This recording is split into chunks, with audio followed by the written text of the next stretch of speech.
From Hollywood, it's time now for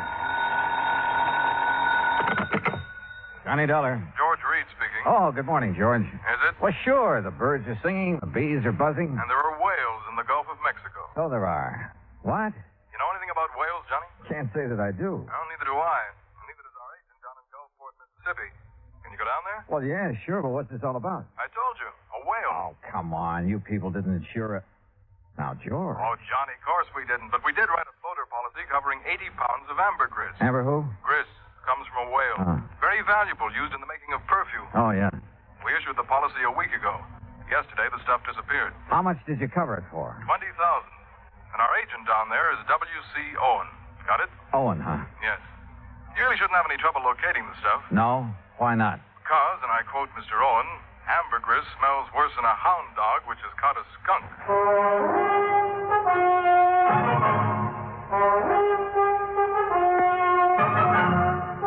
Bob Bailey in the exciting adventures of the man with the action-packed expense account. America's fabulous freelance insurance investigator. Yours truly, Johnny Dollar. And now, Act One of yours truly, Johnny Dollar.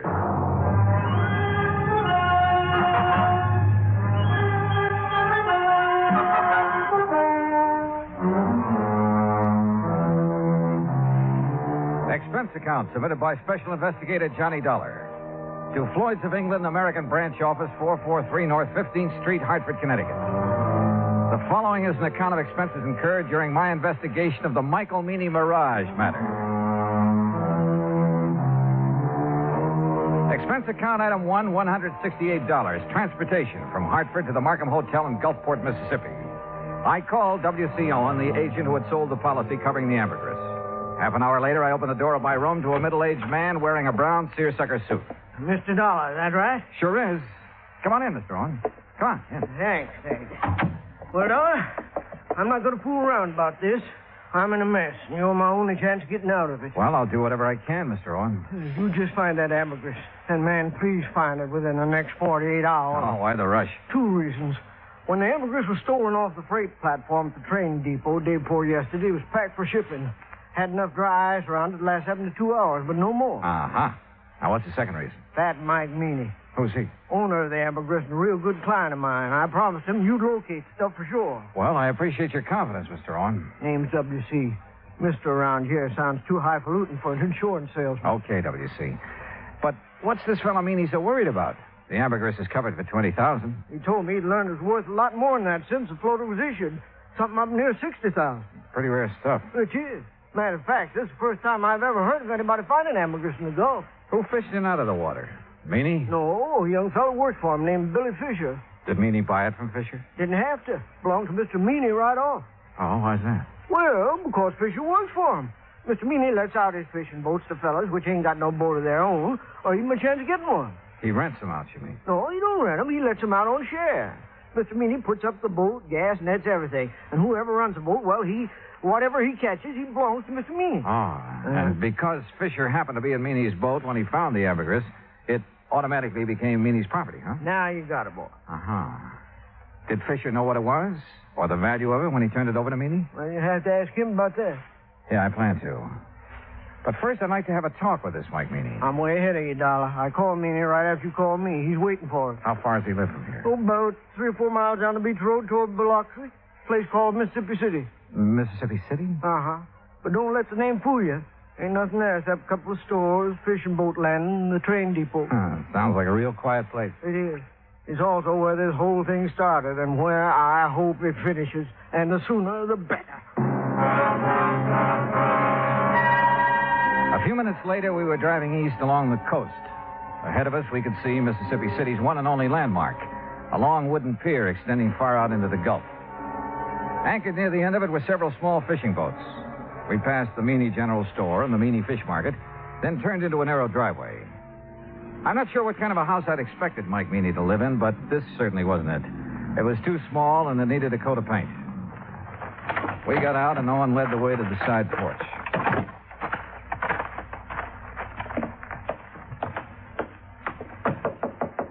Mr. Meany, you at home? Doesn't look like he is. No, he's here. Listen. What in the name of... Sure heavy, ain't he? Yes, sir. Ain't another man his size in the whole United States. Good night, I believe it.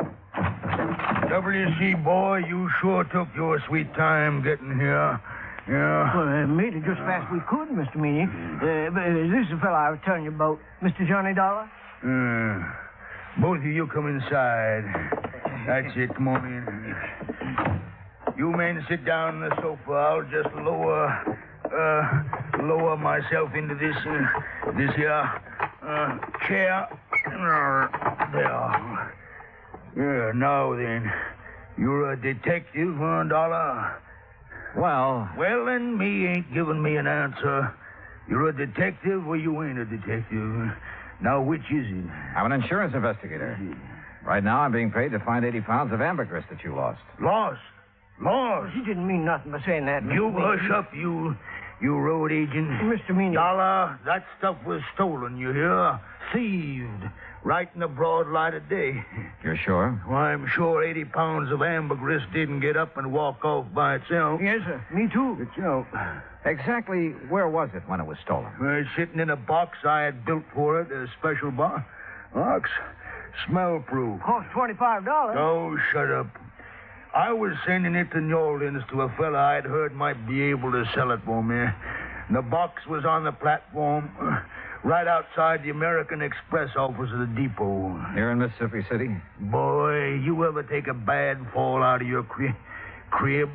No, you ignorant, in Tuscaloosa, Alabama. Where do you think that depot was? Well, it could have been in Gulfport. No, it couldn't never do business there. Okay, so I'm wrong. No, but that's the first time you ever admitted it. Had the box been checked in at American Express? You mean had the freight been paid in New Orleans? Yes, that's what I mean. That scrounging, ignorant, no good. Had it been paid, Mr. Meany? No, it hadn't. Why not? Because the rat I trusted with the ambergris and sent down to the station to see it got on the train. Yeah? He'd promised. He'd give his word. He wouldn't take his eyes off that stuff for 1 second. No. That dirty. That no account. Are you okay, Mr. Meany? No. But you sit down. You make me nervous, W.C. Yes, sir. Every time I think of that, T.J., that stupid nephew of mine, well, you know what he done, Dollar. He spotted something more interesting to look after than $20,000 worth of ambergris. Okay, who was she? Oh, W.C. told you. No, I didn't. No, sir. Mr. Dollar, he's just clever. Yeah, well, anyway, according to T.J., this young female pulled up in an open car across the road from where he was at, and it wasn't until he got up close that he could see that she was wearing a strapless bathing suit. You see, Mr. Dollar, T.J. thought... He knows what T.J. thought. You keep your mouth shut, W.C. Well, whatever you say, Mr. Meany. Well, while T.J. was investigating the situation, someone made off with the ambergris. That right? Right. Well, what about the other people at the station? There weren't no other people there. How about the baggage clerk and the passenger agent? Where were they? Sam Burroughs is the only man that works down the depot, and he was busy selling some woman a Pullman ticket to Memphis. How long did T.J. talk to the girl? Just a couple of minutes, according to him, that is. You want to ask him yourself. He works at the all-night cafe in Gulfport. All right, thanks. Well, we sure haven't much to go on. You got nothing to go on. So you might as well give me my $20,000 and head back up north, where you belong. Not yet, Mr. Meany. You got 45 hours. At the end of that time, I want my insurance money. You don't see that I have it, Mr. W.C. Owen, you're going to be sorry. You know what I mean? Yes, sir. I know.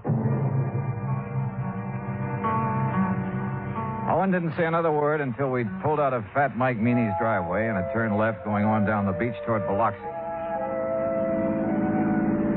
I suppose you think I should have stood up to him a little more, huh? No, I figured you had your reasons for not wanting to get into an argument with him. See those boats off the end of the pier? The small fishing boats, uh-huh. Well, they belong to Meany. He's also got money invested in half the business place along the beach. You know what that means, Dollar. Yeah, well, where I come from, he'd pull a lot of weight. That's it. And anybody he gets riled at, well, one word from him and a good many of my clients would be screaming for me to cancel their policies. Like that, huh? Just like that. Hey, where are we going? Billy Fisher's. These ways, this here's the boarding house he lives in. Come on.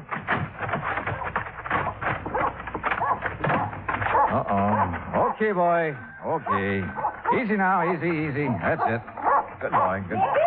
Did you know the dog is back in this house? Well, afternoon, Miss Harvey. Oh, well, my goodness, Miss Owen, this is an unexpected pleasure for sure. Why, thank you, ma'am. This here is Mr. Johnny Dollar, Miss Harvey. Afternoon. Pleased to know you, Mr. Dollar. Wouldn't you like to come in and sit down? No, thanks. We really don't have much time. Oh? Mr. Dollar is an insurance investigator. Right now, he wants to have a talk with Billy Fisher, providing his home. Why, sure he is. You find him round the side there. Oh, but, Yes, sir? well, he's with Jane Higgins, Miss Owen. Jane Higgins. Oh, you know her pa rented that old Miller place again. Girl that got Billy into that trouble. Oh, yes. What kind of trouble, Mrs. Harvey? Well, it happened when the Higginses were down here 2 years ago. Billy and Jane have always been sweet on each other. But being as Billy is Billy and doesn't have a thing of his own, not even a job except fishing one of Mr. Meany's boats. Well, Jane's pa just put his foot down. But didn't mean a thing to Billy. No, sir. At least not until old man Higgins got a sheriff after him. That still didn't stop Jane. And finally, the Higginses just packed up. They didn't come back until just 3 weeks ago Saturday. How old is the Higgins girl now? Oh, 18, 19. And she hasn't changed one bit in those 2 years. No, sir. She's just over here all the time. Sure be some fur flies when her paw finds out. Oh, there they are now. Billy? James. Hi. Come over here a minute, Billy. Someone wants to see you. Sure. Billy? Now this here's Mr. Dollar. Hi. Howdy. Miss Higgins, Mr. Dollar, and Mr. Owen. Hello, Miss Higgins. Billy, I wonder if I could speak to you alone for a moment, huh? Yes, sir. What'd you want to talk to me about? Mr. Meany and the ambergris you found. Oh, that. Where did you find it, Billy? Out near Cat Island, floating in the East Channel. Uh-huh. Did you know what it was as soon as you saw it?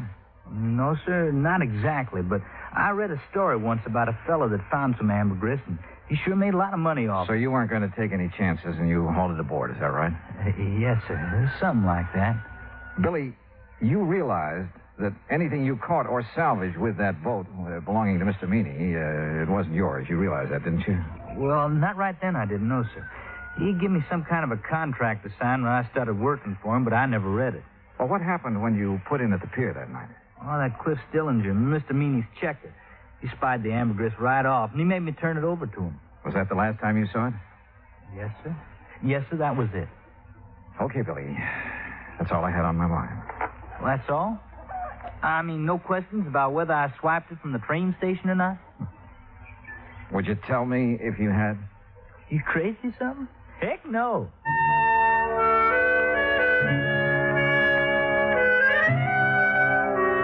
After saying goodbye to Jane Higgins and taking a rain check on a dinner invitation for Mrs. Harvey, Owen and I drove back to town.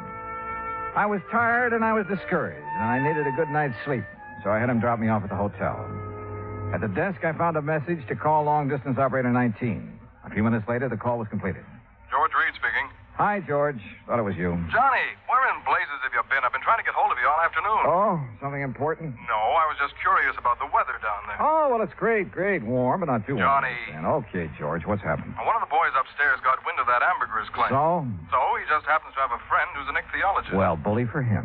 Johnny, this ichthyologist says that ambergris comes only from the sperm whale. And there has never been a sperm whale alive that would be caught dead swimming in the Gulf of Mexico. What? You follow me, Johnny? I think so. If there's never been a sperm whale in the Gulf, then that stuff you people insured couldn't have been... But, George, if it wasn't ambergris, what was it? I don't know, but unless you find it, we're stuck for $20,000. Holy smokes.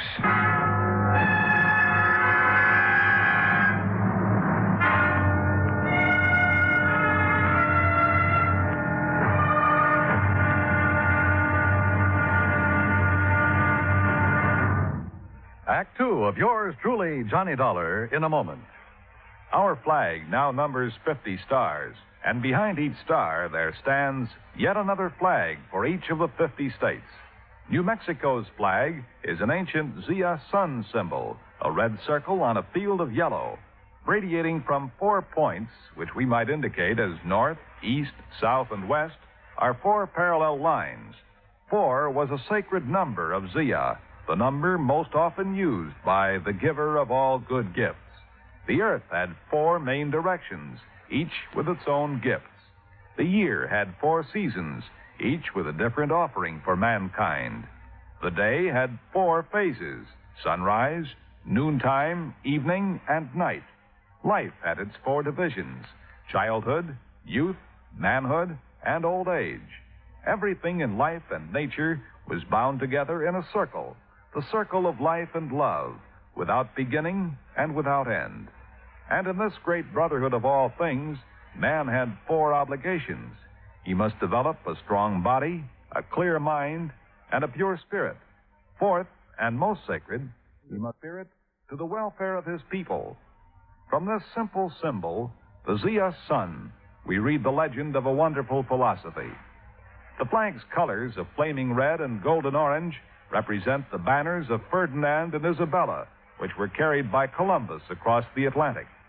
New Mexico's state flag, the flag of the 47th state to enter the Union, was adopted on March 19, 1925. Now, Act Two of yours truly, Johnny Dollar, and the Michael Meany Mirage Matter.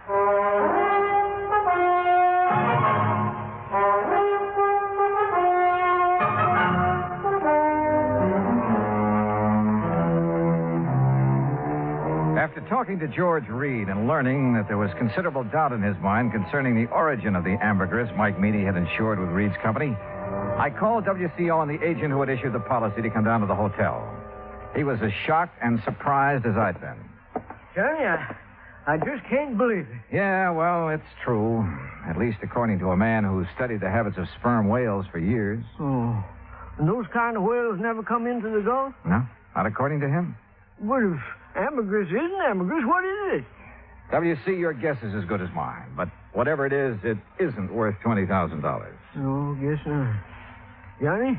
Yeah? You don't think Mr. Meany's trying to pull a fast one, do you? Trying to defraud the company? Yeah. Oh, no, I doubt it.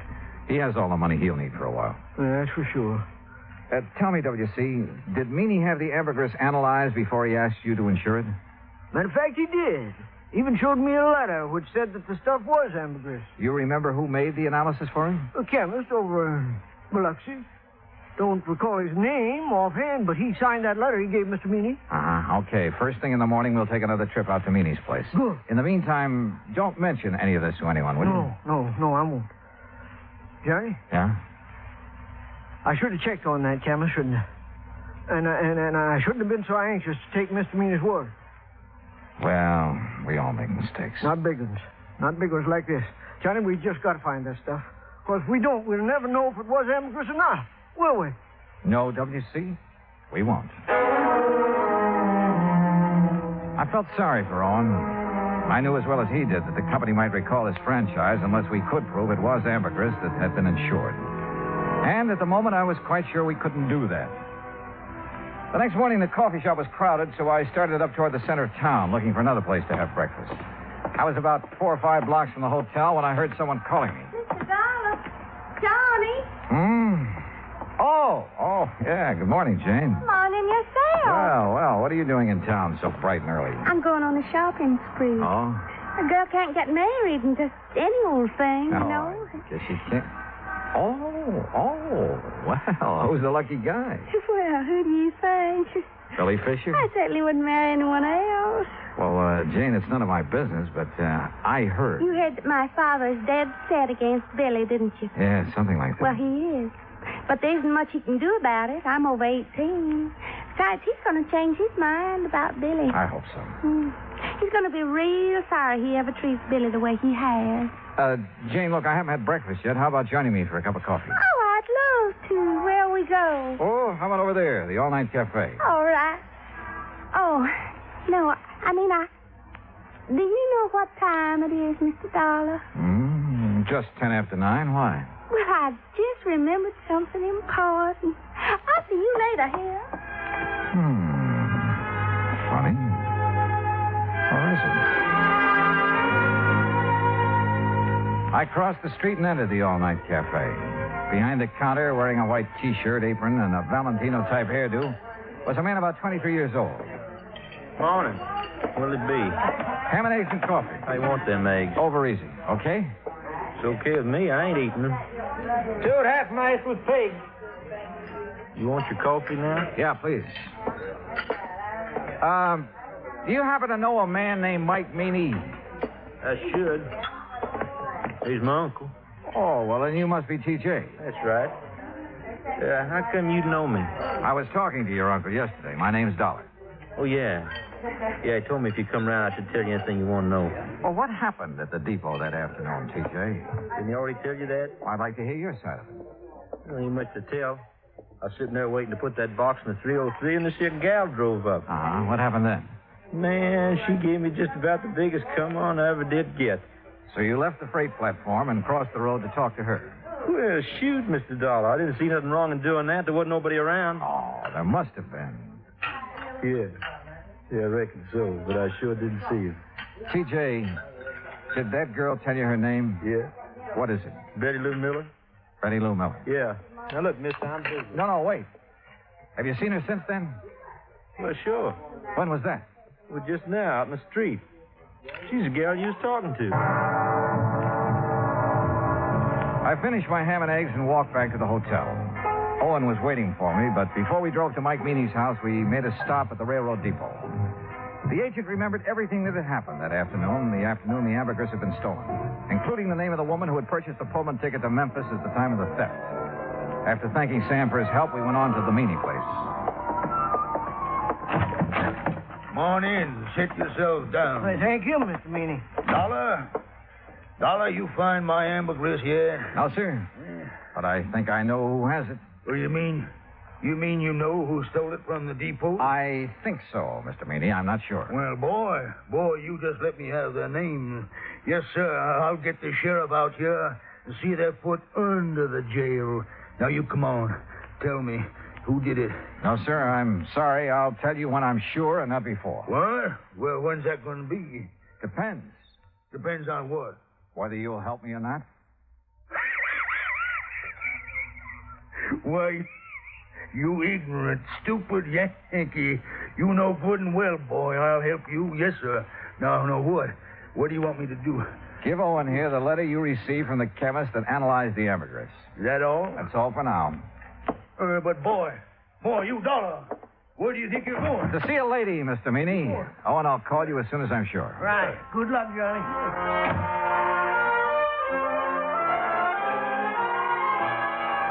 In Owen's car, I drove down the beach to Mrs. Harvey's boarding house. Billy Fisher was out with the boat, so I had plenty of time to tell her what I knew. It's all my fault, Mr. Dollar. I planned the whole thing and put Billy up to it. And bought the Pullman ticket? Yes, I still have it. Been meaning to turn it in for the money, but just haven't had a chance to get down to the depot. Tell me, Mrs. Harvey, how did you know that T.J. would leave the ambergris when he did? Oh, everybody around here knows T.J.'s weakness for girls. Wonder to me he hasn't been locked up long ago. Yeah. Well, it was a beautiful job. You timed it just like a professional. I thank you for the compliment. Where was Billy? In the woods on the other side of the railroad track. He waited till Jane got T.J. all mixed up, then he scooted across, got the ambergris, and ran back into the tree. And Jane picked him up after leaving the depot? Yes, sir. You care for a cup of coffee, Mr. Dollar? No, thanks, Mrs. Harvey. You look so downhearted. Well, I guess that's part of my job, too. What did Billy do with the ambergris? I sent it on to Atlanta. A man there's going to sell it for him. Oh, I see. My, you sure look like you lost your best friend. Yeah, well, I ran into Jane this morning. She was going shopping for her trousseau. Yes, I know. Mrs. Harvey, if it turns out that isn't ambergris... Oh, they'll still get married no matter what, Mr. Dollar. If not now, then someday. Dollar!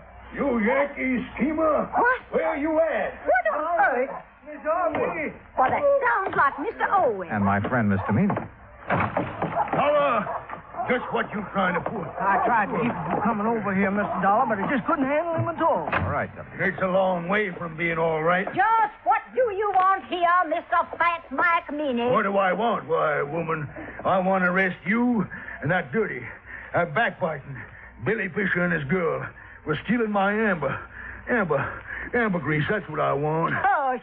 I want to see you in jail. Jail, don't be ridiculous. Ridiculous, why, woman? That's what I said. Now, if you don't get off my property... Yeah, but you, woman, you stole. How do you know I stole anything? I know because this here worm of an insurance agent wouldn't have a customer left on the beach unless he told me. Well, he told you wrong.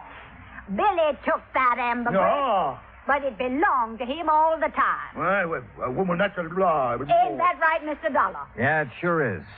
At least it is if it was ambergris. It's ambergris right enough. On. Well, I called that chemist, but he quit his job a couple of days ago. Couldn't find no record he'd made of it. Don't need no record. It's ambergris, and it's mine. It's Billy's. Mine. You think it's yours? You're seeing a mirage. Tell him, Mr. Dollar. Dollar, if this is some kind of a low-down yank, he trick. It's no trick, Mr. Meany. Mrs. Harvey showed me the contract you have with Billy. Well, what's that got to do with him stealing the ambergris? Just this. This. The contract states that all fish and fish products and byproducts caught or seined while using your boat belong to you. That's right. Exactly right, So, the ambergris doesn't. What? No, sir. Ambergris comes from a whale. And the whale is not a fish. It's a mammal. But Dollar, now, Dollar, you boy, no, wait a minute, Dollar. Well, doggone. Doggone. They say that young love can work miracles, and I guess it must be true, because later that day, a huge sperm whale was sighted about 3 miles offshore near the Cat Island Channel. Proving, as I've always said, you can't figure whales any more than you can people. Expense account total, including hotel bill and transportation back to Hartford, $420.10. Yours truly, Johnny Dollar.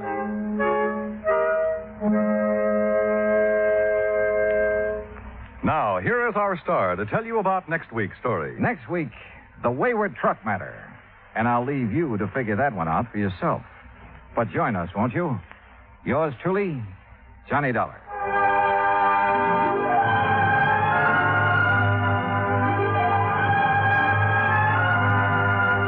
Yours truly, Johnny Dollar, starring Bob Bailey, originates in Hollywood.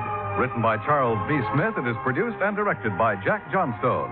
Heard in our cast were Virginia Gregg, Jeanette Nolan, G. Stanley Jones, Junius Matthews, Gil Stratton, Dick Crenna, and John Daner. Musical supervision is by Amerigo Marino. Be sure to join us next week, same time and station, for another exciting story of yours truly, Johnny Dollar. This is Dan Cumberly speaking.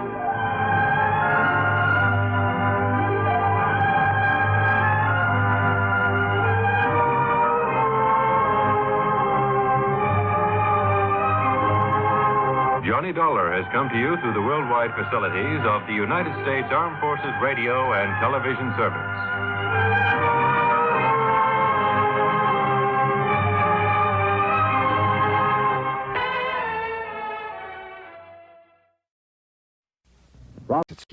It's time now for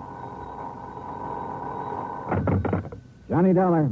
Pat McCracken, Johnny, Universal Adjustment Bureau. Hi, Pat. What's new? At the moment, Cooper's Bend, Nevada. Never heard of it. Neither did I till this morning.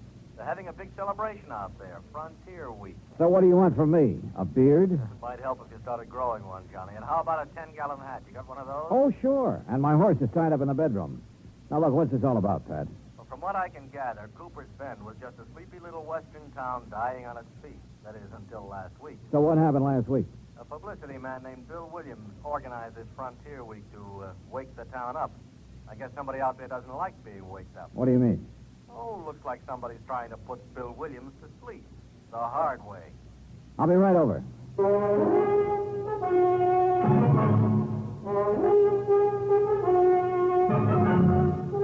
Bob Bailey in the exciting adventures of the man with the action-packed expense account. America's fabulous freelance insurance investigator. Yours truly, Johnny Dollar.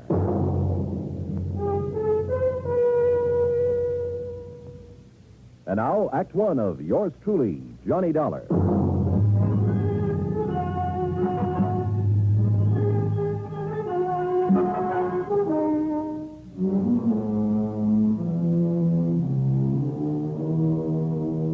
Expense account submitted by Special Investigator Johnny Dollar to the Home Office, Universal Adjustment Bureau, Hartford, Connecticut. Following is an account of expenses incurred during my investigation of the killer's brand matter.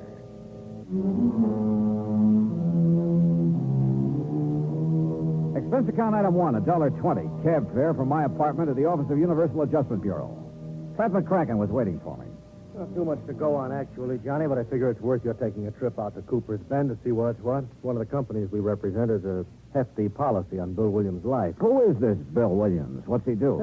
Little of this, little of that, I guess. Sort of a fly-by-night type. Freelance publicity, that sort of thing. Now, you suggested over the phone that there'd been an attempt on his life out there. Well, at least somebody took a shot at him. Oh? You have any idea who? No. That's what I want you to find out. Could have been an accident, Pat. Maybe somebody got carried away during one of the at celebrations. 2 o'clock in the morning, Johnny. Even during Frontier Week, people in Cooper's Bend don't stay up that late. Okay. Where do I find Williams? There's only one hotel. You look for him there. And, Johnny? Yeah? Watch yourself. Some of those characters out there can shoot pretty straight. And one of them is pretty riled up about something. Shoot straight. He missed Williams, didn't he? Oh, yeah. The first time. Expense account item 2, $187.50. Incidentals and transportation by plane and a rented car to Cooper's Bend, Nevada. The town was baking in the sun when I arrived in the middle of the afternoon. Aside from the fact that there were cars parked on the main street instead of a string of horses, the place could have easily passed as a set for a Western movie. A saloon, a general store, one weather-beaten hotel, the works. I kept wanting to go around behind the buildings to see if they were real. There was even a big horse trough in front of the hotel. I stopped for a moment to take a look at it, and that was my first mistake.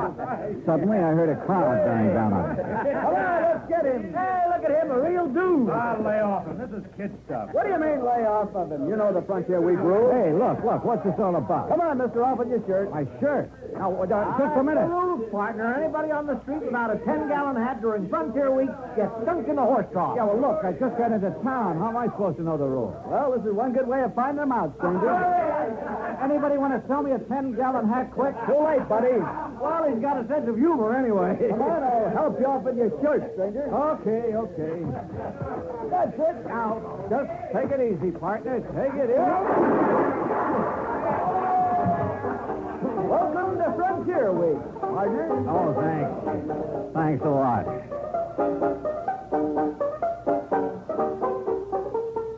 Item 3, 50 cents. Replacement of 3 buttons on my shirt. I bid a fond farewell to the horse trough committee and went to the hotel to find Bill Williams, the publicity man. He wasn't there at the moment, but the clerk told me I might find him at the newspaper office. That was 3 doors down the street, the Cooper's Bend Sentinel, no less. Bill Williams wasn't there, but for the moment I didn't miss him at all.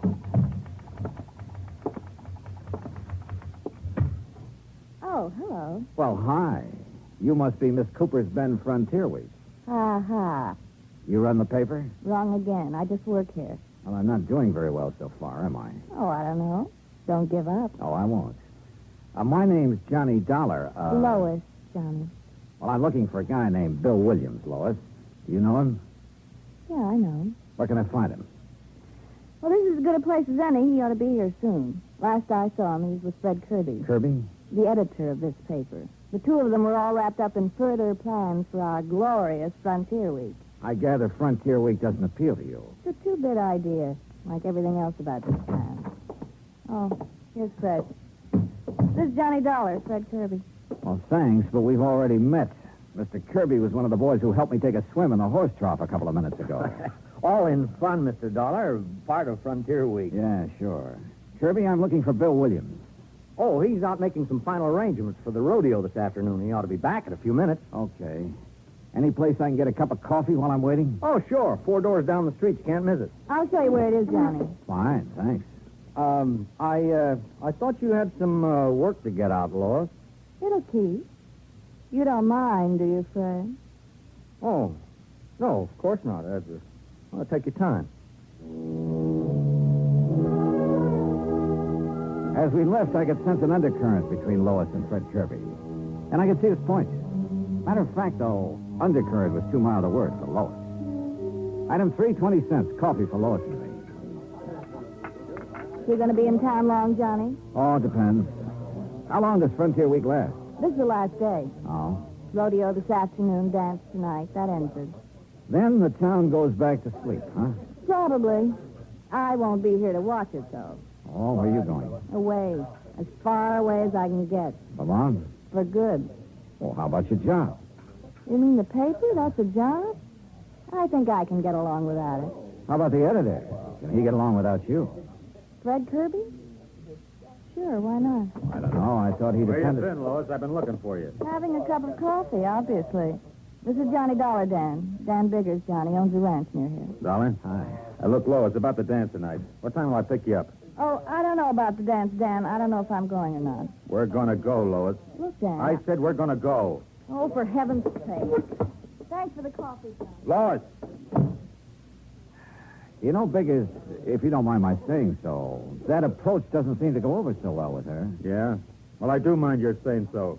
I don't need any advice from you. Okay. And just for the record, Lois and I are engaged. Oh, congratulations. Don't get funny with me. Oh, now, easy, Biggers. Simmer down. You simmer down, Dollar. What do you mean? I mean, stay away from Lois. Are you kidding? So I bought her a cup of coffee. Anything wrong with that? You heard me. Stay away from her. One thing about Lois, she sure had the knack of stirring people up. The news that she was engaged to Biggers was quite a surprise, though, and I wondered if she was as eager about it as he was. If so, she didn't show it. But all of this wasn't getting my job done, which was to find out who'd made the attempt on Bill Williams' life. I went back to the newspaper office, and pretty soon he came in. He turned out to be the gent who'd supervised my dunking in the horse trough. Well, you're probably not feeling very kindly toward me at the moment, Dollar. Why not? You come all the way out here to protect me and get thrown in the trough right off the bat. I didn't know who you were. Look, you better get yourself a 10-gallon hat so it won't happen again. Don't worry, I'm going to. As I understand it, Williams, this Frontier Week was your idea. Yeah, I was driving through here on my way to Frisco a few weeks ago. The town was dead on its feet, but I could see the possibilities of waking it up.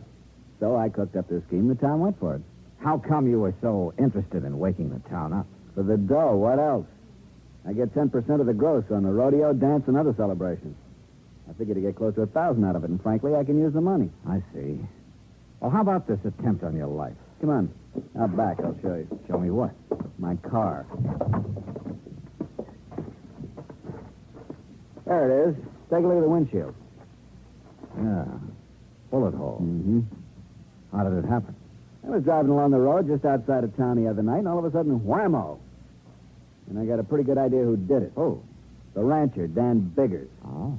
Why? I smiled at Lloyd. Oh, now look. Touchy as big as is about Lois, that's not enough reason for Oh, him. wait. She smiled back at me. Is that all there was to it? Of course it was. You think I'm crazy or something? The trigger-happy Biggers is so jealous of her he can't see straight. I'm not stupid enough to get mixed up in anything like that. Yeah, he's jealous, all right. Lois and I worked together at the newspaper office on some of the publicity for Frontier Week. Biggers didn't like that. Speaking of the newspaper, do you know the editor very well? Oh, Fred Kirby? I met him when I first came here, is all. Why? He's been keeping an eye on us through the window ever since we've been standing here. Oh? You think he might be interested in Lois? It wouldn't surprise me. He makes that job of hers on the paper pretty easy for her. After all, it wouldn't be hard to be interested in Lois. No, I'm sure it wouldn't. Well, you'd better quit driving around the roads at night, Williams. Don't worry. Ever since it happened, I've been staying right here in town at night with the bright lights. I think I'm home free now anyway. Yeah? The dance tonight winds up Frontier Week. Tomorrow noon, I get my share of the dough, and then I'm leaving. Yeah, Lois mentioned something about leaving town then, too. Yeah, she used to make noises about leaving when we were working together. I doubt if she means it, though. I think she's just trying to get Biggers riled up. That isn't hard. Now, wait a minute. Remember now, she said it once in the office when Fred Kirby was around. What was his reaction? He didn't say anything at all, but he gave her a real funny look. I see. Well, I got to go make the final arrangements for the dance tonight. You going to be there? Oh, yeah. In the meantime, Williams, better keep your eyes open. Don't worry. Since that attempt on my life, I've sprouted eyes in the back of my head. Oh, and speaking of head... Yeah? You better get yourself a 10-gallon hat.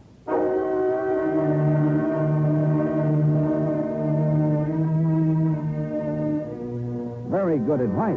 I had no desire to get dunked again. I started across the street toward the general store, then realized my mistake. There was the reception committee again at the horse shop. I had to get to that store fast. I almost made it, too. Steady, fellas. Oh, well. Expense, item 6, $15 for a too-late 10-gallon hat.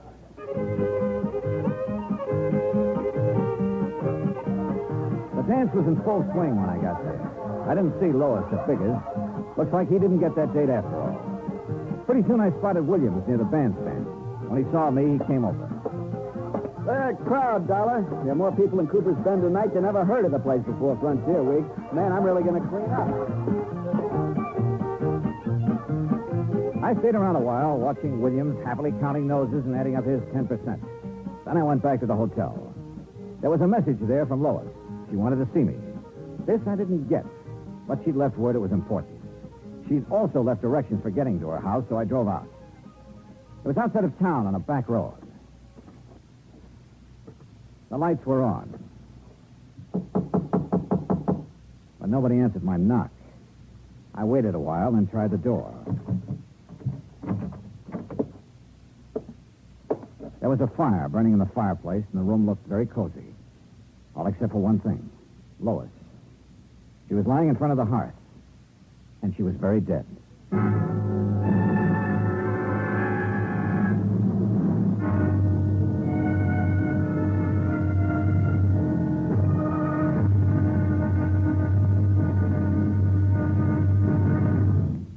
Act two of yours truly, Johnny Dollar, in a moment.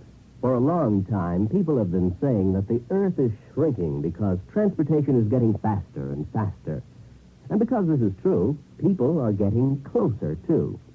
Today, our neighbors are not only the ones who live next door to us, they're all over the world. It is axiomatic that one should help his neighbor. But Americans have gone a step further. In addition to individuals helping individuals, now many American cities help many other cities through the Sister City program. Now, perhaps you've heard how it works. If not, here's an example or two. In the fall of 1959, a large area of Nagoya, Japan, was struck by a devastating typhoon. Her sister city, Los Angeles, California, sent tons of relief materials to Nagoya by way of an Air Force plane headed for the area. The Marines and the Navy rendered vital emergency aid during the disaster. When earthquakes shook Viña del Mar, Chile, during the summer of 1960, her sister city, Sausalito, California, sent hundreds of dollars worth of relief materials to help out. Another case in point, the school children of Clovis, New Mexico, sent a number of cultural exchange packages to students in their sister city of Adana, Turkey. There are hundreds of such examples because there are hundreds of sister cities. By using this means of diplomacy, friendship and understanding have increased throughout the world and paved the way for permanent freedom, the right of all men everywhere. And now, Act two of yours truly, Johnny Dollar, and the Killer's Brand matter.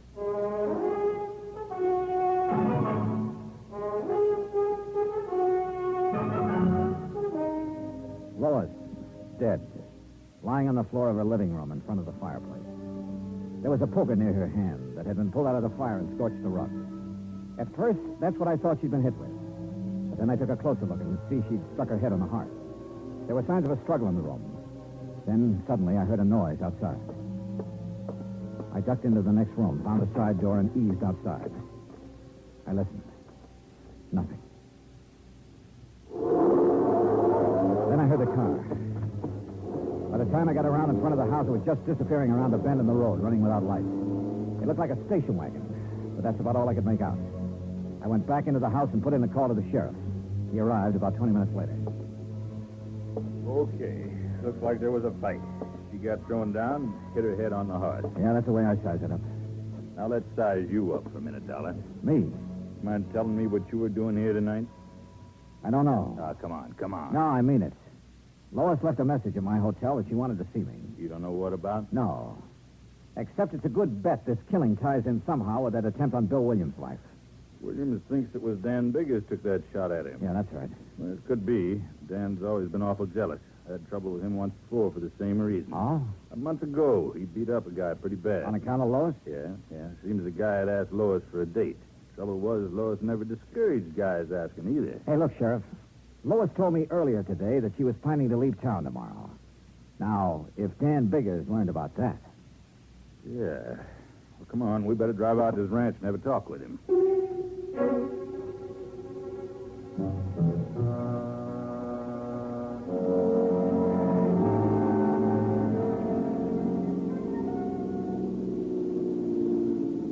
There's the gate, Johnny. Ranch house is up on the rise. Yeah.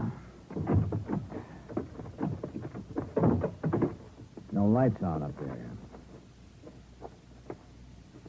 You think Dan might have cleared out? Hey, came from that clump of brush over there. Hold it right where you are, Sheriff.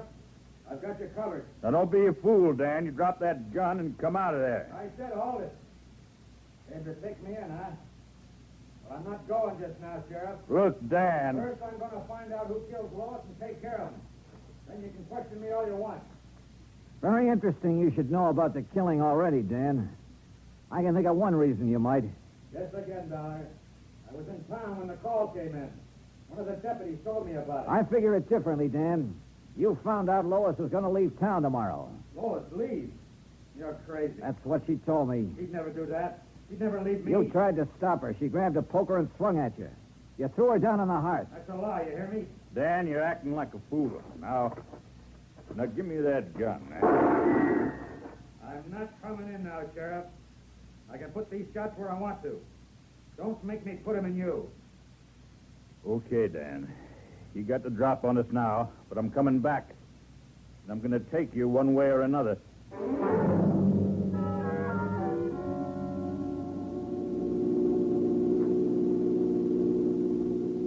You know, Sheriff, I can't help feeling kind of sorry for Dan. Yeah, he always did have a knot in his brain where Lois was concerned. You really think he killed her? I don't know.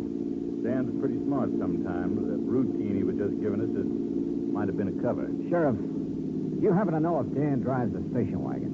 He drives a pickup around town mostly, and I think he's got a coupe, too, but no station wagon. Why? That's what I spotted pulling away from Lois's house. You didn't get the license number? No, it was running without lights. Not much help, Johnny. There's a lot of station wagons in this part of the country.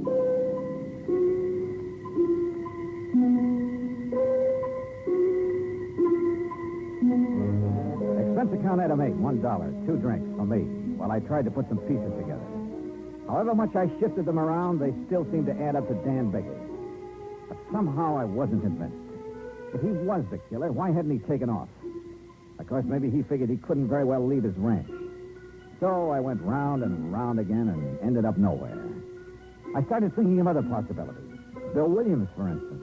I'd seen him at the dance, but he could have left for half an hour and nobody'd have missed him in the crowd. But why? I couldn't figure any motive for him. And then I thought of Fred Kirby, the editor. Yeah, he might be worth talking to. So I went to the newspaper office. Kirby and Bill Williams were there. Any idea who killed her, Johnny? I don't know, Williams. That's what I want to talk to the two of you about. I'll bet anything it was Dan Biggers. What makes you so sure, Kirby? You saw him around Lois. You know the way he was. Question is, if he did it, why? Lois said she was leaving. Maybe he couldn't stand the idea. He claims he didn't know she was planning to leave. That's a lie. Oh, is it? I heard her tell him once right here in this office. You know, it's quite a coincidence. What's that? Lois was going to leave town tomorrow, Williams. So were you. You weren't by any chance going to leave together now, were you? Now, look, G-Man, I told you there was nothing between us. You think I'm a jerk to go fooling around with her knowing what Biggers was like? Sure, she kidded me about, what was it, Kirby? Hitching a ride to Frisco with me? Yeah, here in the office once. Williams just laughed it off, and that's all there was to it. Hey, wait a minute. If Biggers happened to hear about it... Yeah, maybe. No, Dollar. I was smart enough not to get involved with her. Matter of fact, I guess I'm one of the few guys in town who can make that statement. Hey, you don't have to talk that way about her. I'm sorry. I guess I'm tired. There you go, turn in. I'll see you in the morning, Dollar. You'll be around, huh? Yeah, to pick up my money. Night. You know, Kirby, you're trying pretty hard to pin this on Dan Biggers. Why? Because I think he did it. He didn't want Lois to leave. There's someone else didn't want her to leave either. Who? You. What? You've been carrying the torch for Lois quite a while, haven't you? What's that got to do with it? And what business is it of yours? I think it all ties in. Well, I didn't kill her if that's what you're You thinking. drive a station wagon, don't you? So what? After I discovered her body, I spotted a station wagon leaving her house. But a lot of guys drive station wagons around here. I wasn't near her place. I didn't use the wagon at all tonight. You're lying. Now, look, Come on, open up, Kirby. Well, Okay, Dollar. I drove out to her place to try to talk her out of leaving. Go on. Well, that's all there is. When I got there, I changed my mind and came back to town. Sure. I didn't go inside, Dollar. I didn't kill her. I swear it.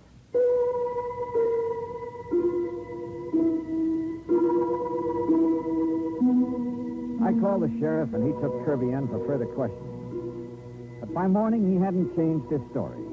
Oh, he admitted being at the scene of the murder, but that's all he'd admit. He was still a big question mark, and we were still nowhere. The sheriff went out to Bigger's ranch again, hoping Dan would give himself up peaceably if he knew Kirby was in custody. I had a cup of coffee and went outside. Bill Williams was in front of the hotel.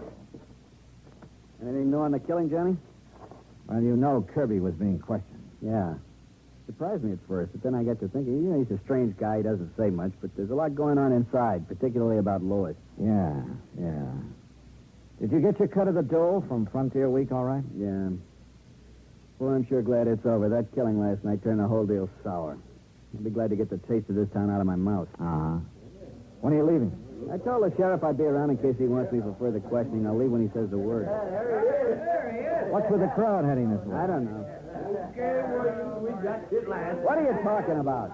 You ain't wearing your 10-gallon hat, and that sure looks like a horse trough you're standing next to. That's right. Now, what? Frontier Week is over. You thought the idea in the first place. We thought you'd like to die. I'm in no mood for jokes this morning. I'll lay off. Can't you take a joke? No, not this morning. I'm sick of the whole idea. I said lay off, and I mean it. Let him away.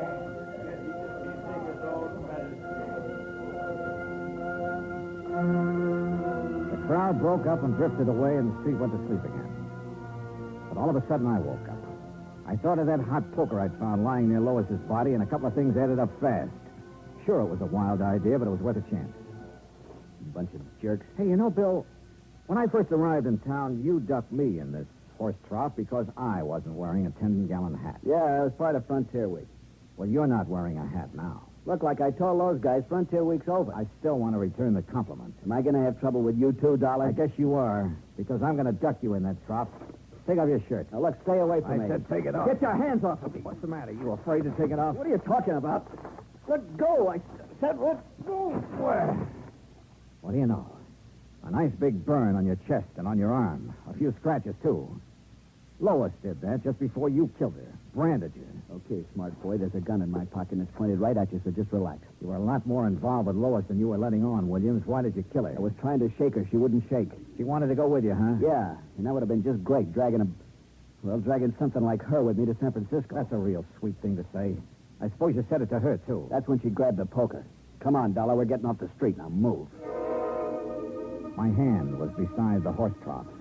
I scooped the water right into his face. The shot went wild, but his chin was wide open.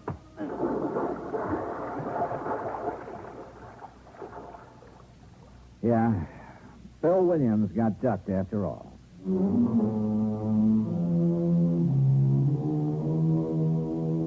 Expense account item 10, $183.50. Transportation and incidentals back home. Total expenses, $528. Remarks. About Dan Biggers. He really wasn't such a bad guy. Except that, like the sheriff said, he had a knot in his brain about Lois. He sold his ranch and moved away. About Bill Williams, well, you better cancel out his policy, Pat. He's due to go on trial soon, and in my book, he's a pretty bad risk. Yours truly, Johnny Dollar.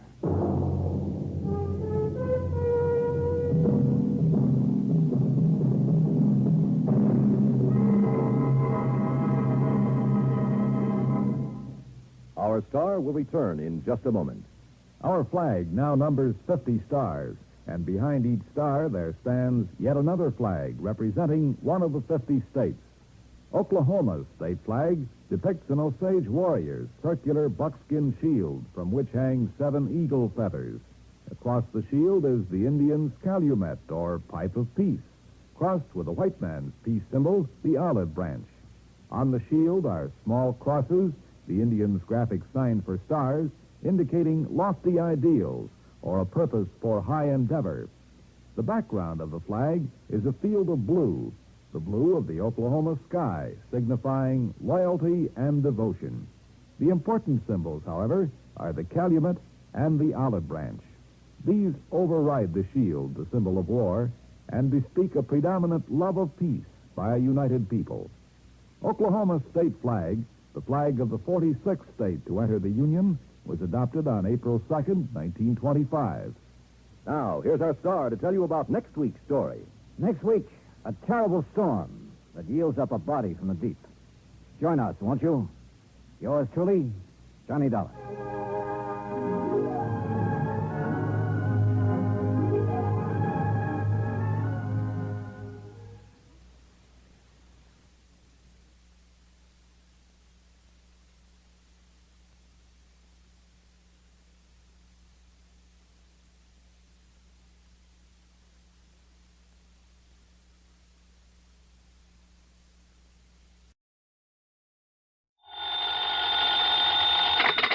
Johnny Dollar.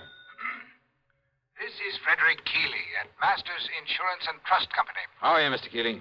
Why, fine, thank you, but that's rather beside the point. I have a bit of a problem, Mr. Dollar. Haven't we all? Huh? Beg your pardon? Nothing, sir. Just go on, please. Well, Mr. Dollar, one of our claimants, that is to say the beneficiary of a small insurance policy, apparently never received the check for $3,000 we sent him. I'm afraid I don't get it, Mr. Keeley. Why call on me? What do you mean, sir? Well, all you have to do is call the bank, stop payment on that check, and issue another. I'm afraid not, sir. Why not? I said apparently never received it. I use that word advisedly. Well? Because it so happens the check we sent him has been cashed. Oh. Yes, properly endorsed and apparently cashed by the claimant, the beneficiary himself. Apparently. Yes, and again, I use the word advisedly. Well, then it kind of means one of two things. Either this beneficiary is trying to collect the money twice, yes, or somebody else got to that check first. In which case, we have a little matter of forgery on our hands. Which, of course, should exact the fullest possible penalty of the law. Will you look into it for us? Sure, Mr. Keeley. Why not?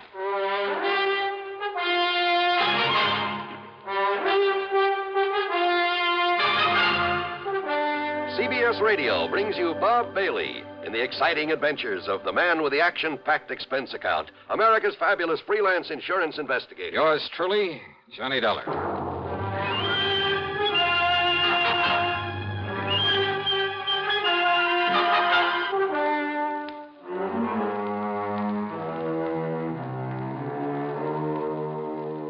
Expense account submitted by Special Investigator Johnny Dollar to the Masters Insurance and Trust Company, Home Office, Hartford, Connecticut. Following is an account of expenses incurred during my investigation of the double exposure matter.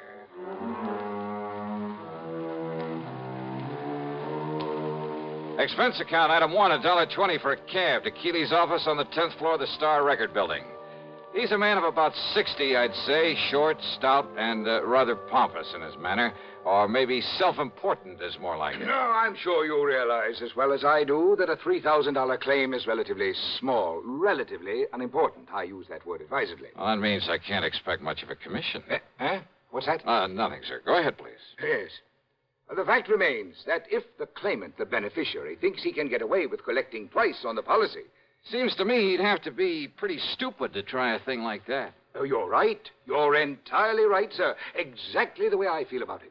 And Peter Upman is not a stupid man, so far as I have been able to determine. Upman? The beneficiary. In other words, it becomes evident, and I use that word advisedly, that someone else got hold of that check, endorsed it with Peter Upman's name, signed the receipt, of course, and, shall we say, left for parts unknown.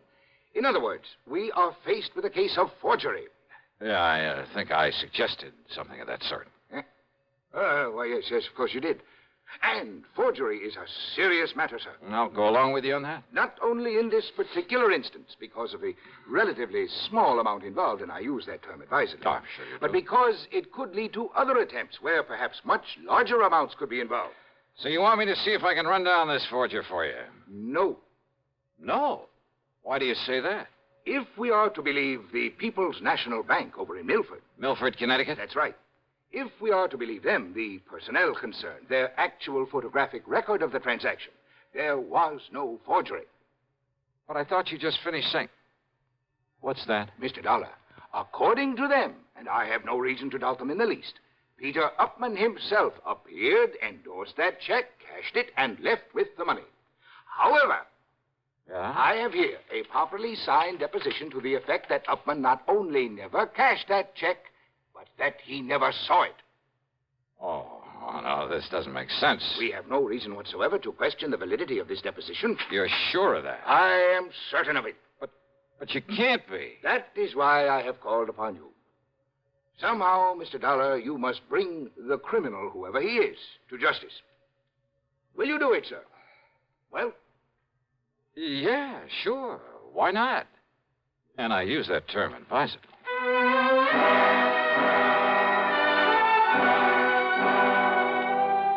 Naturally, my first move was to drive on down to Milford. On the expense account, that rings up item 2, 5 1/4 for a tank full of gas for my own car. The People's National Bank was closed for the day, so I registered at the Milford Arms, ate some dinner. That's item 3, another 5 1/4. That is, including a couple of drinks beforehand. Then I drove over to the address of Mr. Peter Upman. Pete, living alone in a small apartment on East Willow Drive, turned out to be about 33. He was tall, husky, good-looking. The football type with a big shock of red hair. Very nervous, though. The kind who doesn't stay put anywhere for very long. Yeah, sure. Come in, darling. Sit down, sit down. Okay. How about if I pour us a drink or something? How about it? No thanks, Upman. Upman? Sure you don't mean Mr. Upman? Now, don't be so formal. Just call me Pete. Sure you couldn't do with a little drink just to sort of celebrate. How about it, huh? Celebrate what? Celebrate what? You said the insurance company, didn't you? That's right. Then produce, man, produce. Just don't keep me hanging here. Only I'll sit down, too. Come on, man. Come on, let's have it, huh? What are you talking about? The check. What else? Old Aunt Lizzie's insurance. Don't tell me you came all the way down here from Hartford without bringing me another check for all that lovely money, that $3,000. Now, don't tell me that. Oh, another check, huh? Why, sure. What else? Hey, now, look. What I mean is... Yeah. What do you mean, Pete? I mean another one to take the place of the one the company was supposed to send me, but I never got it. That's what I mean. They said they sent it to me, but, man, I never saw it. Oh, they sent it all right, and they got a receipt for it. That's what they say, man. That's what they've been saying to me ever since I put in that claim for it. Oh, look. Maybe the Upmans are kind of funny about some things, but they aren't liars, see?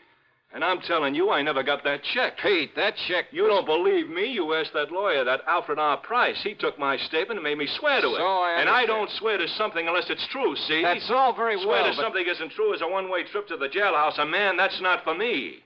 I'm beginning to wonder... Sure, that's the fastest way to get yourself into trouble, but... Look, Dollar. You be careful what you say. Yeah? I'm a nervous man, darling. Sometimes I got a pretty quick temper, and if somebody's trying to pull a fast one on me, well, don't try it. I don't care who you are. Just don't try it, Dollar. Maybe it wouldn't be very healthy for you. See what I mean? Is that supposed to be a warning, Pete? Warning? No, man, I don't fool around. That's a threat. Pepsi-Cola refreshes without filling. Why? Because it's truly light. Charlie, you're forgetting something. Wait, Kay, there's more. Yes, ice-cold Pepsi is the delicious refreshment that goes great at a picnic or a party. But, Charlie... And Pepsi goes fast. People like it, so keep plenty handy. There. Oh, you did fine, except for one thing. Well, I mentioned lightness and how Pepsi refreshes and how fast it goes. You left out Pepsi sociability. You know the Be Sociable song. But, Kay, I can't sing. I can. Listen. Be sociable, look smart, keep up to date with Pepsi. Drink light, refreshing Pepsi. Stay young and fair and debonair. Be sociable, have a Pepsi. Well, at least I can say this. Pick up an extra carton of Pepsi today. Please do. And now, Act 2 of yours truly, Johnny Dollar. Trying to reason with Peter Upman didn't work. He was much too anxious to use his fists. And from the looks of him, he might have done very well with them. He maintained he'd never received the insurance check, that he wanted the money, wanted it fast, and that's all there was to it. That I had my choice of getting it for him or else. He made it plain that if I didn't like his attitude, he'd be perfectly willing to pound some sense into my head. So why stick my neck out when I figured I could get all the information I needed from the lawyer, Mr. Alfred R. Price. And Price, living in a lonely home on the north side of town, was somewhat different from his hot-tempered young client. I'm afraid you'll just have to forgive Peter his somewhat belligerent attitude. He comes from a very wealthy family over in New Haven. I was their attorney for many years. They tried to spoil him, make him the same lazy, indolent sort that his sister and his two brothers are. One of those things, huh? But Peter would have none of it. He was determined to make something of himself entirely on his own. I see. As a result of his stubbornness, his defiance, and his father's unreasonable attitude, well, His father blandly told him he was cutting him off without a penny. Well, how do the other kids feel about him? Well, there's no love for him, believe me. But how's he made out? Very well, Mr. Dollar. He owns a little electronic shop. More important, he's the only member of the family who has any real knowledge of the value of money, simply because he's the only one who's gone to work for it. Which explains, I suppose, why he's so anxious to get his hands on the $3,000 insurance that his aunt left. Oh, he can use it, too. That is, if he hasn't already got it and is simply trying to bluff his way into another $3,000. No, don't you believe it, Mr. Dollar. Peter could no more think of such a thing. Well, you seem pretty sure of that. Well, I've known him since the day he was born, and have liked him in spite of his hot temper. And I'm absolutely certain he would never attempt anything out of line. Well, you're pretty convincing, Mr. Price. Well, after all, I'm a lawyer, Mr. Dollar. But the fact remains the company sent him a check. It was properly endorsed. The money was paid out. But not to him. Well, how can you be sure? Because he says it wasn't. And that's good enough for me. But in that case... Have you talked to the people at the bank, to the teller who made the payment? No, I haven't. Have you seen the photograph of the actual transaction as it took place? See, you're the second one to mention such a photograph. Very ingenious device there at that bank. I suggest the first thing in the morning you go down there, see it, talk with the president, Mr. Oliver, and then see what you think. So first thing in the morning, I was at the bank talking with Mr. Barton Winfield Oliver, the president. Yes, a very ingenious device, Mr. Dollar, when it works properly. Oh, what do you mean by that, Mr. Oliver? It's called a photo register, one of the very first models to be installed in a place of business. Actually, it was an experimental model. Well, just what is it? What does it do? Comparable devices, much improved, of course, are in use throughout the whole country now. What does it do, sir? It automatically takes a picture of everyone who steps up in front of the teller's cage. Oh, yeah, I think I've heard of such things. Of course. Yeah, aren't they used in a lot of supermarkets, places like that, to make a photographic record of people who cash checks in them? Yes. And as a result, the incidence of bad checks in those places, why, they're almost a thing of the past. All this means that you have a picture of the man who cashed that insurance check. Yes, I have. May I see it, please? Yes? Because if it is a picture of young Peter Upman, I don't care what his lawyer says. Here you are, Dollar. This is photographic proof it was he who... Huh? Yes. Oh, now, wait a minute. Well, that was an early... You mean to say this is the best that fancy machine of yours can do? It was an experimental model. Why, this could look like almost anybody. In the beginning, it was very good. Made very clear pictures. Well, it certainly doesn't anymore. But only the head cashier and I know that. Huh? The general public don't. They think it operates as well as ever. So it serves its purpose. Yeah, how? Because anyone thinking of trying anything is scared by it. Oh, great. Then this photo doesn't really mean a thing. Oh, sure, in a way it does look somewhat like Peter Upman. Same build, same general sort of face, even the same shock of hair. But it's so blurred, so indistinct, like a double exposure. Yes, I know. But when Mrs. Eberhardt says that it was Peter... Who's Mrs. Eberhardt? She's one of our oldest, most trusted employees. The teller who waited on him. Oh, let me talk to her, please. Certainly. Mrs. Eberhardt, will you close your cage for a moment and come here, please? Certainly, Mr. Oliver. That's the one? It is. She's been with the bank much longer than even I have. Almost from the beginning. She knows more about the people here in... Mr. Dollar, what does this mean?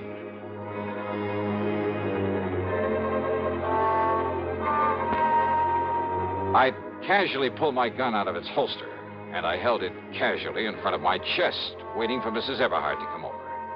Because I'd had a real good look at her when she turned to answer Mr. Oliver. And suddenly I began to see things a lot more clearly.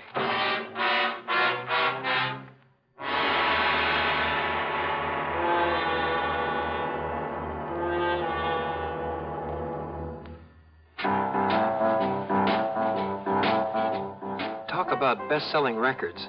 Here's a familiar tune about America's best-selling filter cigarette, Winston.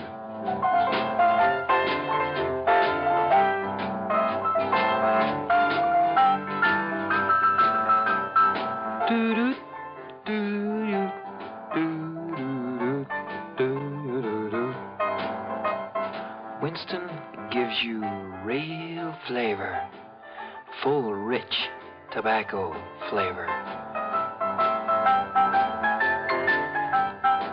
And you know, that's because only Winston has filter blend up front. Choice, flavorful tobaccos, specially selected and specially processed for filter smoking. No wonder Winston tastes good. Like a cigarette should.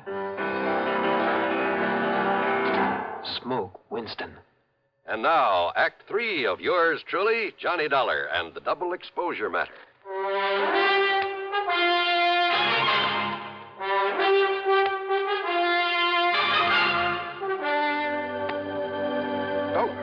That revolver. Just take it easy, Mr. Oliver, and don't mention it to her when she comes over here. But good heavens, man. Wait now. Here she comes. Yes, Mr. Oliver, you wished... Oh, I'm so sorry, Walter. Okay, Abby. Only I'm not Walter, I'm Jim. Oh, yes, of course, Jimmy. Right over here, Mrs. Eberhardt. I know, Mr. Oliver. I can... Oh, dear, these chairs are all over the place. Abby, I want you to meet my friend, Mr. Johnny Dollar. Oh, Mr. Johnny... Oh, I am so sorry. I didn't mean to bump into you, Mr. Dollar. That's all right. But how do you do?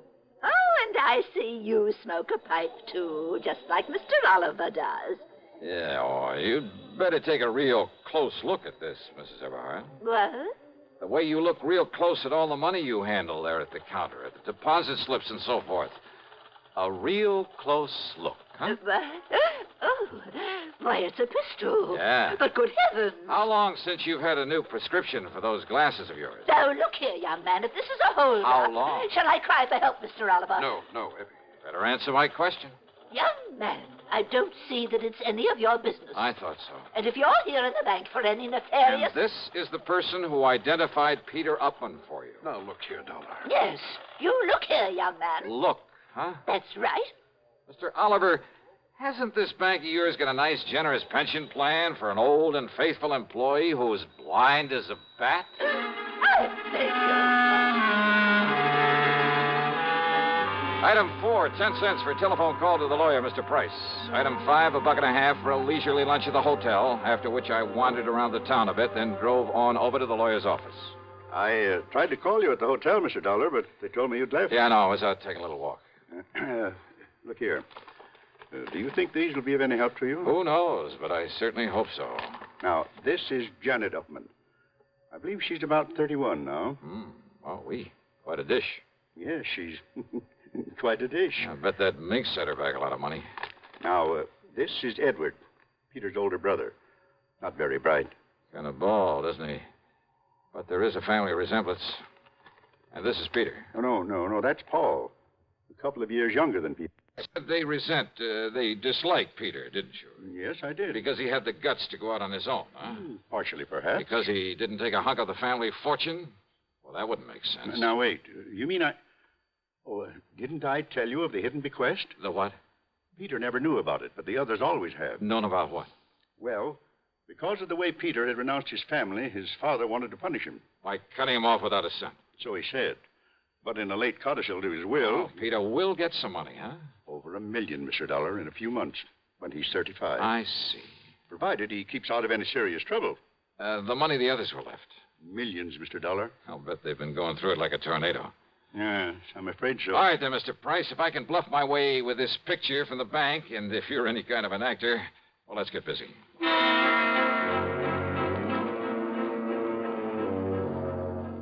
I telephoned to Peter, told him to come over. Mr. Price called the others.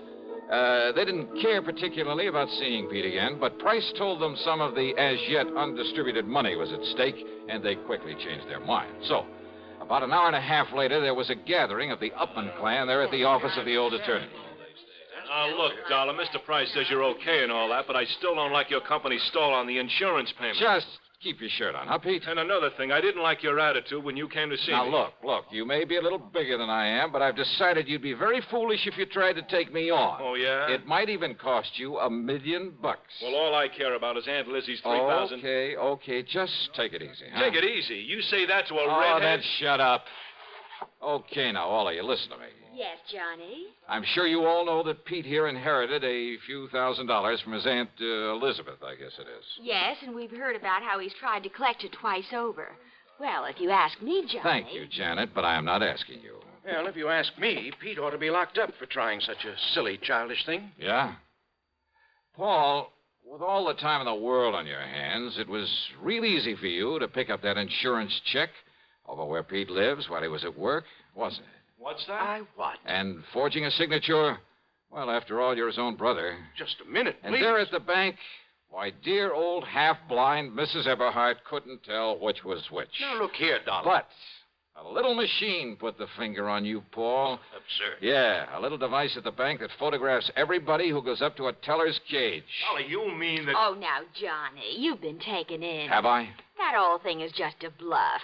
It hasn't worked right in years. Oh, what makes you think that? I know.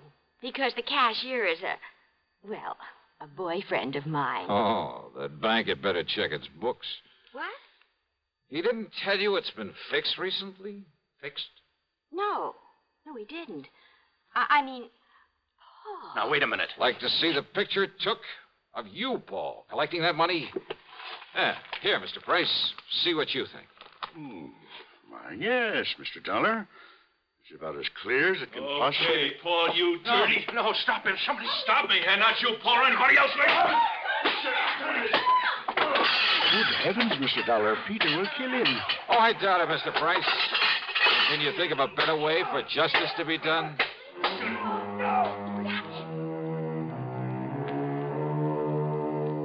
Yeah, Peter paid Paul on this one, but I mean royally. And I must confess it did my heart good to watch him. And Pete, bless his fighting Irish heart. Yep, he'll be a millionaire one of these days. He's earned it. Expense account total, including hotel and food, $17.20. Yours truly, Johnny Dollar.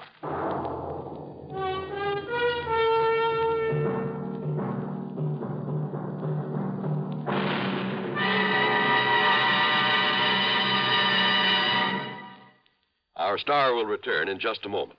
Constipation is something people don't talk about much, but it can be a problem for anyone, even doctors.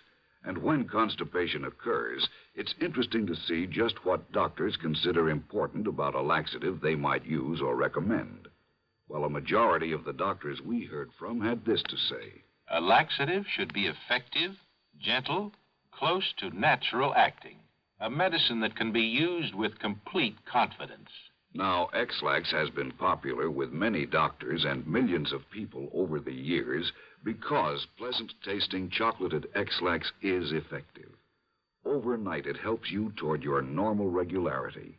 X-Lax is so gentle, so close to natural acting, there's no upset. That's why many doctors and millions of people use X-Lax with complete confidence. X-Lax, the laxative that helps you toward your normal regularity gently, overnight. Now, here is our star to tell you about next week's story. Next week, a story of a deadly swamp and 4 dedicated killers. Their intended victim? Well, join us, won't you? Yours truly, Johnny Dollar.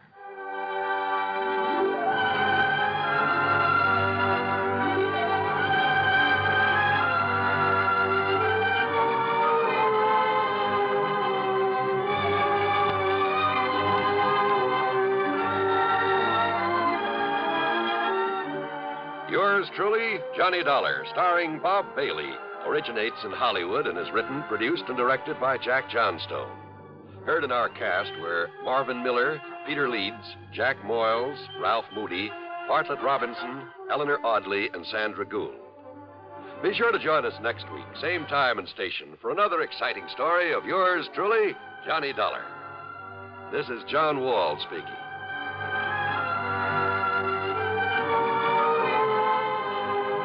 Silent death stalks a ship's corridor as suspense follows on the CBS Radio Network. One more pitch may do it. Judy Wood has been pitching a great game all afternoon. She's just about the best softball pitcher in the Women's League. Okay, she's ready. Strike 3! Man, oh man, what a pitch! Man, oh Manischewitz, what a wine! At the ballpark, not everybody gets the big cheers. But at home, everybody's wine is always cheered. It's Manischewitz. Man, oh, man. Man, oh, Manischewitz, everybody's wine because it tastes so good. Have you tried new Manischewitz fruit wines? It's just like drinking fruit itself. Serve them anytime. Manischewitz fruit wines, 100% pure, specially sweetened.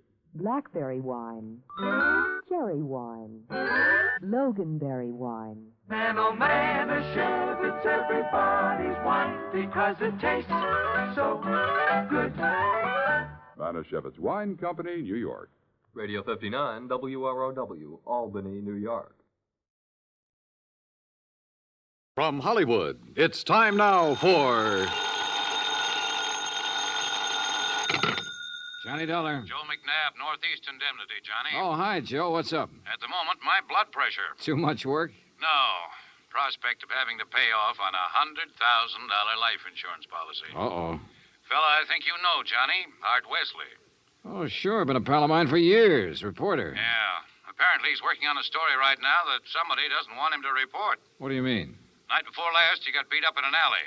Yesterday, a car made a pass at him at high speed. What about today? It's early yet, Johnny. Oh, yeah, sure. But let's hope it's not too late.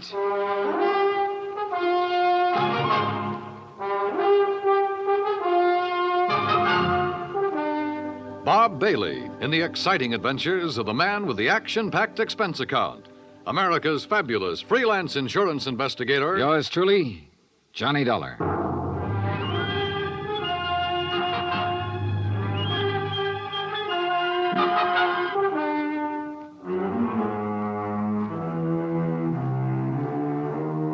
From Special Investigator Johnny Dollar to the Home Office, Northeast Indemnity Affiliates, Hartford, Connecticut.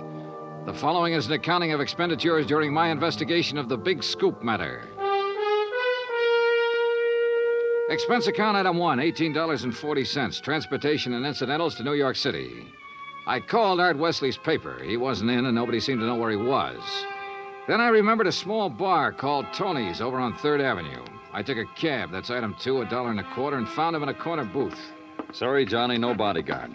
The informants I'm working with will take off fast if they spotted one. No informants, no story. That insurance policy your paper took out on you, who's the beneficiary? A dear departed wife, Joan. Departed? I thought... We split up a couple of months ago. Oh, I'm sorry to hear that, Art. We were living in 2 different worlds. I wanted a home and family. She wanted a trip to the moon every night. Where is she now? Who knows? On her way to the moon, I guess. Hey, look, this story you're working on, Art. It's hot, Johnny. And big, real big. A national gambling syndicate, and run by a guy right here in New York. Who? I'm getting close, but I'm not sure yet. When I am, then out come my articles. What's this guy gonna do when you push him into a corner? Look, I'm worried about you. You look, Johnny, I'm not as foolish as you think. I've got his name written down and put in a safe deposit box with what evidence I got. That's my real insurance. Oh, Art, look, we've been friends a long time. I'm not gonna let you do this alone. Sorry, Johnny. I gotta go it alone.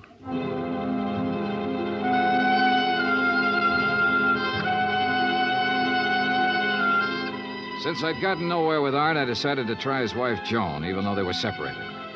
I found her in an apartment on East 68th, but she was hardly what you'd call cooperative. Look, Mr. Dollar, so you're a friend of Art's. At the moment, I'm not. Mrs. Wesley, your marriage with Art is none of my business. But that insurance policy his paper took out on him is. And incidentally, you're still the beneficiary. So? So he could be in danger, those articles he's writing. Why doesn't he drop it? Oh, look, you know Art better than that. Then what am I supposed to do about it? That story is his business. How I feel about things is my business. And come to think of it, I can't see that either of those things is your business. Item 3, $1.80 cab fare to police headquarters in the office of my old friend, Detective Lieutenant Rostelli. Sure. I know about those attempts on Art's life. So I talked to him and got nowhere. He told me the stories about a national gambling syndicate. It's more than he told me. Supposedly the big boss is here in New York. Now, what are you going to do about it? Look, the minute Art quits thinking he's got to hit the jackpot all by himself and lets us in on it, we'll give him all the protection he... Lieutenant Rostelli. Yeah, just a minute. It's for you, Johnny. Oh, thanks.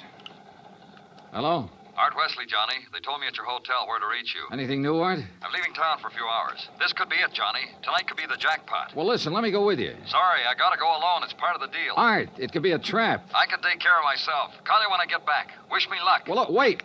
Art! Art!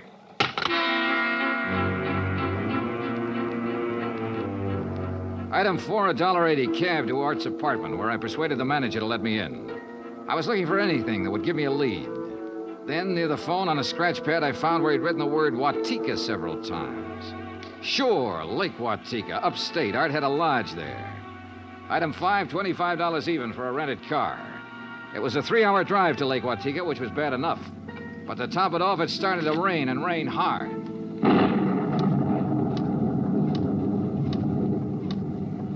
When I finally got to the highway turnoff, the side road to the lake was a mass of mud. Then I got 2 quick breaks. It stopped raining, and I spotted the 6-mile road into Art's place. Half an hour further on, I saw a light.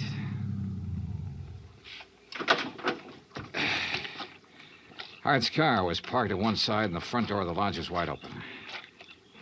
When I got to it, I saw why. Art was lying in the doorway. Yeah. He was the one who wanted to hit the jackpot. But you can't hit the jackpot with a slug, particularly when that slug is right between your eyes.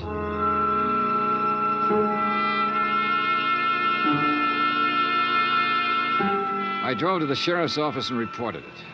Sheriff Tompkins and his boys took over.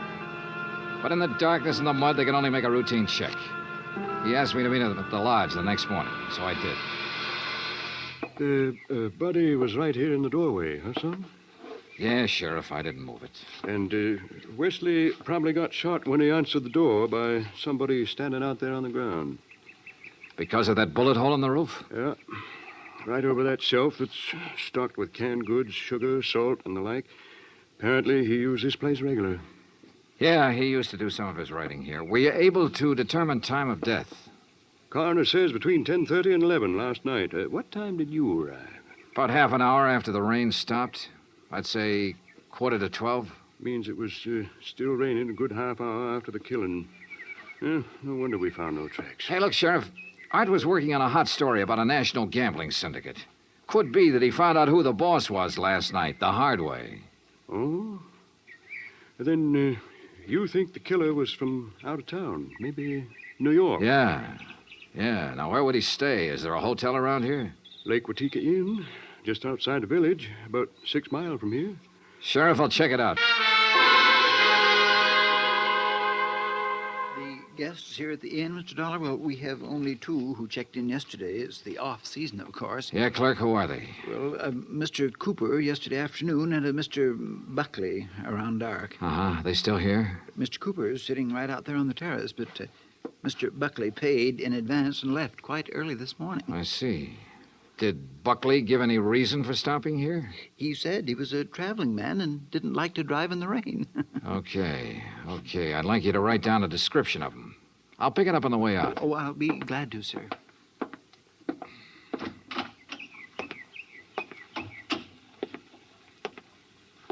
Hi. Oh, good morning. Enjoying the scenery? Yes, immensely. Oh, sit down, won't you? Sure, thanks. My name's Dollar. Mine's Cooper. You just check in? I'll just drop by. I came yesterday. Uh-huh. Pretty up here this time of year. Yes, certainly is. I really enjoy places like this in the off-season. It's a nice change. Too bad the weather hasn't been better, huh? Well, the rainstorm last night? Oh, I enjoyed that, too. You were out in it? Oh, no. No, I enjoyed it the way a storm should be enjoyed. In front of the fireplace in my cottage with a drink and a good book. No, Mr. Dollar, I stayed in last night. And that was that. I picked up the description of the other guest, Buckley, from the clerk and gave it to Sheriff Tompkins, who got out a bulletin on him. Then I drove back to New York City, turned in my rented car, and took a cab. That's item 6, $1.70, to Joan Wesley's apartment. Yes. They notified me this morning about Art's death. I don't know what to say. What is there to say? Good question, Mrs. Wesley. If only he hadn't been so stubborn. If only he'd given up that story about the gambling syndicate or whatever it was. Yeah. You figure somebody in the syndicate killed him? Why, of course. Mrs. Wesley, did you know Art had gone on up to the lodge at Lake Watika? No. Mr. Dollar, I'm rather tired. One more thing. Did you go out last night? No. It was raining. I stayed here in the apartment. All evening? All evening. I see. Well, thanks, Mrs. Wesley. Maybe I was imagining, but it seemed to me Joan Wesley hesitated just a little before telling me she hadn't been out of her apartment last night.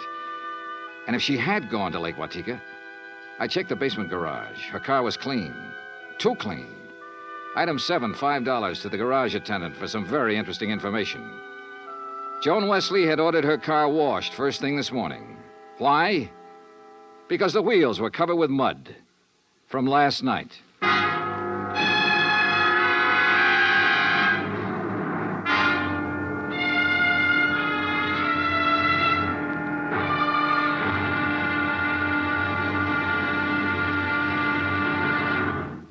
Act Two of yours truly, Johnny Dollar, in just a moment. Better schools mean better citizens, better neighbors, better families. But we can't expect our children to respond, to learn and grow, if we ourselves are indifferent to their school environment. CBS Radio urges that you write to Better Schools, 9 East 40th Street, New York 16, New York, for information about how citizens can spark community action to improve their schools. That address again is Better Schools, 9 East 40th Street, New York 16, New York. Now, Act Two of yours truly, Johnny Dollar, and the Big Scoop Matter.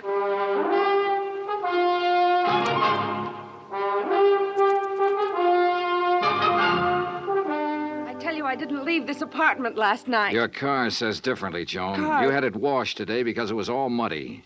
And the reason it was muddy was because you had it out in the rain last night. Look, Another thing. You told me you didn't know Art had gone to the lodge. You hadn't heard from him. But the switchboard operator told me you had a call from him yesterday. Now, why else would he call you except to tell you where he was going? Well, how about it, Joan? All right. Art did call me yesterday and told me he was going to Lake Watika. And how about last night? Yes. I went out, but not to Lake Watika. Art wouldn't give you a divorce. By killing him, you get your freedom and $100,000. I didn't kill Art. I didn't go up there last night. Then where did you go? Might as well know.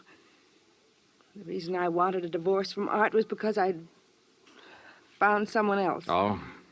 That's where I went for a few minutes last evening. Why did you lie about the phone call from Art yesterday? I don't know. I was confused. I was afraid it would look bad for me if it came out that I knew Art had gone up there. It doesn't look good for you this way, believe me. Oh, Johnny, I'm telling the truth. Who is this fella you're interested in? I don't see why he Who has is to- he? His name is Ted Nash. Will you have to talk to him? I sure will. And right now. But I was wrong about talking to Ted Nash right now. I called his apartment and got no answer. Item 9, $1.60, cab fare to police headquarters in the office of Detective Lieutenant Rastelli. You figure this guy Nash and Joan Wesley could have killed Art and used the gambling syndicate threat as a cover, huh? It's a possibility, Lieutenant. Well, I'll see what I can find out about Nash. How'd you do at Lake Watika? 2 guests checked in the day of the killing. One, a man named Buckley. He left early this morning. Sheriff Tompkins has a bulletin out on him. Who else? A fellow named Cooper, who apparently likes to go places in the off-season. Nothing to tie him in particularly. Cooper, huh? We had a rumble some time ago that a guy named Cooper was involved in that gambling syndicate. What? Trouble is, we got no proof. Hey, wait a minute. What's the matter? Art told me he'd put the name of the man he was after in a safe deposit box. If we could find the key to that box. How about Art's apartment? Let's take a look. So we looked, and we found the key tucked away in a desk, but only a number on it.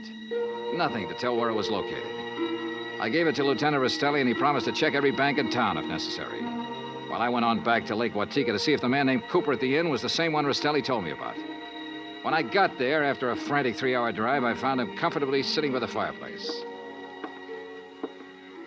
Well, Mr. Dollar, isn't it? Yeah, that's right. Cooper, I'm going to get right to the point. You told me you came up here to enjoy the scenery. Yes, that's right. Why? The man who was killed last night, Art Wesley, he was trying to expose a national gambling syndicate. Oh, that's very interesting. So? So, I know a police detective in New York who thinks you're a member of that syndicate. Well, now, Mr. Dollar, that's a very serious charge. I presume you have proof. Well? Uh-huh. No proof. Well, in that case, I don't think there's any... Dollar, long-distance call for you. You can take it on that phone right beside you. Thanks, clerk. Johnny Dollar. Rastelli in New York, Johnny. Hi, Lieutenant. Did you locate that? Yeah, the safe deposit box, and in it we found the name of the man Art Wesley was closing in on. It's Cooper. Thanks very all right, much. So you... Well, Cooper, you wanted proof? We've got it. Evidence that ties you in with the syndicate. Clerk. Well, now, this is ridiculous, Is Dollar. it? Let me tell you the facts about this thing. Is something the matter, Mr. Dollar? Get Sheriff Tompkins on the phone, clerk. Tell him I've got Art Wesley's killer here. You mean Mr. Cooper? Oh, now, wait a minute. Now, look, Dollar. If you'd get your facts straight, you'd drop this silly notion of yours. What kind of facts, Cooper? What time was Wesley killed? Between 10:30 and 11 last night. But, Mr. Dollar, Mr. Wesley's place is some 6 miles from here. That's right. Why? Well, then Mr. Cooper couldn't have killed him. What do you mean? Last night, I took a drink to Mr. Cooper's cottage here at the inn. What time? Around 20 to 11, and I chatted with him for at least 15 minutes. Are you sure about that? Oh, quite sure. Well, Mr. Dollar, I'll buy you a drink sometime. Cooper strolled back to the bar with a satisfied smirk on his face. So the one man who had to be Art's killer couldn't have killed him. I collared the clerk again and had him repeat his story in detail.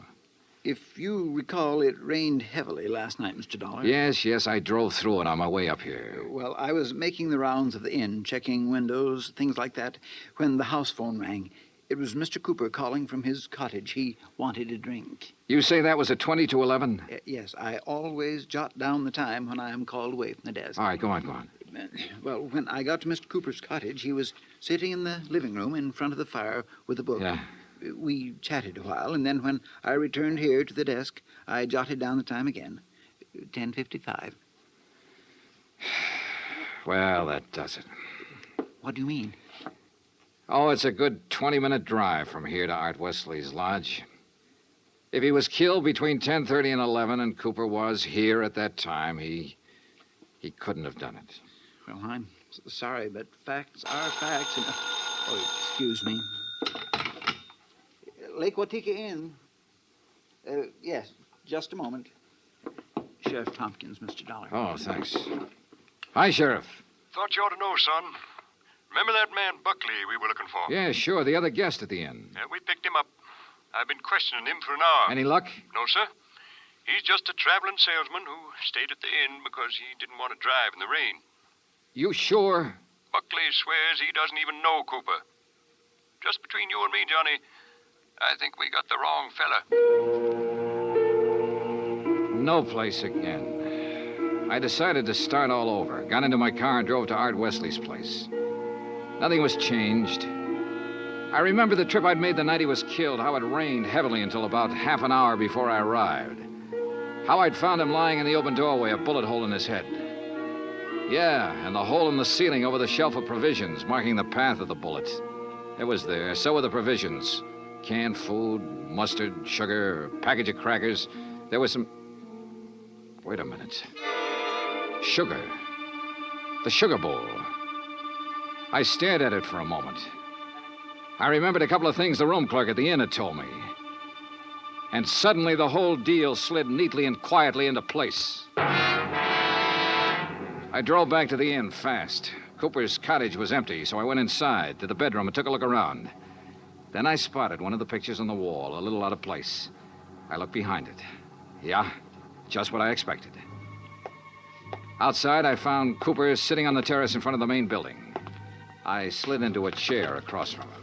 Well, Mr. Dollar, what fantastic crime are you going to accuse me of today? Cooper, I got a one-track mind. and it's still stuck on murder. Oh, now look, Dollar. We've been over this before, and personally, I find it quite boring. So much so that it's interfering with my vacation here. That's too bad. Yes, it is. So I'm leaving this evening. I don't think so, Cooper. Oh, come now. Art Wesley was trying to expose a figure in a gambling syndicate. You. Well, that's a matter of conjecture. You had to stop him for keeps. Oh, now look, Dollar. The time of Art Wesley's death has been established as between 10:30 and 11 last night. That's right, between 10:30 and 11 last night. And I'm sure you remember the room clerk telling you he was with me in my cottage living room from 10:40 to 10:55. I sure do. So that I certainly couldn't have killed your friend Wesley 6 miles from here during that time. Except that Art Wesley wasn't killed at his lodge. What are you talking about? You see, I remembered something else the clerk had told me. The night of the killing, it stopped raining a little after 11. All right, what difference does that make? All the difference in the world, believe me. Here's what really happened, Cooper. You killed Art Wesley in the bedroom of your cottage here at the inn. Oh, don't be ridiculous. You immediately called the room clerk over and chatted with him in your living room for about 15 minutes. He didn't know there was a corpse in the next room. Oh, really? After he left, you took Wesley's body the 6 miles to his place and planted it in the doorway. Oh, now look, Dollar. Your problem was to make it look like he'd been killed there. Then you remembered. The slug that had killed him hit the wall in your bedroom. That gave you an idea. You figured out the right angle at the lodge and fired a shot upwards from the outside the door. It went through the ceiling at the back. All right, Dollar, I've had enough of your half-baked theories with no proof whatsoever to back them up. Correction, Cooper. This time I've got proof. There was a shelf of food under the bullet hole and a bowl of sugar directly under it. A bowl of... So what? When sugar gets wet, it gets crusty, and it stays that way. But the sugar in that bowl was dry. Now, if the killing was between 10:30 and 11, and it rained heavily until after 11, then some rain would have dropped through the bullet hole into the sugar. I see. But, Cooper, the sugar was dry. So the bullet hole was made after the time of the murder, when you planted Wesley's body there. Just a little detail, Cooper, but it nails you. That, and of course, the fact I found the slug that really killed Wesley just a couple of minutes ago. Oh? Buried in the wall of your bedroom behind a picture you'd moved slightly to cover it. Well, Dollar, I may as well tell you that I saw you come out of my cottage a few minutes ago. I figured you knew. So ever since you sat down here, I've been holding a gun on you under the table. You know, Cooper, I may as well tell you. Ever since I sat down here, I've been holding a gun on you, too. Well, you... Let's have it. Well, you didn't have any gun. A big-time gambler bluffed right out of the game. Cooper, you're slipping.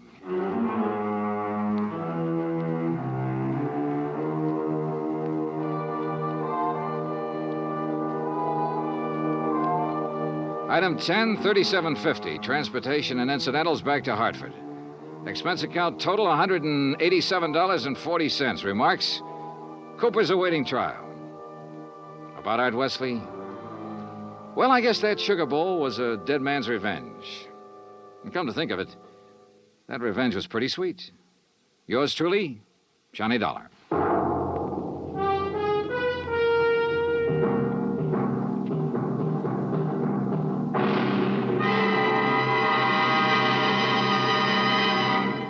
Our star will return in just a moment. In days long since gone by, one had to go out in search of daring do. But in a fast-moving world, exciting things are happening right around the clock. Things you can be in on no matter what else you're doing, as long as your radio is nearby. With CBS newsmen on the job, you can make CBS Radio your listening post for world events. Stay tuned now for 5 minutes of CBS News, to be followed over most of these same stations by the FBI in peace and war. Now, here is our star to tell you about next week's story. Next week, colorful New Orleans, from nightlife in the Latin Quarter to the dismal, deadly swamps. Join us, won't you? Yours truly, Johnny Dollar. Yours truly, Johnny Dollar, starring Bob Bailey, originates in Hollywood. Written by Robert Reif, it is produced and directed by Jack Johnstone. Heard in tonight's cast were Virginia Gregg, Russell Thorson, Barney Phillips, Stacey Harris, Larry Thor, Parley Bear, and Les Tremaine. Musical supervision is by Amerigo Marino. Be sure to join us next week, same time and station, for another exciting story of yours truly, Johnny Dollar. Dan Cubberly speaking.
Johnny Dollar. Johnny, this is Don Boomhauer down here in Sarasota, Florida. Don, how are you? Oh, great. Yeah? Now, what's the matter? Well, the last time I called you, I mentioned that pal of yours, Earl Foreman. Yeah? Told you he was out in California and that he'd left me holding down the local office of Tri-State Life and Casualty for him. Oh, yeah, I So remember. what's he gone and done? Moved on out there to sunny, smoggy Southern California, bag and back. Yeah, I heard from him a few To say, I'm still running the Tri-State office here in Sarasota. That's bad? Be fine if it didn't take so much of my time away from my real estate business. But what I called you about, Johnny... Yeah, trouble, Don? Yes, well, no, not exactly. Well, which is it? I mean, not exactly the kind you might expect. Looks like one of our clients, an old man by the name of William Trasker, is dying. Old Bill Trasker, the fishing guy? That's the one. Yeah. Earl and I went fishing with him several times out in the Gulf. Oh, so that's how he knows about you. Well, what's he dying of, Don? I can't imagine anybody having it in for old Bill and trying to knock him off. No, it's some rare type of kidney ailment, the doctor says. Oh. Nothing suspicious about it, nothing whatsoever. Oh. Well, then The amount of insurance he carries is so small as to be almost negligible. How much, Don? $2,500. Huh? I know, Johnny. It would hardly seem to justify the cost of your coming down. And if there's nothing suspicious about the circumstances... Nothing at all. It'll be death from natural causes. Well, Don, I'm afraid I don't see any During reason... his periods of consciousness, he's in a coma most of the time, he keeps asking for you. Oh? What? Well, I don't know. Not for sure, that is. But what he keeps saying, or trying to say, and it's hard to understand him, well, Johnny, it sounds like he's trying to give us the clue to a murder. Murder? That's right. Don, I'm on my way.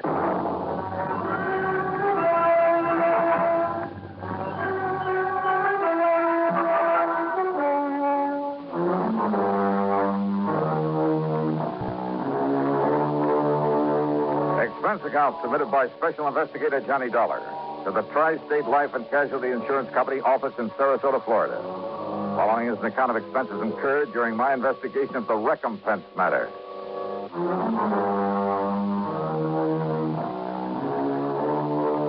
Expense account item 1, 7970, taxi in a plane from Hartford to New York, then another one to Florida. At the International Airport in Tampa, Don Boomhauer was waiting for me. We piled into his air-conditioned car and headed south on the Tamiami Trail down towards Sarasota. That's right, Johnny. Old Bill Trasker. Dying of some kidney disease, huh? And according to Dr. Crutcher, nothing short of a miracle would save him. Just too bad. He seemed like a mighty nice old man, a real gentleman. Well-educated, well-spoken. Yeah, you'd expect to find him running a big business instead of a broken-down outboard rig to take out fishing parties. So I understand. But frankly, Johnny, I'd never even seen old Bill until the doctor called me. Said he was dying and that he wanted to see you. Then I looked up his policy. Yeah, $2,500, you said. Yes, to be spent in giving him a modest but decent burial. And to pay any bills he might leave outstanding. Apparently, then, Bill won't be leaving much of an estate. And you'll understand why when you see the little kind of shack he lives in. But now, over the phone, you said something about a murder. Well, Johnny, it was so difficult trying to understand what he was trying to say. Even when he seemed completely conscious, he was very vague, except perhaps when he was asking for you. When he told us he had to see you before he goes. Well, now, Don, why... He never said the actual word murder, Johnny. But he, well, listen, there was a name he kept trying to tell us. It sounded like Jerry or Gerald something. Last name we couldn't get at all. Well, have you checked over his relatives? When we asked him about relatives, he just turned his face away and shook his head. But now, if he was talking about a murder... Johnny, it's just that... Well, Doc and I agreed that from what he said, and, well, his knowing you and your work and wanting to see you, and, well, you know how deathbed confessions are. Don, you're not making much sense. Look, Doc will be waiting for us, and if Bill is conscious enough to make sense when he talks to you, well, let's just wait and see what you can get out of him. Whatever you say, Don.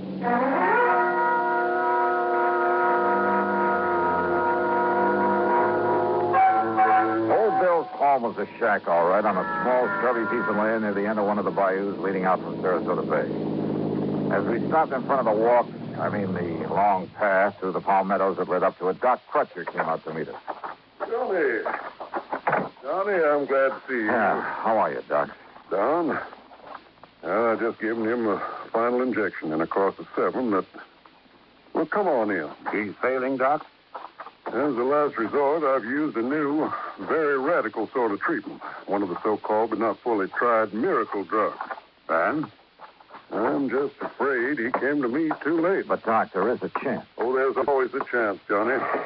But in this case, a very slim one. Doctor... Here we are, Bill. You just relax. Johnny Dollar? Yeah. Well, here I am, Bill. See? Right here in the flesh. Johnny? That's right. Hey, look, if you expect to take me out fishing, you got to get well, old man. No. Oh, Johnny, it's too late now. Oh, come on now. That's no way to talk, old timer. I'm gonna die now. Yeah, who said so? Would you must tell him. Tell who, Bill? Tell police. Tell what to the police? No. What? No. Murder. There was a murder? Or you mean there was no murder? No, tell police that I did. I did it. Easy, old man. Gerald.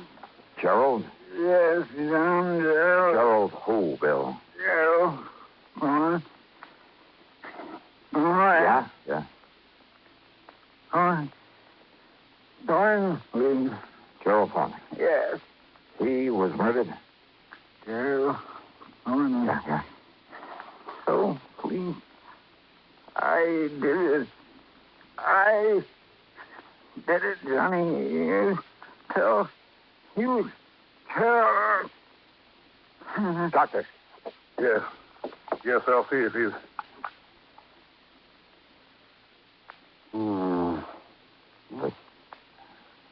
The end, Doc? Well, no. As a matter of fact, his heartbeat is... Well, it's stronger. What? Much stronger.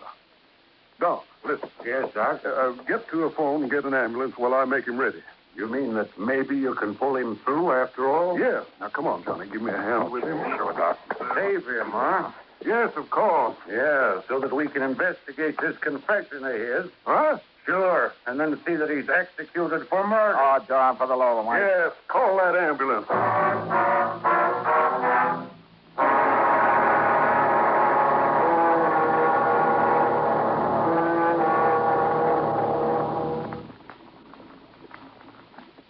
Great scientific achievements usually are made through the combined efforts of many men. Such is the story of the Atlantic Cable, one of the outstanding milestones of the 19th century.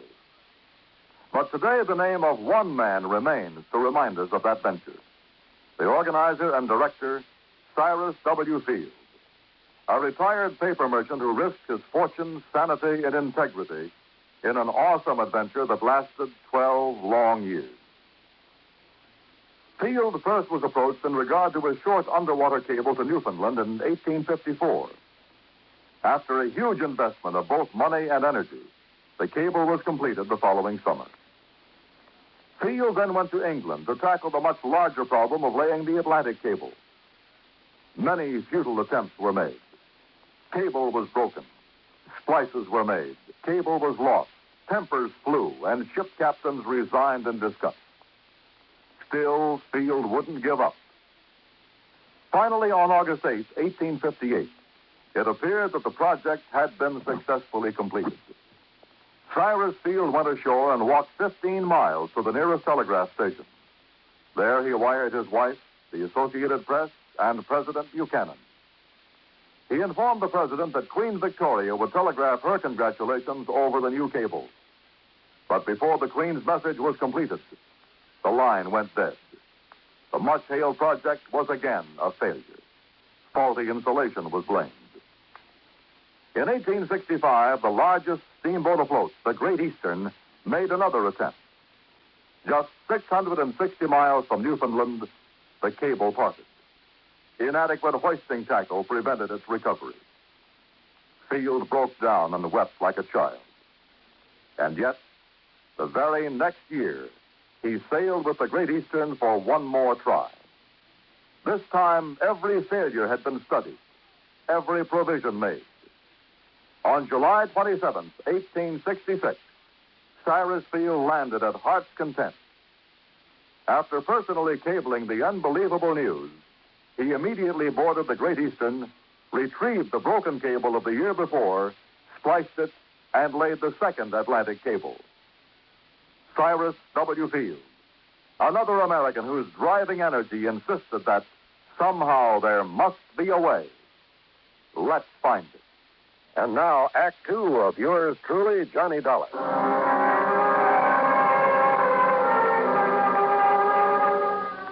We carefully laid Old Bill in the back seat of Don Boomhauer's car and drove him to the hospital ourselves.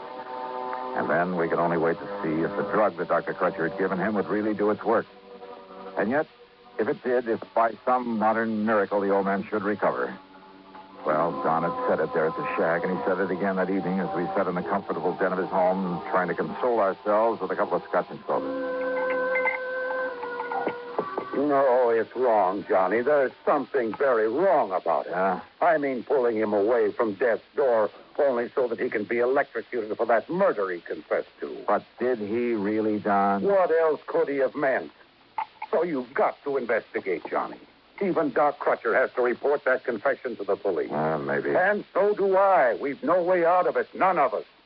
Earl Thornton. Yes, the name of his victim, the man he murdered. Did he? Is that what he tried to tell us? Well, what else could he have possibly meant? And don't forget, he thinks that he's dying. Oh, I know. A deathbed confession, Johnny. Happens all the time. Oh, but look, is he the kind of man who could have killed somebody? He certainly didn't strike me that way. But how do you know? It may have happened years ago. And it may never have happened at all. And I hope that somehow you're right. But can you prove it? Well, Johnny? Pour me another drink, will you? Sure, all you want. But you haven't answered my question. I'm going to try, Don. I'm going to try.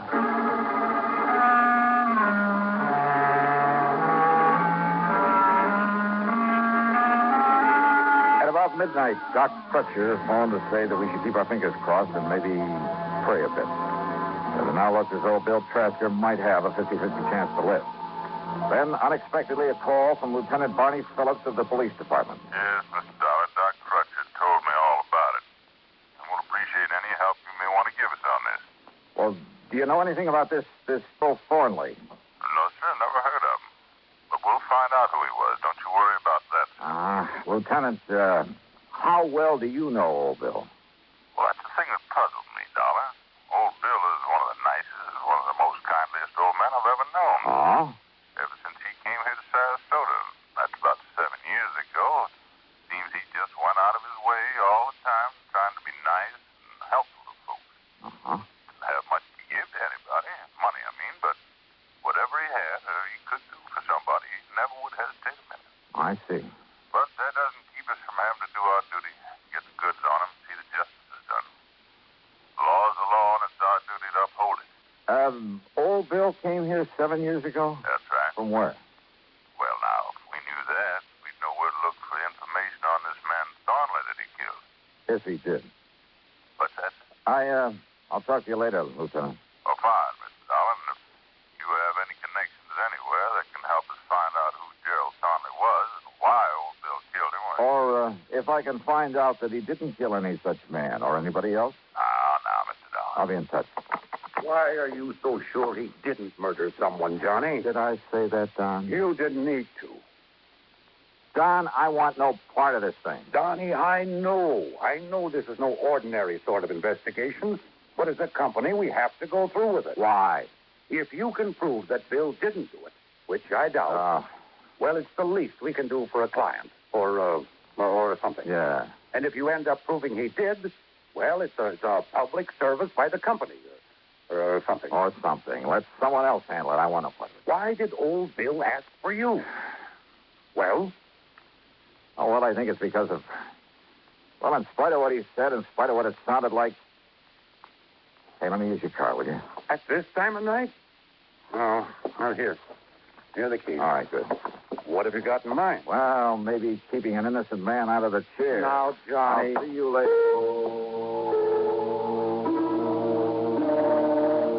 Obviously, the key to this whole matter lay in finding out about Bill's supposed victim, Gerald Thornley. Who he was, where he was, or where he had been. And then if Bill had ever been there. So I drove over to the shack again and went through Bill's clothes, hoping that some of them might be old enough to show where he'd been before he moved to Sarasota. Every one of them bore a New York label. Item 2, $5.20 for a tank full of gas. Item 3, after I reached the airport in Tampa, $4.60 for a long telegram to Ripley Keener, a pal of mine on the New York side. Item 4, $71.70, and shortly after dawn, I was in New York. Rip was waiting for me at the airport. Saved yourself the time and money and phoned me, Johnny. Now, just what do you mean by that, Rip? Well, I could have told you all there is to tell about Gerald P. Thornley in one sentence. I handled a story on him for the paper myself. All right, well, what about him? He ain't. He what?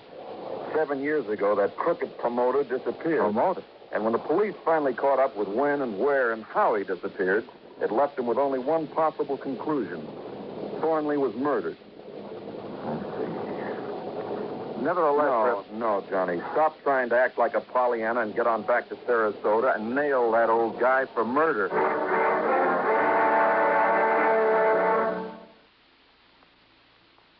The 14th Amendment to our Constitution is one of its most important sections. It bestows United States citizenship upon every person, regardless of race, who is born within our borders or who is naturalized. And this amendment further provides that the privileges and immunities of citizenship cannot be taken away by a state, nor may a citizen be denied the equal protection of the laws. It is this amendment which makes us all equal citizens with equal rights, to the end that this country of yours and mine shall be our country under God. Now, Act 3 of yours truly, Johnny Dollar, and the recompense matter.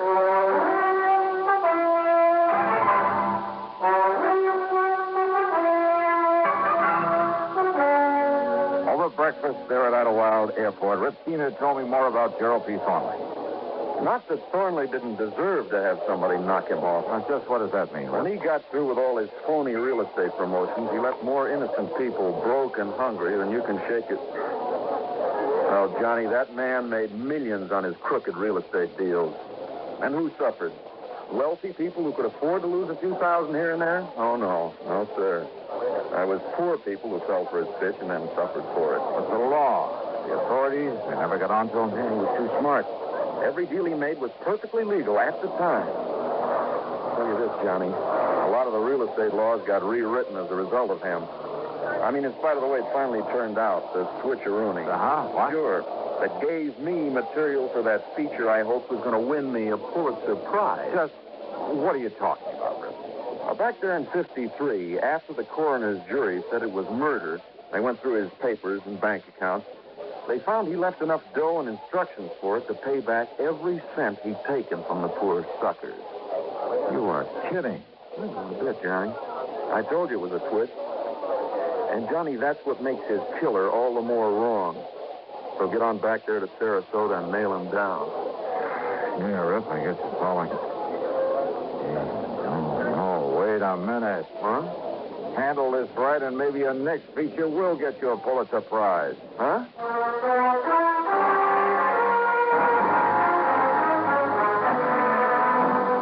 Poor people who'd been taken by Thornley. Well, old Bill Trasker had never been in that category, in spite of his menial job these last 7 years as a fishing guide. Item 5, 10 cents for a call to Lieutenant Randy Singer, 18th Precinct.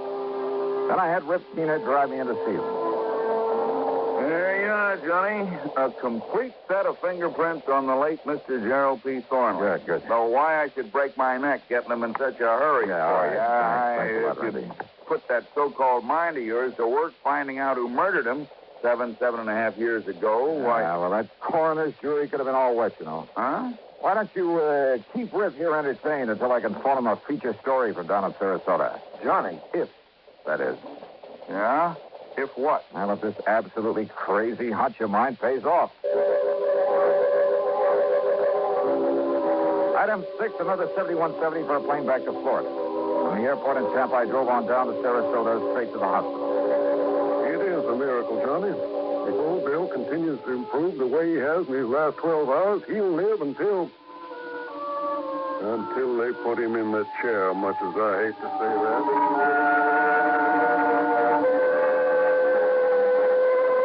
Old Bill was much better. It almost was a miracle. He let me take a set of his fingerprints, and then he broke down and told me his story. Then at police headquarters, when one of the lab men compared the prints with a set I brought down from New York, Lieutenant Barney Phillips nearly flipped. But oh, no. Look, Al, I can't believe this. According to these prints, old Bill is Gerald P. Thornley. That's right. But I don't understand. But why, Dollar? Well, his dirty real estate promotions were perfectly legal at the time. But he was ruining more innocent people, causing more heartbreak and suffering. But he hadn't thought about that in his lust for money. All he cared about was getting more and more of it, regardless of whom he was hurting. Until one day this kidney thing hit him, and it scared him. And suddenly he realized that one day he'd die as one of the most hated men in the world. But simply getting back the money would never erase the stigma that he'd have to live with. So he arranged his own disappearance, and he made it look like murder. So he could quietly get away and start leading the kind of life he should have been leading and could start doing some good for people. Exactly the way he's been doing here in Sarasota, Lieutenant. There's a sort of recompense for the rotten things he'd done before. Yeah, that's right. And without having folks point him out as the crook he'd been. That's right. And don't forget, the people he'd hurt up north were all paid off. But, Dollar, when he thought he was dying, he told you murder. He said no murder. Doc and Don misunderstood. He said to tell the police that he did it. That's all. And now we know what he did. Dollar, I hate to say this, but he's still in trouble. Old Bill Trasker? Gerald P. Thornley. Not anymore, Lieutenant. What's it? Thornley is dead. Legally dead. Well, I know it's only... Well, I guess you're right, Mr. Johnny. Well, you say you're right. Yeah.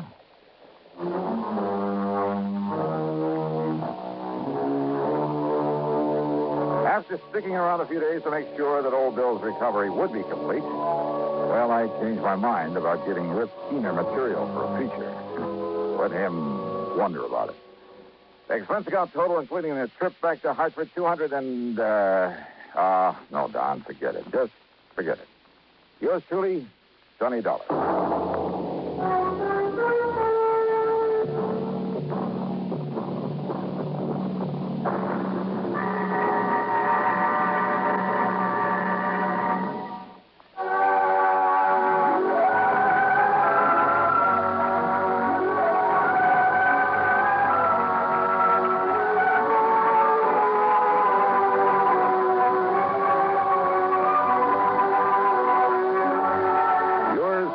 Johnny Dollar, starring Bob Bailey, originates in Hollywood and is written, produced, and directed by Jack Johnstone.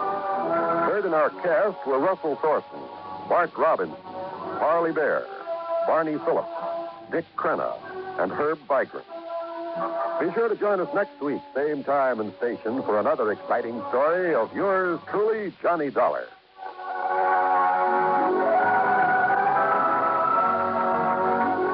This is John Wall speaking.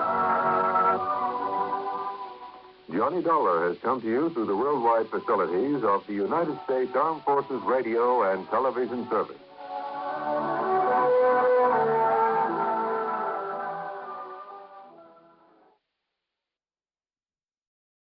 From Hollywood, it's time now for Johnny Dollar. Paul Kendrick, Johnny, over at Eastern Allied Casualty, remember? Oh, sure, Paul. How are you? Seen any good fights lately? Prize fights, that is? Yeah, the championship bout at the stadium over in Mulville last week. Were you there? No, I had to miss it. But it didn't miss me. Huh? The minute Georgie hit the canvas in that fourth round, it cost me $50. Johnny, do you remember Al Coronado? Are you kidding? I've watched that boy come up from the Golden Gloves. Well, he fought in one of the preliminary bouts. I know. I lost on him, too. $20. Come on over, will you? And I'll tell you why the company may lose $50,000 on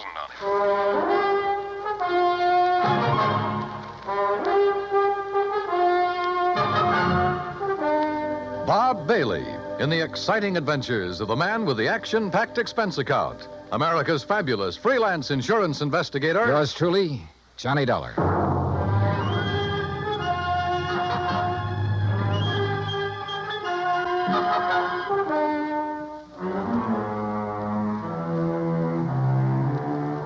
Expense account submitted by Special Investigator Johnny Dollar to Eastern Allied Casualty Insurance Company, 422 Spidal Building, Hartford, Connecticut. Following is an account of expenses incurred during my investigation of the Squared Circle matter. Expense account item 1, $1.10, cab from my apartment to the offices of Eastern Allied. When I got upstairs into his personal cubicle, I found Paul Kendrick pacing the floor. Sit down, Johnny. Have a drink if you want one. No, thanks. Hey, looks like you're the one who could use a drink. What are you worried about? Don't tell me you've been hitting the company till for big money to bet on the fights. Johnny, I'm worried about murder. Listen. I'm all ears. How long since you've seen Al Coronado fight? Oh, 6 months, a year, maybe. But before that, when he was working all the local arenas, you and I were present every time he put on the gloves. So? We knew him when he had reflexes quick enough to... Well, do you remember how he'd show off by picking a fly or mosquito out of the air, grabbing it between his fingers without even hurting it? Yeah, sure. He was no mental giant, not by a long shot, but he had the fastest eyes and hands I ever saw in a man. Right. But something has happened to him, something very wrong. And I think I know what it is. Listen. I'm listening. A few years ago, his manager, Ricky Malone, took out a $50,000 policy on him. Annuity. So what? A lot of managers take out policies on their boys. And then get him killed? Look, Al is fighting again tomorrow night in a small town outside of Joplin. Joplin? Missouri? A little place just across the state line. Johnny, I want you to be there. You mean as a sort of bodyguard? I want you to see the fight, that's all. See Al Coronado fight. Yeah, but this murder crack. I'm having a copy of the policy made, and you can pick it up at the Joplin post office. General delivery. Now, Paul... I know. I may be all wrong. This may only be a hunch, without a single legitimate reason for suspicion. That's why I took a whole week to think it over before calling you. That's why I want somebody who knows Al as well as you and I do to... Look, will you go down there and see him? Well, We'll pay the freight. Pad your expense account, anything you like. Oh, now that's an attractive But do offer. it, Johnny. Will you?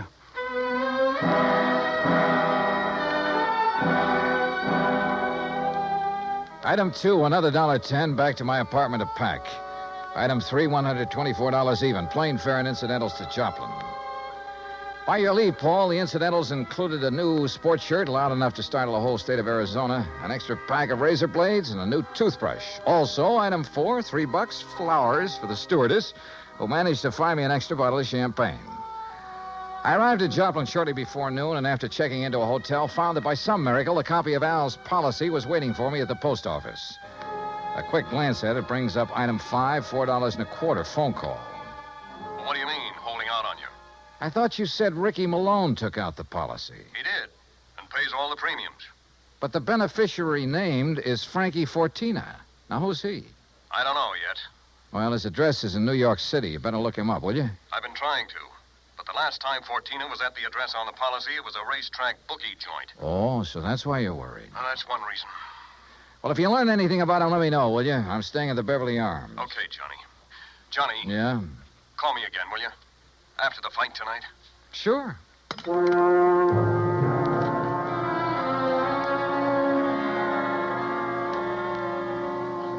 I was tired, so I had a big lunch. That's item 6. Went up to my room and slept. I overslept. It was nearly 9 o'clock when I woke up, so I grabbed a cab. That's item 7, and went out to the arena in the nearby town of Mount Elba. For $5, item 8, I managed to get a seat at ringside in time to catch the end of the last preliminary. The winner in 1 minute, program told me Al was scheduled for the main event against some local boy named Rafe Cummings. I never heard of him, and I doubt if anybody outside of Tucson ever had. I understood why when he stepped into the ring. This kid looked like the rankest kind of amateur. Strong, sure, and in good condition, but clumsy. He almost tripped over his own size 15 feet. And it was no act to fool an opponent either. Al, when he came in, looked as good as ever. He gave me a quick glance of recognition, though I'm sure he knew nothing about me except possibly my name. At the opening bell, he came out fast. All the old speed and timing were there. Faint weave and flick out that light, but punishing left. Same old pattern, same old... Oh, wait a minute. Those quick left jabs were only landing about 1 and 4. As though he touched Cummings only when the clumsy ox happened to walk into him. But because of his speed, Al took nothing but a few light ones on the body. He kept his face well out of reach. Oh, yeah, his timing was perfect, but his aim was terrible. Every time he shot out his fist, he was 3-4 inches wide. Then a funny thing happened. At the end of the round, when Al went back to his corner, and remember, Rafe had only tapped him a few times on the body. When he went back to his corner and started to sit down, he almost missed the stool. Would have if one of the seconds hadn't aimed it under him. Funny. The second round got underway the same as the first. Al was all speed, dodging, weaving, keeping his face out of the way. But again, he wasn't hitting his mark. And then it happened.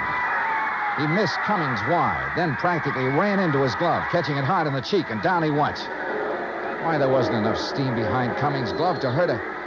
But Al took the count. He'd been hurt by that tap on the face. Then another thing. The second he was counted out, his handlers practically hauled him out of the ring and back to his dressing room. And believe me, Al looked terrible. His eyes had a strange, almost far-away look. As though that little smack had knocked his brains loose.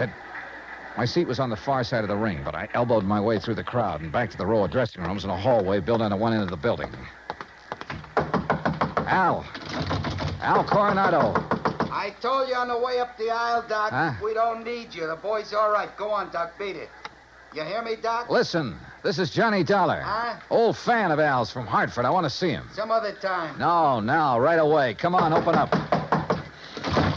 I said some other time. Don't you understand? We're pulling out of this, Berg, and we ain't got time to stand around and talk. Now, look, buddy. Malone's the name. I'm Al's manager, see? And when I say get out, I mean vamoose. Al, are you okay, boy? This is Johnny Dollar. Oh, no, you don't.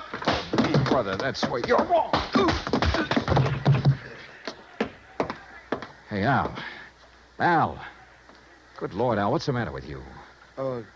Hello, Johnny. Hey, Al, look at me. No, I mean straight at me. Here. Al. I'm all right, Johnny. You're in bad shape. You should never have fought tonight. Oh, that's all right. Where are your seconds, your trainer? Ricky, he don't let nobody in after fight. Look, Al, can you get up off that table, stand up and walk? Oh, sure, Johnny. Then come on. I'm taking you out of here to no, a doctor. Johnny. Easy, Al. No, look behind Al, you, Rick. please, He's come on. up. He's good. You bet I am, Dollar.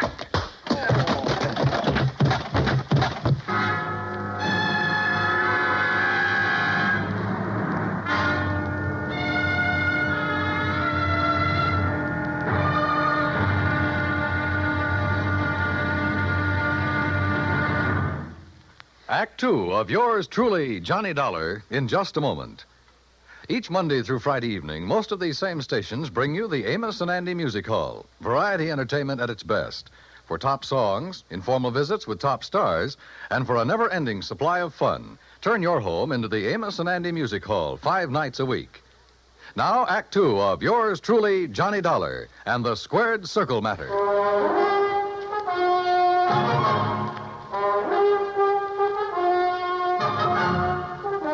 When I came to, the dressing room was dark and quiet. After carefully falling off the table where they'd left me, I groped my way to the light switch, stumbling incidentally over the remains of the chair Ricky Malone had used on me. It was well after midnight, so I left by the dressing room window. The second I reached my hotel room, I put through a long-distance call, hoping Paul Kendrick would be in bed. He was. Yeah, hello? Johnny Dollar. And, Paul, you're right. It'll be murder unless I can stop it. Hey, you awake? Oh, you mean Al Coronado? What's happened, Johnny? Plenty. And listen, that boy is more than punch-drunk. He's had a brain injury of some kind. I'll bet on it. That's what I was afraid of. The tap on the face that knocked him out tonight wasn't enough to hurt a kitten. But a good solid blow would probably kill him. That's why he kept protecting his face. But Ricky Malone, is making him keep on? Who else? I just met the gentleman, by the way. Well, what'd he say? Did you question him? Before I could, he cracked me over the head with a chair. Where is he now? Oh, I don't know. What are you going to do? See if the police can track them down. Malone said something about leaving town right away. Keep after him. Did you read that policy carefully? You kidding? I haven't had time. It's an annuity. That much I saw. Beginning in 3 or 4 years, it'll pay Al a nice little income for the rest of his life, if he survives. But the beneficiary named. Yes, Frankie Fortina, who gets the full face value of the policy if Al dies. Johnny. Yeah? I got a rundown on Fortina. You said he was a bookie at one time. That was the least of his crimes. He has a record as long as your arm. As I see it, he owns Al Coronado. Then you're probably thinking what I am. Al hasn't been doing so well lately. He's taken a big drop in class. Isn't making the purses he used to. You know that? Yes. The ANBA keeps a complete record. So with this injury to his brain, the only way Fortina can clean up on him is by seeing him dead. That's right. Oh, what about medical examinations before these fights? Ricky Malone could bribe his own mother, especially in some of the towns where Al has been fighting lately. That's possible, of course. Also, what you and I believe is wrong with Al is one of the hardest things in the world to detect. Yeah, I must admit he looked great when he entered the ring. Okay, Paul, one thing's in our favor. Neither Al nor Ricky Malone knows who I am, outside of being a fight fan. Just so Fortina doesn't learn different. Where is Fortina, by the way? I don't know. So, Johnny, whatever you do, be careful.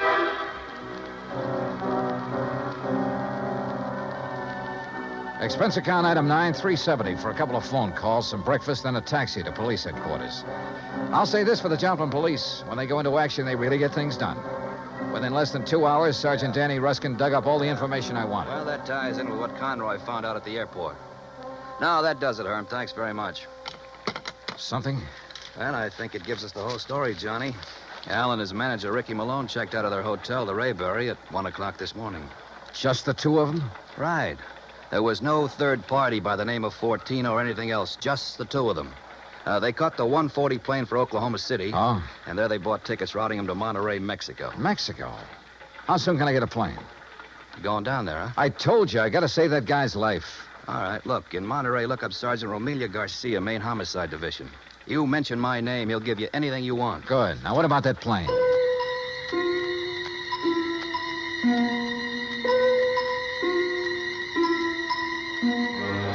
The deal on plane connections turned out to be bad.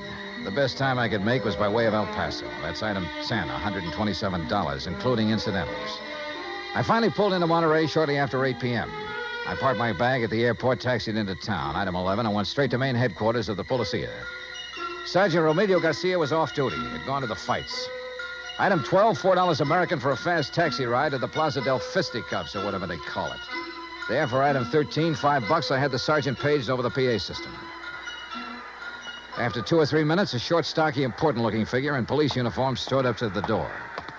Senor Johnny Dollar? Yeah, that's right, Sergeant. How are you? You Americanos. Now, what is so important I must leave the excellent fights to talk with you, huh?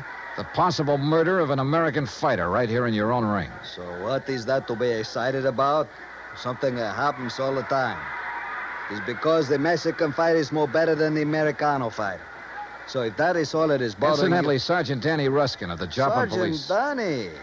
Why do you not say so at the beginning? Well, you didn't give me much of a chance. How is it, my good friend, Sergeant Danny? Pues it's too long IFC here. Yeah, well, look. Excellent man, Sergeant Danny.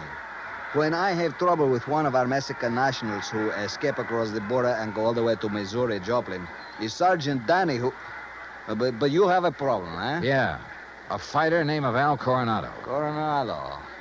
Oh, but of course, tomorrow night he is fighting here, and he will lose. Why do you say that? Come, look. Here on the, what you call, a billboard, a picture of the man he is to fight. So, El Toro Negro. That sounds more like the name of a bull than a... Holy... See, big man, is he not? Is this picture real? 240 pounds, senor. But Al Coronado only weighs in at 181. See? El Toro, big man. And Senor Dollar, he is a killer. Our best. 3 men he's knocked out of the ring. But nobody hurts him, so no wonder you worried. Sergeant, unless you and I can stop it, that won't be a fight tomorrow night. It'll be a premeditated, cold-blooded killing. Oh? How so?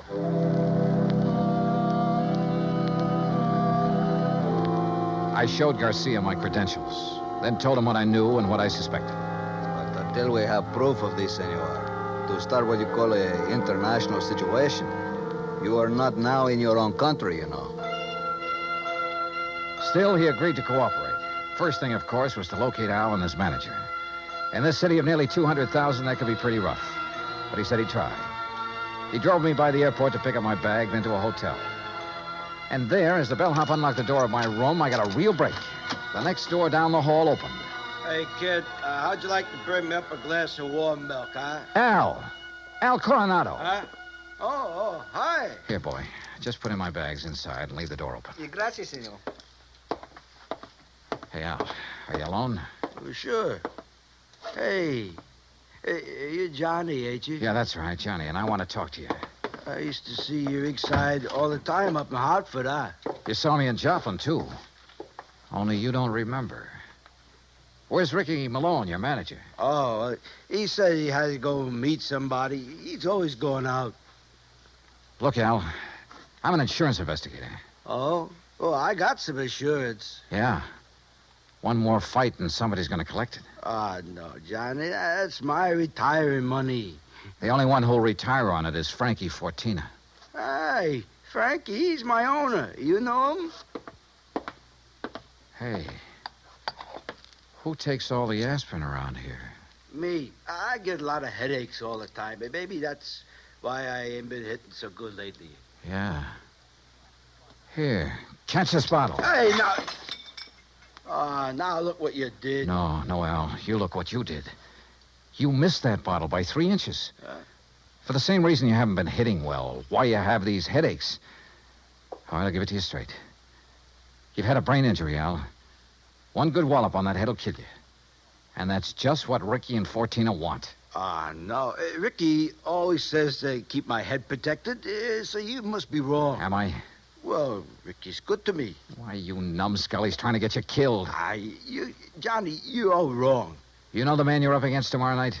Well, I know his name. Well, he's the one scheduled to finish you off.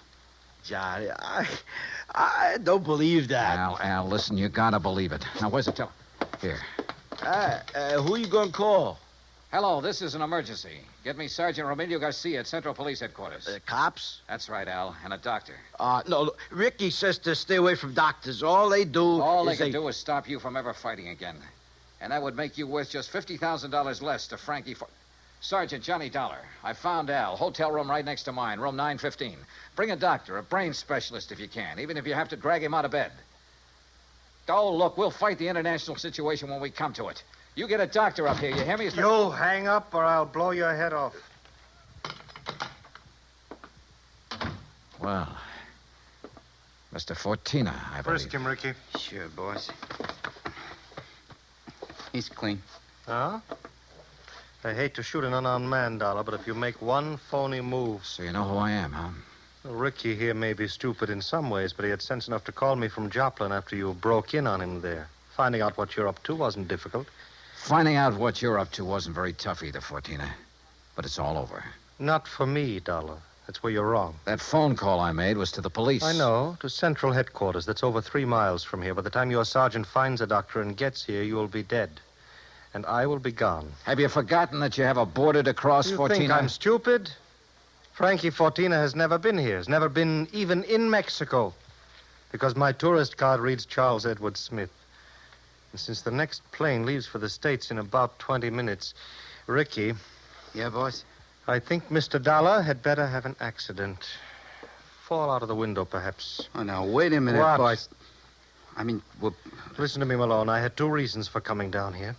To see if you were right about Dollar and to make sure of that fight tomorrow. You've been stalling with Al. You've taken too long. The heat is on up north. I need the dough. I told you, boss, that El Toro will do it tomorrow. Fellas, shut up. And look, if you take care of Dollar, what about me? What? Maybe you can get back to the States, but me, with Dollar laying dead here, and if Al talks... Al won't talk. You won't either. Frankie. Dollar has given us a perfect setup. He came here to Al's room. You found him here. You had a fight. Dollar ends up in the street below. But what happens to me? Haven't then? I always taken care of you in the past when you were working for me? You know what will happen if you ever try to cross it. No. All right, listen, all right, Frankie. all right.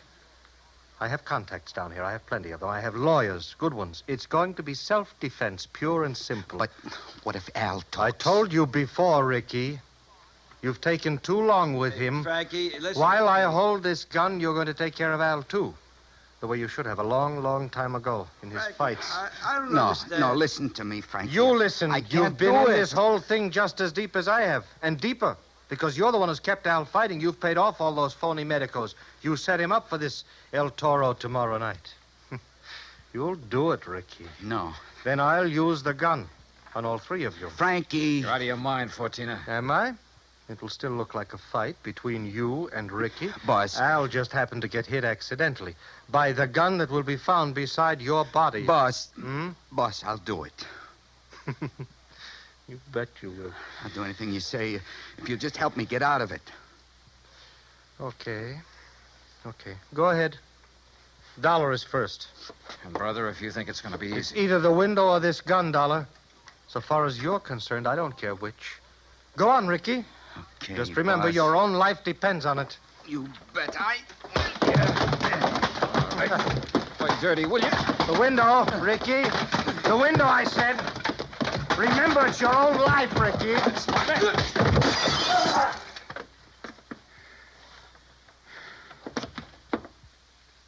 All right, Fortina. So you have got a gun? Al. Yeah, Johnny, I hit him. Well, don't be. Si, Senor Dollar, with one very fine, clean left hook. While Fortino was watching you and the unfortunate Ricky. Yeah. You got here a little late, Garcia. You see, but tell me, Senor, what makes you think this Al Coronado has lost his punch? Expense account item 13, $100. Legal expense, mainly a deposition for a lawyer to take to court. Just how Garcia got me out of having to stay in Monterey for a hearing, I will never know, but he did. As for Al Coronado, I suggest the company make some adjustment in his policy that'll permit paying his annuities immediately. And why not? The company should have investigated more thoroughly before issuing this policy anyway. And if it doesn't show a little heart, well, I'm sure it will. Item 14, $224.50, hotel and incidentals and transportation back to Hartford. Expense account total, $491.20. Yours truly, Johnny Dollar.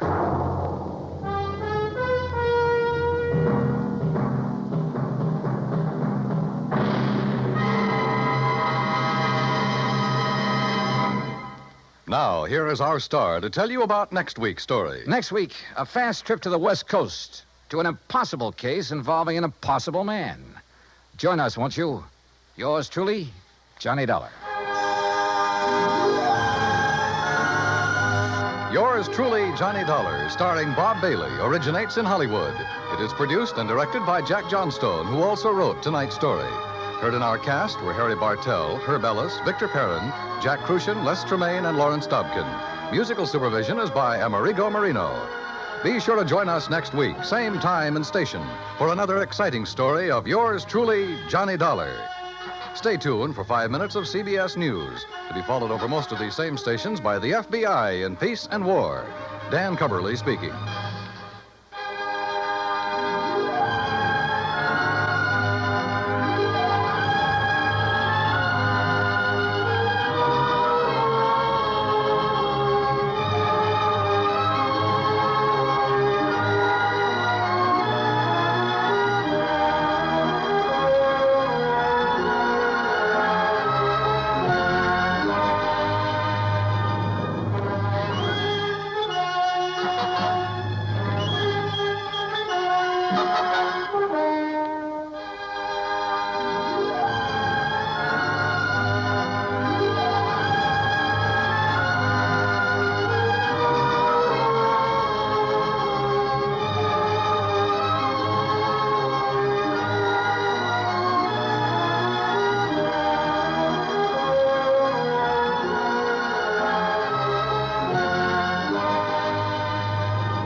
Johnny Dollar.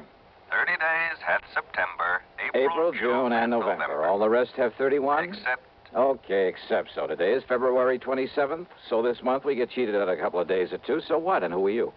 Oh, now, Johnny, after all these years? Oh, sure. Sure. Pat McCracken, Johnny, Universal Adjustment Bureau. Right, and I... Hey, you mean I sound like that over the phone? Yeah, just like one of the pallbearers at your own funeral, Pat. Okay, let's get down to business. Yeah, why not? But what's the worry about February being a little short on days this year? And every year? Plenty, because of something that happened almost 6 years ago. A case that even the famous Johnny Dollar couldn't solve. Oh, look, if you ever start adding up all the cases I haven't solved. Hey, wait a minute, 6 years ago? That's right. Bernard Margot. That's right.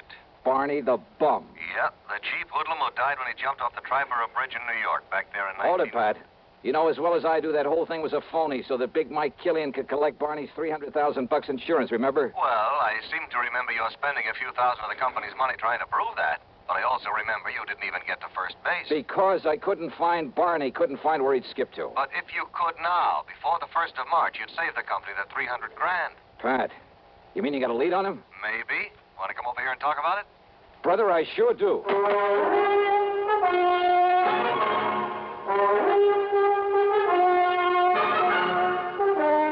CBS Radio brings you Bob Bailey in the exciting adventures of the man with the action-packed expense account, America's fabulous freelance insurance investigator. Yours truly, Johnny Dollar.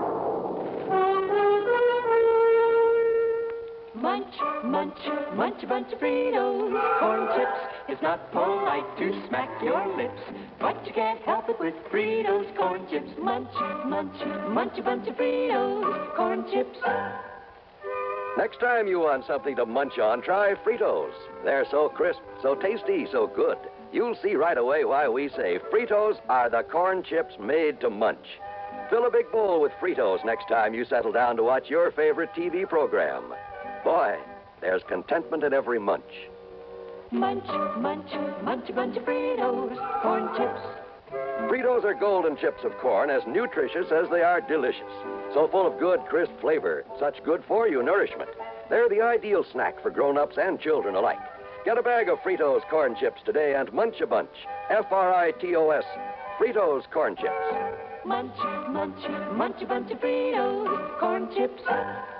And now, Act One of yours truly, Johnny Dollar.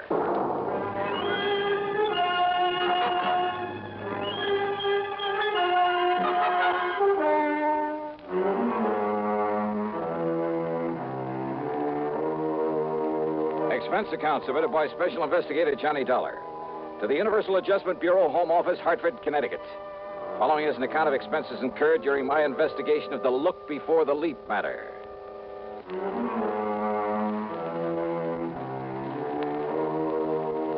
Barney Margot, Barney the Bum, a strong arm for Big Mike Killian, and his case had made me look like a fool. So, expense account item one, $1.25 for a cab to Pat McCracken's office. Now, this is one you'd really like to clean up, isn't it, Johnny? Sit down. Pat, Eastern Trust and Insurance were crazy in the first place when they issued a big policy on the cheap mobster. I know. When they let him name Big Mike Killian as the beneficiary. Well, anybody with half a brain should have known something was wrong with it. I know, Johnny. And then to top it all by waving the suicide clause. I know. The minute we found out about it, we asked them to cancel it, but we were too late. Barney Margot had apparently jumped off the bridge. And neither you nor the police nor anybody else at that time could prove that he hadn't. And just because some of Barney's clothes were found in the water, because of that phony suicide note he left on the bridge. Don't forget the witness, Johnny, the girl who saw him alone out there on the bridge before he disappeared. Yeah, I who remember. also saw something, presumably his body, topple off into the water. Mady Prescott was her name. Yeah, that's the one. And since Barney'd been seen going onto the bridge but didn't show up after what she saw... So they took Big Mike Killian's word for it that Barney made the leap. That's right. Whereupon Big Mike immediately claimed the insurance. However, Johnny, Killian has not been paid that $300,000, nor will he be if you can produce Barney Margot in time. Yeah, but how much time? Well, according to the final decision of the courts, while we were fighting this payment, unless he's picked up before March 1st... Oh, are you kidding, Pat? Today's the 27th of February, and Yes. according to that little rhyme you tried to charm me with over the phone, Yes. tomorrow is the last Johnny, possible chance. Johnny, will you listen? Yeah, well... The girl, that Mady Prescott, just came back from Paris. Paris? Well, what's that got to do She with it? made a report to the police, and they passed it on to us. She says that only a few weeks ago, right there in Paris, she saw Bernard Margot. Oh? Oh. Yeah. Thanks to all the international red tape involved, there's no way we can possibly get him back here in time. Well, even so. What's more, all the proof in the world that he's still alive is no good unless he himself is brought back to New York. Oh, now, wait. Well, that was the decision of the courts. That's the way it stands. Oh, great. But, Johnny, if you somehow, and believe me, not only I, but the police will close their eyes to whatever method you might have to use, if you could somehow get him back here in time, well, I'm thinking about a $10,000 fee in addition to your expense account if you produce him. Nothing, of course, if you don't. Before March 1st? It's impossible. Yes, I know. So, Pat, I'm going to try.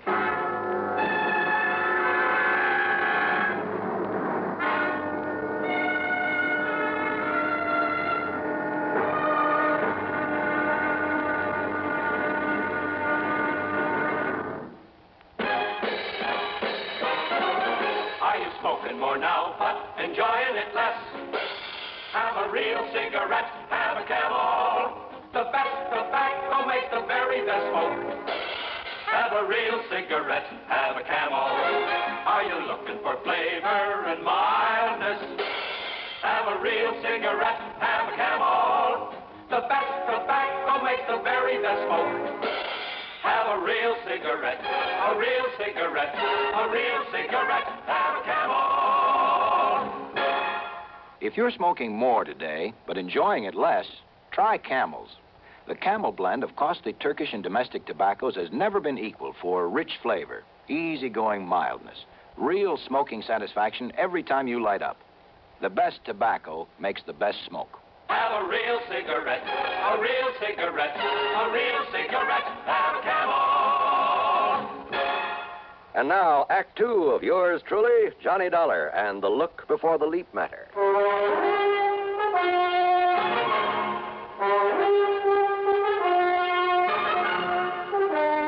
Item 2, 1050 taxi, a train to New York, and a cab to the 10th floor apartment of Miss Mady Prescott. I know, Mr. Dollar. My testimony that I'd seen him on the bridge and that I'd seen him drop off into the Well, water. that testimony, Miss Prescott, may cost the insurance company $300,000 unless I can produce Barney Margot before March 1st. Before March 1st? Yeah, and you say that you saw him in Paris. At an antique shop run by a Monsieur Dubuisson. Dubuisson? What? Nothing. Go on. Well, I was startled, to say the least. But I'm certain it was he. Absolutely sure of it. Well, you were also pretty certain you'd seen him go off that bridge. I know, but I must have been wrong at that time. So you could also be wrong now. I know. But it's the only thing I have to go on. And you know, since you mentioned the name Dubuisson...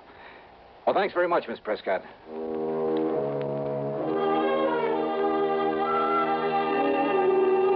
Dubuisson's a fence. They're in Paris. Exactly the sort of character Barney the Bum might tie up with. Perhaps even as a contact for Big Mike Killian. As I stepped into the self-service elevator to get back to the street, I wondered. But I didn't wonder for long about anything. Okay, Jimmy, push that stop button. Yeah, sure, Milford. Between floors. Yeah. All right, what's the idea? Johnny Dollar, huh? Maybe. So there's only one reason you'd be calling on the Prescott date. What of it? Big Mike didn't like you interfering when poor Barney died. He don't like it now. Oh, well, that's just too bad. In fact, he don't like you. Now, Jimmy, come on. No! Yeah. Now, James, leave us dump this stiff in the basement. It was the building superintendent who found me there in the basement, got me back on my feet again. Item 3, 10 cents for a call to one of the transatlantic airlines. Item 4, $31 for a cablegram. Then item 5, $1 for a cab to the 18th Precinct headquarters, my old pal Randy Singer.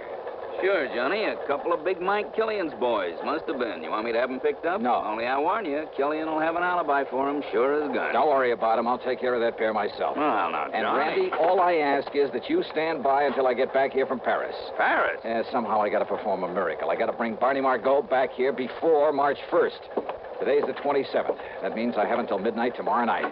So long, Randy. Johnny, wait a minute. Sorry, but every second counts, and I just have time to catch a plane. Hey, Johnny, listen. So long, baby, and wish me luck. I'm going to need it.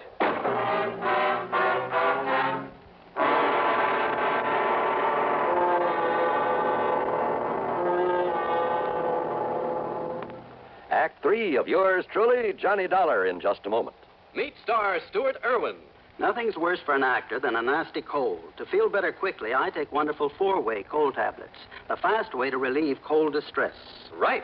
Tests of all the leading cold tablets proved 4-way fastest acting. Four-way starts in minutes to relieve muscular pains, headache, reduce fever, calm upset stomach, also overcomes irregularity. Take my advice. For your next cold, take four-way cold tablets. The fast way to relieve those cold miseries. Four-way, only 29 cents. And now here's a word about another fine product of Grove Laboratories. Does dandruff dull your hair, leave scalp itchy? Get Fitch Dandruff Remover Shampoo and get rid of unsightly dandruff in 3 minutes. 3 minutes with Fitch regularly is guaranteed to keep embarrassing dandruff away forever. Apply Fitch before wetting hair. Rub in 1 minute. Add water. Lather 1 minute. Rinse 1 minute. Every trace of dandruff goes down the drain. 3 minutes with Fitch. Unsightly dandruff's gone. Fitch can also leave your hair up to 35% brighter. Fitch Dandruff Remover Shampoo. And now, Act 3 of yours truly, Johnny Dollar.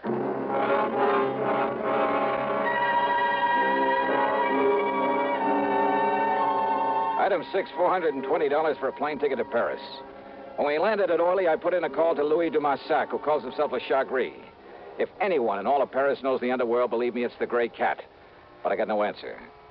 Item 7, then, $2 American for a cab to the so-called antique shop of Francois Dubuisson. It was there that Matey Prescott swore she'd seen Barney Margot. I knew better than to expect any real help from him, but he was my only chance, and time was running out. Ah, bonjour, monsieur. Qu'est-ce que vous devez... Ah, Monsieur Johnny Dollar, the meddling American. That's right, Dubuisson. And to what does the fair city of Paris owe the honor of your presence, eh? Bernard Margot. Margot? That's right. I want to know where he is, where I can find him. Now, by what could you possibly think I might know this Bernard Margot? Oh, look, don't start beating about the bush. And do you think that I would tell you anything of him if I did? Now, look, Dubuisson. I have not forget the trouble you have made for me when you last come here. No. Maurice. Maurice. Monsieur. Oh, no, you don't. Just stay where you are, Maurice. Pardon? Monsieur Dollar. I suppose this gorilla's your bodyguard? Not at all. Well, if he tries to get rough, or you try any tricks, Dubuisson... You are a smart man, Monsieur Dollar, but also a fool. Yeah? Maurice, you have my permission to leave now to arrange the funeral of your friend. Ah, bien. You see, your alarm was for nothing. Okay. But now, about this Barney Margot. I told you I knew nothing of him. And even if I did, do you forget, monsieur, that you have no authority here in France? Now, you listen. In other words, why do you waste your time when you know that all you will learn from me is nothing? Threats, even the promise of a bribe got me nowhere. So I left him, and again I put in a call to Louis Dumassac, my underworld contact. This time the line was busy. At least it meant he was home. So item 8, $3.20 American for a cab to the dingy little apartment at the far end of the Rue de Pas de la Mule. It's one of the most disreputable-looking buildings in the whole city. Dirty, squalid, falling apart at the seams. And, of course, Le Chagris had to live at the top of 4 long flights. When I finally got up there, feeling slightly winded, I noticed that his door at the end of the gas-lit hallway was half open. And I could see him inside, lying on the floor, the telephone dangling beside him. Hey, Louis. Dumassac. Ah. Huh? Bien. Maurice. Vous, monsieur. Oh.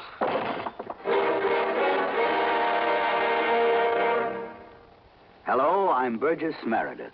Did you know there are over 3 million persons in America who are hard of hearing and not doing anything about it? Maybe you or some member of your family is hard of hearing. Well, fortunately, I've never had this problem. Some of my friends and family have. Now, a few years ago, your excuse might have been that you didn't want to wear a bulky hearing aid. But today, it's a different story. I've just seen the new Super 60 hearing glasses developed by Mako Electronics. If I hadn't known they were hearing glasses, I would have guessed them to be regular eyeglasses. It's a wonderful way for any hard of hearing person to conceal a hearing loss. There are styles for both men and women. For an interesting free booklet on hearing glasses for yourself or a friend, stop in at Mako or write to Hearing Glasses, CBS, 485 Madison Avenue, New York. Don't wait until your hearing gets worse. It may be too late. Send for your booklet today. Write CBS, 485 Madison Avenue, New York. And now, Act 4 of yours truly, Johnny Dollar.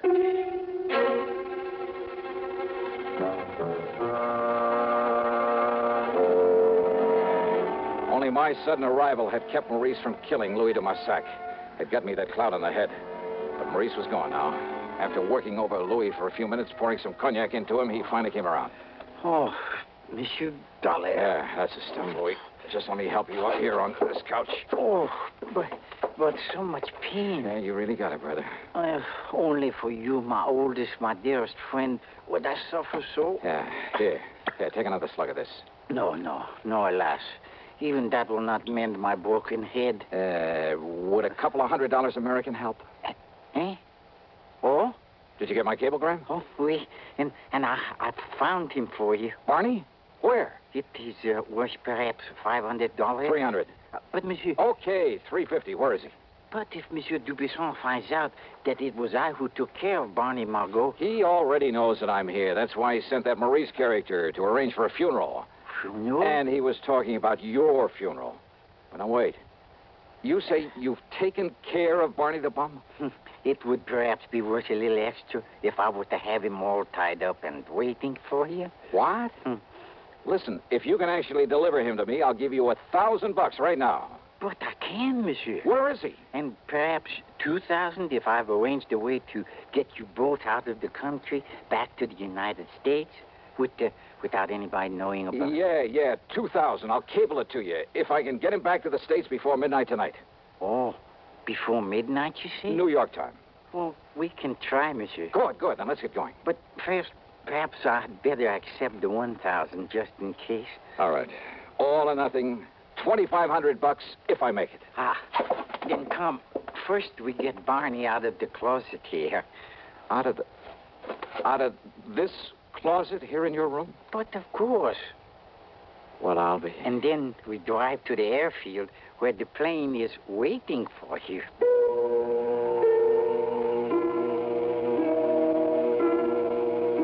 Believe me, we'd never have gotten away with a thing like this back in the States, or anywhere else I can think of, or without the help of the Chagris. After making sure that Barney was securely bound and gagged, we piled him into a car that de Marsac said was his, only I doubt it. We headed westward through Versailles to the city of... Well, maybe for diplomatic reasons, I better not mention the name of it. Anyhow, their little airport was an old amphibian plane waiting for us. This time it was the pilot I had to haggle with. $7,000 for the trip. But there were $300,000 at stake. Item 9 for a transatlantic call to Randy Singer in New York. No, listen, Johnny. This is too wild, too crazy. You got the ID for this plane? You've written it down? Sure I have, but Johnny... And all you have to do is get us a clearance to land, if we make it. You're out of your mind. This stunt could cause an international incident that even the United Nations couldn't... You want Barney the Bum, don't you? Well, of course we do. Then I'll lay him right in your lap if you'll hang up the phone so that we can make our takeoff. Johnny, listen to me. Randy, I haven't got any more time to talk, because if I don't get Barney back there before midnight tonight... No, Johnny, no, listen... See you in New York. I hope.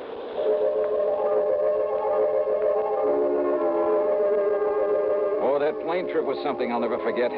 Sure, on the ground, the big amphibian looked pretty good. But up in the air, it shuddered and shook like the old crate it really was. And I wondered if she had enough gas aboard. What sort of double talk the pilot used to keep us from being ordered down, I'll never know. Any second, I expected a bunch of fighter planes to start buzzing us. But somehow we made it. And Randy, bless his heart, and I don't know how he did it, Randy got us a clearance to land. Matter of fact, he even had an escort waiting for us to haul Barney off to the clink and take me back to the office at headquarters. Yeah, by some miracle, it all worked out. Except for one thing. But so help me, Johnny, if you ever again try to pull a thing like... You're falling asleep again, huh? Just like you did all the way in from the airport. Well, I can't say that I blame you. Mission accomplished, all that sort of stuff. Mission accomplished, Huh? Did you happen to notice what time it was when we sat down at the airport? Sure, right after midnight, 12:07. Just exactly 7 minutes too late. Too late? Rolling in the courts, don't you get Johnny. it, Randy? In order to save the company paying off that 300,000 clams, I had to get him back here before midnight. Last night, February 28th, before the 1st of March. Oh, no, so wait. the fortune I've run up in expenses has to come out of my own pocket. Johnny. And I thought I was going to make myself a cool $10,000 fee. Listen. You were right, Randy. I should have known better. It was crazy. The whole idea was completely crazy right from the beginning. Johnny, will you listen to if me? I had any sense, I'd blow my brains out 7 minutes after midnight. That's right, February 28th. So you've forgotten just one little thing. Yeah. This just happens to be 1960. So what? I had to get that punk back here before the 1st of... Yeah, leap year. Randy. That's right. So today just happens to be the day before the 1st of March, February 29th. Oh, no. You mean I made it after all? You mean I... Oh, no. It's a fact, Johnny. Fact.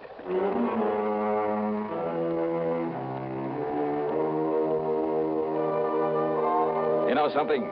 I should have blown my brains out for forgetting that extra day this month, this year. But instead, I'll just take that $10,000 in fees. As for the expense account, hold your hat. $9,571. Yours truly, Johnny Dollar.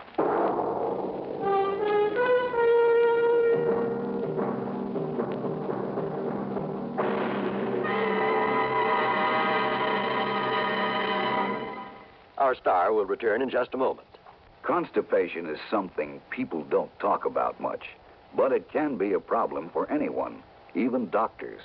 And when constipation occurs, it's interesting to see just what doctors consider important about a laxative they might use or recommend. Well, a majority of the doctors we heard from had this to say. A laxative should be effective, gentle, as close to natural acting as possible, and a medicine that can be used with complete confidence. Now, X-Lax has been popular with many doctors and millions of people over the years because pleasant-tasting chocolated X-Lax is effective. Overnight, it helps you toward your normal regularity. X-Lax is gentle. Next morning, it gives you the closest thing to natural action. And that's why many doctors and millions of people use X-Lax with complete confidence. X-Lax, the laxative that helps you toward your normal regularity gently, overnight. Is X-Lax in your medicine cabinet? Now, here's our star with something to think about. On account of its Brotherhood Week, Johnny? John, it's a thought for this week and every week, and it's simply this. In my job, I run across all sorts of people, both the right guys and the wrong ones. And this much I'm sure of. A crook is a crook in any place, in any language. He's just no good. But an honest man, a man who respects the law and the rights of his fellow humans, regardless of his hue, his origin, or his accent, well, believe me, that one is yours truly with Johnny Dollar.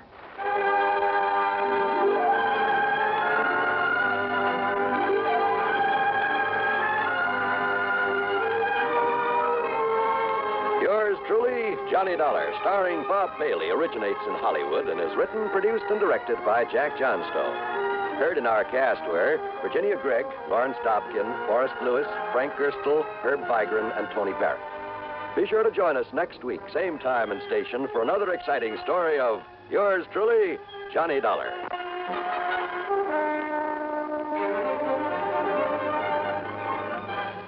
This is John Wall speaking. Listen next to Suspense on the CBS Radio Network. Hiya, folks. Jimmy Durante, in person. And I'd like to tell you about some of the things that's close to my heart. Well, Jimmy, I'm sure one thing that's close to everybody's heart is the Heart Fund. And that's especially true today, Heart Sunday. Hey, that voice sounds very familiar. Well, it should, Jimmy. It's me, Gary Moore. That's who that is. Junior. Yeah, I thought I'd help you tell the folks how important Heart Sunday is. Everybody wants to get into the act. Well, I certainly hope you're right, Schnoz. We want everybody to get into the act to help fight our nation's #1 health enemy, heart disease. And the best way to do that is by supporting the Heart Fund, our #1 defense. You planned to say something like that, didn't you, Jimmy? I did indeed. So, friends, when your Heart Fund volunteer calls on you today, Heart Sunday, remember your dollars will help our scientists develop new and better ways to safeguard healthy hearts and save those that are already afflicted. Come on, folks. Dig deep for your contributions to the Heart Fund. Believe me, it'll do your heart good, too. Radio 59, WROW, with the news service unmatched in the Tri-Cities. It's time now for...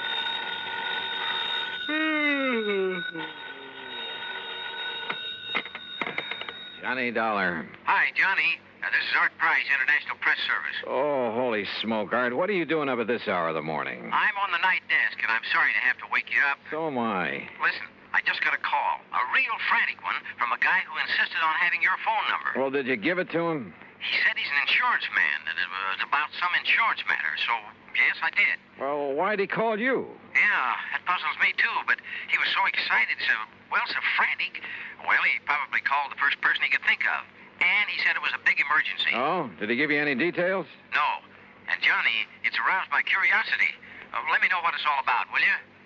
Yeah, sure, sir. Promise? Okay, Art, promise.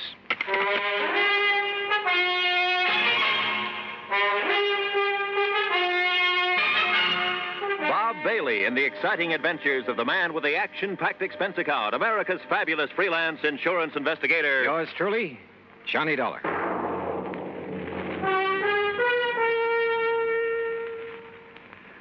And now, Act One of yours truly, Johnny Dollar.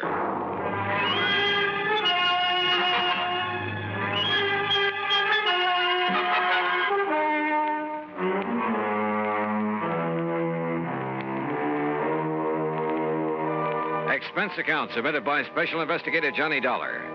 The State Unity Life Insurance Company, Home Office, Hartford, Connecticut. Following is an account of expenses incurred during my investigation of the ghost-to-ghost matter. I'd no sooner rolled over in the hope of getting back to sleep when the phone beside my bed started jangling again. Oh, nuts. Johnny Dollar. This is Oscar H. Trimley, Mr. Dollar. Trimley? I represent State Unity Life here in Lake City, New Jersey. Oh, look, are you the man who called Art Price over at International Press Service? Yes, I did get your phone number. I knew he'd have it, you're being such a famous investigator and all that. Yeah, well, you could also have got it from Universal Adjustment Bureau, your insurance directory, the long-distance operator. Oh, dear, I guess I've been so upset over this whole thing that it never occurred to me. But can you come down here to Lake City, Mr. Dollar, right away? Well, it depends. What's this all about? Ian McAndrews. Who's Ian McAndrews? Oh, don't you know? He's the man who founded Lake City. So what's happened to him? He's dead, Mr. Dollar, or rather, he isn't. Huh? Well, that is to say, he died, Mr. Dollar, about 5 years ago. And? Well, in due time, of course, we paid off the claim on his life insurance policy, $55,000. Everything in order and perfectly all right. Well, then? But now... Oh, no, Mr. Dollar, you just won't believe it unless you come here and see for yourself. Oh, won't believe what? Ian McAndrews has come back. Huh? Either he or his ghost has come back here. Oh, now, wait a minute. No, it's true. It's absolutely true, sir. Ian McAndrews is haunting Lake City. So please come as quickly as you can. I'll think about it. Oh, dear, is that the best answer you can give me? Yeah, I'm afraid so, until I see how things line up for me these next couple of days. Goodbye, Mr. Trimley. Think about it. I could hardly wait to grab a train. But I didn't want Oscar Trimley to know that. Because I had a strong suspicion that if you can catch a ghost off guard, you'll be one up on him. Expense account item 1, the promise phone call to Art Price at International Press. Are you kidding, Johnny? No, I'm deadly serious, Art. But a ghost in a little New Jersey. Yep, I'll keep in touch. Then I remembered Nancy. Nancy Turner, an old flame, or rather, a young old flame. She'd said something one time about taking up investigation of the supernatural. So, expense account item 2, another dime for another call. You old rascal, Johnny, you haven't called me in ages. Well, you know how it is. Look, Nancy, did you ever go ahead with your study of psychic investigation? Psychic? Oh, no, Johnny. I found I'd have to read a couple of hundred musty old books, so I gave it up. Oh, well, that's too bad. Oh, why? Well, I've got to run over to Jersey to investigate a haunted town. A haunted town? How thrilling. Except that such a thing is impossible. Oh, it is? Sure, but I'd kind of thought that maybe you were still... Well, I guess we better forget it. Forget it, nothing. I'm going with you. Oh, no, wait, No excuses. I'll put on my face and another dress and be waiting by the time you can get here. Yeah, but look, honey, Huh? Johnny. Okay, Nancy, I'll pick you up.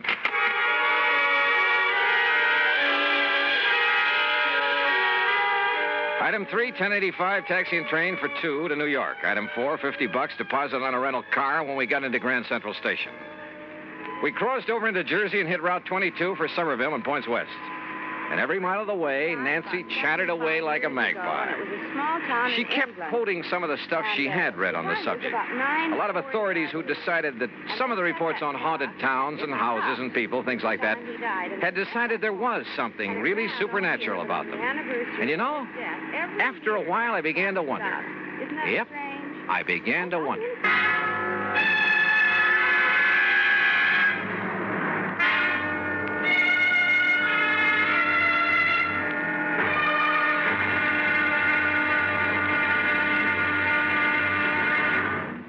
Act 2 of yours truly, Johnny Dollar, in a moment.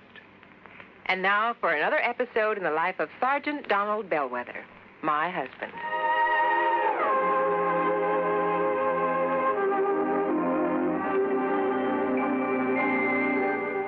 Donald! Donald! I'm out here on the back porch, honey. Oh, there you are. Honey, why on earth did you choose a time like this to clean your hunting rifle? We're due at the Jamesons at 7. I'm ready, honey. All I have to do is wash my hands. I'll finish this tomorrow. Be with you in a jiffy. Donald, come back here. Oh, now, what's the matter, Reba? Are you going to leave this hunting rifle right out here in plain sight? Nobody's going to bother it. The kids are asleep and we'll be gone. I don't think our babysitter will bother anything. She's got her homework to do. Those are famous last words if I ever heard them. Donald, don't you realize that accidental death by firearms ranks second only to deaths from fall, fire, and poison? But the kids are in bed. Well, sure they are. But what if our 6-year-old Marshall Dillon should wander out to the kitchen for a drink of water? You know, he'd love to play with his gun. Yeah, I suppose so. Well, please put it away under lock and key. Yes, dear, yes, right away. And for heaven's sakes, take those shells, too. You know, many accidents happen when bullets are thrown into a fire or hit with a hammer. Those things are dangerous. You ought to know that. I know, honey. I guess I just wasn't thinking. The unloaded gun and ammunition lying around the house is even more dangerous than itchy-fingered hunters. Statistics prove that. Okay, there. Everything is safe under lock and key. Now, you still angry with me? Oh, Donald, I don't want to sound like a nagging wife, but... My dear, you have every right to reprimand me. Me, a non-commissioned officer. I should know better. But that's the way it goes. We forget. That's why there are accidents in the field, out hunting, and in the home. We all know better. We just forget or get careless with firearms. Well, come on along. Let's get over to the Jamesons. Okay, dear. Now, this won't happen again, believe me. You know, I wouldn't have started to clean that rifle if you hadn't taken so long to get dressed. But you sure did a good job. Oh, you look beautiful. That's my Donald. That's my doll.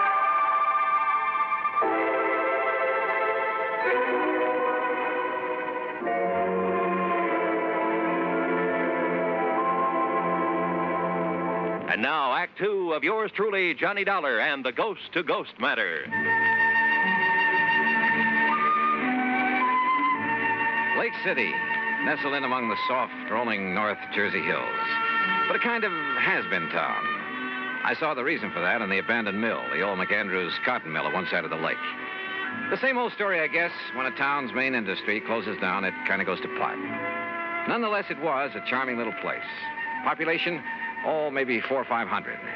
When we finally located Oscar Trimley's insurance office, we found a bit of a gathering there. And Mr. Dollar, that is Miss Turner and Mr. Dollar. This is Charlie Reed, very happy to know you. Foster, and Tony Gray. We're Well. sort of local businessmen's club, Johnny, you know. Okay, then let's get to the point. Sit down. Thank you. Johnny, I thought over the phone that you were turning us down. Well, I changed my mind, and when I thought of Nancy and her knowledge of the supernatural... Good. That's what we need. Yes, you're right. Well, I am interested in the subject. We're all a little worried about it. Tony isn't kidding. I think we're a pretty level-headed bunch, but, well, this thing has us scared. That's putting it mildly. If it really is his ghost that's plaguing us... Oh, now, you don't seriously believe in ghosts. I'll tell you this. I never did before, but now, well, wait and you'll see. Gee, Johnny. Well, suppose you tell me what's going on. Well... No, Johnny. You'll have to see for yourself. And here. Yes, Charlie, and here. And that means waiting until midnight. Midnight? Sure, Mr. Dollar. Well, just why, Bill? You'll see. Yes, and meantime, you can look around... Say, aren't you quite a fisherman, Johnny? Oh, I'd rather fish than eat, but now look, if you... I love to fish, too. Good. The lake's full of nice bass. Charlie, you can fix them up with a boat, can't you? Sure can. Yes, but if I'm going to investigate... Tony, you arrange for a place for Miss Turner to stay overnight. Be glad to. Well, now... And Johnny, you'll stay at my home, all right? Fine, but now at least tell me... No, I want you to see for yourself at midnight. Now, meantime, good fishing. Right. I've got to get back to the shop before Mrs. Bixley starts screaming about her high five. See you later. Yeah, and I'll come back to the office and arrange somewhere for Miss Turner to stay. See you later. See you, Tony. Now, if you folks will come over to the print shop with me, we'll pick up the keys to my boat and some tackle, and you can be on your way. Look, can't you at least give me some idea? Nope, not a thing until midnight. Oh, and we'll all have dinner together at the hotel. Mr. Trimley... Well, you ready, Mr. Turner? Johnny? Well, you fellas are the boss, I guess. Fishing, Nancy? I'd love it. I'll even give you some of the fast strike hooks I use. Okay, then, let's go. There was something slightly screwy about the whole thing. And I don't mean just the talk of a ghost. But when I go fishing, and at company expense, well, who's to complain? So Nancy and I spent the rest of the day on the lake. Matter of fact, she caught the big one. By dinner time, we were starved, and the little hotel served us not only excellent cocktails, but a regular banquet, complete with champagne. You enjoying it, Miss Turner? I love it.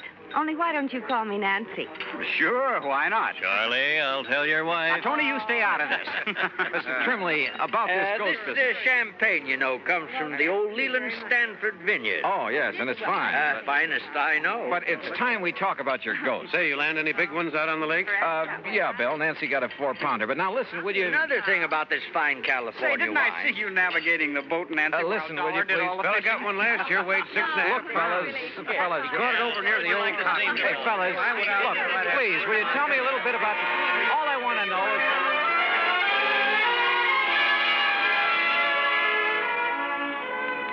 So, I got nowhere. But then, finally, after a lot more food and wine and chatter, we drove off in Tony's car. Now, I'm stopping here in the middle of town, Johnny, because it's the best place to be when things start popping. Like what?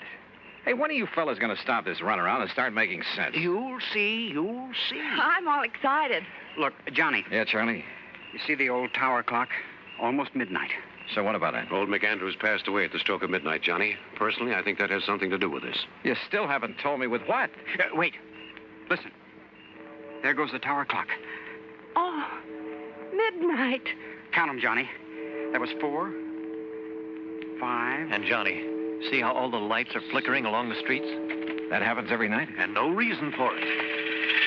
Look, that. Huh? Millions of bats coming out of that clock tower. Yeah, I see him. But I don't... What under the sun is that? That's the ghost, wailing. Oh, now, wait a minute. That scream fills the air, comes from everywhere. Oh, it's a horrible sound. Johnny. Easy, honey, easy. No, listen. Didn't you hear? That clock struck 13. Yes, Johnny. Why, yes. You asked me, the devil's in old McAndrew's ghost. That's why it comes out of his house every night. Out of his house? Right, Johnny. And wait till you see what's there. Right.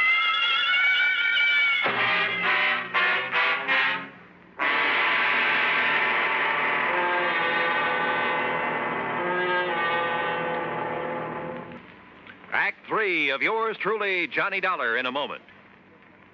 Do you know who said, "They that can give up essential liberty to obtain a little temporary safety deserve neither liberty nor safety"? Those words were written by Benjamin Franklin in the year 1759. Even before the United States of America had come into being, Franklin realized that the path toward freedom was a difficult one. He knew that there would be many people who would prefer easier paths to the difficult one that led toward freedom. These people, he felt, did not deserve to enjoy freedom. Just as there were in Ben Franklin's time, there are people today who would choose what looks like the safe and easy way to protect American freedom. They would be willing to sacrifice some of their liberties in order to be comfortable. But the surrender of a little freedom soon leads to the surrender of all freedom. Liberty can be protected only by constant vigilance and the willingness to fight to protect it, if necessary. Remember the words of Benjamin Franklin. They are part of your American heritage. Temporary safety must never be purchased at the price of liberty. And now, Act 3 of yours truly, Johnny Dollar and the Ghost to Ghost Matter.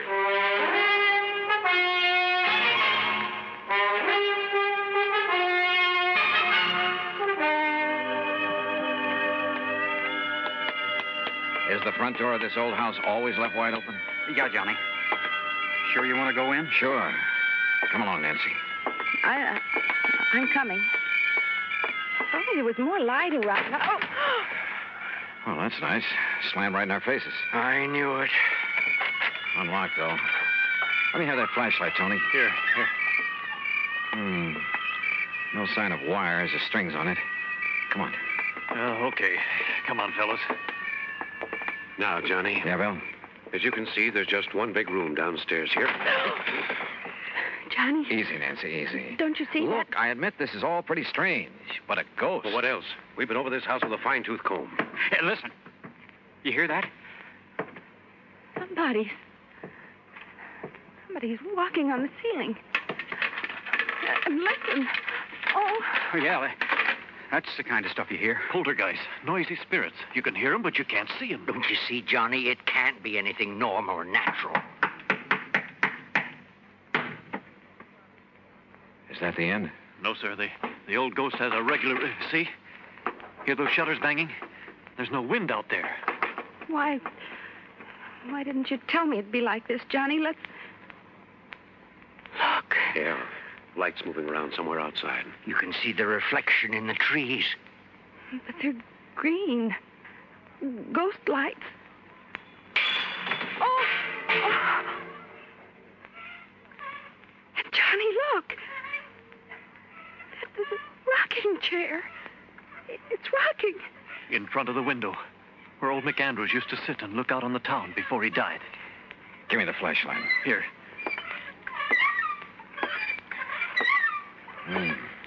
No strings or wires on this either.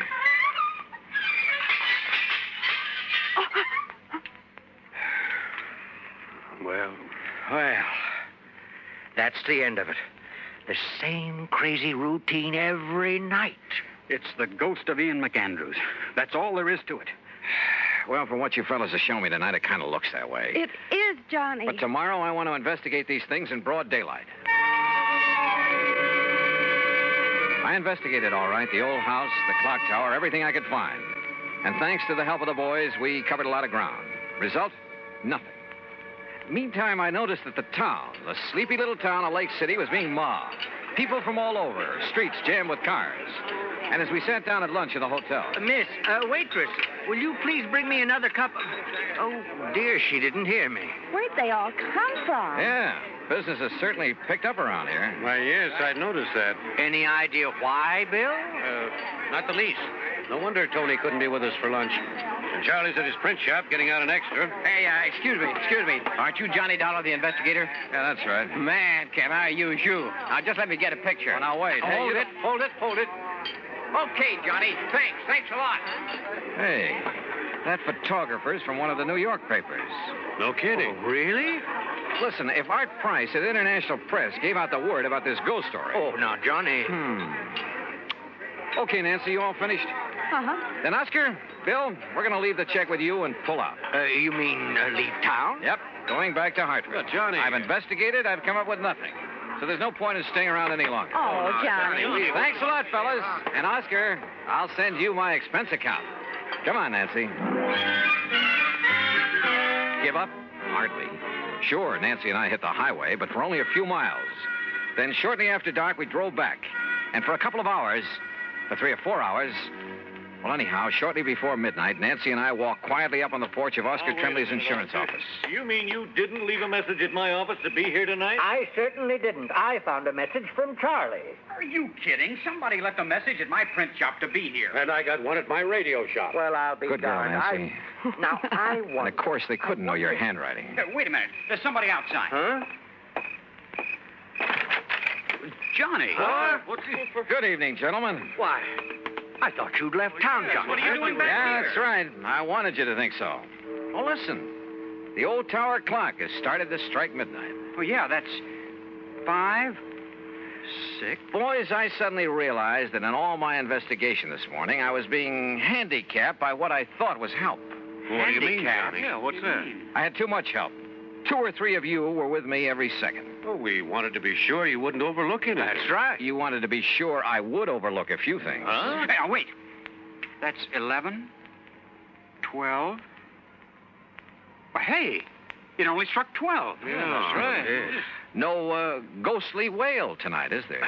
Why, no. No, fellas, no. Because the ghost is no more. You, found the ghost, Johnny? I found out that he's one of you, maybe all of you. Oh, no, what are you talking? Alone, without your careful guidance, I finally located that sub-cellar in the old McAndrews house. You did? And that mess of complicated electrical stuff that was making the weird sound effects, the rocking chair, the banging shutters, and so on. Very clever. Your handiwork, Bill? Sure. But Johnny... Oh, fellas, it was a wonderful publicity stunt, especially after international press was notified. But you did that. Not only for your radio and electronics shop, Bill, for your real estate business, Tony, your print shop and newspaper, Charlie, and your insurance business, Oscar. Well, now, but Johnny... for the whole town. It's going to put Lake City on the map again. Which is to say, the motive wasn't entirely selfish. No, of course it wasn't. Okay, man. And because of that, and that alone, I won't give you away. Provided the ghost of Ian McAndrews never walks the streets of Lake City again. Well, you can be sure of that, Johnny, darling.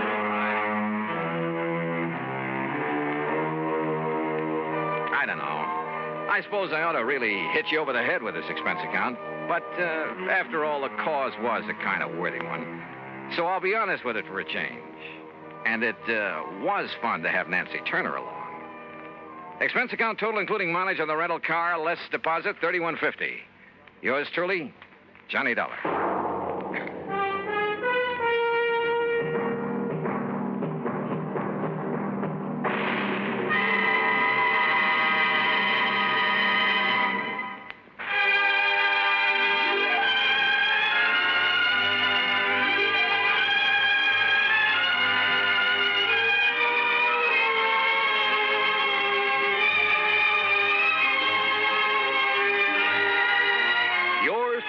Johnny Dollar, starring Bob Bailey, originates in Hollywood and is produced and directed by Jack Johnstone, who also wrote today's story.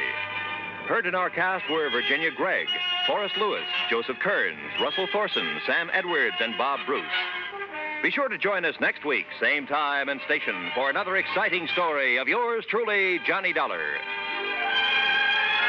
This is Roy Rowan speaking.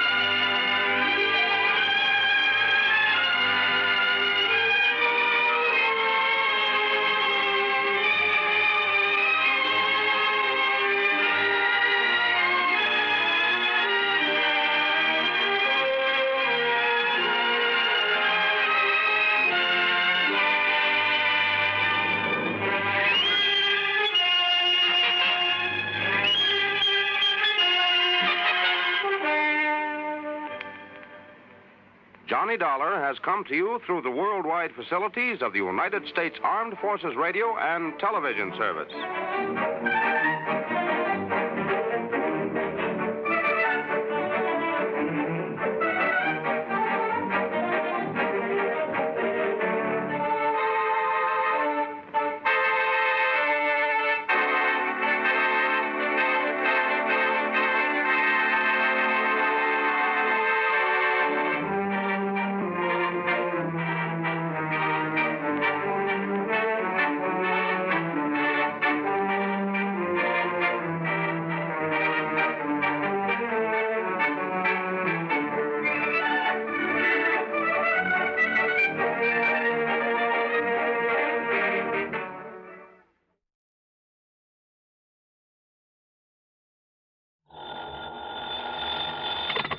Johnny Dollar. Told him to drive carefully, and he usually does.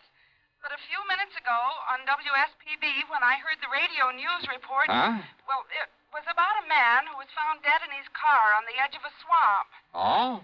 Well, maybe that The explains radio why... said he was found just off the Tamiami Trail, somewhere south of here. I don't know exactly where. Oh, and you think maybe that's what he went out to see about, huh? No, listen. Unidentified, they said. The man, I mean. But the car, the description of the car, it was exactly like Earl's. Well, so what? Now, take it easy, Mike. First, you call WSPB. I did. Only they didn't know any more than they said in the news report. Okay, then call them again. Ask them where they got that story. Whatever news service they got it from knows where it came from, what police department. Or maybe they got it from the police direct. All right, Johnny. I'll phone them again. Sure. And when you get the information, you can call the police direct. Yes, I'll do it. I'm sorry I sounded so upset. Oh, well, just stop worrying. But go ahead and put through that call to the station anyway. Meantime, I'll find out how soon I can get a plane down there.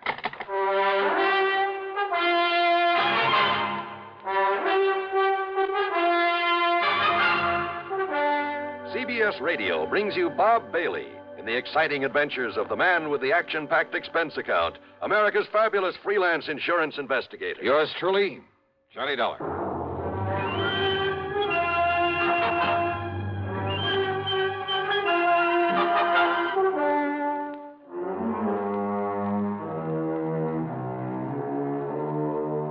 Expense account submitted by Special Investigator Johnny Dollar.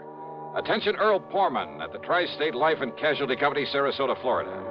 The following is an account of expenses incurred during my investigation of the false alarm matter.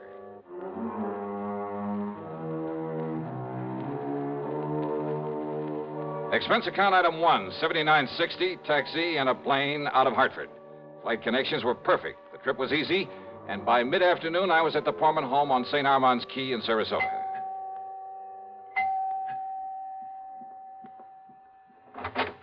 Johnny, oh, you sweet guy. Okay, now, Mike, you better tell me what you learned when you call back to that station. Oh, Johnny, I'm so sorry. I don't know what got into me, being so worried about him. You mean that Earl is okay? But the way he rushed out of here this morning without telling me where he was going or why, and then when I heard that awful report on the radio... You did check back with WSPB? They called me. Oh? Yes, right after I'd finished talking to you. And, Johnny, they were wonderful. How do you mean? Well, they'd realized I was upset because of my having called them before, so they'd checked that news report all the way back to the police who'd found that man dead in his car from a heart attack. And? Well, it was the police in Bonita Springs. That's down below Fort Myers. Yeah? And yes, the car was like Earl's.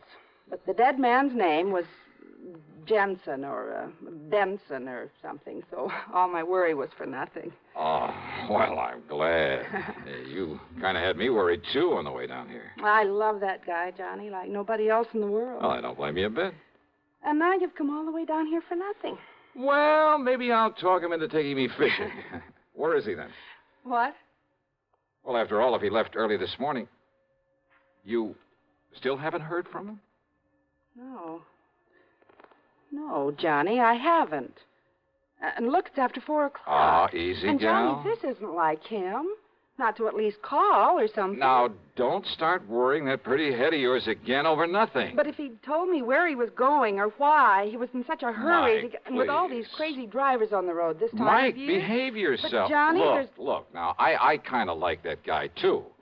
And if you'd given me just one honest reason to be concerned about him... Oh. You see? That's probably Earl calling you right now. Oh, dear, I hope so. Sure, of course it is. I'll bet on it. Well, go ahead, answer it. But if it isn't? If it's the police or something... Okay, I'll take it. Mike, listen to me. Who is it, Johnny? Look, listen, I'm sorry not to have called you. It's Earl. But I've been tied up on a pretty serious matter down here. What kind of matter? It could be a murder, one of my policy holders. So put in a call for me to Johnny Dollar up in Hartford. Johnny. Ask him to get here as fast as he can. You get that, Mike? Tell him not to bother stopping there at the house, but to meet me down here. Down where, Earl? Or maybe you can meet him at the airport and drive in. What? What did you say? Well, I simply asked you down where. Oh, well, down here. What? Who's that? Well, keep talking, Earl. No, wait. What is this? I mean, who are... Johnny? That's right. Oh, now look, somebody's trying to... Is this some kind of a gag? Well, just exactly where are you? You haven't been very definite so far. Okay.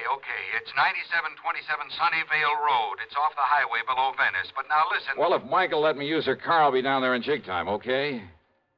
Who are you? I told you. But it isn't possible. Just keep your shirt on. How could it be? Why don't you sit there and patiently try to figure it out, huh? You rascal. But, Johnny, if you really are Johnny, look, say something more. Talk to me some more. Well, swamp down in Venice. What? Yeah, try figuring that out, too. Well, I know I can. Oh. Well, everything okay now, Mike? Am I relieved? Sure. But you rascal, have you ever put Earl into the Department of Utter Confusion? Oh, I tried. I'm sure you succeeded. So if I may use your car... Of course you may. Then maybe I better hit the road before Earl has a chance to call back. Yes, you do that.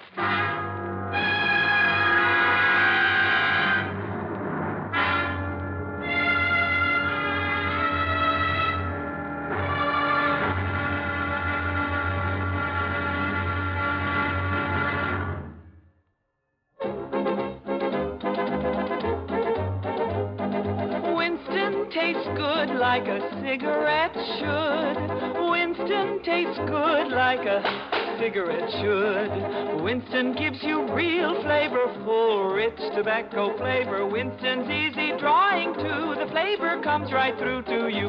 Winston tastes good like a cigarette should. A modern filter? Sure, Winston has it. But that's only the beginning of a Winston. Up front, up where it really counts, Winston packs exclusive filter blend. Light, flavorful tobaccos, specially selected and specially processed for filter smoking. Filter blend. That's why it's fun to smoke Winston, America's best-selling filter cigarette. Winston tastes good like a cigarette should. And now, Act Two of yours truly, Johnny Dollar, and the false alarm matter.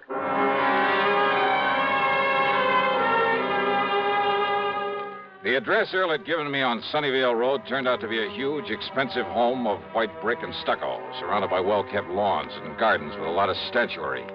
Tall palm trees lined the driveway, and there was every conceivable kind of tropical tree. Yeah, quite an estate.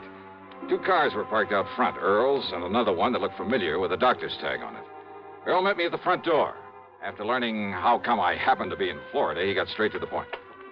But now come inside, Johnny. Yeah, sure. It was Dr. Crutcher who called me, dragged me over here.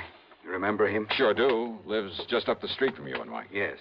Well, Doc is here now, and he can probably tell you more about this than I can. Well, Earl, you said something about a possible murder. Crutcher has been the family doctor. Has taken care of Linda ever since she was a little girl. Linda? Which is to say, since long before she inherited the family chemical business, made it pay off, then married Frank and built this beautiful home. Frank who, Earl? As wrong a marriage as there could possibly have been. Frank was after Linda's money, that's all. And everybody in the world seemed to realize it but she. Yeah, but who's to argue when love comes along? Love? Don't kid yourself. It was out of pity for Frank that Linda married him, made him president of the plant. Typical of her, though. What do you mean? Harry Forrester, chief chemist and VP. Not because he knows anything about it, but because she felt sorry for him after she turned him down in favor of Frank. Jim Tarker, Bill Price, Art Higbee, sitting there in their fancy offices, collecting big salaries, and only because she'd known them as kids, heard their sob stories, and wanted to help them. And that plant makes money? Only because Linda really ran things herself. Now that she's dead, and... well, I'm sorry to have got so far away from why I'm glad you're here. It's all right, Earl. The more general background I can get in a case like this, if it is murder... And I'm absolutely certain now that it is. I'm glad to see you, Johnny. How are you, Doc? Glad you could make it, though how you got down here so quickly. Well, maybe Earl will tell you about that later. Yes. Now, look here. Doc led me across the room to the bed. Lying there was the body of Linda. Even in death, she was beautiful. And I must have said something to that effect under my breath. Yes, she was, Johnny. She is now, but not when Earl and I first arrived. Oh? Her body was twisted as though in pain, eyes wide, the pupils dilated. That sounds like cyanide. But look at her now. That's right. So, I decided it must have been something far more subtle, something that would leave no obvious indication after a couple of hours. Possibly potassium theramolysilate. Oh, I'm afraid I never heard of that. Immediate symptoms are much the same as for cyanide, but now, as you see, the body is relaxed, and what color is left? Well, another doctor, not knowing her history, might have come to the same conclusion as the maid when she called me and said that Linda was having a heart attack. That's why Doc had me come along with him, Johnny, in such a hurry. What do you mean? A heart attack, Linda? Oh, I see. So, I immediately made some tests.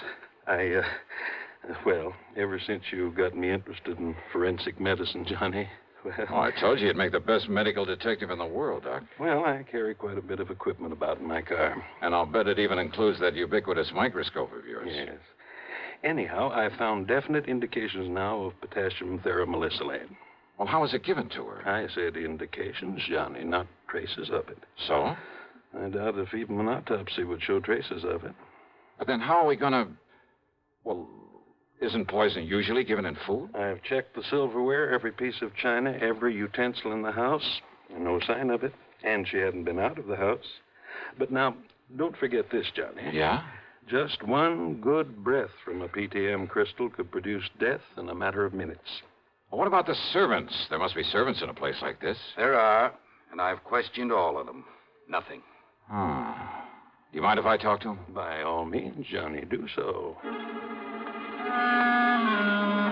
Most of all, I wanted to see the servants, see what they were like, and, well, I must admit, they all convinced me they'd been completely devoted to their mistress, that not one of them could possibly have been accessory to this murder.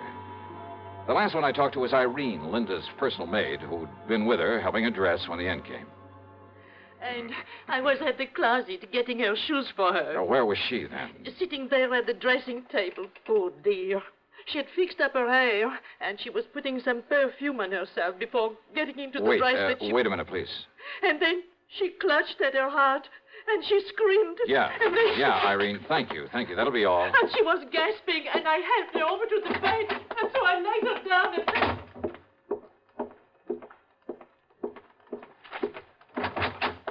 Hey, listen, Doc. Yes, Johnny? Now, let me see. Yeah, here. This perfume bottle with the stopper lying here beside it. Yeah, here you are, Doc. Yes. No, don't sniff it. Well, looks to me like it's empty. Sure it is. Now. But, Doc, can you run a test? Can you tell if it's ever had a crystal of that potassium thera stuff in it? Oh, yes, Johnny, immediately. Okay, now, Earl. You seem to have known quite a bit about Linda, whatever her name is. Well, I should. So maybe you can come up with some idea about who might be suspect in this thing. Of course I can, if you and Doc will give me half a chance to get a word in it. Who? But it's the proof you've got to get for it. Who, Earl? Look, I told you about her marriage, the reason for it, didn't I? Huh? And who else would have access to this rare drug that Doc is talking about? And who else will get hold of the chemical plant now that she's gone? Earl. Of course, Johnny. Her husband, Frank Hansen. He's the only suspect. Earl is right, Johnny. Then where is he? He left here early this morning, ostensibly to go to the plant.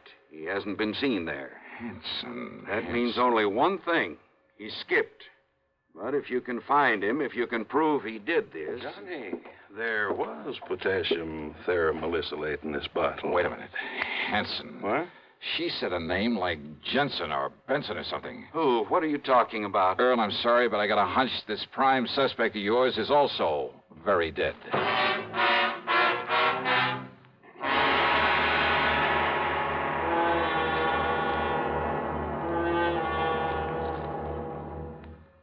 Act 3 of yours truly, Johnny Dollar, in just a moment. Here's a reminder to you that March is Red Cross Month. There are a lot of facts in print about the effective, broad battle the Red Cross wages to overcome human problems all year around. It's not likely at this late decade that anyone has to sell the Red Cross. It might be in order, however, to remind our listeners to send that annual check to your local Red Cross chapter. Now, Act 3 of yours truly, Johnny Dollar.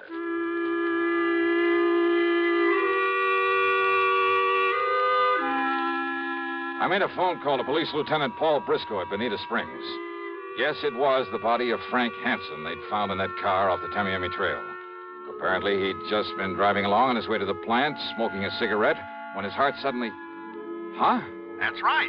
The cigarette just fell to his lap and burned up to ashes. I told him to run a test on the other cigarettes they'd found with the body, a test for PTM. About an hour later, the lieutenant called me back. You were right, Mr. Dollar. It was no heart attack that killed him. It was that poison. Then I talked with Doc and Earl about the personal side of Linda's life, about her love affairs over the years. And yeah, sure enough, the one man who threatened all sorts of things if she married somebody else. But there was still the matter of getting proof for a confession. Yes? What is it, Johnny? What are you thinking of? Doc, I'm going to need your help. You know I'll do anything I can. Now, let me think. Let me think for a minute. Yeah. Hey, listen. Can you concoct something out of those chemicals you have there? Something that will, say, make a kind of stain after a few seconds if you put it on your hand? Well, I don't know, John. Yes, maybe there is. Yes, a combination of this colorless dye with a small amount of ferrous hide. Yes, of course it will. A combination? Good. But what for, Johnny? Because I'm going to play this hunch of mine to the end. But we need some proof. Oh, and Doc. Yes? A tiny sponge or a piece of gauze that'll absorb one of those two chemicals that I can tape it inside a finger on the left hand. What? Anything you say, Johnny. The other chemical, well, just keep it in the bottle until I'm ready to use it. Johnny, do you mind telling me what you're up to? Sure I mind. Just get that stuff ready for me, Doc, and we'll take off. A few minutes later, the three of us in Earl's car drove down to the chemical plant. Fortunately, the chief chemist, Harry Forrester, was still there. I was introduced, shook hands with him, with both my hands. Then we took him into a private office, and I went to work on him. I'm afraid I don't understand what this is all about, Mr. Dollar. Insurance investigator, did you say? Yeah, that's right, Forrester. Now listen to me. Oh, very well. If Linda Hansen were to die... Linda? Die? Heaven forbid. Oh? I was in love with Linda one time. Very much in love. With Linda or her money? I beg your pardon. You know that's true, Harry. Pullman, I resent that. Just sit down, Forrester, and take it easy. Okay, now. If Linda were to die, I would assume that her fortune, including this plant, would go to her husband, Frank. Frank? Well? Well, of course it would. But why do you bring up the thing? Suppose Frank were to die, too. You'd kind of be next in line, wouldn't you? I? Of course you would. After all, you were next in line in her affections, weren't you? Well, Dollar, I don't see that Smart, ambitious guy like you? You mean you didn't even rate next to Frank? Of course I did. Then you'd be next in line, wouldn't you? And suppose I were. What difference does it make? And you just happen to know where to get your hands on PTM. PTM? Potassium theramacylolate. You do have it here, don't you? Why, I would assume so. That is a chemist, and you aren't sure? Well, of course we have it. But I've never had occasion to go near this stuff. Never? You sure of that? Absolutely. Quite frankly, I'd be afraid of any proximity to such a drug. Never touched the stuff, huh? Never. May I have the bottle, please, Doctor? There you are, Johnny. That is PTM. Now you know it comes in crystal form. Oh, yes. No, Forrester, this is just a harmless... Oh, I'm afraid I spilled some of it on your hand. Yes, you certainly did. Oh, that's all right. Wipe it off. It's already begun to do its work. What? That bluish tinge. Positive proof that you've been handling PTM. You were sure? Yeah, that you somehow got into Linda's perfume bottle on some of Henry's cigarettes. Well? And you know. That's right. Want to call the police, Earl? Sure. No. So you're right. So I killed them both. But I'm not going to be dragged through the filthy courts. And neither you nor anybody else... No, you don't...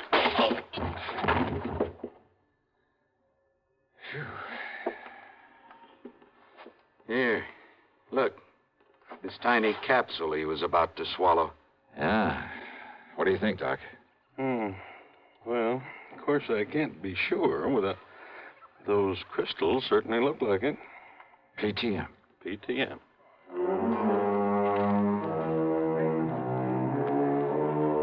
So, it'll be up to the courts whether Harry Forrester likes it or not. believe me, I'd hate to be in his shoes. Well, I keep wondering, why don't they ever learn? Expense account total, including a gift to the Pormans for putting me up for a few days while Earl and I did some fishing, 161 even. Yours truly, Johnny Dollar.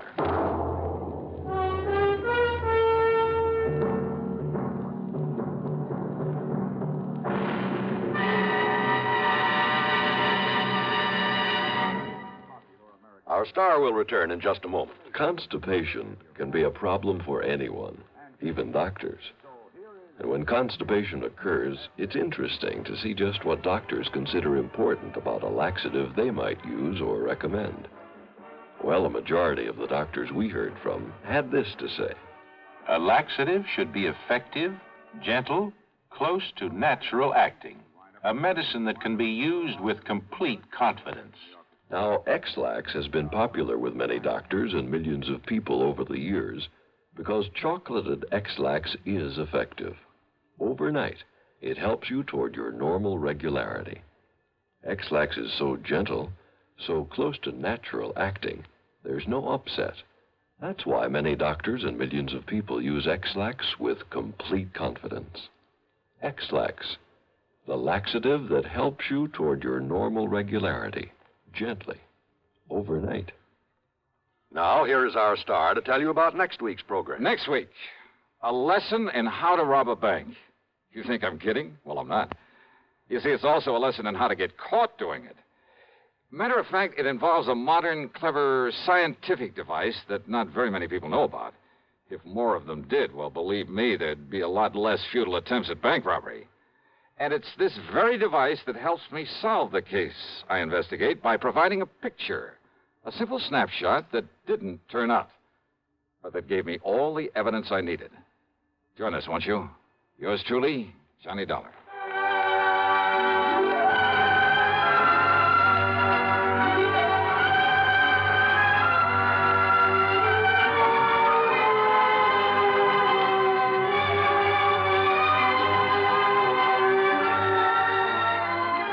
Truly, Johnny Dollar, starring Bob Bailey, originates in Hollywood and is written, produced, and directed by Jack Johnstone. Heard in our cast were Shirley Mitchell, Virginia Gregg, Vic Perrin, Lou Merrill, Paula Winslow, Frank Nelson, and Dick Crenna.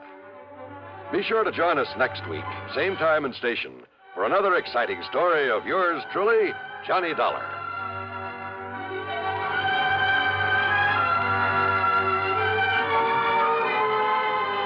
This is John Wall speaking. Stay tuned now for Suspense on the CBS Radio Network. Okay, they're coming into the stretch and turning for home. It's Warlock and Gay Reward head and head for the lead. Here they come. Here comes the finish, and it's Warlock by an O. Man, oh, man, what a race. Man, oh, Manischewitz, what a wine. Yes, in sports, you can tell it's a great moment by the cheers. And in wines, you can tell it's Manischewitz by the raves. Man, oh, man. Nano Manischewitz, everybody's wine because it tastes so good. Try all three new Manischewitz fruit wines, blackberry, cherry, and loganberry, each 100% pure and specially sweetened. Serve Manischewitz fruit wines anytime and often. In a wine glass, on the rock, in a highball with your favorite mixer. Man, oh man, Manischewitz, everybody's wine because it tastes so good. Manischewitz Wine Company, New York. WROW, Albany, New York.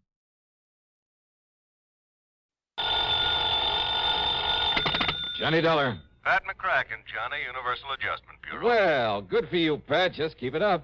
Now, what's that mean? 2 assignments in 1 week? Fine. Oh, 1 week and 1 day. So I still like it. What goes this time?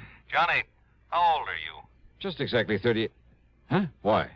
Still young enough to remember how you felt and acted when you were a young punk, huh? Sure. But I hope you were a better sort than the one we have to deal with in this matter. And yet, on the other hand, well, you know the saying, it takes a crook to catch a crook. Huh? So maybe we'd be better off if you'd been an A number 1 delinquent when you were a pup. Do you mind telling me what you're yammering about? But I suppose you were a good boy. Well, I was no mama's boy, if that's what you mean. Oh, I mean no real trouble with the law. No stretch in a reform school, no hoodlum gang, no good contacts, experience, that sort of thing. Pat. No, I guess not. It's kind of too bad, though. You mean if I had a nice black record, I'd be just right for this whatever you have in mind? And yet, on the other hand, Oh, Johnny... come on, Pat. Start making sense, will you? Well? Yes. All right. Culpepper Walker, Mono Guarantee Insurance Company. Do you know him? In their office in Little Rock, yeah. Good. Fly on out and see him, will you, Johnny? Because of some trouble with some kid? That's right. Okay. Just a kid, Johnny. But if what Walker says about him is true, if you expect to get anywhere with this boy... Yeah? You'd better take along a pair of brass knuckles, a length of chain, maybe a switchblade knife. Oh, that kind, huh? That kind. A real bad one.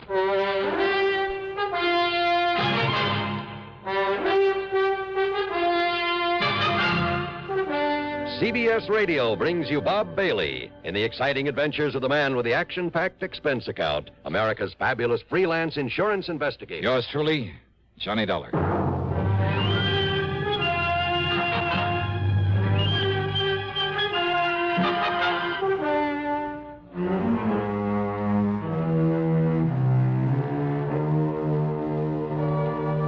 Expense account submitted by Special Investigator Johnny Dollar to the Mono Guarantee Insurance Company, Little Rock office. Following is an account of expenses incurred during my investigation of the Bad One matter.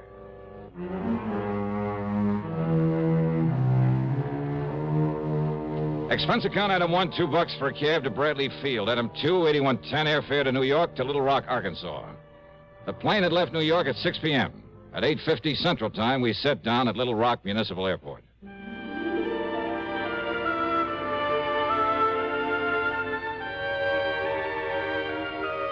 There have been a lot of changes since the year 1772 when a guy named Bernard de la Harpe stopped here and tagged the place after an outcropping of rock on the south bank of the Arkansas River. Yeah, it's an interesting town with its modern air-conditioned buildings of chrome and glass, its busy streets and busy people. And at the same time, its beautiful residential section, fine homes, plenty of trees and gardens and hedges and lawns that stay a lush green throughout the year. Not far away are well-cultivated farms and dense forests. And along the river, lots of rich bottomland, much of it loaded with cotton.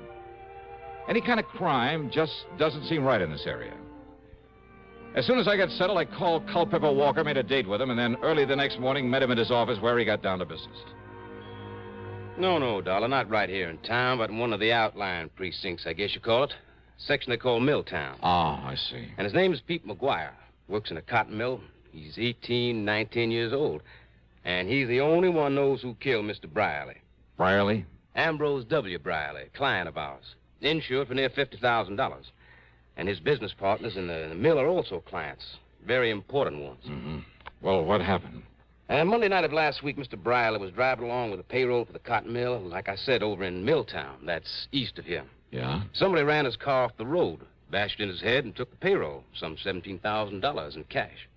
He was carrying all that money around alone at night? Well, he'd taken it out of the bank here in town just before the bank closed. He started out for the mill.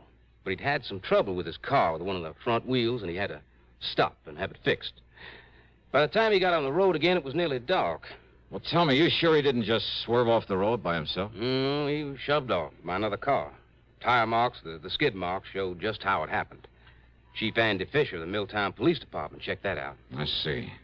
Well, could the police identify the killer's car by those tire marks? No, sir. And that's where the McGuire boy comes in. How do you mean? I mean, he was caught running away from the scene. Not more than, well, couldn't have been more than 1 or 2 minutes after it happened. Caught by whom? Well, police car. Chief himself was in it. Just checking the beat out there. He chased the kid down and brought him in for questioning. Well? Nothing. Nothing? What do you mean, nothing? All they could get out of that tough young punk was absolutely nothing.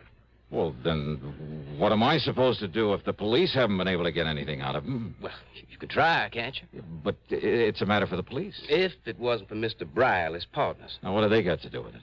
Their insurance. Insurance on the cotton mill. Thousands of dollars in premiums every year. So? Well, I can't afford to lose it, Dollar. Well, so why and should they're the ones, his partners, who insisted that I get you out here to investigate. Oh. Yes, sir. Mr. Dollar? Johnny? Okay, Culpepper. I'll see what I can do. Item 3, $50 deposit on a rental car, and I drove over to Milltown to the one-room police headquarters in the city hall. Yes, sir, Miss Johnny. I was right there at the scene of the murder in my prowl car, right after it happened. Oh? How come, Chief?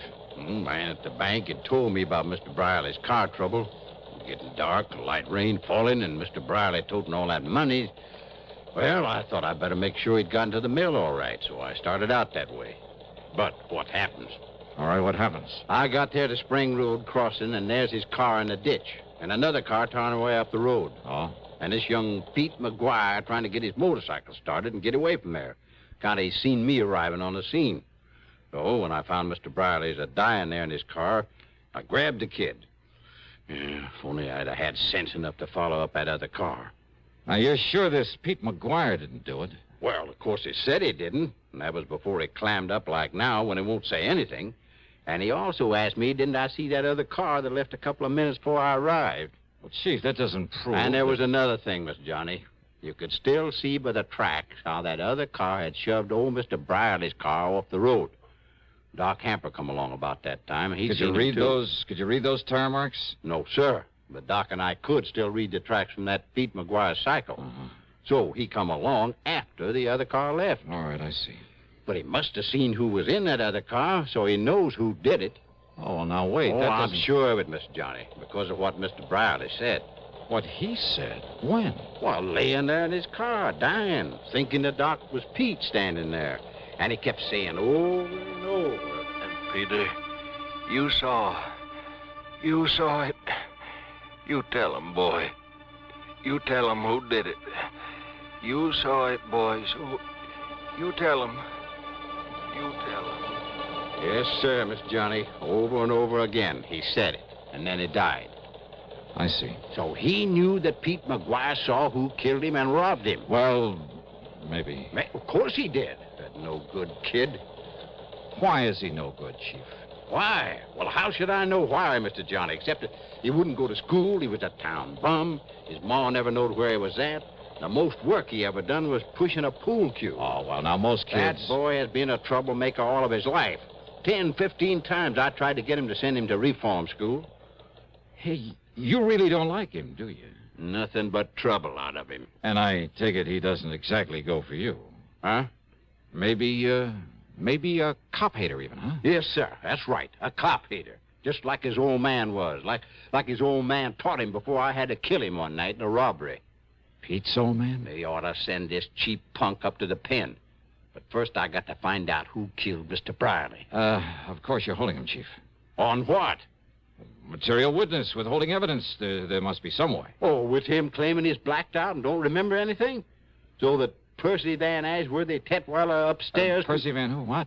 The public defender. Got the judge to release Pete McGuire on his own recognizing or whatever it is. Recognizance. Yes, sir. So McGuire's out and free as a bird. But if he tries to run up before I can get him up before the jury... Oh, Chief, lots of But kids. don't you worry, Mr. Johnny. Everybody on that jury are my friends. So they'll lock him up all right. Yeah, I see. Be kind of revenge, huh? Because he won't cooperate with you. Now, look, Mr. Don. Or maybe just because he's a cop hater. Where'll I find this Percy Van, this public defender? Upstairs in his office. But do you think he could get anything out of that kid? Well, now, as the kid's defender, do you think he'll tell you if he did? But if he did, and you find out, you got to tell me. Yeah, we'll see about that. Mr. Johnny, I am not going out of here with a punk kid making me look like a fool. All these years working to keep order here in Middletown, having to retire a few months from now. Yeah, and going out no richer than when I was walking a beat. So maybe I'll have to live with some of my relatives somewhere out west. But do you think I'm going to leave with this kid making a fool out of me? I'll see you later.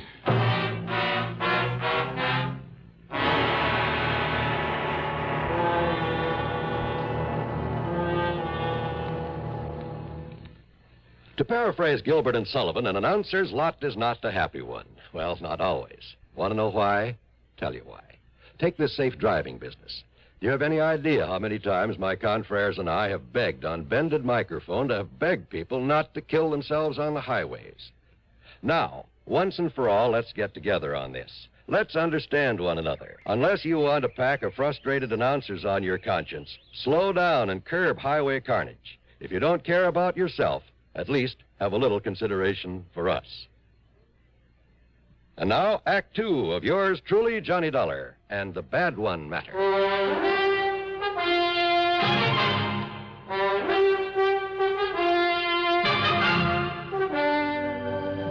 Percy Van Ashworthy Tetweiler was hardly what his name might have implied.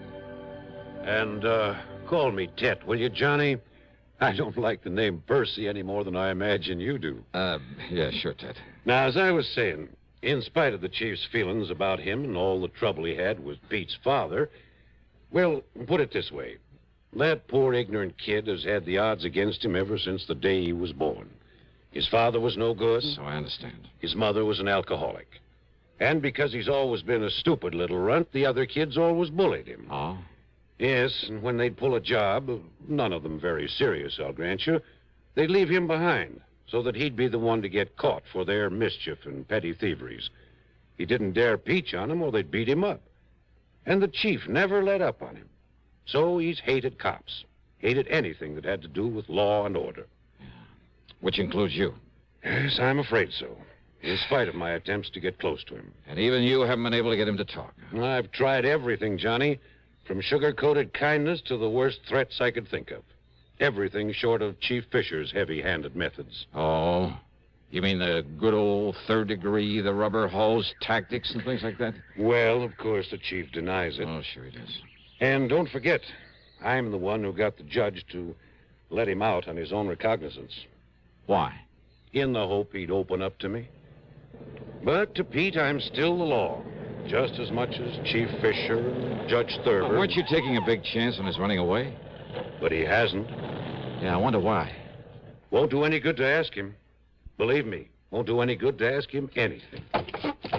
Oh. Look out there, out the window. Here he comes now. Pete McGuire? Yes. Okay, give me a try. What? Yeah, look, don't tell him who I am, what I'm here for. Johnny, if I thought you could do any good... Believe me, I can... But don't you see, unless he talks, the jury, all of them friends of Chief Fisher, and if he tries to run... Now, listen, I'm no friend of yours. See, maybe I'm a troublemaker, a con artist. What? Yeah, you want me out of town. You've threatened to have me locked up if I... Hey, wait, here he comes. But, Johnny, I'm afraid I don't... Yeah, okay. You just try and do it, see?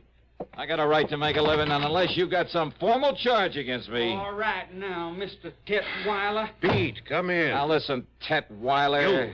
You, sit down, Dollar. Sit down. Yeah, make me. If I have to, No, Pete. Pete, do you want to talk now? Yes, sir. Good. Yes, sir, I sure do. Well, if that's all you got to say to me... No, Dollar. Stay, I'm not through with you. That's what you think. Well, Pete? Public defender, huh? That's right. And that's why You're I've tried to... all trying to trick me is all. What? So you got me out of the clink, huh? That's right.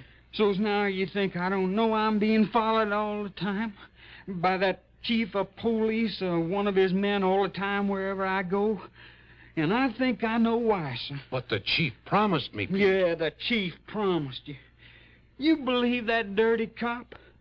I tell you, Mr. Tetweiler, you get him off my tail. Now, listen, Pete. And don't you see, if you just tell me what you know about the murder of old Mr. Brierly... Pete? Pete, please, boy. Pete, listen to me. If you're trying to protect someone by holding back... Did I say I was? I say I really know anything?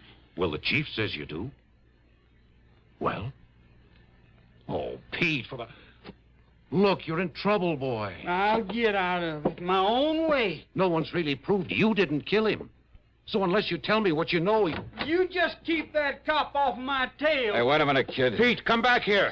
See you later, Ted. No, Dollar, come back here. Drop it.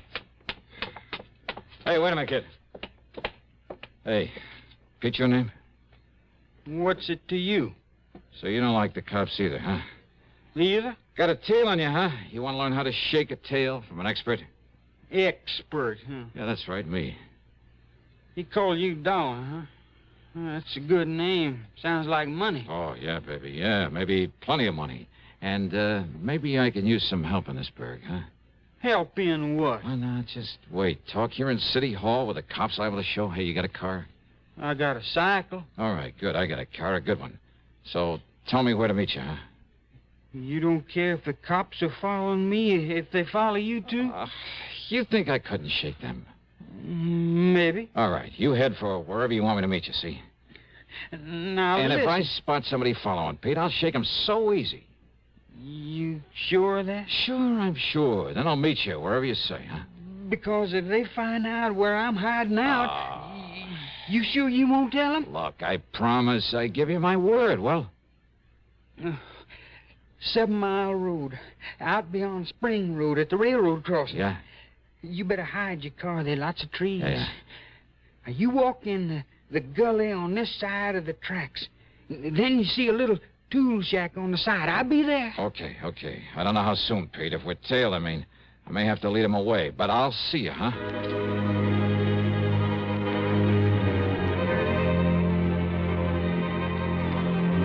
We were tailed, all right. And I could see by whom.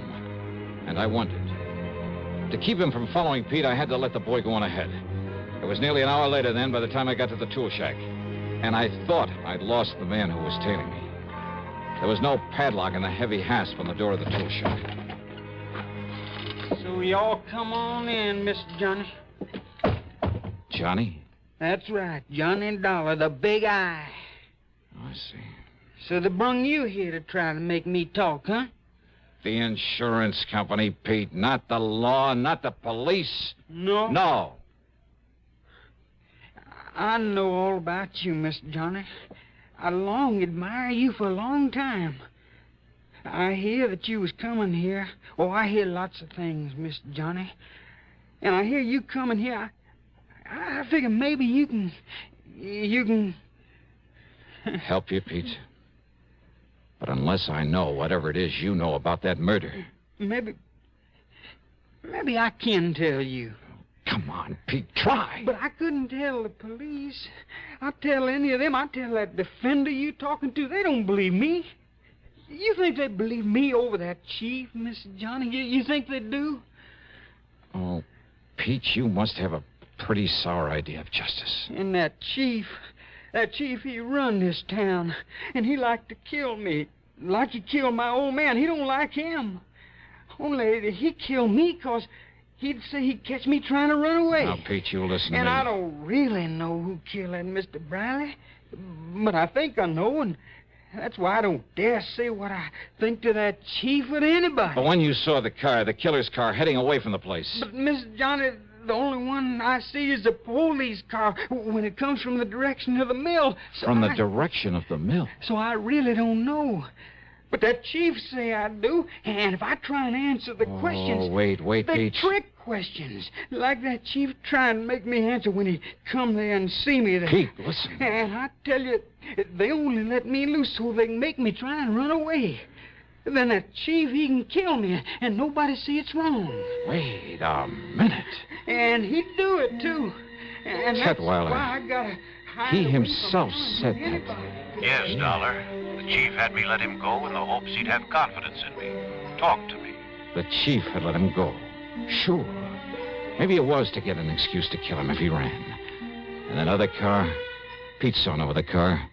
So how would the chief know one had left the scene a couple of minutes before he got there? And there were other things. You think I'm going to retire with this kid making a fool out of me? Pride of an old man who's been running the town. Yeah, and going away no richer than when I was walking a beat. Oh, but he'd be rich enough with that 17,000 payroll.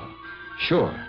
And meantime, he knew that Pete McGuire, in his ignorance of justice and his fear, didn't dare to say what he suspected, didn't dare accuse this man he thought would kill him with impunity. Yeah. And that everyone connected with the law was against him. They're all against me. And so I want to live, Mr. Johnny. I can't tell nobody, not even you. Yeah. Maybe you don't need to, Pete. And besides, I only think I know who killed Mr. Briley. Yeah. Well, I'm sure.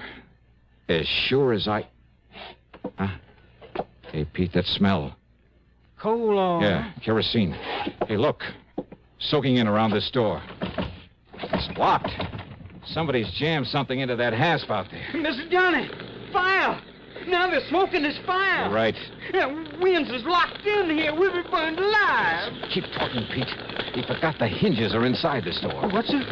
Keep talking while I pull the pins out of those things. We're dying here. We're going to be cooked alive in here, Mrs. There's Dolly. one. We're going to burn up in There's here, the Mrs. other. Dolly. We're going to be cooked alive. Come on, Pete. Come on. Mrs. Dolly, we're going to die. All right, Chief. Dollar? Yeah, that's right. I see this shack on fire. Yeah, well, you set this fire. There's further cover-up for having killed Mr. Brierly. This boy told you that. I'll kill him, too. Oh, no, you won't, Chief. Put away that gun. I'll kill you, too. Oh, no. Chief! You miss you, Pete? I'm all right, sir. Oh. So you killed old man Brierly. Mr. Dollar. And if this boy did know.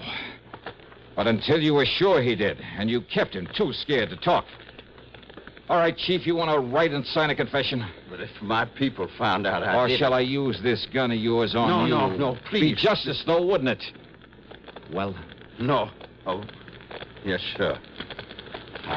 I'll sign the confession. Okay, then. Up on your feet. Up on your feet.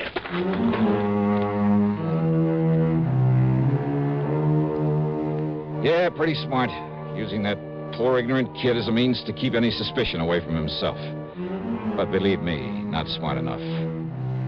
Expense account total, including hotel expenses, the rental car, and the trip back to Hartford, $231.20.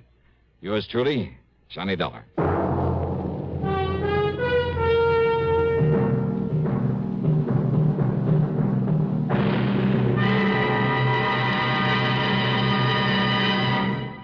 Catching a cold?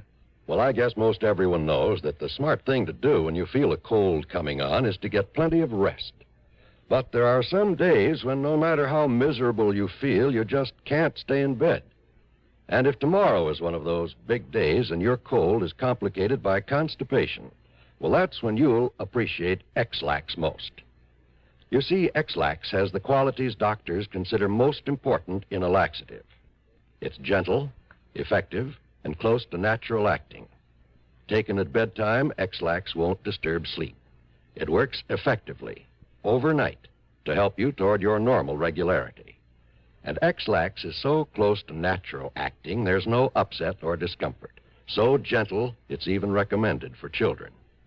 So, if tomorrow's a big day for you, if you have a cold and need a laxative too, take X-Lax, a laxative with the qualities a doctor would recommend. X-Lax. Now, here is our star to tell you about next week's story. Next week, the double deal matter. And I give you one guess about who comes out at the short end of it. Join us, won't you? Yours truly, Johnny Dollar.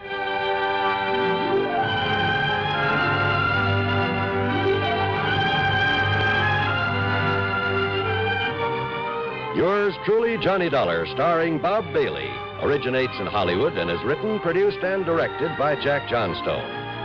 Heard in our cast were Larry Dobkin, James McCallion, Forrest Lewis, Russell Thorson, and Sam Edwards. Be sure to join us next week, same time and station, for another exciting story of yours truly, Johnny Dollar. This is John Wall speaking. This is the CBS Radio Network. You're tuned to Radio 590 WROW in Albany, New York.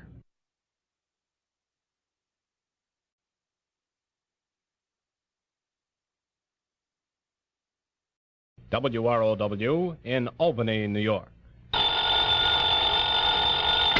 Johnny Dollar.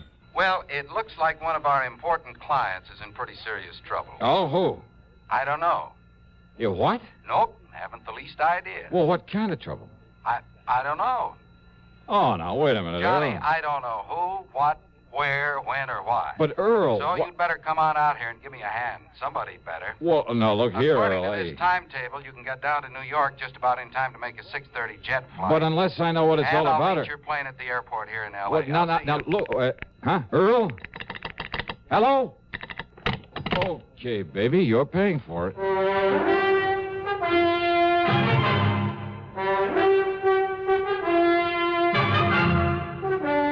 CBS Radio brings you Bob Bailey in the exciting adventures of the man with the action-packed expense account, America's fabulous freelance insurance investigator. Yours truly, Johnny Dollar.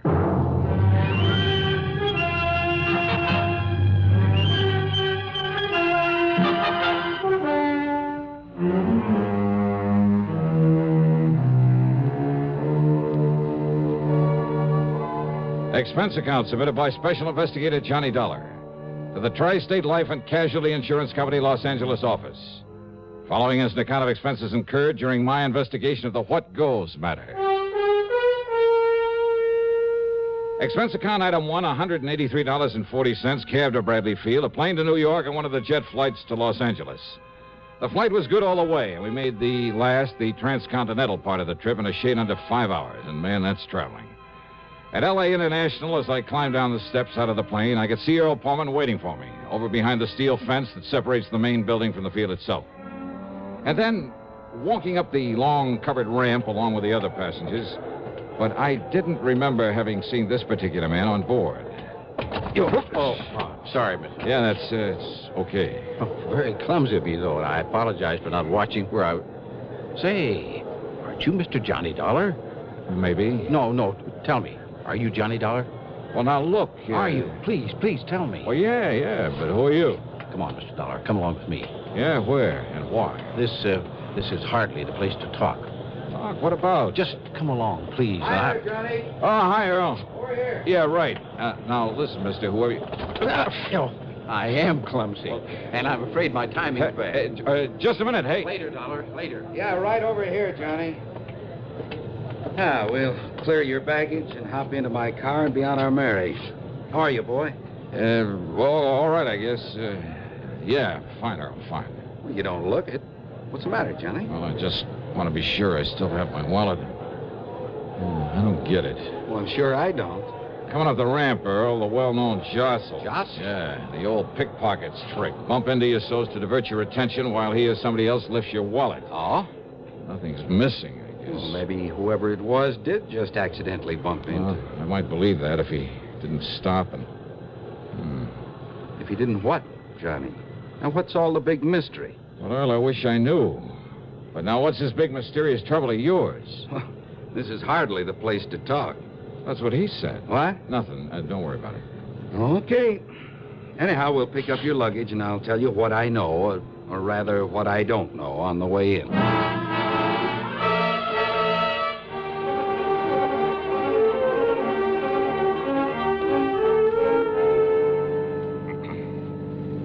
Oh, yeah, we'll love it out here, Johnny. Bought ourselves a nice new home out on Bundy Drive in West L.A., actually Brentwood. Yeah, but what and goes my with office this, is right nearby Westwood. It's really another section of West L.A. So tell me what and goes. Of course, Mike said to tell you that she'll expect you to park yourself in our guest room. Unless you have other plans? Well, it depends. It depends on what it is you've called me out here for. Well, I really don't know. Huh? Johnny, I got this phone call early this afternoon. Now, he wouldn't give me his name, but he swore by all that's good and holy that he's a client of ours. He said that we wrote his life insurance policy. That was before I came out here, of course, for $350,000. Oh. Yes. And he was so sincere and so worried about something that I was sure it wasn't just a gag. Well, I guess that's pretty obvious since I wasted no time in calling you and asking you to come all the way out here. Yeah, well, what else did he tell you? Cigarette? No, thanks. I have some of my own. Oh, here, smoke one of these. Oh, okay. Thanks. Light? Here you are. Thanks. But now, what else did he say? Only that if I didn't send for you immediately, have you come out here and see him, we might very shortly lose him. You mean he expects to die? I mean, be killed by somebody? Well, what do you think? And that's all he'd say. And he wouldn't tell you who he was? No. But I wonder why. And if he expects me to go to him... Or maybe, of course, he plans to contact you some way now that you're here. Hey, that man back at the... Huh? But look, if his life is in danger, something like that, well, what if I hadn't come? Or what if I'd come too late? Now, look, what goes, Earl? It just doesn't make any sense. Okay, so maybe it was a gag. Maybe I did fall for a gag. Well, it's not a very likely sort of a gag. And if that man at the airport, I mean, if whoever this client is does know that I've come here... What? And yet, if he is in danger, I mean, if he was the man who called you...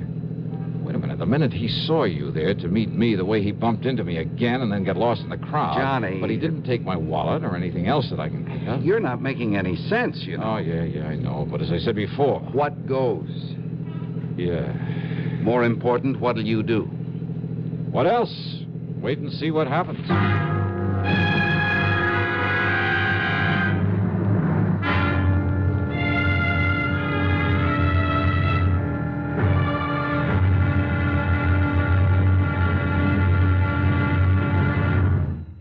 How are your children going to dress up this Halloween? As clowns, ballet dancers, skeletons, hobos, cowboys? Whatever their costumes may be sure you snap their picture before they go out as well as when they're making their rounds through the neighborhood. But be sure you have lots of Sylvania Blue Dot flashbulbs on hand, because only with Flash can you catch all the fun, color, and excitement of Halloween. Only with Flash, both inside and outdoors, even after dark, can you get all the sharp, clear details. Then, too, flash bulbs work with any film, any time, anywhere, with any camera. Pick up several packs of Sylvania Blue Dot flash bulbs, the world's largest selling brand today. Also, ask your dealer for Sylvania's lavishly illustrated 32-page flash guide book that's yours free with the purchase of just one pack of Blue Dots. But hurry, the big night to howl is next Monday. Have your camera and Sylvania Blue Dot flash bulbs ready and waiting. Now, Act Two of yours truly, Johnny Dollar. Earl and his wife, Mike, that's right, Mike, have a mighty nice little house there on Bundy Drive in West Los Angeles. As usual with the Pormans, I felt completely at home, especially after cocktails, conversation, and a late but very good dinner. But I still wondered if I'd come out here on a wild goose chase. What goes? Yeah. Well, now, wait a minute, Johnny. You mean that you think I made all this up just to get you out here to see us? Well, I wouldn't put it beyond you, either of you. Well, if he did, he certainly didn't tell me. Yeah, but if he did, Mike, so help me, I'll hand him an expense account that'll stagger him. No, really, Johnny, I swear to you. And listen. Yeah? If this unknown client of ours actually is in some kind of trouble... Yeah, well, why didn't he tell you on the phone? And why didn't he give you his name? Why insist that only I get on the job? I don't know, but now listen. Oh, I'm listening. If somebody is out to kill him, well, maybe that man who bumped you out at the airport, who tried to get you to go along with him... Until he spotted you in the crowd when you called to me. But if he's one of your own clients... Look, I haven't met 1/10 of our clients since I took over the office out here. And besides, what I'm trying to say is that maybe the man you saw out there isn't. Huh? Isn't what, dear? Isn't the one who called me on the phone. Oh? What if he's the one who's out to get our client, who somehow knows you've come here to protect him, whose first job, then, will be to get you out of his way? Oh, Johnny, if that's true... Brother, what an imagination. But, Johnny, it is a possibility. You too, Mike? Well, all I have to say is I hope you got a good look at that man out there. Well, I did. Because if he is gunning for you, Johnny... Oh, I'll get it. Excuse me. I'm perfectly serious, Johnny. Well, don't Hello? be. What? Who is it? What? Huh? Well, yes. I said yes. Yes, he is on... Is that for me? Just hold on a minute. Well, who is it, Mike? Well, it's for you, Johnny. Okay. But it's the funniest... Like he's trying to disguise his voice. Johnny Dollar. You're sure? What? That you're really Johnny Dollar? You swear it? Well, sure, of course I'm sure. All right. I'll have to chance it. What? And listen, please. Well, now, let's get one thing straight, mister. Are you the man at the... Yes, the man who bumped you at the airport. And I'm the one who called Poorman and begged him to have you come out here. Who are you? You must promise me that you won't tell him. Why? Because he doesn't know me. He doesn't know about me. And if he calls the police... Well, now, why would he do that? Because of my connection with the... No, listen, there isn't time. Oh, wait, look, listen. I thought that you'd be over here to see me before now. Yeah? Yes. Well, you mind telling me how when I haven't the least idea who you are or where you are? But when I bumped into you out there, Well, you see, I had anticipated that you might be met by someone, that I wouldn't have time to tell you why you... Well, when I bumped you that second time just before leaving you... You mean you haven't looked? What? You haven't looked in your... Hello? Hello? What is it, Johnny? Yeah, what Well, goes? this just doesn't make any sense at all. Oh, maybe it does. Huh? He didn't hang up that phone. It didn't sound like an ordinary disconnect. If those wires were cut... Yeah. And you thought I was kidding you. Well, and did he tell you who he is? Same one who phoned you. Same one I met there at the airport. I mean his name. No, he didn't. Johnny, Don't you think we ought to call the police? That's the one thing he doesn't want. He doesn't want the police in on this whatever it is. Any ideas, Johnny? I mean, about where to go from here? Well, how can I when I don't even... give me a cigarette, huh? Yeah, sure. Ah, no, wait. I have some in the pocket of my top coat. Oh, here. Smoke these. Okay, thanks. Hey, Earl. Yeah? There's something very wrong here. Because if that phone line was cut... Well, I have a hunch that mysterious client of yours, unless we can somehow get to him first, isn't going to be long for this world. But how to find out who he is? Well, look, let's go on down to your office, go through your files on people who carry a lot of life insurance. There may be hundreds of them, Johnny. Well, if you do, wear your top coat, Johnny. I'll get it for you. Yeah, Joey sure. out there tonight. Thanks. You said $250,000, Earl? Well, that's what he told me. Also, in spite of the fact you didn't write the policy, he was apparently afraid you might know him, or at least his name, who he is. So? So he was afraid you might call the police. But if he is in danger now... Well, come on, let's get to your office. So we went, and I poured through the files. Finally finished up about 2 in the morning. And there was nearly a dozen of Earl's clients in the $250,000 policy class. And the only way to find out which of them was in danger, needed protection, was to call them up, rouse them out of bed if they were at home, and talk to them. You know something? We could have saved a lot of time, maybe kept a killer from doing his work.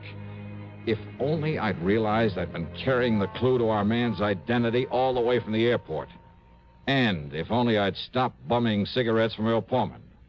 Yeah, figure that one out.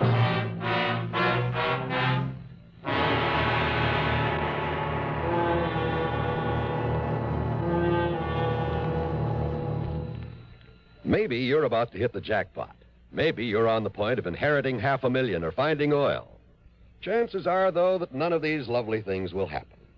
Chances are, if you want a bonanza in the future, you'll have to save for it. Now, there are a number of ways to do that. Some people stuff their mattresses, stash their cash behind a loose brick in the fireplace, or slip it under a floorboard. None of these methods make sense because that kind of money isn't making a cent for you. Not only that, it may get lost or stolen. Wouldn't you like your savings to make more money for you? Wouldn't you like to have them theft-proof, loss-proof in every way? Of course you would. And you can the United States Savings Bond way. Through the payroll savings plan where you work or the bond-a-month plan where you bank, $3 will get you 4 on maturity every time. Nicest thing of all, it's literally impossible to lose your money. If Baby tears your bonds into confetti and drops them out the window, you can recover your cash plus interest in United States Savings Bonds. Now, Act 3 of yours truly, Johnny Dollar, and the What Goes matter.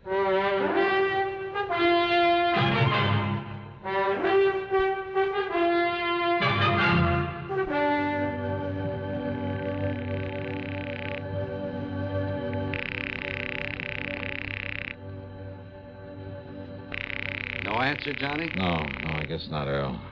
Either the Branfords aren't at home or they're too sleepy to get up. Branford?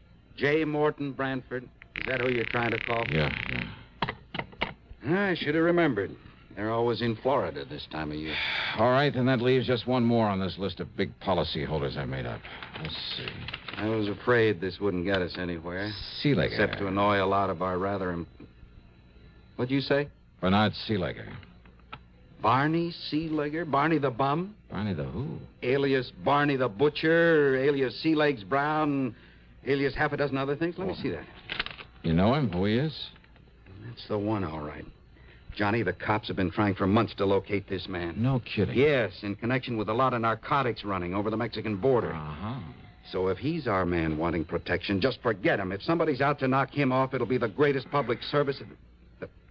What? Yeah. Yeah, it looks as though your predecessor handed him insurance for $320,000. Why, he must have been crazy, insuring a man like that, and for that amount. And look, only about 6 months ago. Yeah? You'd rather see him dead and let the company pay off? Well, you're darn right. Well, no, of course not. We've got to find him, Johnny, and somehow we've got to... But how and where? Wait. Yeah, Lieutenant Spaulding, Jim Spaulding. What? He's an old pal of mine, narcotics squad. Here, let me have that phone. By the time they got Jim Spaulding out of bed and put him on through the switchboard, a lot of precious time had been wasted. but that just couldn't be helped. You're right, Johnny. And listen, Barney Seeliger tried to call me earlier in the day, only I was down near the border. He tried calling you? Well, nobody knows it, least of all the regular police. Well, that's the reason he didn't want Earl Poorman to know. We don't dare take a chance on any leaks. But wait, look... But Barney is of more help to us in this narcotics racket than any man alive. And if somebody's trying to knock him off... look, did he give you his present address? No. Well, then I'll have to dig it up. Oh, when you do, give it to me, huh? Yeah, I'll have one of the boys call you back after I'm on my way. Okay, the number here is... Hello? Hello? Oh, just how does he know where to call me back? I heard all that, Johnny, and if he's swung to the side of the law, it's more important than ever that we... Now, you can give me a cigarette. You've smoked all mine. Mm-hmm. Side pocket of my top coat there. Okay.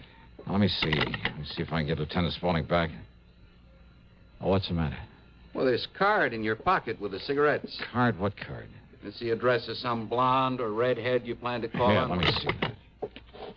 On Bundy Drive, too. Just half a dozen blocks north of where we live. Earl, look, don't you see? He told me that when he bumped into me the second time... Don't you see, your pal Barney slipped this into my pocket in case he... 12124 North Bundy Drive. Okay, you call headquarters. Have him tell the lieutenant I'm on my way to this address. Well, now, Johnny... In your car.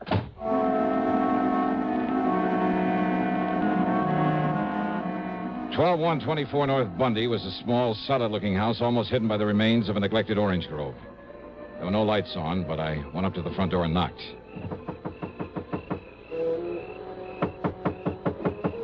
No answer. And, of course, it was possible that Barney Seeliger had called me from somewhere else. But this was the address he'd been so careful to slip into my pocket. Then I noticed where the power and telephone lines led over to a service box at a rear corner of the house.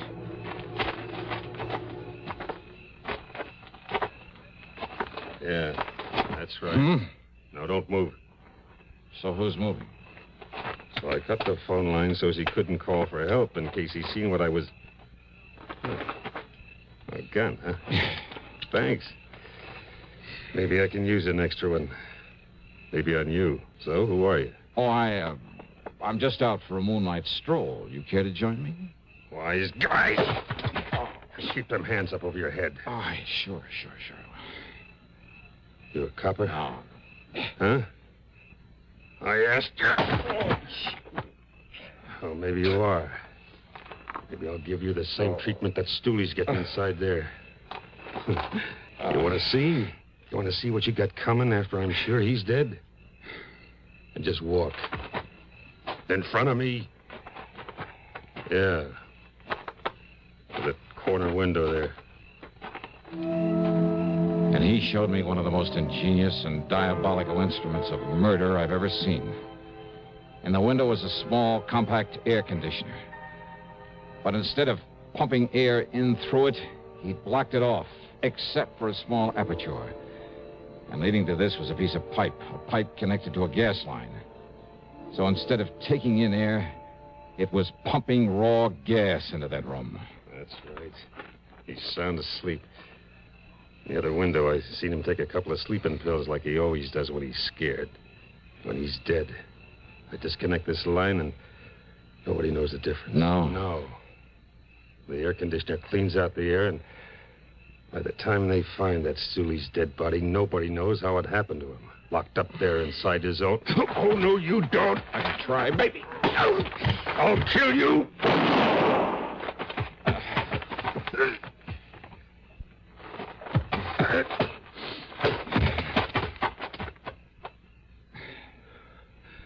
All right.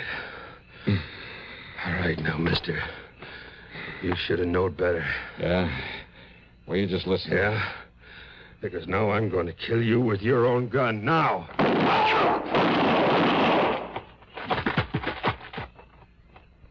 Dollar! Johnny Dollar! It's okay, Lieutenant. Oh, what goes, Johnny? You knew I was coming up here. Why didn't you... Hey, what's this? Yeah, you better shut off that gas.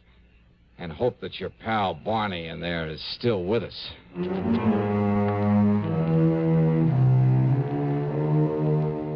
Yeah, Barney was still alive, but barely. Which is more than you can say for his would-be assassin. One of the lieutenant's bullets had caught him square in the head. So, that is that. Expense account total, including incidentals, and the trip home to Hartford, $368.50. Yours truly, Johnny Dollar.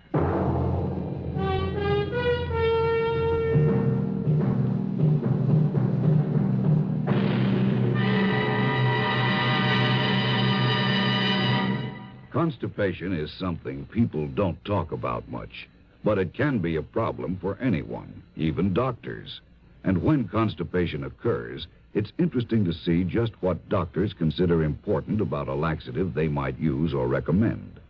Well, a majority of the doctors we heard from had this to say. A laxative should be effective, gentle, close to natural acting. A medicine that can be used with complete confidence. Now, X-Lax has been popular with many doctors and millions of people over the years because pleasant-tasting chocolated X-Lax is effective. Overnight, it helps you toward your normal regularity. X-Lax is so gentle, so close to natural acting, there's no upset. That's why many doctors and millions of people use X-Lax with complete confidence. X-Lax, the laxative that helps you toward your normal regularity gently, overnight. Now, here is our star to tell you about next week's story. Next week, a super salesman selling death. But he's not the only one doing a selling job. You've heard the expression, it takes a crook to catch a crook. Well, I'm afraid that's exactly what gets me into trouble on this one. I mean, on account of in order to catch him, I try a little selling myself. I mean, after all, when the potential customer is a beautiful blonde, who wouldn't? That is, until a killer comes in. Then trouble and nothing else but. So join us, won't you? Yours truly, Johnny Dollar.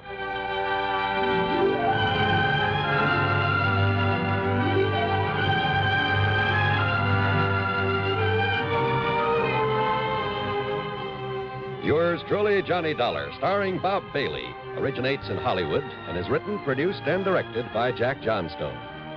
Heard in our cast were Virginia Gregg, Vic Perrin, Forrest Lewis, Frank Gerstle, and Chet Stratton. Be sure to join us next week, same time and station, for another exciting story of yours truly, Johnny Dollar. This is John Wall speaking. Next, a taut drama of Hollywood homicide as suspense follows on the CBS Radio Network. WROW in Albany, New York. From Hollywood, it's time now for Johnny Dollar. Perry Jameson, the Paramount Insurance Adjuster, Johnny. Hi, Perry. It's been a long time. I'd begun to think you're neglecting me. Oh, how you talk. Matter of fact, I've just been waiting for a nasty enough case to come along for you. Yeah, you do have a habit of handing me the dirty ones. What is it this time? 4 states, out in Denver. Oh, yeah, I've heard of them. Well, they're a small outfit. By contract, all their claims are routed through us. Damage appraisals, payment dispersals, and so on. So what's happened? Well, we've had to pay a lot of claims for them recently. Too many. What's more, they've all been big ones and on fairly young policies. Well, Perry, you know as well as I do that things will average out in the long run. Unless something's wrong. 60,000 on one policy, 35,000 on another, 70,000, and a cool 150,000 on one just last week. Shoot. And the beneficiary in each case has been the same man. Then no wonder you... Just leave the door open, Perry. I'll be right over.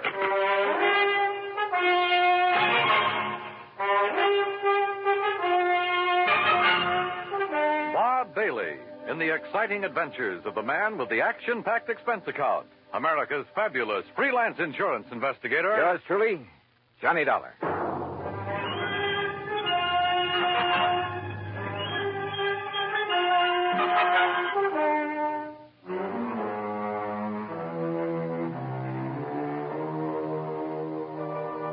Expense account submitted by Special Investigator Johnny Dollar. The Paramount Insurance Adjuster's Home Office, Hartford, Connecticut.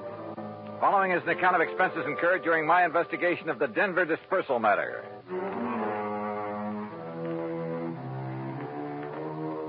Expense account item 1, $1.10 for the cab that took me over to Perry Jameson's office at Paramount. True to form, the door was wide open for me. I kind of thought this thing might get you down here in a hurry, Johnny. Sit down. Yeah, thanks. And I took the liberty of calling TWA and getting you a seat on the plane to Denver. Good idea. When? Well, there's one leaving New York at 6 p.m. Okay. And I'll get you into Denver about, 10:30 Mountain Time. Uh-huh. Think you can make it? Sure. Charge your expenses to us.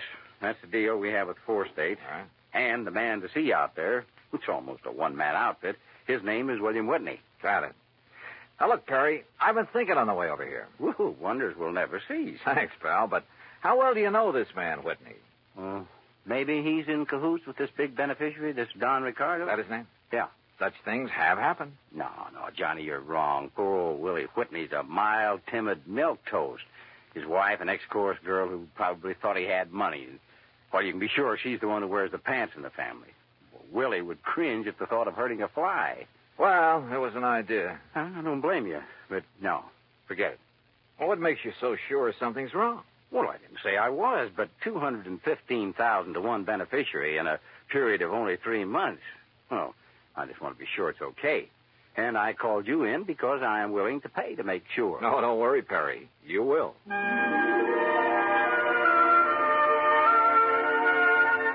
Expense account item 2, $141 even, plane fare and incidentals, Hartford to New York to Denver. Originally Indian country, the mile-high city is now a maze of oil refineries, steel companies, grain mills, chemical and manufacturing plants. A huge downtown shopping area and beautiful tree-studded residential sections. No wonder it's one of the big insurance centers. Item 3, $2 even for a cab into town where I park myself at the world-famous Brown Palace Hotel. Item 4, 10 cents phone call to an old newspaper pal from back east who is now working on the Denver Post. Pete Packard. Johnny Dollar, Pete Packard. Okay, what's the story? Johnny Dollar. Well, hey, how are you, Keith? Great. You gonna be here long? We gotta get together. Where you staying? The Brown Palace. Now, look, you want us to dig up a couple of dates? We'll go out on the town. Remember the last time we tied one on together? Ooh, are you kidding? I had such a headache the next morning, it hasn't left me yet. Well, hey, look, listen. Keith, I get away from the desk at 2 a.m. No, you look. Huh? I'm out here on a job, insurance investigation. Did you ever hear of a man named Don Ricardo? You know Don Ricardo? No. What do you know about him? Well, they say, now mind you, I don't know for sure, Keith, but don't forget I did a hitch on the Chicago Sun-Times a few years back. What's that got to do with Don Ricardo? It was back in the days of the Capone mob. Oh. And Don Ricardo, well, mind you, nobody was ever able to pin anything on him. Yeah, I see what you mean. Where does he live, Pete? 20 to 30 miles east, the other side of Golden, a little place called Millville. Uh-huh. Now, mind you, Keith, I don't want to really say anything against him. I mean, if I don't seem to be really telling you anything about him... Pete, I think you've told me plenty. Well, now listen, Keith. Thanks, and I'll be talking to you. It was late, and I was tired, but I went downstairs to the cocktail bar, and with the help of a big fat tip for a nightcap, got some more lowdown on Don Ricardo. The bartender talked plenty. Yeah, it seems Ricardo was living the life of Riley in the little town of Millville. Lovely home, expensive cars, threw a lot of big, gaudy parties. And always for people from out of town, mostly Chicago or Miami Beach. Yeah, the bartender talked plenty. Until he spotted a lean, well-dressed, rather too well-dressed man sitting alone at one of the tables watching him. A man who'd somehow forgotten to take off the light gray hat that shaded his features and slightly narrowed eyes. The bartender clammed up.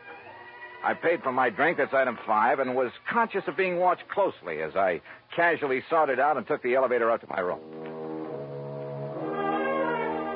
First thing in the morning, I looked up the address of 4 State. Instead of the striking new mile-high center as I'd expected, it was a dingy old office building on South Broadway.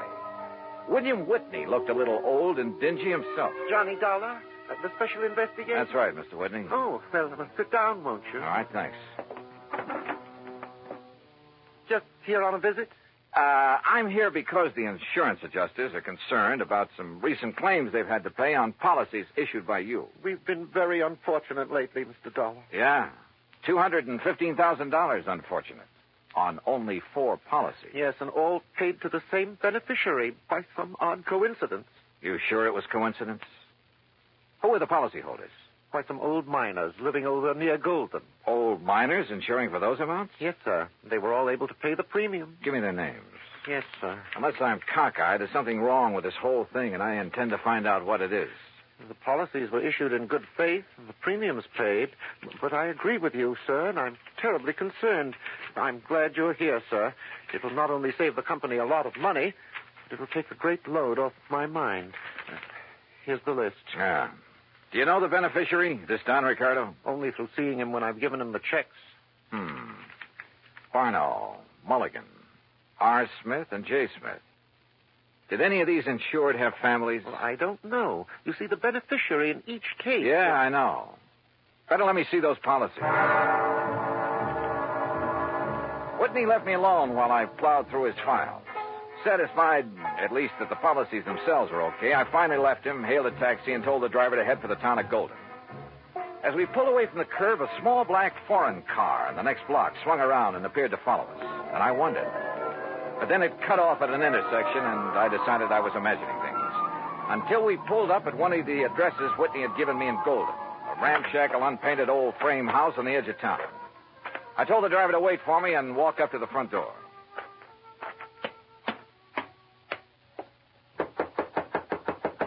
It looks to me like that house is empty, mister. You sure you give me the right address? Yeah, this is the address, all right. But I guess that... Huh? Hey, that door open by itself? I don't know. Hello? Hello? Anybody? No!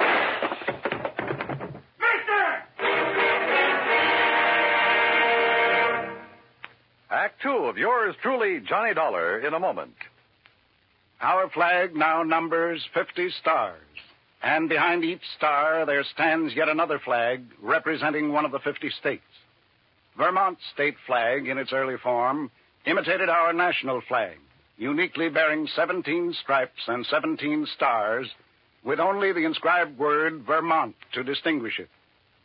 The good people of Vermont assumed, as did our national government, that stripes as well as stars would be added as each new state entered the Union.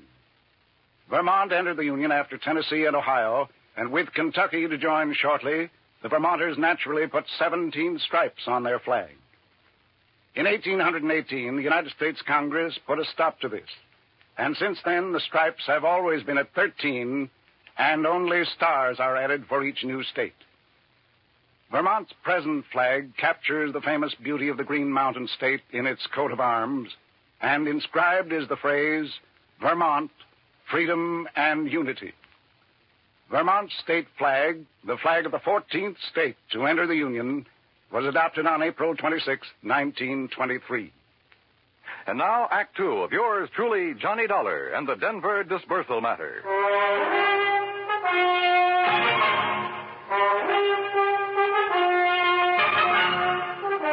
The old house at the edge of Golden, Colorado looked empty, but I knocked anyway. You sure you give me the right address, mister? Yeah, driver, this is the address, all right. But I guess that...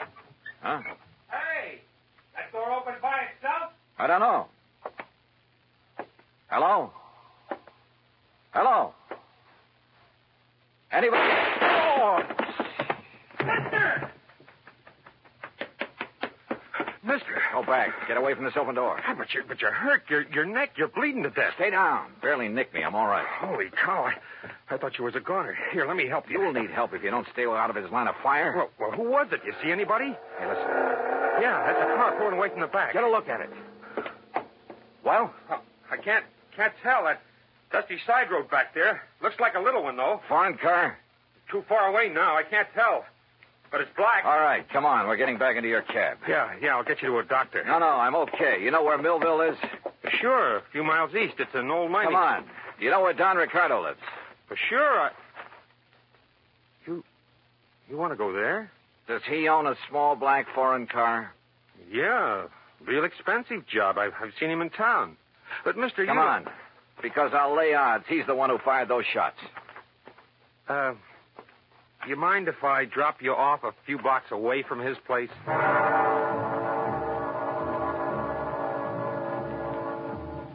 cab driver relented, dropped me off at Ricardo's front door, then hightailed it for other parts. It was a nice home, very modern, seemingly out of place in what had once been a prosperous mining center, but was now a little more than a ghost town. Yes? Mr. Ricardo? That's right. Who are you? I think you know, but I'll tell you anyhow. I'm Johnny Dollar, insurance investigator. Oh, come in, Mr. Dollar. We can sit in the den. Would you like a drink? No, thanks. What happened to your neck there? It's been bleeding. I will get to that later. I've been rather expecting someone like you to call in view of my good fortune in insurance money lately. Sit down. You sure you wouldn't like a drink? Tell me one thing. Yes. Who paid the premiums on those 4 policies that netted you a couple of $100,000? Why, the policyholders, of course. At least to the best of my knowledge. 4 old broken-down miners? They were still quite active, Mr. Dollar, hoping to find a new vein in some of the old workings in this region. Then maybe you grub-staked them, huh? Well, as a matter of fact, I did. And they promised me a share of whatever they might find. In return, they named me in their insurance policy. Oh, you must have given them plenty. More than a worked-out mine could ever yield. How do you mean? To afford the premiums on those hefty policies. Now, look, Dollar, it was all perfectly legal on the up and up. How old were they? Barno? Barno? About 68, I believe. Mulligan and Smith and the other Smith? About the same. So what? Oh, the company was crazy. How did they die, Ricardo? By some strange coincidence, the poor old fellows all went the same way. Accidents there in the mine they were working. Did the police investigate those accidents? I imagine so. Now, look, Ricardo, as you know very well, I was shot at a few minutes ago. Shot at? At a little isolated house on the edge of Golden. You were a lousy shot. Aye. Now, look here. Also, you should have known better than to park that little foreign job of yours in the driveway, at least without washing it down. What are you talking about? That kind of purplish dust it's covered with.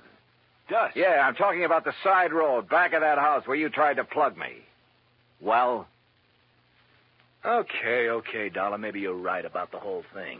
So what if I did try to knock you off? Oh, you admit it, huh? Yeah, why not? But since I didn't kill you then... Oh, no, you're not.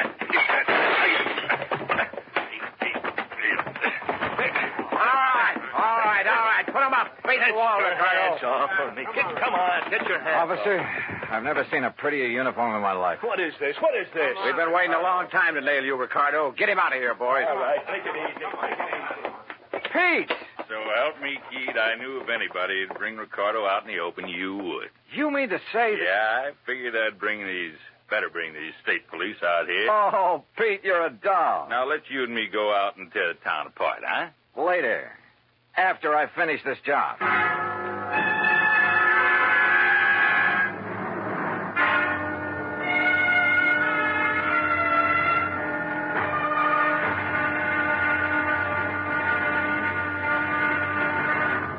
Act 3 of yours truly, Johnny Dollar, in a moment. Over 150 years ago, the Swiss poet Henri Amiel wrote, "Heroism is the brilliant triumph of the soul over fear. Heroism is the dazzling and glorious concentration of courage." During the Korean campaign, Corporal Ronald Rosser was attached to the heavy motor company of the 38th Infantry, 2nd Division, United States Army. Rosser, a veteran of World War II, rejoined the Army and shipped to Korea when he heard that his brother had fallen in the winter assault of the Chinese Communists. One day, Rosser's company moved into enemy territory. At the time, the corporal was a forward observer and carried a radio. Suddenly, in the midst of an enemy attack, Rosser handed his radio to a buddy, slipped the safety off his carbine, and filled his shirt with hand grenades. He charged at the enemy through fierce mortar and artillery fire, shooting from the hip. Straddling a bunker, he riddled its occupants. Still advancing, he accounted for 2 more of the enemy, shooting one through the head and clubbing another to death. Continuing his one-man charge, he jumped into a trench full of enemy soldiers, opened fire, and forced his way relentlessly down the length of the trench, killing right and left with grenades and carbine fire. Out of ammunition, he returned to his company, where he replenished his supply. Then he charged the enemy again and again. Finally, he returned to his own area, and taking the radio back from his friend, he moved out with his company. Corporal Ronald Rosser was awarded the Medal of Honor for his action. Action which had shown the enemy that his personal code of conduct wouldn't let them push around either his kid brother or his country. And now, Act 3 of yours truly, Johnny Dollar, and the Denver dispersal matter. It took hours, even with Pete Packard's help, and he finally had to go back to his job at the Denver Post. But There in Don Ricardo's house, carefully hidden away under a drawer lining and a sideboard, I found what I was looking for. A handful of canceled checks. It was well after dark when I appropriated one of Ricardo's fancy cars and drove back to Denver, to a little house in the south end of town, not far from the office of Four State Insurance Company. As I pulled to a stop, a big fancy truck nearly sideswiped me. Good. It covered the sound of my stopping there.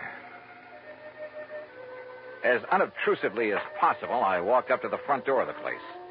Even above the sound of passing traffic, I could hear voices, loud ones, coming from somewhere in the rear of the building. Cautiously, I edged my way around the side to where I could see the lighted window of a bedroom. All right, I hate you. Only why don't you tell me why? Stop asking questions. Get the things back. Make sure it's only enough to put in the car. We're traveling light and fast. All right, Willie. All right already. Boy, you're bossier than Don ever was when you want to be. Forget Don Ricardo and collect your stuff. If it wasn't for me, you'd still be working in one of his nightclubs in Chicago. Lucky you never talked this way down to that insurance office of Oh, yours. stop that. I thought we was going to stay in Denver until you made a lot of dough at the insurance racket, huh? I left this happy domestic scene to walk slowly back to the front door. Yep. My original hunch at the office in Hartford had been right. What's that? Somebody at the front door. Well, why don't you go answer it? Huh? Willie? Oh, Mr. Dollar. That's right. Oh, my, I'm glad you're here, sir. Well, you look upset, Mr. Whitney. I am, sir. I am terribly upset. Handbags, they're in the hall. Yes. Going somewhere? It's that Don Ricardo. Oh? I thought you didn't really know him. I didn't. Oh, if only I'd done it before. I'd never have issued those policies naming him as beneficiary. Done what, Mr. Whitney?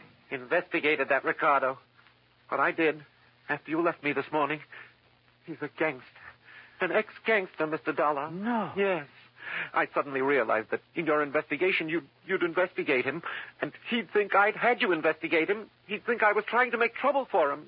Frightened me terribly. And that's why you decided to leave town, huh? Yes, of course. Until this whole thing blows over. He's a dangerous man. He'd stop at nothing. He might even try to kill me. I must leave here immediately. Oh, I wouldn't be too sure of that. Where did you plan to go? Far away, anywhere where he couldn't find me. And where maybe I couldn't find you. Of course. What? Why did you say that? Well, I was just thinking. This morning while I was going through the files at your office, you left me alone for a while. Yes, I recall that I did. Why? To make a phone call, maybe? To Don Ricardo? What? Is that why he just happened to be waiting in his little foreign car a block or so up the street about the time I left your office in a cab? Oh, Mr. Dollar. Pretty good theory, isn't it? Especially when I have these little scraps of paper to back it up. What are those? Some of Don Ricardo's canceled checks. Made out to you. 20% of the take on those big, fat insurance payments. Where did you get those? Funny, too. They're all dated one day after you paid off on each of those big claims. Give me those? You don't. We're going to need these in court. I'll kill you. Mr. Milktoast, huh? You dirty. I'll kill you. Okay, baby.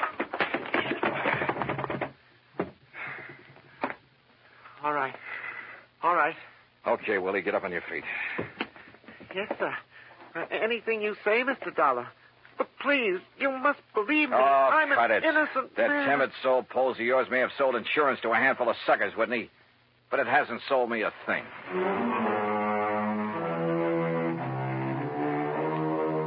Oh, I suppose you find them in every trade. That still doesn't justify their even being alive, though. Fortunately, in the insurance business, they never get away with it for long. Even a team like Whitney and Ricardo. I wonder if they're sharing the same cell. Expense account, item 6, $10 to the doctor who sewed up my neck. Item 7, $84 for a night on the town with Pete Packard. Strangely enough, I still have a bit of a headache from it. Expense account total, including a little gift to that taxi driver, incidentals and transportation back to Hartford, $391.80. Yours truly, Johnny Dollar.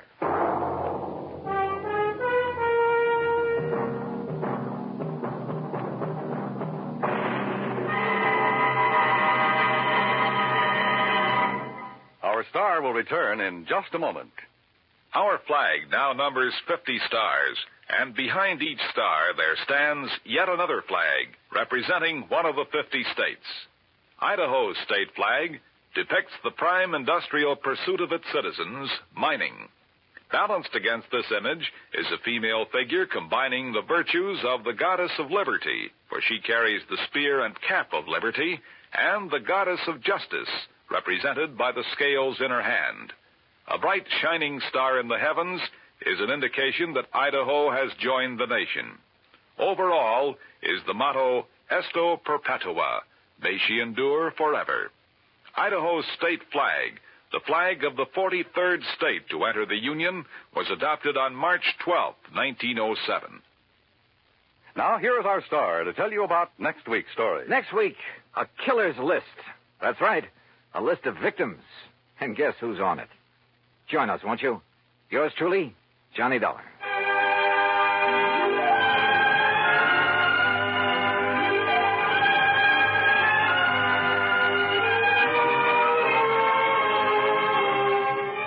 Truly, Johnny Dollar, starring Bob Bailey, originates in Hollywood and is produced and directed by Jack Johnstone, who also wrote today's story.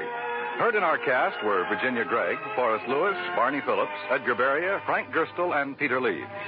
Be sure to join us next week, same time and station, for another exciting story of yours truly, Johnny Dollar. This is Dan Cubberly speaking.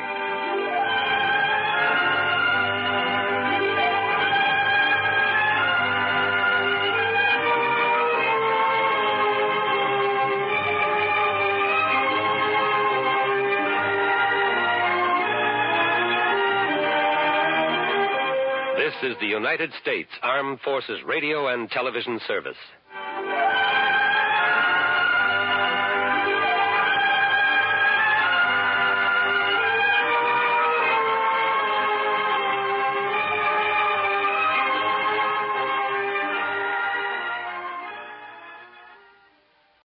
From Hollywood, it's time now for...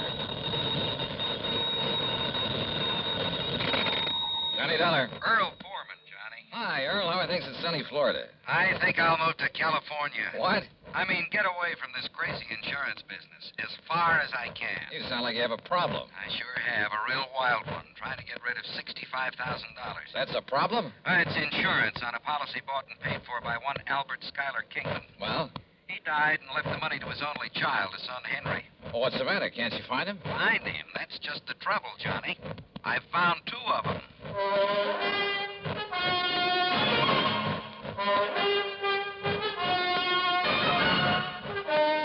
Bob Bailey in the exciting adventures of the man with the action-packed expense account. America's fabulous freelance insurance investigator. Yours truly, Johnny Dollar.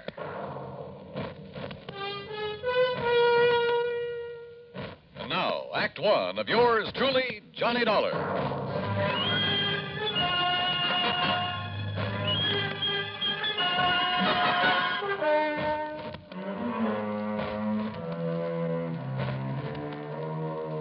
Expense account submitted by Special Investigator Johnny Dollar to the Tri-State Life and Casualty Company, Sarasota, Florida. Following is an account of expenses incurred during my investigation of the Double Trouble matter.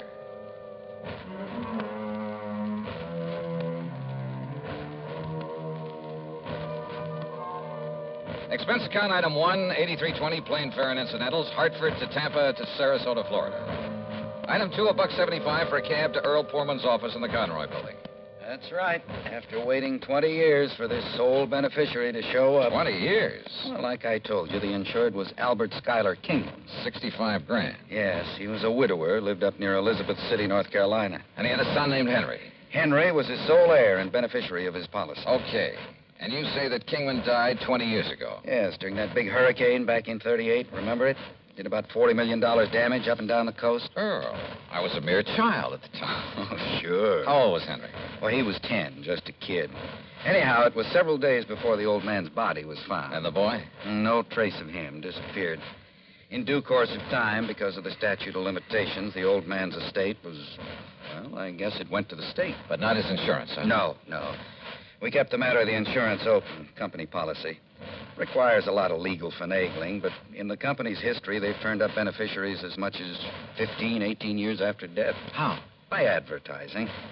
And that's what accounts for the sudden appearance of two Henry Kingmans, each claiming to be the beneficiary of Albert Kingman's policy, and each having a logical, legitimate story. Each saying he didn't know about the insurance until he saw the ad. Where are these boys, Earl? Right here in Sarasota. They arrived yesterday. They arrived together? No, a couple of hours apart, unknown to each other, they say. I hope you made it perfectly plain that one of them has to be a phony and that when he's found out it's going to go pretty rough with him. Naturally. But, Johnny, I can't find anything wrong with either of their stories. You know, their background, where they've been, and so on. Where are they staying, Earl? A couple of dingy little motels on the edge of town. Now, look. Here's the file on them, or rather on the old man.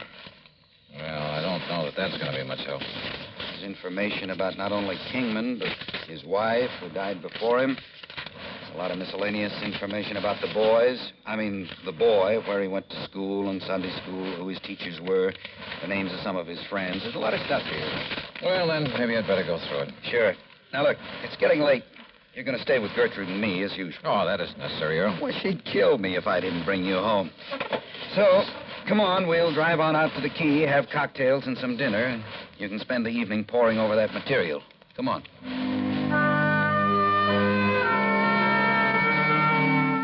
Cocktails and dinner were great. They always are with the Pullmans. Only poor man is a misnomer. That home of theirs on St. Armand's Key is not only big and new, but beautiful. They have their own private dock and speedboat on the bayou directly back of the house. Yeah, they own a couple of spanking new fancy air-conditioned cars. I decided that if I ever get enough to retire, this will be the kind of a setup for me. It was nearly 10 o'clock by the time I got around to the folder on Henry Kingman. But by 2 a.m., so help me, I knew more about him than he himself could. Yes, I was all set to expose one of these claimants as a phony, a fraud. Had the whole situation right in the palm of my hand, I thought. But, brother, I had no idea of what was coming.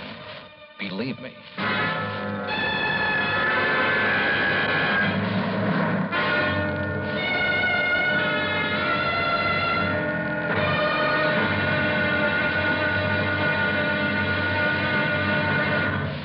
Act two of yours truly, Johnny Dollar, in a moment. And now for another episode in the life of Sergeant Donald Bellwether, my husband.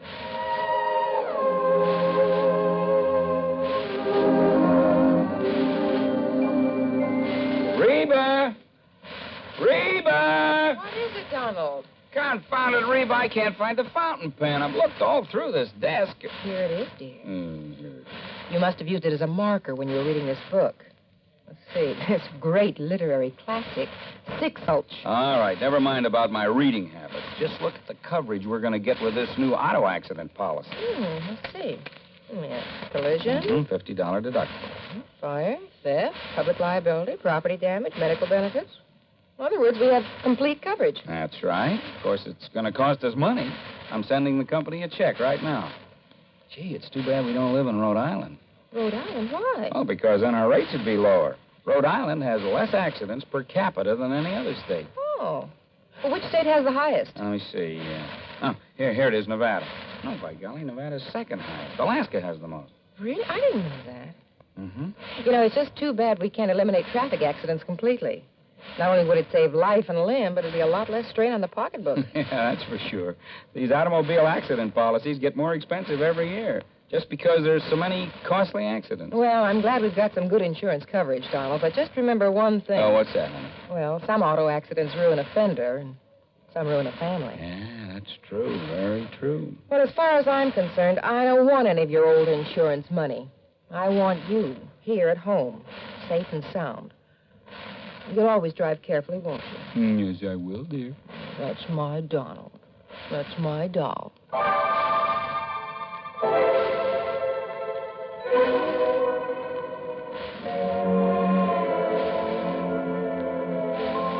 And now, Act two of yours truly, Johnny Dollar, and the Double Trouble Matter.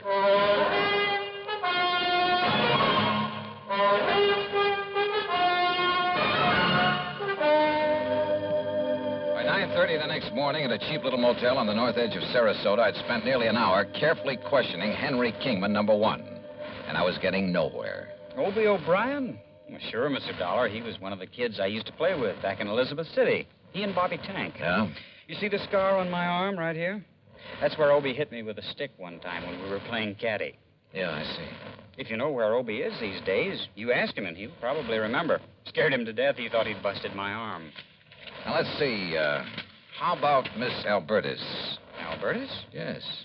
Gee, I don't remember any Miss Albertus. Your Sunday school teacher there in Elizabeth City.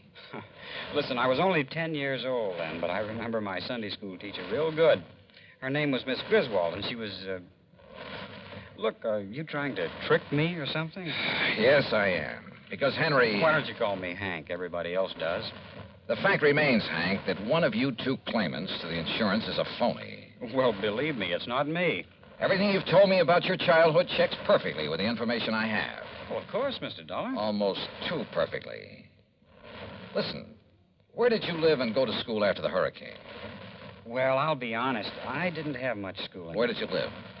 Mr. Dollar, I wandered around more than little Orphan Annie. All over North Carolina, then up north. Did you live anywhere long enough to be, well, really be recognized as Henry Kingman?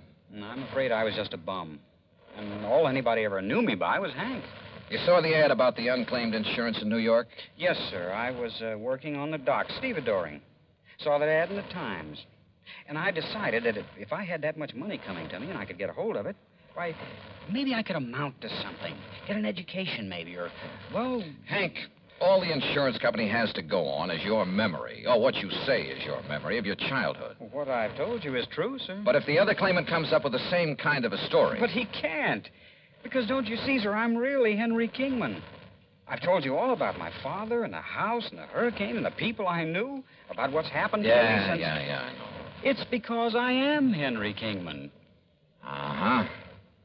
We'll see.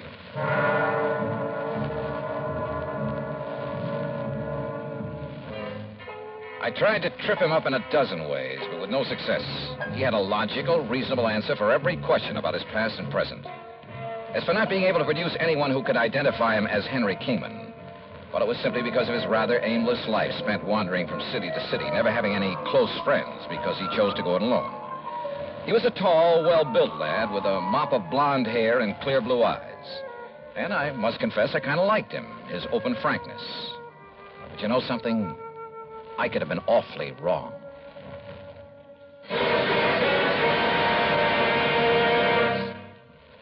Although most men by nature don't feel in a combat mood much of the time, there are some who just can't get enough of a good fight, particularly if there is good, sound reason for it. In July 1900, when American fighting men were protecting the rights and liberty of their fellow countrymen during the Boxer Uprising, the battle was a furiously fought affair. Army Private Robert H. von Schlick, serving with Company C of the 9th United States Infantry Division, was in the thick of the fracas. Although he had been wounded previously while carrying a wounded comrade to a place of safety, he rejoined his command, which partly occupied an exposed position on a dike. Private von Schlick remained there after his company had been withdrawn, and in spite of the hail of bullets around him, single-handedly continued to fire into the enemy ranks. Oblivious to the fact that he was a conspicuous target, he refused to leave the fight until he was literally shot off his position by the enemy. Private Robert von Schlick earned the Medal of Honor for valiant devotion to duty and added heroic background to the code of conduct of American fighting men. And now, Act 3 of yours truly, Johnny Dollar.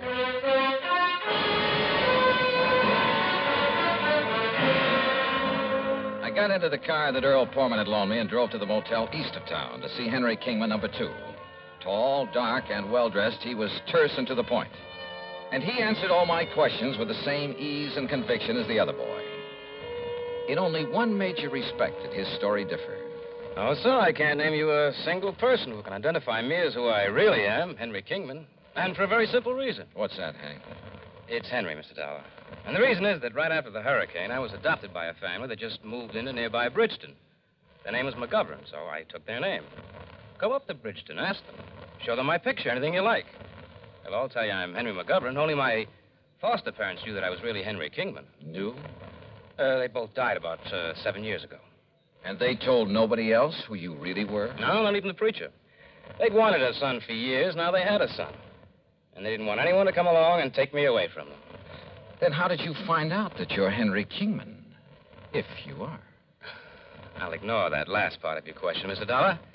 They didn't tell me until my 21st birthday. Bridgeton.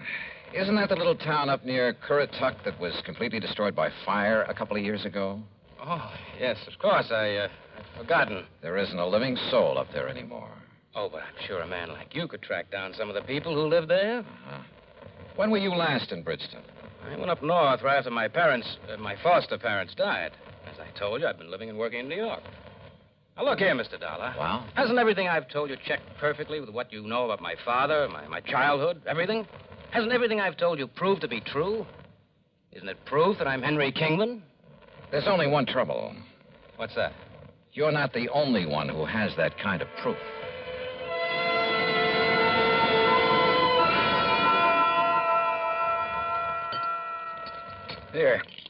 Here, Johnny. Have some more of this baked sea trout. No, thanks, sir. Johnny, you've hardly touched a thing. Yeah, I know, Gertrude. I'm sorry. I will have another cup of coffee, though. Oh, sure. So you haven't gotten very far in your investigation? No, I'm afraid not. I told you, Johnny, the stories of those two boys check out perfectly. Unless the information the company's been collecting for the last 20 years is all wrong. But both of them can't be Henry Kingman. So one of them must be lying. But which one? Well, suppose, just for example, that the blonde is Henry. Yeah? Then how would the other have got hold of all that information? Unless... Well? Do you suppose they've known each other sometime in the past? They certainly don't like each other. I mean, each other's being here. I asked them, Earl, and they both deny having ever seen each other until they came here within a few hours of each other. I didn't see the blonde boy, but the other came here to the house, and I just didn't like him. The dark-haired one, I mean. Hey, wait a minute. Yeah? What is it, Johnny? The description of the father in that folder. Excuse me. Can I help you? No, thanks. I got it right here.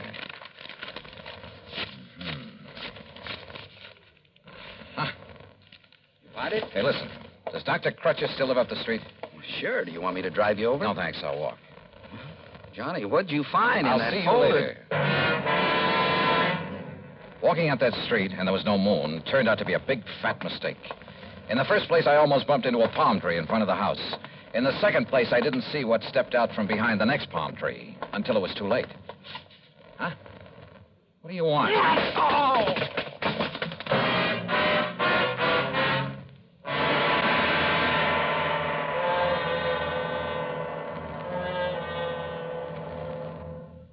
Times have changed, and so has the man. Through the ages, man has advanced both physically and mentally. Prehistoric man's concept of war and living was like that of an animal. His implements were crude, his knowledge simple. It was survival of the fittest. From his club and stones to bows and arrows and spears, from muskets and sabers to atomic rifles and missiles, man has progressed in the art of attack and defense.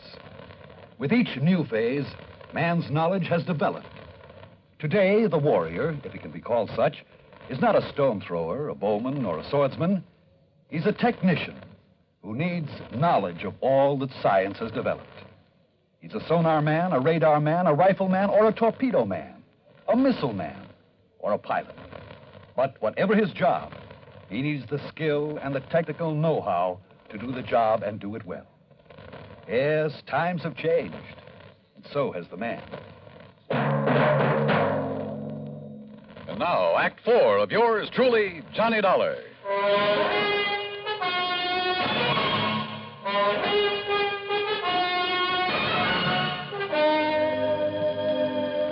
Decided maybe I'd better drive him over anyway, Doc. And that's when I found him lying out there by the palm tree. Well, it's lucky you did, Earl, but I think these smelling salts will bring him around. Whoever attacked him must have seen you coming and... Hold it. What's this? It's okay, Johnny. Yeah, then what's Doc Crutcher? Who socked me? You don't know, Johnny? I sure don't. Oh, but, brother, I have a suspicion. A couple of them. Here, Earl, I brought him a cup of good hot tea. Tea? Sure. Get him a slug of brandy. Oh, well, sure. Only make it scotch. Good man, Doc. You feel okay now? Yeah. Earl, listen. Yeah? Get on the phone. Call the motels where those boys are staying. Tell them to get over here immediately. Better still, I'll drive over and get him. Meantime, Doc. Yeah? Here, Here's your scotch, Johnny. Thanks. And if you want some more... Just a minute, woman. Where's mine? Oh, of course, Doc. I'm sorry. Neglect me, huh? Hey, listen, Doc. I want to ask you a couple of questions. What about? Heredity. Heredity? Yes. Okay, shoot.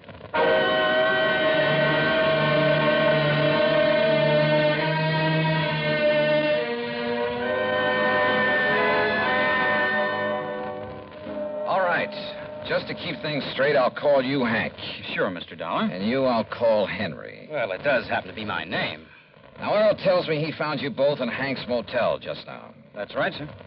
Comparing notes? I went over there to tell him that he's a phony. But if he doesn't get out of town... Oh, sure. Hank, let me see your hands. Huh? Oh, sure. Here, sir. What about them? Look, Doc. By golly, you're right. Right about what, sir? How did you bruise these knuckles?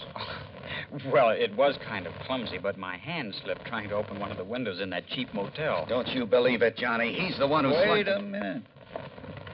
This one has a bruised knuckle, too. Oh? Now, what's your excuse, Henry? Well, you can believe it or not, suit yourself, but exactly the same thing happened to me. What? If you ask me, Johnny, they both attacked you. On the other hand, Earl, they may both be telling the truth about this. Of course it's the truth, sir. What did you mean about this? I mean that at least one of you was lying about being the son of Albert Schuyler Kingman. Well, Of course you did. I told you. All I was right, lying. just pipe down for a minute. I suddenly realized that the laws of heredity could solve this case a lot quicker than detective work. What's what do you mean, Doc? So I checked with Dr. Crutcher to make sure I was right. Then I checked descriptions of Henry Kingman's father and mother. Did you, sir? Both of them had brown hair and brown eyes. So what? Where both parents have identical color hair and eyes, any offspring will have the same. Hank, your hair is so blonde it's almost white, and your eyes are blue. Now, Mr. Henry, Dollar. your hair is almost black. Your eyes are also blue. Now, Henry, Dollar. you crazy fool. I told you this wouldn't work. Crazy fool, huh? If you'd let me come here alone. Yeah? Then you'd never have cut me in. Of course, I got suspicious. So I... If you kept out of the way, I got here first, didn't I? Well, how was I to know you were coming? What did All you right, boys, all right. No, it isn't all right, Dollar. Come on now, put that thing You down. make one move and I'll kill you. Come on, Hank. No. Go ahead and kill him. If you... No.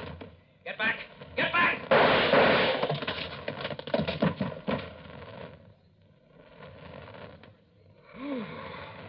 Johnny, you outdrew that Henry like... Wow. Yeah. Take a look at what happened to Hank. Huh? Is everything all right, boys? Holy... Gertrude, what did you hit him with? Earl, I never did like that old bass anyhow.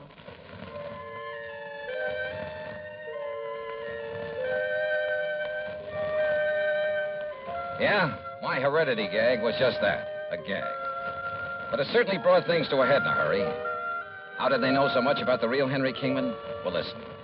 As soon as we locked them up, I called the National Press Services, had them put the story of this attempted fraud in the headlines all over the country. Result?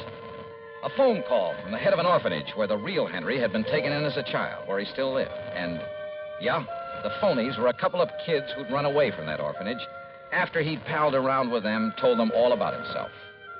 As for why they both appeared to make the claim, sure. Each of them saw the company's ad and tried to get in ahead of the other. Well, they're in all right. For a long time. Expense account total, including incidentals and fare back to Hartford, $178.70. Yours truly, Johnny Dollar.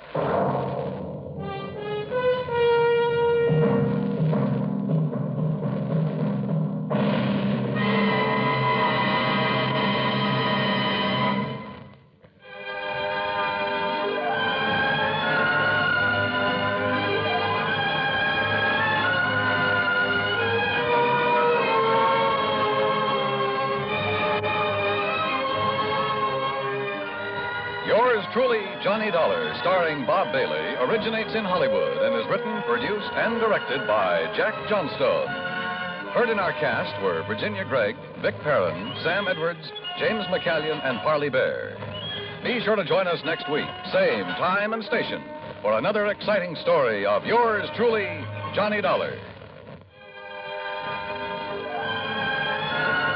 This is Dan Gubberly speaking.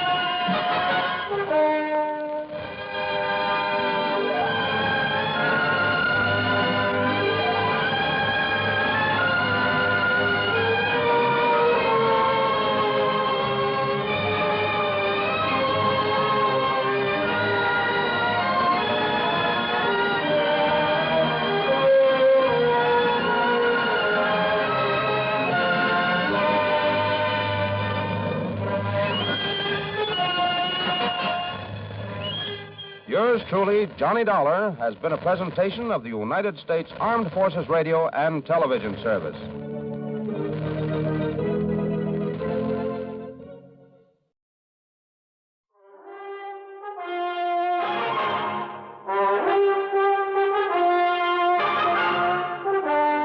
CBS Radio brings you Bob Bailey in the exciting adventures of the man with the action-packed expense account, America's fabulous freelance insurance investigator. Yours truly, Johnny Dollar.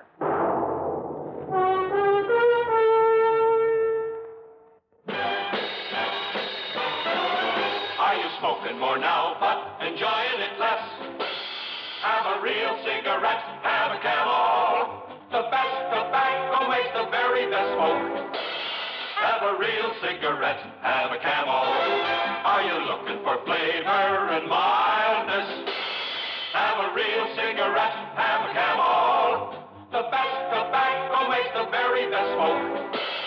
Have a real cigarette, a real cigarette, a real cigarette, have a Camel. Again, for the 11th straight year, Camel outsold every other cigarette, filter, king size, and regular. The best tobacco makes the best smoke.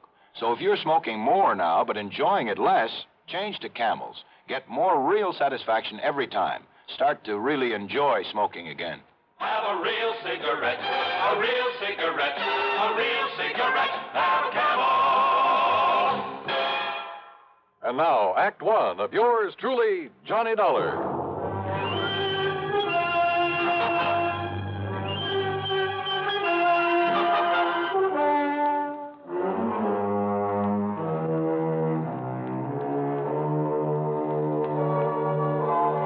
Expense account submitted by Special Investigator Johnny Dollar to the Tri-Western Life Insurance Company, Corpus Christi office. Following is an account of expenses incurred during my investigation of the Unholy Two matter. It was a little late in the day to ride all the way to Texas, but I managed to make a pretty good set of plane connections. So, expense account item 1, $127.20, plane fare and tips, Hartford to Corpus Christi. Item 2, $4 even for a cab in from Cliff Mouse Airport to the Driscoll Hotel on North Broadway. As I was about to sign my name on a registration card for the benefit of the room clerk, well, I guess this is a pretty small world at that. And I'm sure you're going to find this room very comfortable, Mr. Dollar. Sure. Okay, then, Obie. I'll see you first thing in the morning. Here you are. Thank you, sir. Right now, I'll turn over and tell Wayne Stocks that. Boy, Yeah. take Mr. Dollar's bags up to room. Dollar? Excuse me. Did I hear the name Dollar? What's that? Johnny Dollar, the insurance investigator? That's right. Who are you? Well, the name is Doug Johnstone. Johnstone? Yes. Funny. Man by the name of Johnstone dramatizes all these cases I handle so we can put them on the air. Jack Johnstone. That's right. Well, I'm his younger brother, Douglas. No kidding. No kidding. Well, glad to know you, How are Doug. you, Johnny? Listen, I'm in a big hurry. I've got somebody waiting for me, but I hope we can get together while you're here in town and, well, tear that brother of mine to pieces or something. Sure, why not? If you're down here working on a case, if I can be any help to you, you know. Hey, wait a minute. Are you here to look into the Peterson matter by any chance? Well, frankly, I haven't the least idea. I wonder. Well, can you tell me this? Did Jack Price over at Tri-Western Life send for you? Yeah? Clerk, may I have a piece of paper, please? Oh, yes, sir. Here you are. Sorry, I've got to rush out of here, Johnny, this way, but... Well, who is Peterson, Doc? Here's my address and phone number. That's both the home and the office. All right. Now, maybe I can be of help to you, so don't lose that. Huh? Yeah, okay, thanks. But now, because Doug, if it is on account of old man Peterson, Johnny, well, I got some ideas about it, and, well, they could be helpful to you. If, as I say, that's why you're here. Well, what kind of ideas? Well, you know he was supposed to have died because his heart gave out on him. No, I didn't know. Yeah. But if you ask me, well, if it turns out this is the case you're working on, well, you give me a call now, will you? Yeah, sure. But look, why not tell me what you know about it? Well, Johnny, after all, you may be here for something entirely different. Maybe, maybe not. Well, why don't you see first what Jack Price has to say, huh? Well, now, look, Doug, you said... Johnny, this theory of mine could be all wrong. About the death of some man named Peterson? Yeah, John Ridgway Peterson. Well, come on, tell me anyhow. What is your theory? Well, it may not mean anything to you. You may have no interest whatsoever in Peterson. Oh, come on, stop beating around the bush, Doug. What do you think about his death? Okay. Murder. What? Yeah, Johnny. Murder.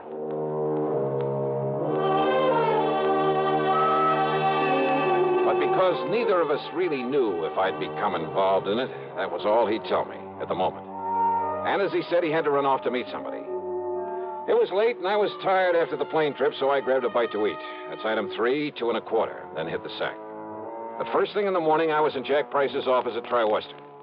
Well, no, I didn't mean to sound in a rush for you to get down here, Johnny. On the other hand, the hotter the trail, the easier it is to follow. Whose trail, Jackson? Sterling Peterson, beneficiary of his uncle, John R. Peterson's life insurance policy. 100,000 clams. Yes. And what's happened to him? The nephew Sterling, I mean. He simply disappeared. When? About the same time his uncle died, apparently. When was that? 5 days ago.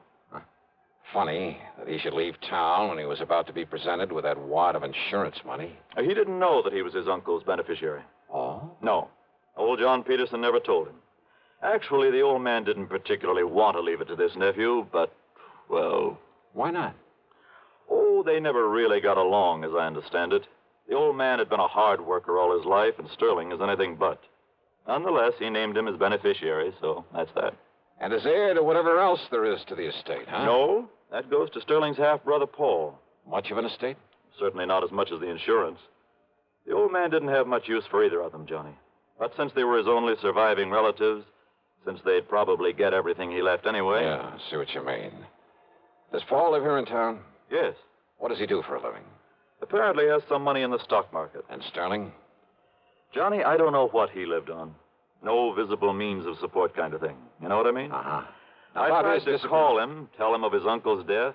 His landlady said he wasn't there, hadn't been there for a couple of days, that he'd simply packed up his things and left. I'll give you the address. Yeah, do that. Then I called his brother, but Paul didn't know where he was either. Just disappeared. That's right. I wonder why. Who knows? Have you called the police? Why? Just because a man suddenly leaves town? That's hardly reason to call in the police, Johnny. Maybe not. What? Sterling didn't know he was beneficiary of this policy. No. But maybe he did think he'd get some of the estate if he were lucky and the old man turned up dead. And maybe Sterling needed money. I understand he always did. So if he could help the old man on his way... No, Johnny. The doctor said it was a heart attack. Yeah? Well, there are a lot of ways to make it look like a heart attack. Has there been an autopsy? Why, no. Then have one made. The insurance company's entitled to one. But you're saying Sterling murdered him? Maybe. Johnny. Just go ahead and order that autopsy.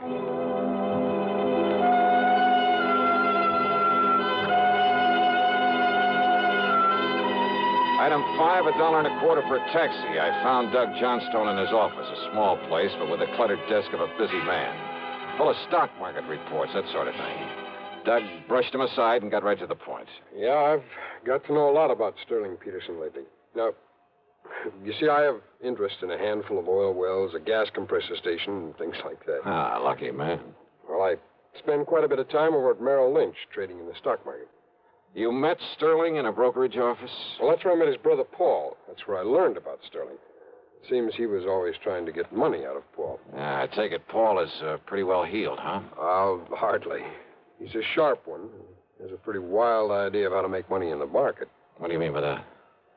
Well, you know, it's always flattering for someone to ask your advice. Naturally. Well, I'd recommend he buy something like IBM. Good, solid stuff for a stable company like U.S. Steel, AT&T. Nothing wrong with that, brother. No, but instead he'd throw his money into some crazy penny stock like, well, Golden Dream Uranium Company. It was being pushed by some crooked promoter, some boiler room operator. Yeah, I see what you mean. I'd suggest Union Carbide. He'd end up with some speculation nobody ever heard of, and so on. Yet somehow he managed to stay solvent. The point is, Sterling was always going to Paul for money. Money for what? Oh, to pay off his gambling debts. Much as I hate to admit it, civic pride and all that sort of thing, there are plenty of places in and around this town to gamble. Yeah, so I've heard. So when a stupid guy like Sterling Peterson simply won't learn the house never loses, well, you see what I mean. Yeah. And Sterling never really worked for a living. No, and he was always in debt, up to his ears. Isn't it possible he simply left town because his debts had caught up with him? Some of his creditors were getting tough with him? Well, Sterling needed money badly, and... Well, Johnny, I think he finally reached the point where he's willing to kill to get it. His own uncle? If what Paul has told me about him is true, yes. Now, you remember, he thought that he would inherit part of the estate. Which, of course, was wrong. But he didn't know that. Not then. Then his running away... Well, the way I look at it, Johnny, if he did kill his uncle... And you think he did? Yes, I do. Wow. Well, when he found out he wouldn't get his uncle's money, his property, after all, that he'd killed him for, well, nothing, he didn't know about the insurance, you know. Yeah, I know. Well, what was left for him around here? I'll buy. Nothing but a lot of creditors pounding on his door. And once people begin to think about that, they might get suspicious, start asking him questions about his uncle's death. Questions that he didn't have good answers for. But to run out is the surest way in the world to arouse suspicion. I know. It's stupid. Well, what do you think? Well, I'm not sure. But thanks. I'll see you later.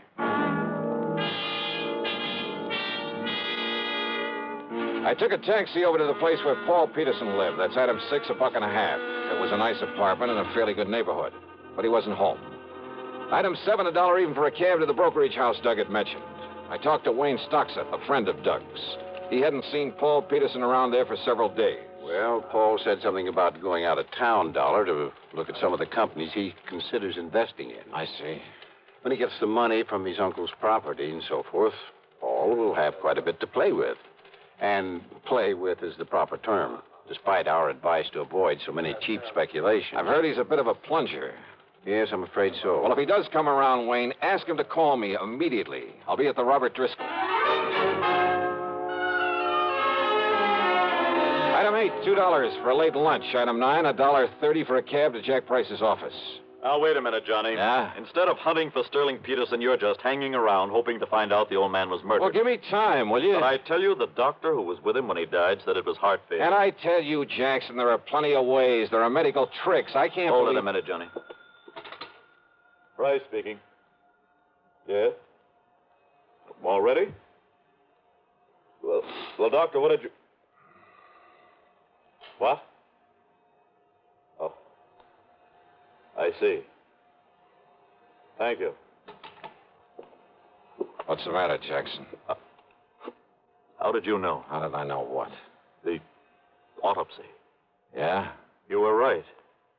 Apparently some drug substituted for the digitalis the old man was taking. You mean Doug Johnstone was right? The old man was murdered. Yes, Johnny. Murdered. Act 2 of yours truly, Johnny Dollar, in a moment. Welcome, recording star Mel Torme. It's terrible trying to sing with a bad cold. So I always take 4-way cold tablets to relieve cold miseries fast. Good idea. Tests of all the leading cold tablets proved 4-way fastest acting. 4-way starts in minutes to relieve muscular pains, headache, reduce fever, calm upset stomach, also overcomes irregularity. When you catch cold, try my way. Take 4-way cold tablets. The fast way to relieve cold distress and feel better quickly. 4-way, only 29 cents. Now, here's a word about another fine product of Grove Laboratories. To get rid of embarrassing dandruff in 3 minutes, change to Fitch Dandruff Remover Shampoo. 3 minutes with Fitch regularly is guaranteed to keep unsightly dandruff away forever. Apply Fitch before wetting hair, rub in 1 minute. Add water, lather 1 minute. Then rinse 1 minute. Every trace of dandruff goes down the drain. 3 minutes with Fitch and embarrassing dandruff's gone. At the same time, Fitch can brighten hair up to 35%. Get Fitch Dandruff Remover Shampoo today. And now, Act 2 of yours truly, Johnny Dollar.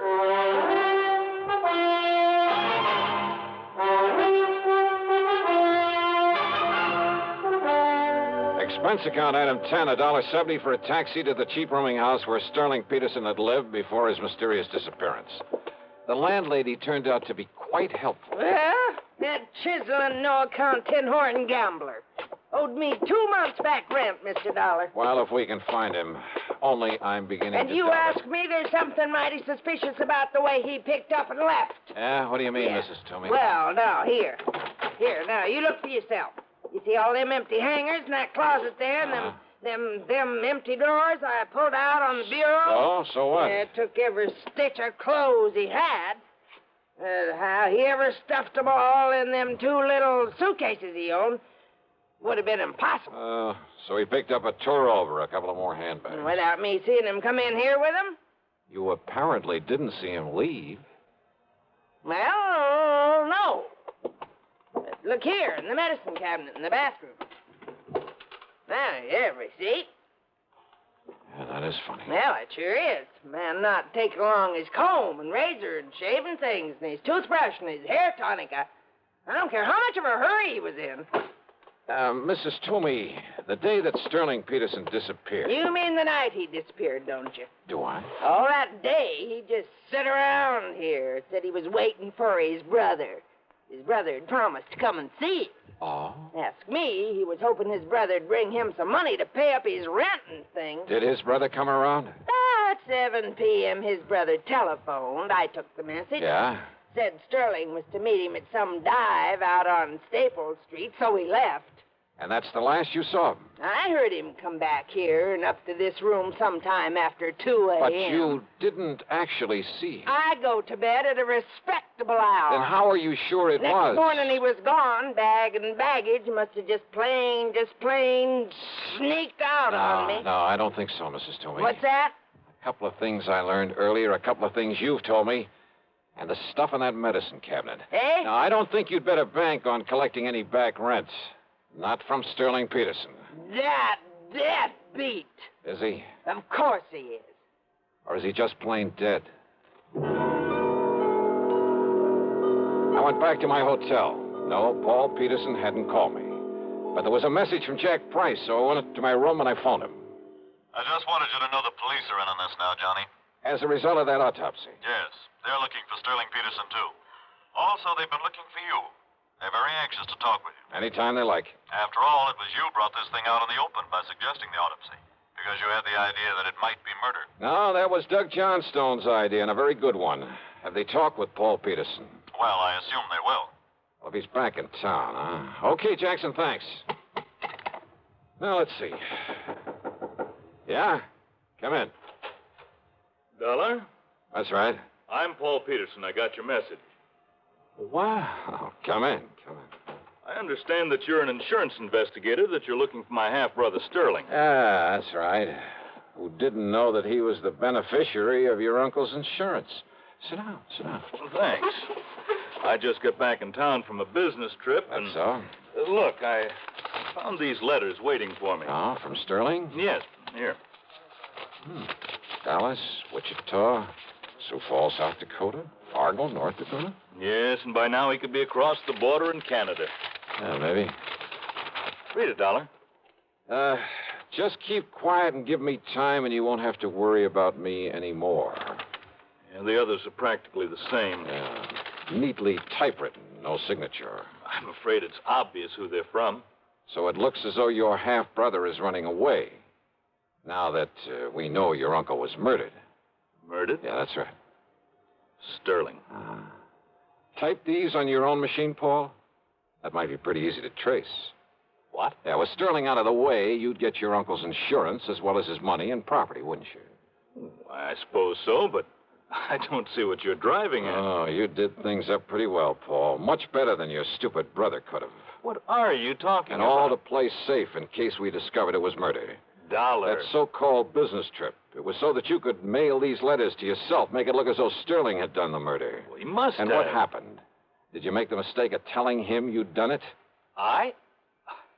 Now, look here. After all, he would never have thought of substituting for the digitalis your uncle was taking. Look here, So Dollar. did Sterling threaten to blackmail you? Is that why you had to kill him, too? You're crazy. You don't know what you're talking about. And the tiny thing that tipped me off. What? When you went back to his room that night, after you'd killed him, to haul away his stuff, make it look as though he'd taken a powder. Yes? Silly little thing. But no man, no matter how much of a hurry, would have left behind his comb, his razor, a toothbrush. And that isn't all. I say you don't know what you're talking about. Or maybe you do. Oh, no, easy, Paul. That gun will make an awful lot of noise in here. No. Not when it's tied up against your back with a pillow over it. Stand up, Dollar. And if I don't? Well... Okay. Okay, Doug. What? Kick open the door. I'll cover him. I tried it. The police. That's right. All right. Look, boys. I said you're covered, Peterson. Drop it. Drop it. Johnny, you okay? Yeah, sure, Doug. You hear it all, Sergeant? Yeah, I sure did, Mr. Downer. It's funny, though. Funny? All I really came up here for was to talk to you. Not much point in it now, is there?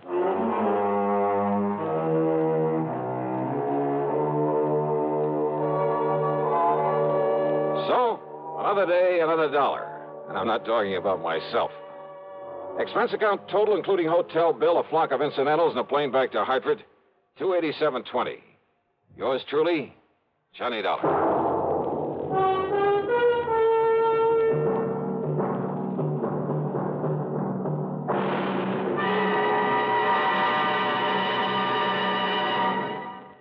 Our star will return in just a moment. Constipation is something people don't talk about much, but it can be a problem for anyone, even doctors. And when constipation occurs, it's interesting to see just what doctors consider important about a laxative they might use or recommend. Well, a majority of the doctors we heard from had this to say. A laxative should be effective, gentle, as close to natural acting as possible, and a medicine that can be used with complete confidence. Now, X-Lax has been popular with many doctors and millions of people over the years because pleasant-tasting chocolated X-Lax is effective.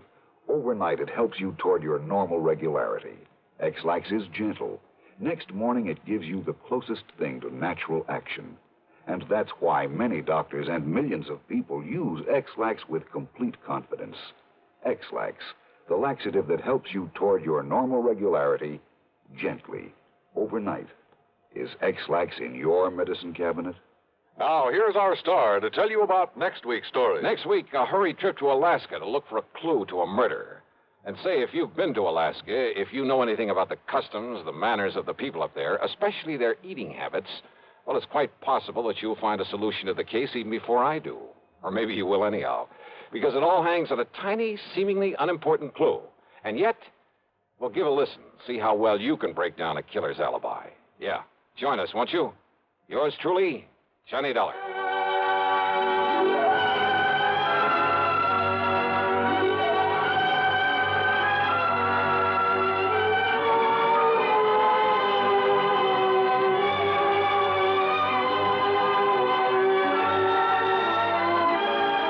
Yours truly, Johnny Dollar, starring Bob Bailey, originates in Hollywood and is written, produced, and directed by Jack Johnstone. Heard in our cast were Virginia Gregg, Jack Edwards, Forrest Lewis, Stacey Harris, Gil Stratton, and Barney Phillips. Be sure to join us next week, same time and station, for another exciting story of yours truly, Johnny Dollar.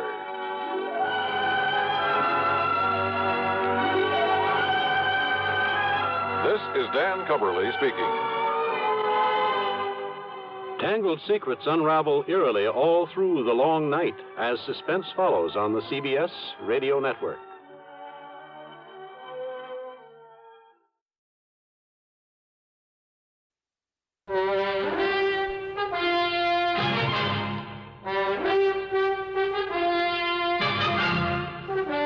CBS Radio brings you Bob Bailey in the exciting adventures of the man with the action-packed expense account, America's fabulous freelance insurance investigator. Yours truly, Johnny Dollar.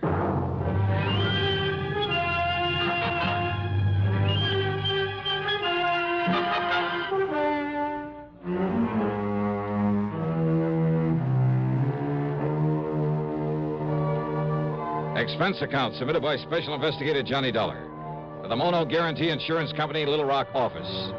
Following is an account of expenses incurred during my investigation of the double deal matter.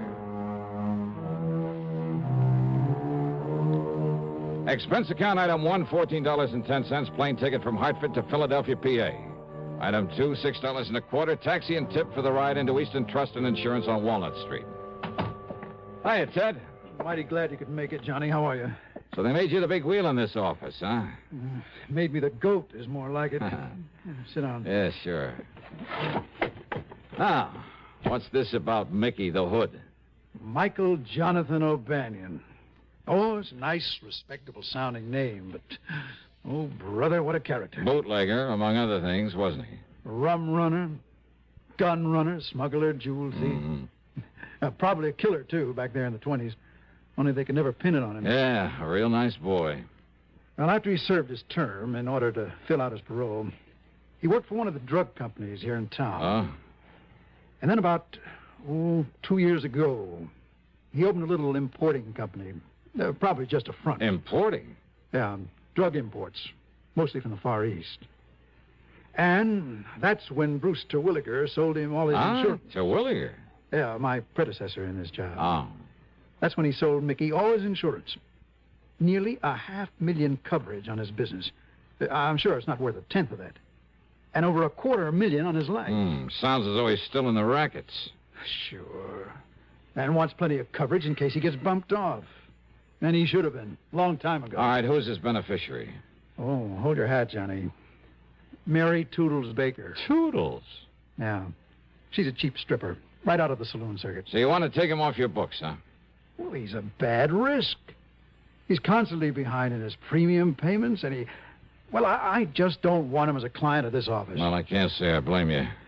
But this dear old saintly conservative company won't let me cancel his policies until I can get some legal proof. Prove he's still in the rackets, huh? Yeah. And, Johnny, that's your job. Oh, now, wait, Ted. Yeah? That's not for me. That's a police job. Yeah, but they haven't got a thing on him, Johnny. So far as they're concerned, he's behaving himself, staying out of trouble, and just running his drug business. Yeah, but you think differently. Well, I bet my bottom dollar on it. And Johnny, if you can prove it for look, me... Ted, what am I supposed to do? Stick my neck out to a punk like Mickey just because you have a hunch about him? Hunch? No, thanks, Ted. If a guy like that happens to be involved in fraud against the company, something like that, you call on me and I'm stuck with him. But to try to frame him for you when there's no real evidence against him... Frame him? Now, wait, I didn't say that. Just show him up for a wrong guy. Look, when he commits some offense against the company, okay. But until then... Look, Johnny... No, sorry, Ted, but it's no go. No, you mess around a character like that without legitimate reason, I'd end up with a hide full of lead. No, so Johnny, thanks a lot. I want nothing to do with him. But, Johnny... Sorry, Ted. Okay. I suppose all I can do is wait until it's too late. And we have to pay him a lot of money on some fraudulent claim or on his rotten carcass. Afraid so. Oh, Johnny, if you'd only... Oh, excuse me. Ted Plainer. Well, if that's all you wanted me for. Dollar? Hmm? Why, yeah. What did you... Look, talk a little slower, will you? Well, yeah, he's right here. What's that? Here, look, you talk to him. Here, Johnny, it's for you. For me? Oh, some crazy... He said he traced you here through your call service back in Hartford. Okay, let me have it. Ask me, the guy's off his rocker. $20. Hello? Evan only knows what might happen. Hello? Well? John Dollar? Yeah, that's right. John, you must come to see me at once. Who's that? The most terrible thing has happened. Oh, yes. Yes, what? This is Harry Branson at Philadelphia Mutual Liability and Casualty. Oh, I might have known. What? Nothing. What seems to be the trouble, Harry? Disaster, John, disaster. Can you see me at once? What about? The famous Canary Diamonds. Listen, Oh, John. now, wait, Harry. I brought those things back from France some months ago. I know, but now they've been stolen again. They what? Yes. John? Okay, Harry, I'll be right over. No, who the devil was he? Well, now that insurance man wants to hand me a case that I can really do something with. Oh? And he'll pay me a pile of dough if I can solve this theft for him. Theft? Yeah. Hey, wouldn't it be nice if I could sort of tie Mickey the Hood in on it? Johnny, are you serious? You really think you could? Ted. Yeah, Johnny. Fat chance.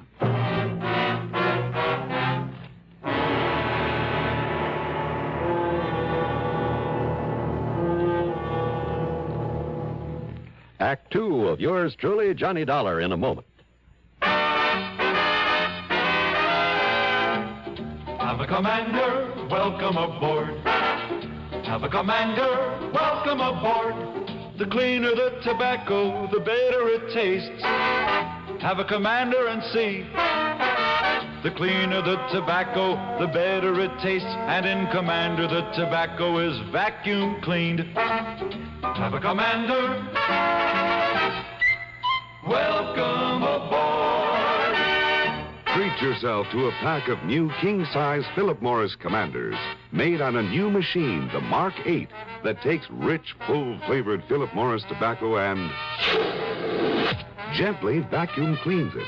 And the cleaner the tobacco, the better it tastes. Yes, the cleaner the tobacco, the better it tastes. Noticeably better. Have a Commander. Welcome aboard. And now, Act Two of yours truly, Johnny Dollar, and the Double Deal Matter.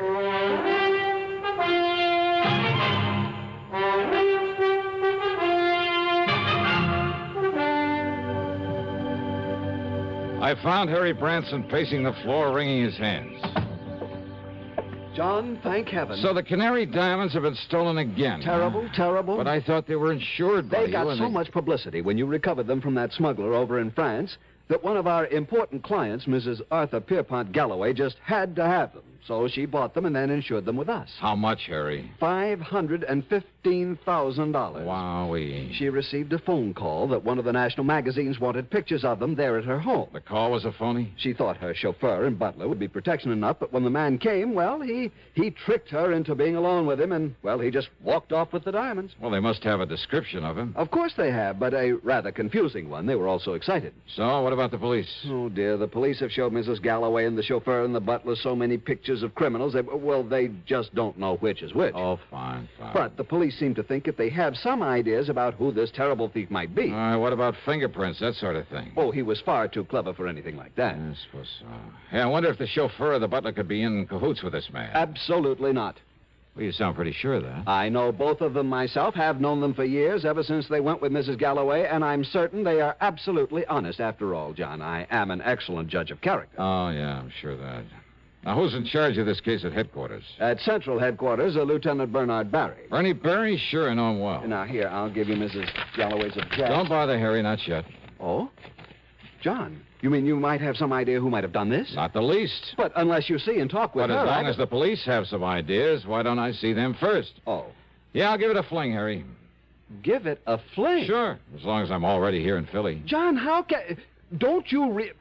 $515,000. Yeah, that's a lot of dough. Then how can you be so casual? You don't even seem to be really interested. John, think of what your commission will be if you effect a recovery. Do you think I'm thinking of anything else?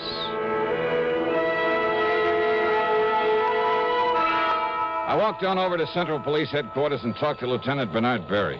You asked me, Dollar, that thief had concealed his identity pretty well. Oh, what do you mean, Bertie? Well, according to their descriptions, he must have been wearing enough makeup for a whole chorus line. But why Mrs. Galloway and her servants didn't realize that right in the beginning and throw him out, I'll never know. That's why they couldn't pick him out of the mug file, huh? Except for one thing the chauffeur noticed about him. What was that? He'd apparently tried to cover a scar on his face. Oh? From the outer edge of his left eye down his cheek. Wait a minute. Yeah?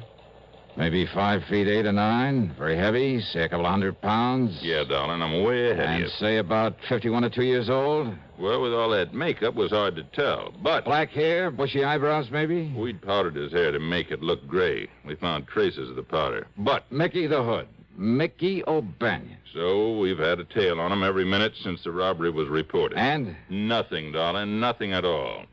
And, of course, he had an airtight alibi. Oh, sure he would have. And, of course, so would any other crook smart enough to pull a job like that. Just the same, Bernie. But until we can trip him up, or, more important, find out how he'll try to dispose of those stones... I know how to get him out of the country.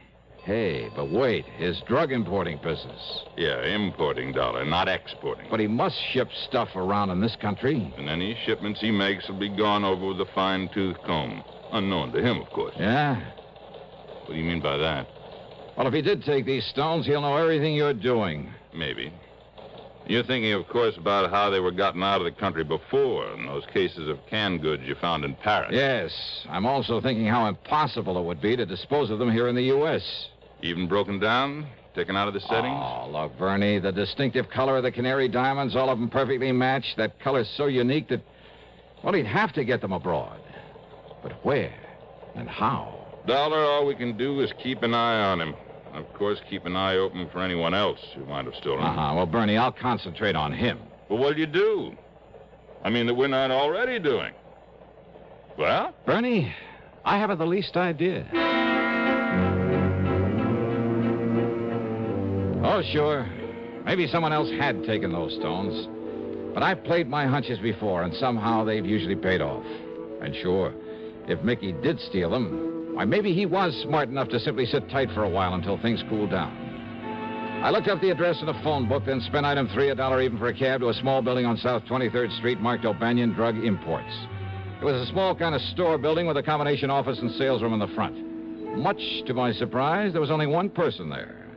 That's right, Michael J. O'Banion. Well, sir, my name is Russell. Peter Russell. Mr. Russell?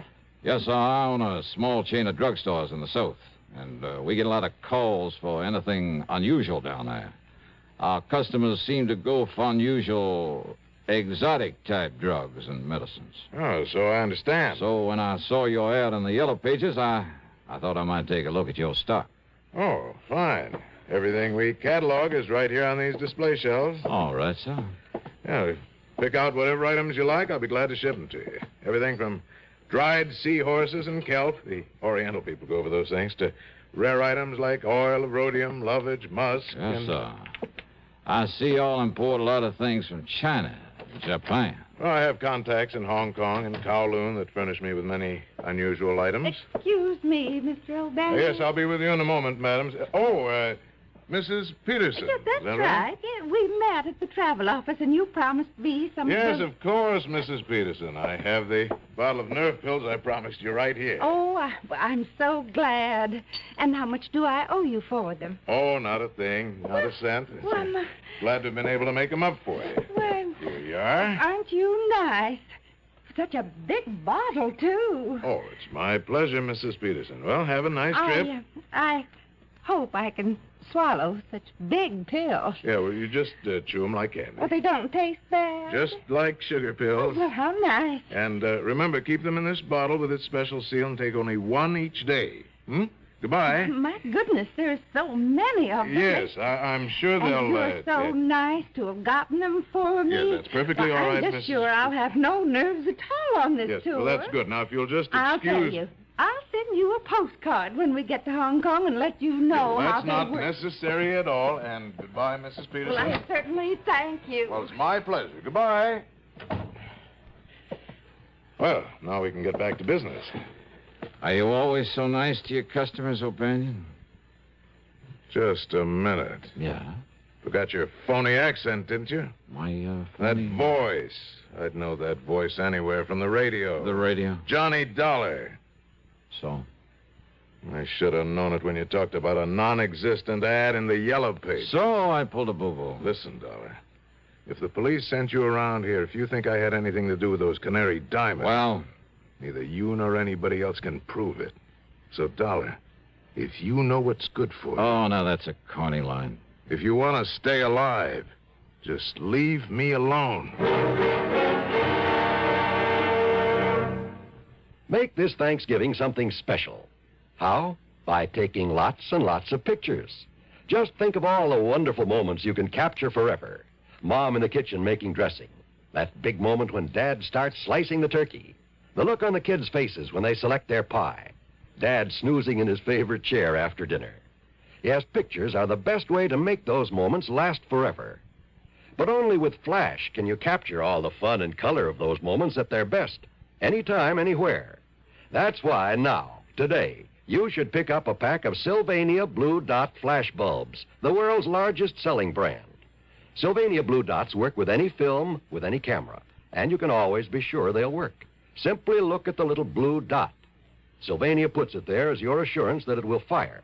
If by some rare chance it has turned pink, then return the bulb to your dealer. He'll make good on it. But hurry, Thanksgiving is this Thursday. Get your Sylvania Blue Dot flash bulbs today. And now, Act 3 of yours truly, Johnny Dollar. There in Mickey O'Banion's phony import office, things began to add up. Before he recognized me, he'd said something about contacts in Hong Kong and Kowloon. Great smuggling country. And the little old lady, Mrs. Peterson, to whom he'd given the nerve pills. She said she'd met him in a travel office. Was he making arrangements for a trip out of the country? Yeah, another thing. That bottle of pills. He'd made them up, he said. Big pills. Remember that. Take only one of them a day, he told her. Well, by the time she got to Hong Kong, she could only use a few of them off the top of that bottle that must have held a couple of hundred of them. And once in Hong Kong, one of his contacts? Or would he himself be there by then? Yeah, but I needed proof. And I certainly couldn't trick an old hand like Mickey into a confession. Far from it. You think I don't know the cops are watching me every minute, going through every package I try to ship out of here? All right, now listen, Mickey. Do you think I'd be fool enough to touch those stones in the first place? Fool enough or smart enough? Oh, I'm smart enough, darling. Don't you forget it. And until you can show some kind of proof I know anything about it. Okay. Well, now go on, get out of here. And you stay away from me before I... Before you what?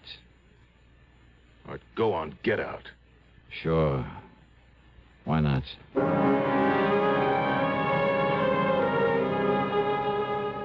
If only I'd had sense enough to follow that Mrs. Peterson. While I was standing there talking to Mickey, she could be on her way to a plane, a train, or steamship. Item 4, $1.30 in a phone booth, calling every travel agency, airline, steamship, company, railroad I could find listed until I got the one who'd arranged her round-the-world tour. That was due to leave in a few hours. Better still, they told me she'd been staying at the Bellevue, Stratford. Item 5 is $1.25 taxi fare to the Bellevue.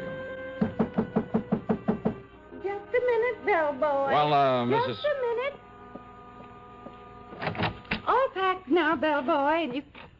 Oh. Mrs. Peterson. Why, you're the young man I saw a little while ago. I want that bottle of pills you got from Mr. O'Banion. Now, look here. Where are they?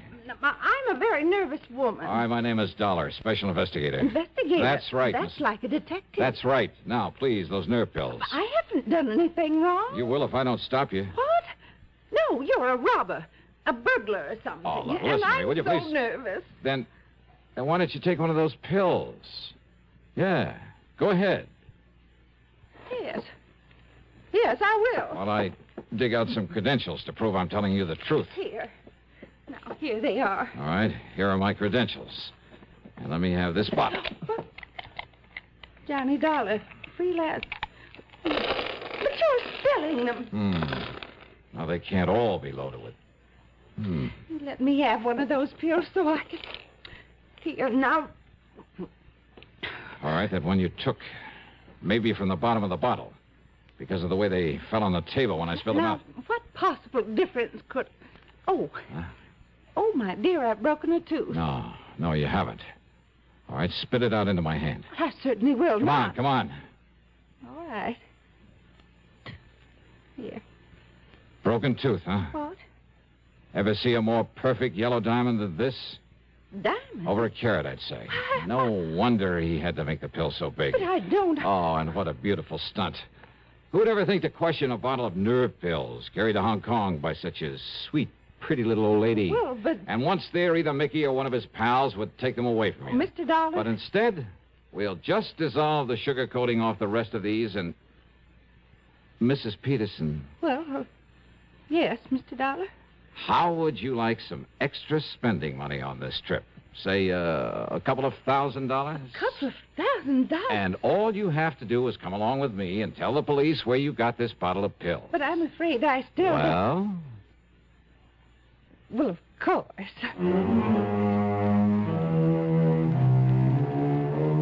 Proof. That was all Lieutenant Berry needed. The Canary Diamonds are home again. And that'll save Philly Mutual from having to pay off a big claim. And Eastern Trust and Insurance has plenty of reason to drop O'Banion as a client. After all, he ought to be out of circulation for a long, long time. Expense account total $2,044.25. Yours truly, Johnny Dollar.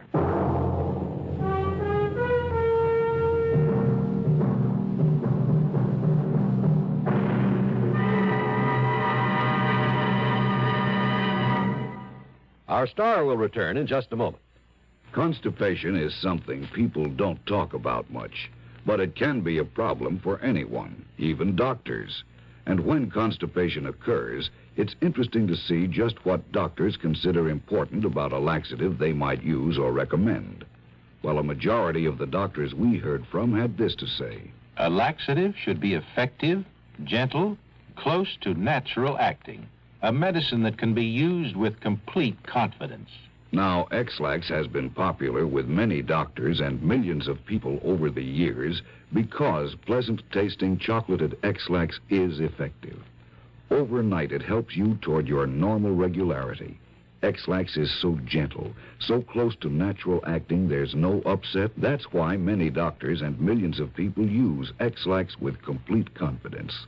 X-Lax, the laxative that helps you toward your normal regularity gently, overnight. Now, here's our star to tell you about next week's story. Next week, one of the roughest, toughest, and most unusual investigations I ever get involved in. Join us, won't you? Yours truly, Johnny Dollar.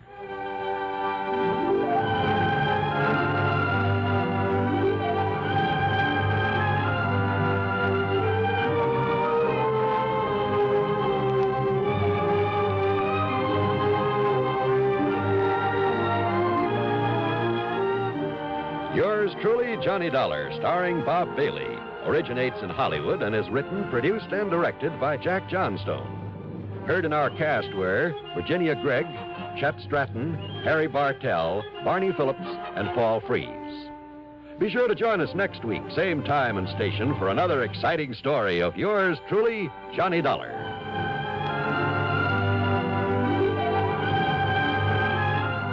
This is John Wall speaking.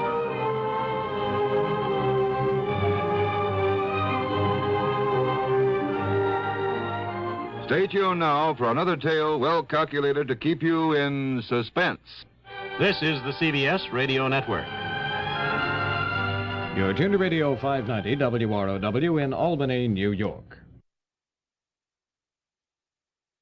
From Hollywood, it's time now for...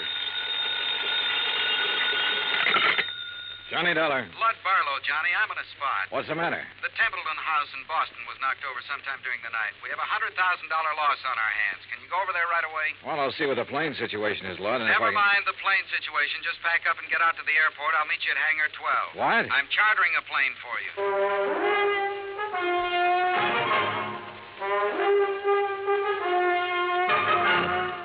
Bob Bailey in the exciting adventures of the man with the action-packed expense account. America's fabulous freelance insurance investigator. Yours truly, Johnny Dollar.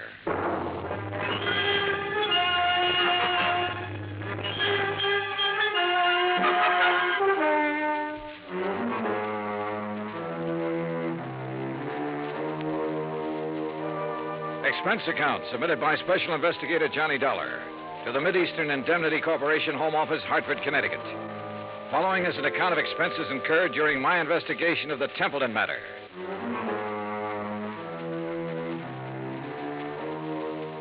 Expense account item 1, $5 even, cab fare from my apartment to Hangar 12 at the airport. A twin-engine Bonanza had been rolled out and a fueling truck was pulled up alongside. A man in a sheepskin seemed to be supervising things. The man who seemed to be supervising him was Lud Barlow. When he saw me, he waved his briefcase. Hey, Johnny. Hi. Why, you all set? Well, I'm here. That's what you mean, Lud. That all your luggage? Yeah, this is it. This is Tommy Clark, Johnny, your pilot. How are you? Hi, Tom. I'll stow this gear for you. Oh, thanks. The faster we move on this, the better off we are. You know that. I know. This is the blanket policy. This is the itemized list. This is the itemized list broken down. You'll have to check the itemized against the sales. Your authorization procedure. And a description of stock records, including shipments received by Templeton House up to and including the first day of last week. Okay? Swell. Now maybe you'll tell me what this is all about. And when you get there... What? What it's all about.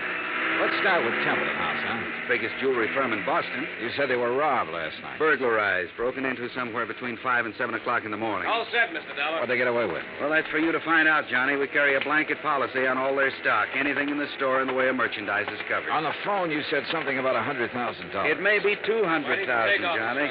I take it you talked to somebody in Boston. Yeah. Did you talk to the police? Yes, for a minute. I told them I was sending a man. They're expecting you. Give you a hand, Mr. Dollar. Oh, thanks, Tom. Okay? Yeah. Thanks.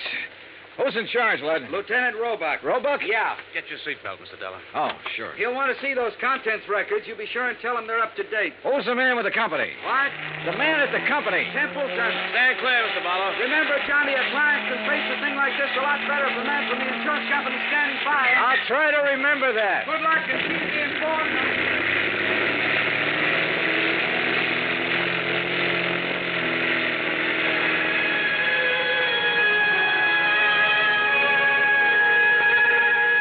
By the time we arrived at the Boston airport, I'd read over the policy and had a fair idea of the coverage involved.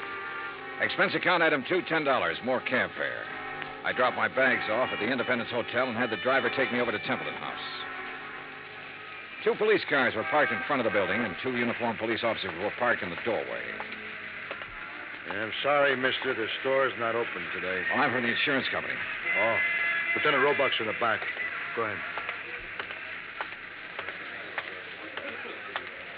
At the back of the store, a white-coated intern and an ambulance attendant were working over a blanket-wrapped figure laid out on the stretcher. One of them was operating a plasma tube. The other was checking the pulse. A group of men, some in uniform, were watching closely. The tall, thin one seemed to be in charge of things. Roebuck? Yeah. Johnny Dollar, Mid-Eastern Indemnity. Oh, that didn't take you long. This Sergeant Younger, Sergeant Toohey. This is Mr. Dollar from the insurance company. Hi, man. What's this? Oh, this man was a special patrolman working the area. He must have walked right into the middle of it and got himself shot. They've been giving him transfusions ever since they found him. Uh-huh. Said anything yet? He hasn't been conscious. Doc, how about it? We can't do any more here, Lieutenant. We'll have to risk a trip to the hospital and try to operate. Okay, boys, load up. Doc, this is Mr. Dollar, insurance company. How are you, Doctor? Okay. Doc, we're going to want to talk to him the minute he comes around. I'm not going to promise you anything, Lieutenant. Well, see ya. All right. Now, Mr. Dollar, you didn't waste much time. I brought a contents list that might help you, Lieutenant. Good. The best help we're going to get is from that patrolman. Come on, I'll show you around.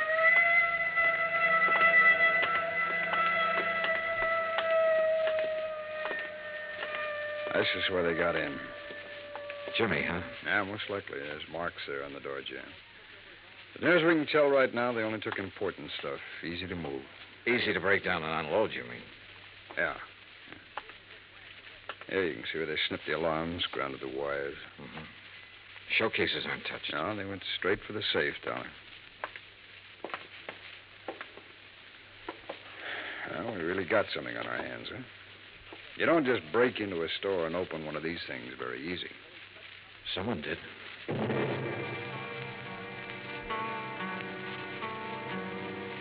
The neighborhood was canvassed for possible witnesses.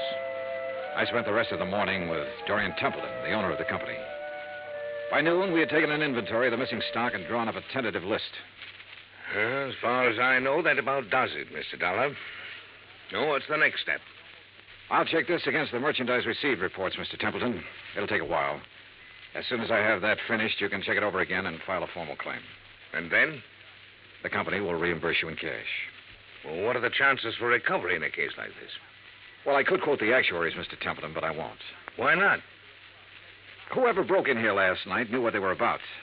They opened your vault the way you'd open your front door. They took what they wanted and got out very quickly. No alarm, no witnesses. The chances are they planned the rest of it just as well. They probably scattered. The police aren't sure how many men were involved. They know it was at least 2 men, possibly 3. How do they arrive at that? 1 man working on the safe, another man looking out, possibly 2. The point is, the more men who are involved, the harder it'll be for them to take the jewelry, break it down, sell it, and stay out of sight. They're going to get away with it? I didn't say that. Well, nothing seems to have gone wrong with their plans so far. One thing went wrong. That special patrolman surprised them. True, he didn't have time to draw his gun or sound the alarm, but they had to shoot him. And if something hadn't gone wrong, they'd have been satisfied to knock him on the head. Yes. Well, what happens now? Well, that's up to the police.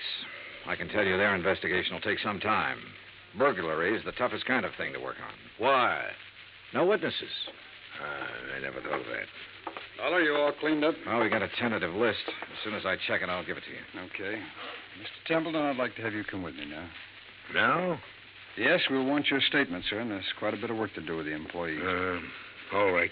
Dollar, as soon as you get the list up, give me a ring, will you? Yeah, okay. Any news about the policeman? Yeah. It's a murder case now. Expense account item 3, $25, stenographic fees. The public stenographer at the hotel helped me make a comprehensive list of the stolen items, which was verified by Templeton. The amount of loss was set at $100,000.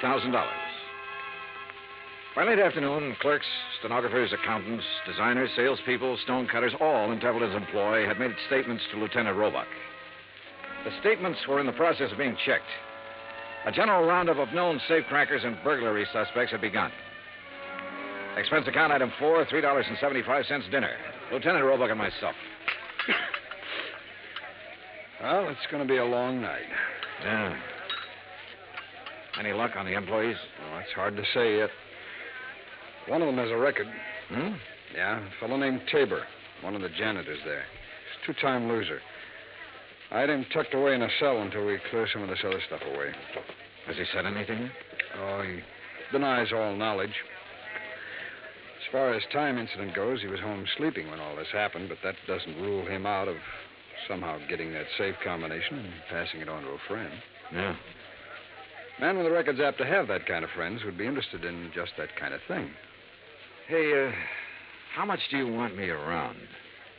You're a free agent, Dollar. If you have any ideas, I'll listen. It's a tough baby, any way you look at it. Let me talk to Tabor. There might be a shortcut. Why not?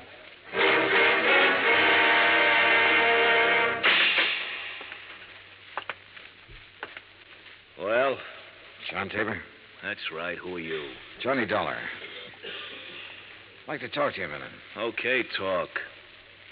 You might be in a lot of trouble, Tabor. That'd be too bad. They tell me you're a two-time loser. If you don't believe what they tell you, you just go look it up for yourself. It's right down there in the books. How did you get that job at Templeton's? I asked for it. They know about your record? No. You keep it from them? I didn't broadcast it, would you? No.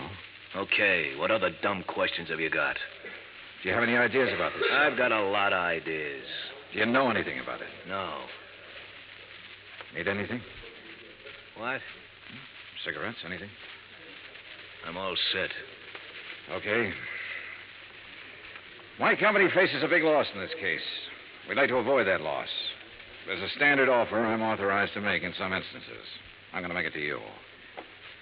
If you have any knowledge of this crime and can furnish any information that will lead to the arrest of the persons involved and recovery of the merchandise, my company will guarantee you the best possible legal assistance in the event that information should incriminate you. That's pretty generous. Well, I have to say it to you. You can use your own judgment. Hey, guard.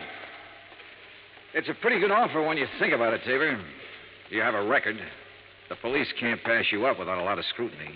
You know that. That record makes me a real hot one. I swiped a couple of cars, and now they think I might have opened that vault. No, they don't think that. But they have to find out if you might have contact with somebody who did open it. I don't know anything about it. In that case, you'll be released. Oh, sure. Sure, I'll be released when every cop in town had a go at me twice. I'll be released when the guys who did the job walk into the station and say we didn't mean it, we want to give it back. They've always got to have somebody to throw to the newspapers. Maybe. You know it and I know it. Nothing better than to throw some old ex-con in a can and hold him for questioning.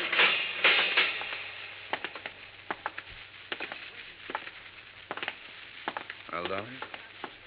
You go for it? No. Any more ideas? Turn him loose, Lieutenant. See whom he talks to and whom he meets. John Tabor was released without bail, and a 24-hour watch was put on his residence. By 10 o'clock the next morning, the police had located 3 witnesses to the shots that had killed the special patrolman. However, none of them had seen the burglars or the car that was used. The district attorney's office issued an order impounding the financial records of Templeton House. A complete audit revealed that its affairs were in excellent shape. It also revealed that Templeton himself was the only man in the jewelry firm who had the combination to the vaults. His statements emphatically denied giving the combination to anyone. As far as the police were able to determine, he was telling the truth. The search for all known safecrackers extended into New York and Philadelphia and Chicago. On the morning of the 3rd day, a claims adjuster arrived from Hartford with a check for $100,000, full payment on the claim. 2 hours later, we had the first break on the case. Hey! Dollar, hey! What? Oh, hello, Lieutenant. Come on, get in. What's up? Well, the Harbor Division found a body down by the docks early this morning, all weighted down with 38 slugs. They were fired from the same gun that killed that special patrolman. They match, huh? Like the dimples on your knee.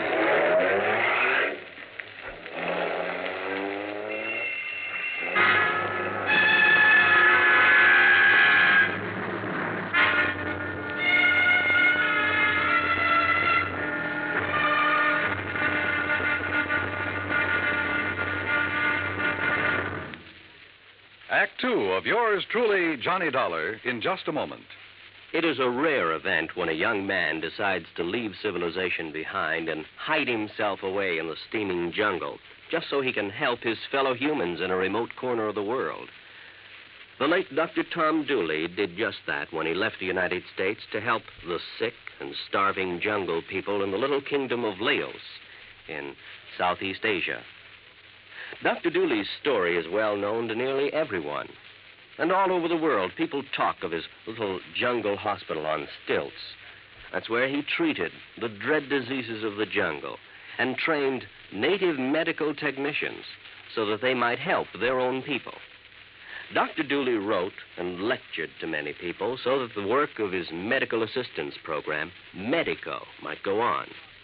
It was not easy for someone so young and so talented to give up the bright lights of the city and plant himself down in an unknown jungle just for the purpose of helping unfortunate people he didn't even know. But through Medico, Dr. Tom Dooley wanted to help people. He wanted to help people to help themselves. Today, the work of Medico is going forward in a number of countries besides Laos. Young men are being sent to the United States to be schooled in medicine with the idea of returning to their own countries to help their own people. Hundreds of thousands of dollars worth of medical supplies have been donated by American businessmen and pharmaceutical companies. Today, Dr. Tom Dooley's work is being continued for him. It is helping to create better understanding. It is an injection of the spirit of freedom, the right of all men everywhere. Now, Act Two of yours truly, Johnny Dollar, and the Templeton Matter.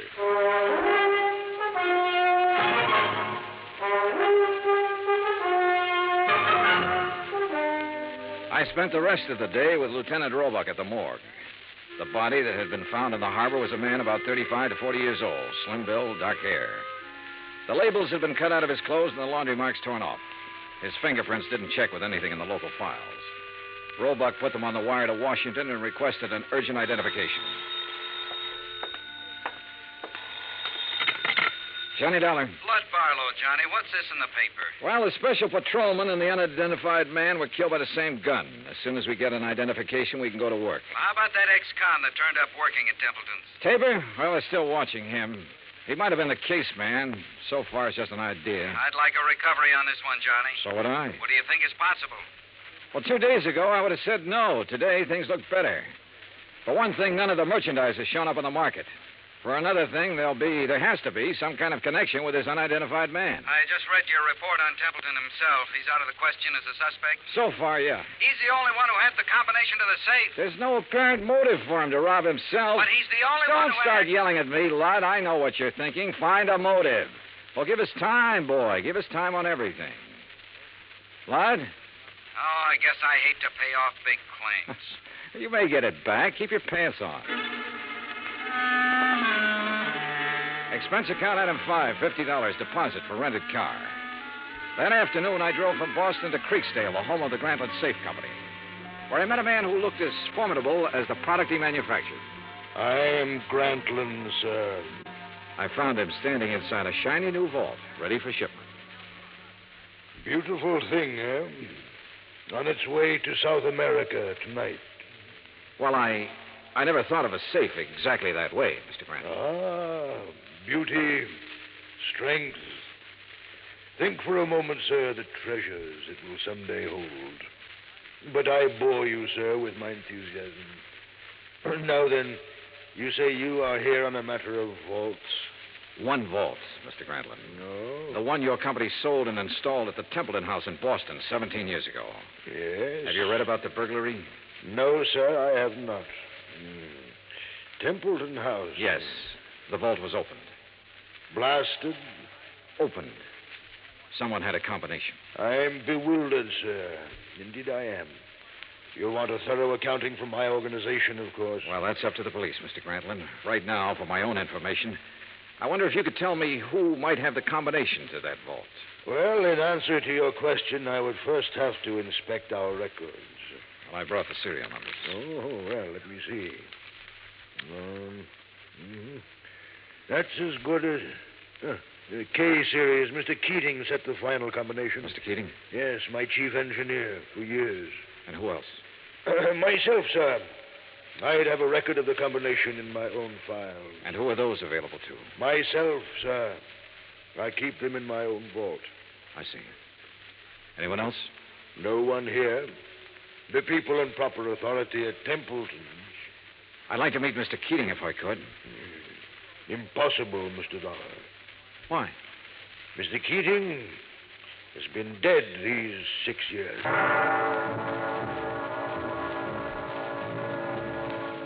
I drove back to Boston, phoned Roebuck, and told him about my interview with Grantland.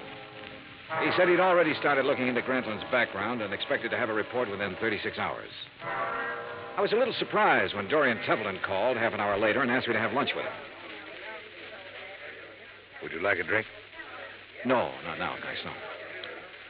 I didn't know whether to call you or the police, Mr. Dollar. I finally decided on you. Uh-huh.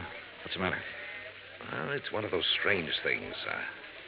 I'm not a particularly observant man, and I don't know why I observed this. Go on. However, last night, Mrs. Templeton and I went to a dinner dance at the country club. We thought with all this business, a little relaxation should do me some good. Yeah, sure. There was a young girl at the table next to ours, a very pretty girl whom I've never seen before. I happened to notice her handbag, jeweled affair, quite expensive. One of our items. Yeah? It didn't occur to me until we were leaving that it had been sample stock, not for sale. What do you mean? It was stolen, Mr. Dollar. Why not the police, Mr. Templeton? I was going to call them first thing this morning and report it. And then I got a package in the mail. It was the handbag, intact. Crazy? You said it. Did you happen to get the name of the girl? I asked the maitre d'. He said her name was Helen Tabor. That's not so crazy.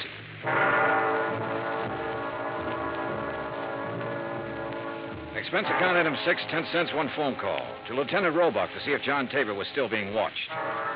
Roebuck said that 2 men were on duty watching his house at all time. I saw them when I drove up an hour later. They were parked across the street.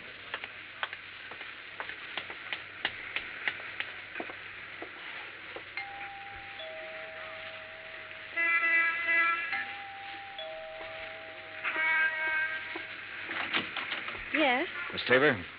Yes, who are you? Johnny Dollar, is your father in?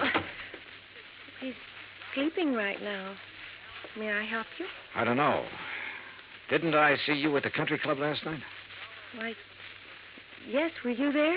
Couldn't keep my eyes off of you. Or your handbag. Oh. I'll talk to him, honey.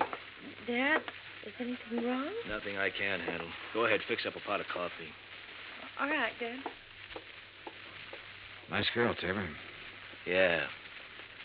Templeton was at the country club last night. He saw her. You can talk to me or you can talk to the police. I don't have to talk to anybody. The way it looks is that you cased the job. You might even have killed a special patrolman. He was shot close range. Could have been someone he knew and trusted. You've got your share of things. That handbag was part of it. A little part of it. The way it looks, huh? Yeah, that's about it. Of course, I don't understand why you sent the handbag back, but then you've probably got a good story for that. Oh, I've got a good story. Nobody will believe it, but I've got a good one. It starts off by me saying I didn't help in that heist. I had nothing to do with it. I didn't case the place for anybody. I didn't even know it was coming off. Let's get to the handbag, huh? I took that 2 days ago. I borrowed it. I've been borrowing stuff right along whenever my kid needed anything. I always come back in good shape. I told her they let me do it. She don't know anything. Borrowed, huh? That's kind of a strange philosophy. I don't even know how to spell the word. I do know my kid's got a life ahead of her. I got to give her every chance to look good, act good, use her brains, meet the right people. Not just because the right people have money, but because they know more right people. It takes a little extra to let her do things like that. You let her use the handbag because she had a date to go to a dance. You guys are all the same. I didn't expect you to believe it. Oh, relax. Maybe I do believe you. What? It sounds nutty enough to be the truth. It is the truth. All right. You taking me in? I'm going to tell Roebuck about this. He'll probably want to talk to you. He can check it better than I can. No, I haven't any authority to take you in. I wouldn't take you in anyhow. I'm interested in guys who walk into vaults. See you around. Hey, wait a minute. What? I never thought I'd see the day when I try to help a cop or anybody like a cop. Maybe this is the day. I saw the paper last night. Oh? The picture of that guy they found floating in the harbor. They tagged him yet? He's a John Doe until we hear from Washington. His name's Kiley. Billy Kiley. How do you know? I used to know him a long time ago. Billy Kiley? Yeah, from Philadelphia. Thanks.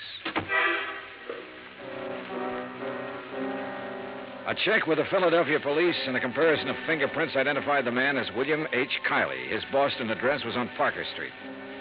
I drove out there with Lieutenant Roebuck. It was an ordinary, undistinguished apartment house. No one answered at apartment 12A, so we let ourselves in. The room had nothing to offer in the way of evidence. Well, did you find anything? No. Well, I'll have some men come out here and give it a good going over. Well, maybe the manager or the tenants will have something that'll help us. Come on, let's go. Yeah. Now, be careful, Dollar. Yeah. Yeah. Tim? Yeah. This is Tim. Any trouble there?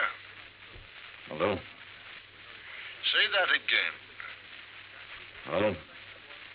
I don't know who you are, but I know you're not Tim. Well, it sounds like we're getting something. Here, let me have the phone. I'll see if I can trace him. Don't bother.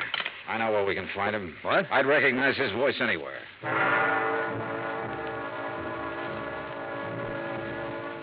It was dark by the time we got to the Grantland Safe Company factory in Creeksdale.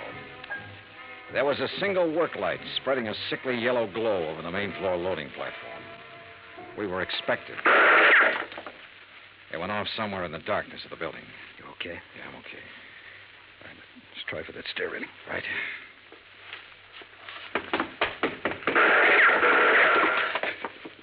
You see the flashes? There. All right. We'll have to try and make it. Mr. Dollar? Hey, you're alone. Answer him. Yeah? What are you doing here? Looking for $100,000 worth of jewelry and the answer to a couple of murders. Funny? You're very foolhardy, but you're courageous. A man of your perception could do well with a part of that money. No, thanks. I'll take it all. You will take nothing, sir. Keep him talking. I'll try to get under the stairs. Are you alone? For a little while. But I've got people coming, though. Oh, people, eh? Mr. Dollar? Still alive and kicking, Mr. Grantland. You can't shoot around corners. No. But then I don't have to shoot around the corner.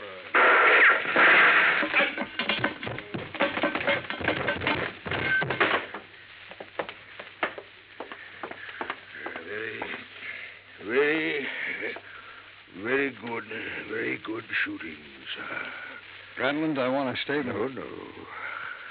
No statement.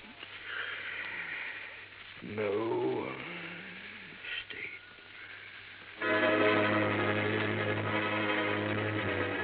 He was dead before the ambulance arrived, and there was no statement. There was never a statement. As nearly as it could be pieced together, Grantland himself opened the vaults at Templeton House. William Kiley and possibly a man named Tim helped him. Kiley, of course, was killed for his efforts. Tim never appeared, was never identified. My hotel bill ran up to $168. That's item 7. Item 8, $35, car rental. I got $50 deposit back. Item 9, $32.50, airfare and incidentals back to Hartford. Expense account total, $413.28. Remarks? Put that against $100,000 the insurance company didn't have to pay off. Johnny Dollar. This is Barlow. I just talked to Roebuck in Boston. There's not one scrap of that jewelry anywhere in that whole safe factory. Not one piece. I know. What? Just about now, there's a safe at the port of New York being shipped to South America. It's a Grantland safe. And if you hurry over there, you can... Yours truly, Johnny Dollar.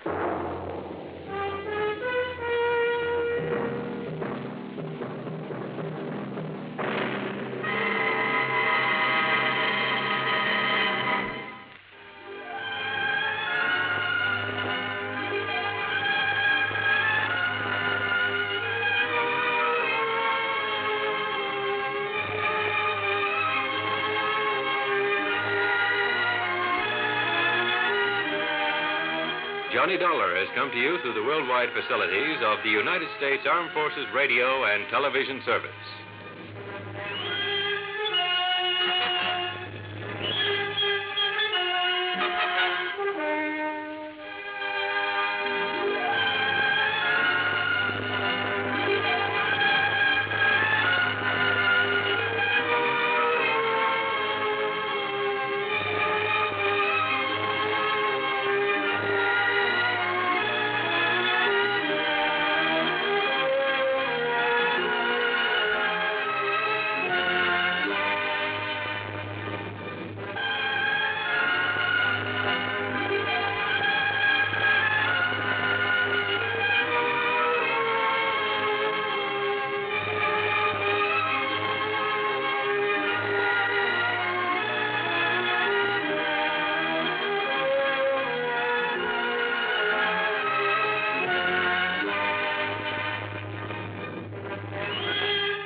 From Hollywood, it's time now for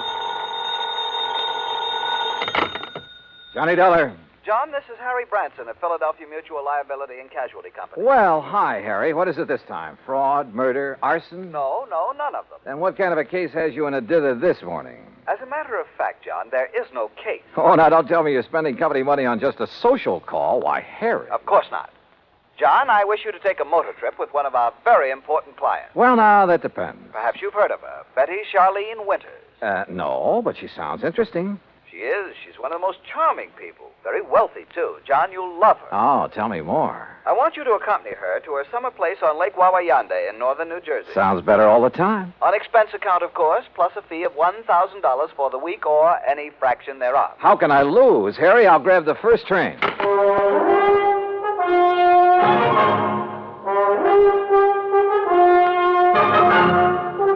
Bob Bailey in the exciting adventures of the man with the action-packed expense account.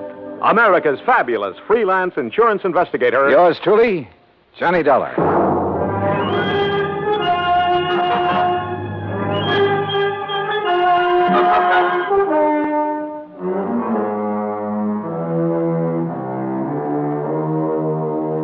Expense account submitted by Special Investigator Johnny Dollar to the Philadelphia Mutual Liability and Casualty Company, Philadelphia, Pennsylvania. Following is an account of expenses incurred during my investigation of the Wayward Widow matter. Expense account item 12150, fare and incidentals, Hartford to Philadelphia. At his office on Walnut Street, Harry Branson looked as though he'd been just sitting there waiting for me ever since his phone call. I'll get straight to the point, John. Well, good. You don't mind if I sit down first, though, do you? Oh, no, of course not. As I told you on the telephone, Mrs. Winters is one of our Mrs.? You didn't tell me that. Her husband died just a short time ago. Oh. And you, the old friend of the family, have been consoling the lovely widow, eh? John. Yeah, when you pick 'em, you really pick 'em, Harry. Hey, do you remember that little brunette you went for in the last case I handled with you? John, that has nothing whatsoever to do with the matter at hand. Yeah, okay, maybe not. Oh, but you sly dog. I'm betting right now you wish you could make this trip to the lake instead of me. Of course I do. The beautiful forests and mountains up there at this time of the year. Oh, sure. Just for the scenery. All right, now tell me all. Well, the Winters were very wealthy. Betty Charlene Winters still is. Thanks, among other things, to the $500,000 she received on her late husband's double indemnity policy. $500,000? You make this sound more attractive every minute. John, you don't suppose the gorgeous babe helped him have an accident in order to collect that John, money? You are being absurd. Am I? Tell me this. Was he older than she? Yes, he was. Uh-huh. And 2 and 2 make 4. And you are making no sense at all. Hey, you have got a case on her, haven't you? Will you please stop this nonsense and listen to me? Now, as I started to say, their lovely home is out between Ardmore and Bryn Mawr. All right, go on. Their home, which Mr. Winters inherited from his father and his grandfather before him, is a veritable art gallery. I see. But she is going to dispose of most of it to the better-known museums and galleries. She plans to sell the family mansion, too, just as soon as the estate is settled. Doesn't go for the old stuff, huh? You're quite right. Her taste is more for the modern. That's the way I like 'em. I beg your pardon? Nothing. Go on, Harry. Yes. Some of the things, however, she is taking up to the summer home on Lake Wawayanda. Oh, well, now, wait a minute, Harry. Am I taking Betty Charlene up there? Mrs. Winters, John, please. Okay, I'll stay out of your territory for the time being. But am I being hired to take her up to the lake or just some of this junk you've been talking about? Both. Ah. You see, there's one thing in particular, some statue or other that she wants help with. Statue, huh? So you and she and the statue will make the trip. Now, that's the kind of chaperone I like. When do we start?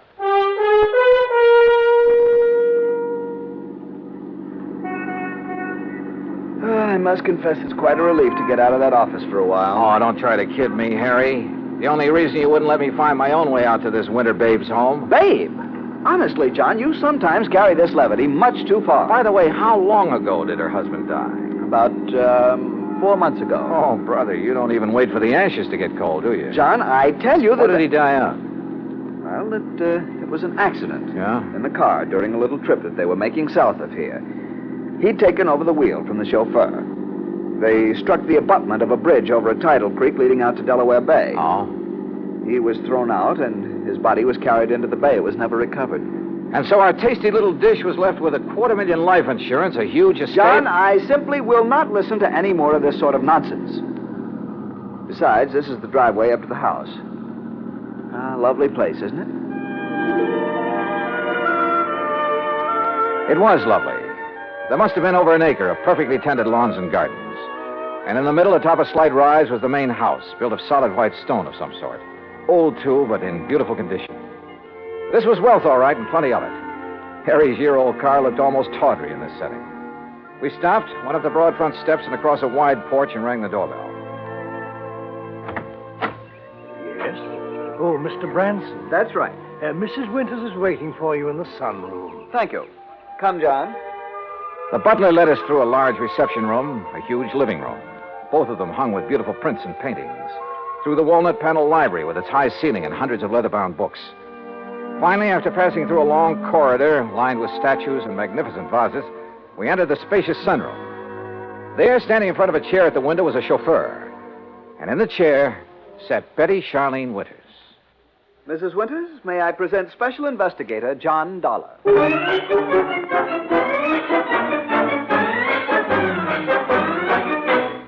Well, she was a cute little thing, that I will say.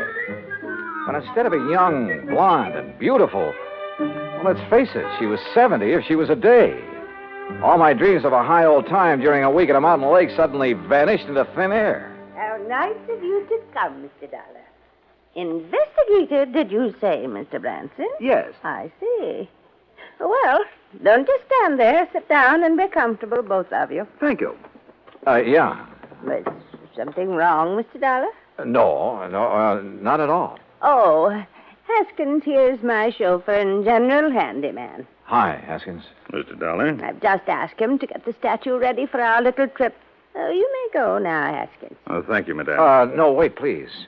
I wonder if I might see this thing we're taking up to the lake, Mrs. Winters. Well, of course, it's right there in the corner behind you, Mr. Dollar. The cherub. Cherub, huh? Oh, This? Isn't it beautiful? Well, it was a cherub, all right, about 4 feet high, with a couple of doves fluttering around its feet. At least that's what I gathered from the garish paint on it. Believe me, it looked like something a third grader had slapped together as a joke on his modeling class. Now, I'm no artist, but so help me, I could have done better myself with a handful of mud and with my eyes closed. An old family piece, Mr. Dollar. Antique. I started to say what I was thinking, but then Haskins lifted the atrocity off its pedestal and left with it. Haskins has made a special box for it. He'll place it in the car so we can leave with it tomorrow. You are ready to leave on such short notice, aren't you, Mr. Dollar? Well, now look, Mrs. Winters, Yes, his luggage is right outside in my car, Mrs. Winters. Then, Eric, you may fetch it and put it in one of the guest rooms. Very good, madam. By the way, I hope you know how to drive a Pierce Arrow, Mr. Dollar. Pierce? Or did you think perhaps Haskins would drive us up to the lake? Well, I don't know. No. Haskins is leaving today on his vacation. And I wonder if he will come back. Why do you say that, Mrs. Winters? Oh, I've been having some trouble with him. Oh? I thought you were always eminently satisfied with Haskins. Until recently. Until the death of my husband. He's been... Well, if he doesn't come back, I shall have to replace him. But now, Mr. Branson... Yes? You're a bit of a rascal. You didn't tell me you were bringing a detective to go along with me. Investigator, Mrs. Winters. Insurance investigator. Since the company wouldn't permit me to issue any special insurance on that thing... But I'd thought you were going to bring me just some strong bodyguard. I have known John for many years, Mrs. Winters, and I assure you... Oh, now, don't apologize. I think this is fine. I just hadn't expected so much. Such a nice, good-looking young... But now come, Mr. Dollar, and I'll show you the rest of the house. We spent the next hour or so on a tour of the place, and Mrs. Winters pointed out the various works of art destined for specific museums and galleries all over the country after she moved out, after the estate was settled. Then Eric caught up with us and announced that Haskins had created the statue and placed it in the car. You know, I was curious about that car, so we went out to the garage and inspected it. It was a Pierce Arrow, all right. Vintage of 1928, complete with headlights on top of the fenders and as bright and shiny as the day it was made. When I tried the starter, it purred like a contented kitten. With a bass voice, that is. Along about 5 o'clock, Mrs. Winters, with a sparkle in her eye, announced it was cocktail time. Harry, being a teetotaler, decided to leave, but not before I buttonholed him for a quick conference. What doesn't make sense, John? Oh, that silly statue, Harry. All the fuss over that piece of junk. After all, John, with all the big policy she carries with us on the legitimate artwork, well, we just can't afford to displease her. But if it had any real value... Perhaps it does to her. How can it? Unless she has a lot of jewelry hidden away in the base of it or something. What, John? Cocktails, she said, and I'm sure ready for them. Go on back to Philly, Harry, and wait for my final report. Well, I must admit that Betty Charlene Winters turned out to be a charming hostess, a very interesting conversationalist. Even long after dinner, over brandy and cigarettes, we chattered away like a couple of magpies. I didn't question her about the statue because I wanted to find out more about it on my own hook. Finally, about midnight, we decided to retire, had a nightcap, and went to our respective rooms. But instead of going to bed, I sat around and read for a few minutes, turned off the light, waited a few minutes more. Then, quietly, I slipped out of my room. That was a mistake, for as I reached the end of the long hall to the stairway, a door behind me suddenly opened. Huh? Who's there? I said, who's... Oh!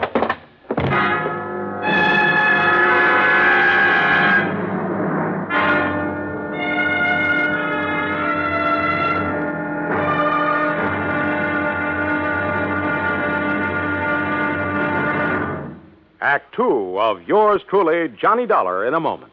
With the bigger, more impressive kaleidoscopic change of events on the world scene today, we sometimes forget the smaller kaleidoscope, the child's toy, with its ever-changing designs and color.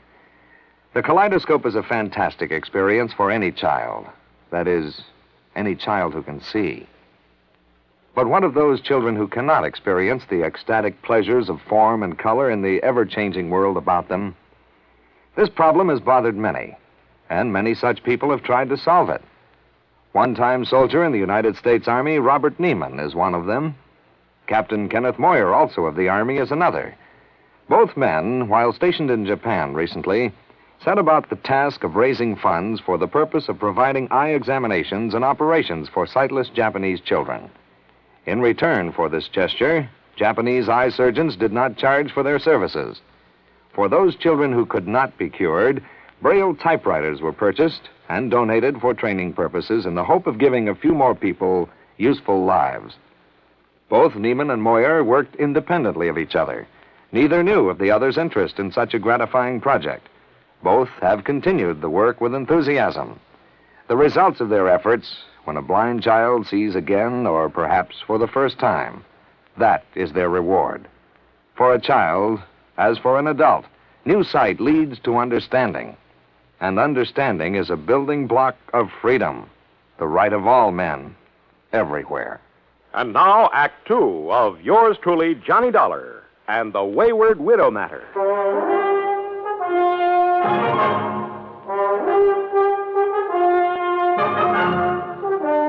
When I came to, it was morning, and I found myself in my pajamas lying comfortably in my bed in the guest room. but there was nothing comfortable about the lump on the back of my head. Whoever had slugged me out there in the hall had meant business. I got up painfully, went down the hall, and made a quick check of the room from which the attacker had surprised me. It was just another guest room. I showered, dressed, and went downstairs, where I found Mrs. Winters at the breakfast table. She was very much distressed over what had happened and suggested we go out and look in the trunk of the car immediately.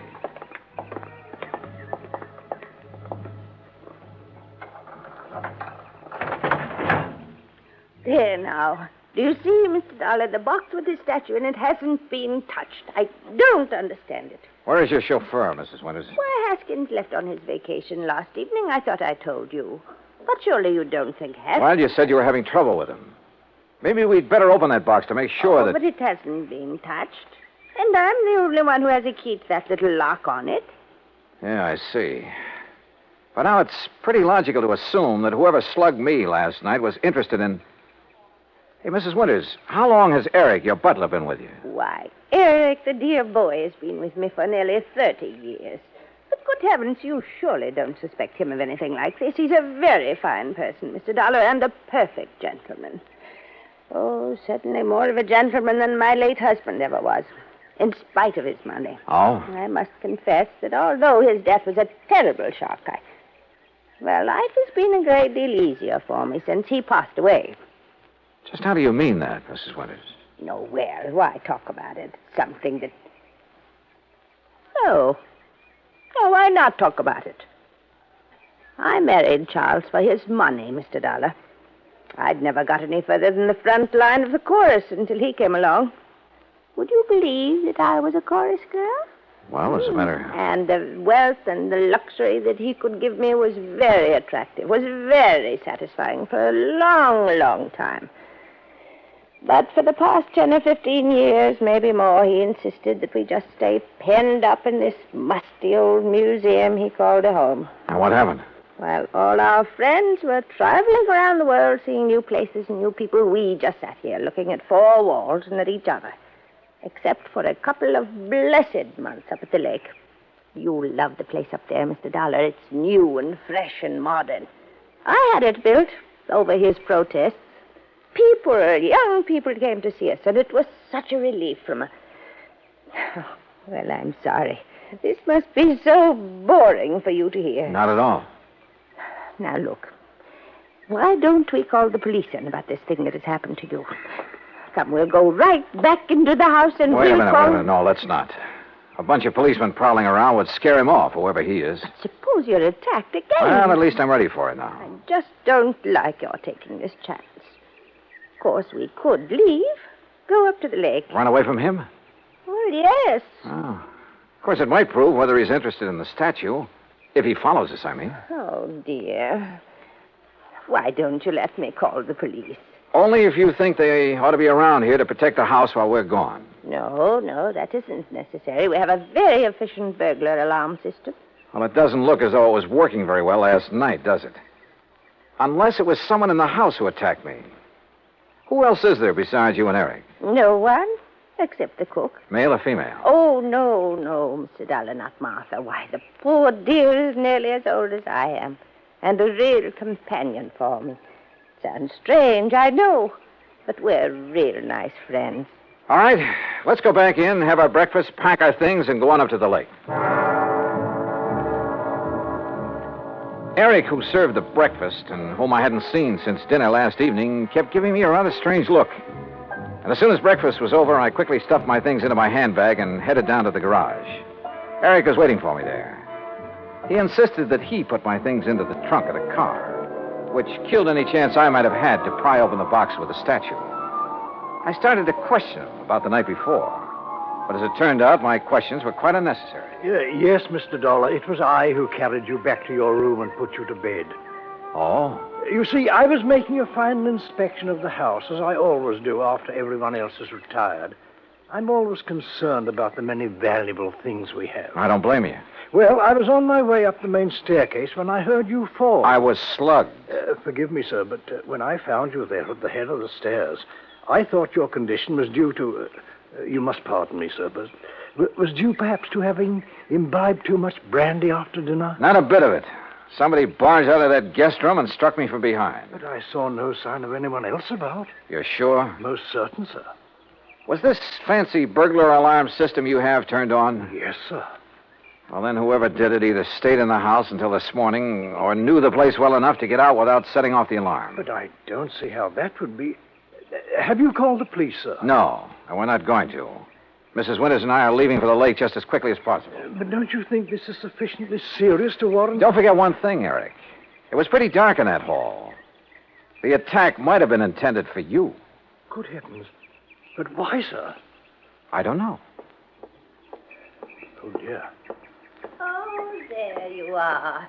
Eric, you may fetch my bags from my room while Mr. Dollar and I planned the trip. Very well, madam. Oh, you don't know how glad I'll be to get there. It's such a relief from this place. And all the things associated with it. I'll be so glad when Charles' estate is settled and I can sell this old house and just Martha and I can stay at the lake. Oh, I know all the paintings and things are all very fine and valuable. But I'm so tired of looking at them. Well, then why do you take this so-called, I beg your pardon, this statue up to the lake? Well, this is different. Oh, yeah, I'll grant you it is a bit different from the other things that... Oh, well, let's talk about it along the way.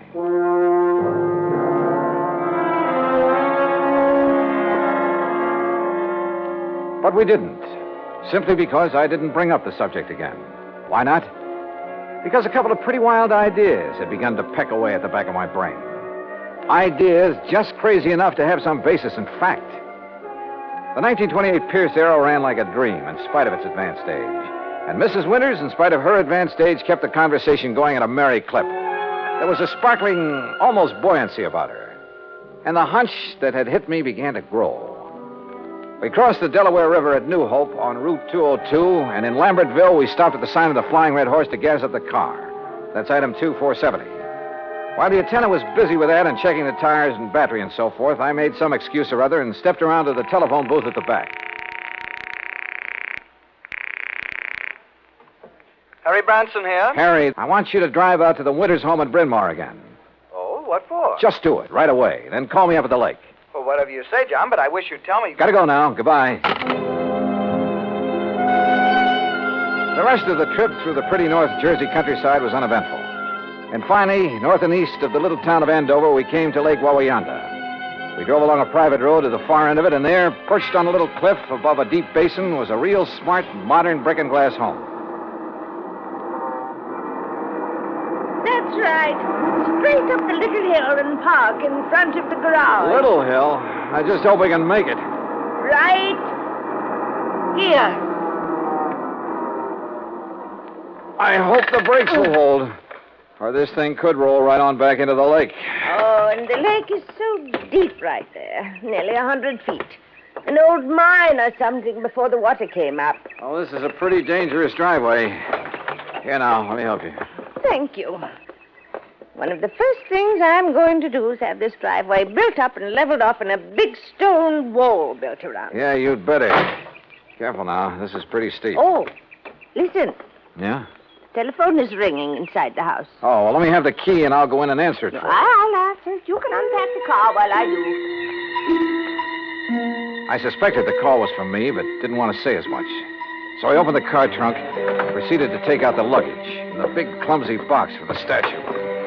The box was heavy, very heavy. And I wondered how Haskins, the chauffeur, had been able to pick up and carry the statue so easily back in Bryn Mawr. I finally got the box perched on the edge of the car trunk when Mrs. Winters called to me. It's for you, Mr. Dollar.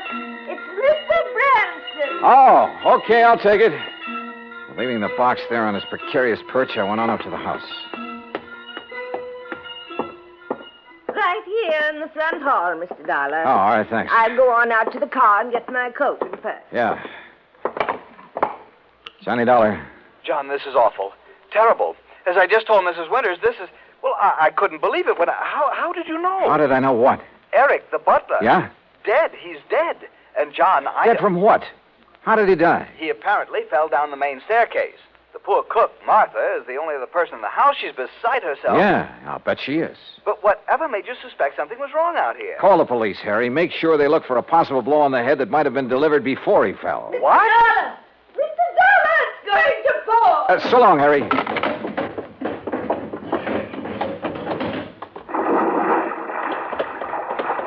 Oh, dear. Oh, Mr. Dollar, oh, dear.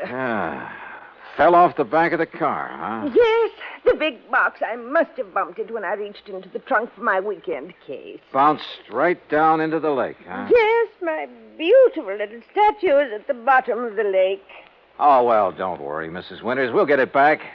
I'll have a diver come up here. No. It's all right. We'll leave it there. Huh? No, you were right. It'd only be another memory of the musty old house in Brenoir. It has no place here where everything is so fresh and new and clean. We'll get it back. But it really had no actual value. You were right, Mr. Dollar. It's better to just... Yes, we'll leave it there. Sorry, Mrs. Winters, but that's where you're wrong. Why, Mr. Dollar... We'll get it back, all right. And whatever's in it. Oh, dear. I suppose I might have known. Expense account item 3, $290 even for the diver who came over from New York and retrieved the box from the deep hole in the lake. 2 boxes, as a matter of fact. One with Haskins' body in it, and the other with the body of Charles Winters, the body that was supposed to have been washed out to sea after a car accident. The story? Well, of course. After Haskins got rid of Charles for me, I had to do something about him. Or rather, we did.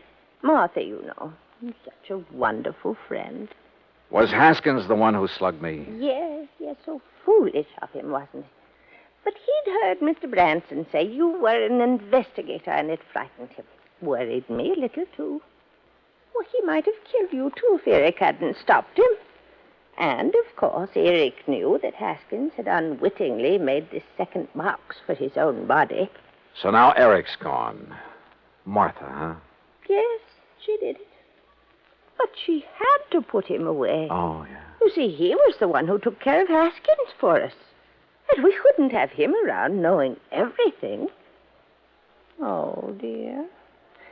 Martha and I had planned so many wonderful things together. But now... Oh, dear.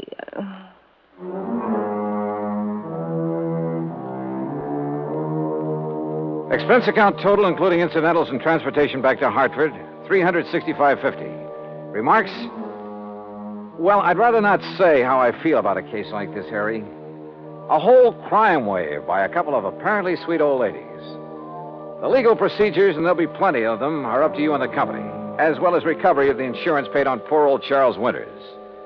Hey, next time, give me a case that doesn't turn my stomach, will you? Yours truly, Johnny Dollar.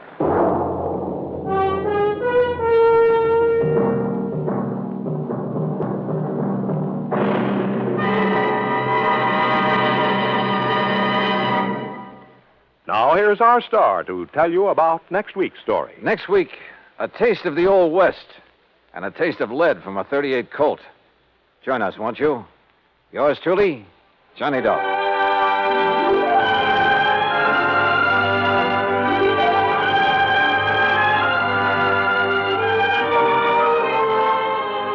Yours truly, Johnny Dollar, starring Bob Bailey, originates in Hollywood.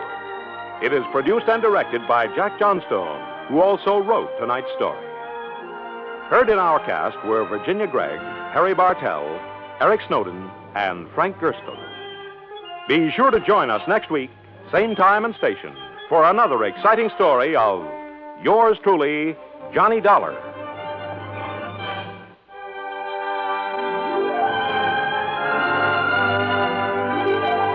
This is Joe Walters speaking.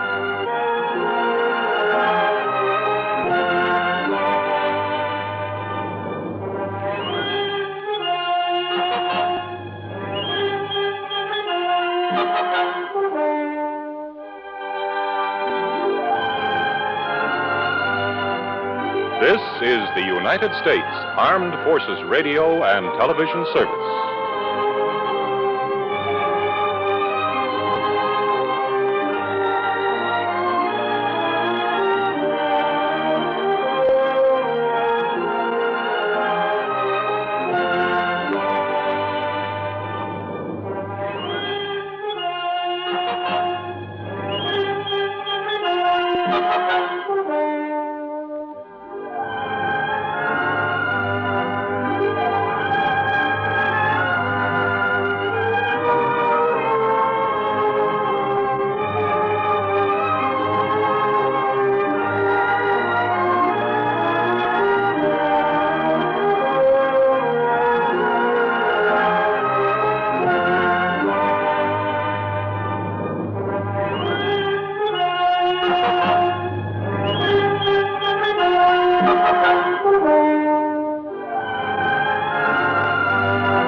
From Hollywood, it's time now for... Johnny Dollar. Mr. Dollar, this is Henry Parker with Continental Assurance out in Reno. Well, how are things in Nevada, Mr. Parker? Terrible, sir, just terrible. Well, I'm sorry to hear that. What seems to be... Excuse me, Mr. Dollar. Yeah? There's someone here who would like to speak with you. Oh, who? Give me that. Who do you suppose it is, you sloth-eyed Pinkerton? Sounds to me like a cantankerous old character named Jodiah Gillis. Cantankerous? Why, you miserable... What are you doing in Reno, Mr. Gillis? I tell you when you get here. When I get... Oh, no, now, wait a minute. I can't wait. If I do, he'll be dead and it'll be your fault. Who? A feline friend of mine. A what? Oh, being uncouth like you'd probably call him a cat. Oh, no. Look, Jodiah. Also, he's rich. He's what? Rich, yes, sir. Last week he inherited $60,000.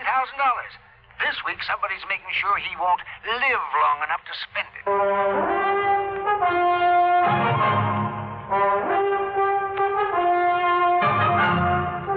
Bob Bailey in the exciting adventures of the man with the action-packed expense account. America's fabulous freelance insurance investigator. Yours truly, Johnny Dollar.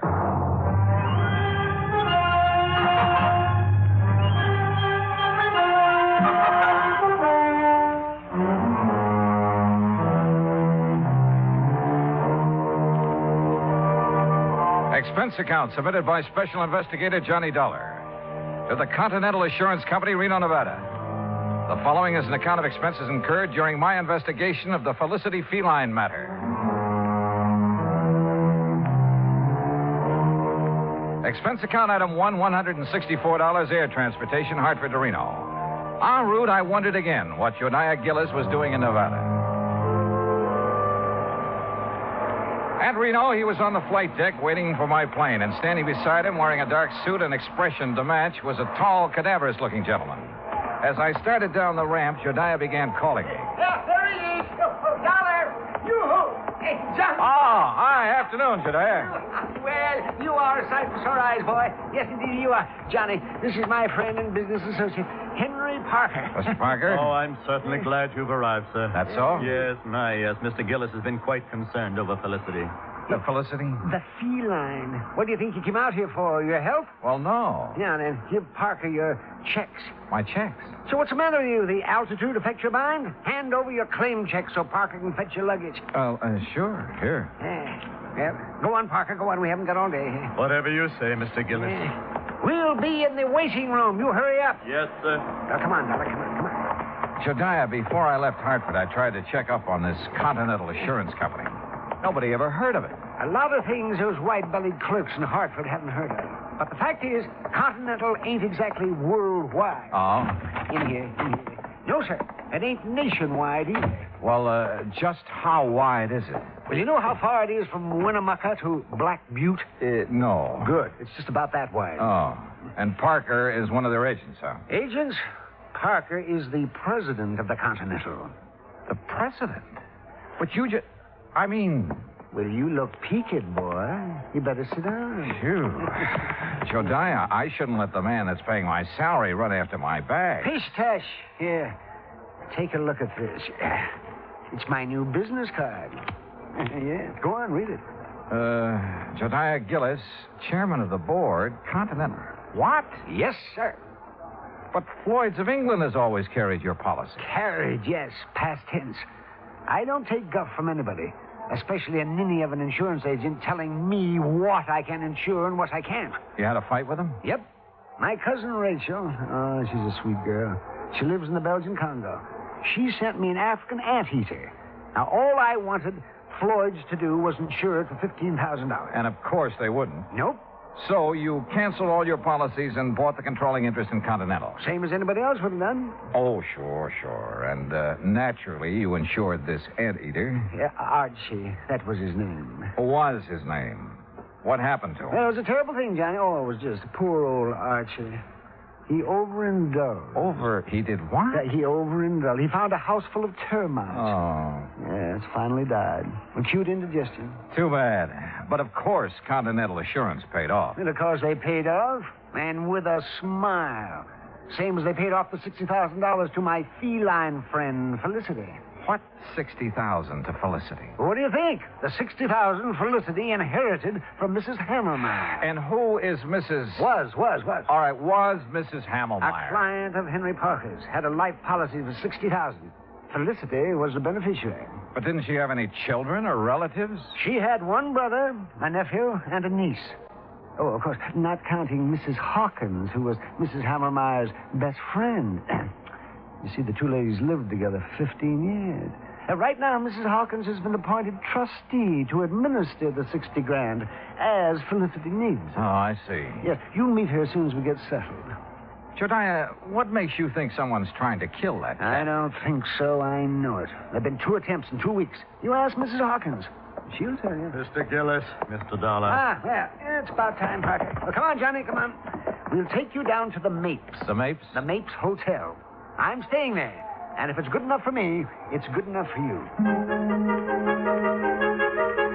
The Mapes Hotel stands high above Virginia Street overlooking the Truckee River. After Gillis checked me in and introduced me to the owner, Mr. Charles Mapes, I unpacked, then went with Jediah out to the old Hammelmeyer place where Felicity the cat, Mrs. Hawkins, and the relatives still lived. We rang the old-fashioned doorbell and waited. In a moment, the door was opened by a pasty-faced man of about 28. Yeah?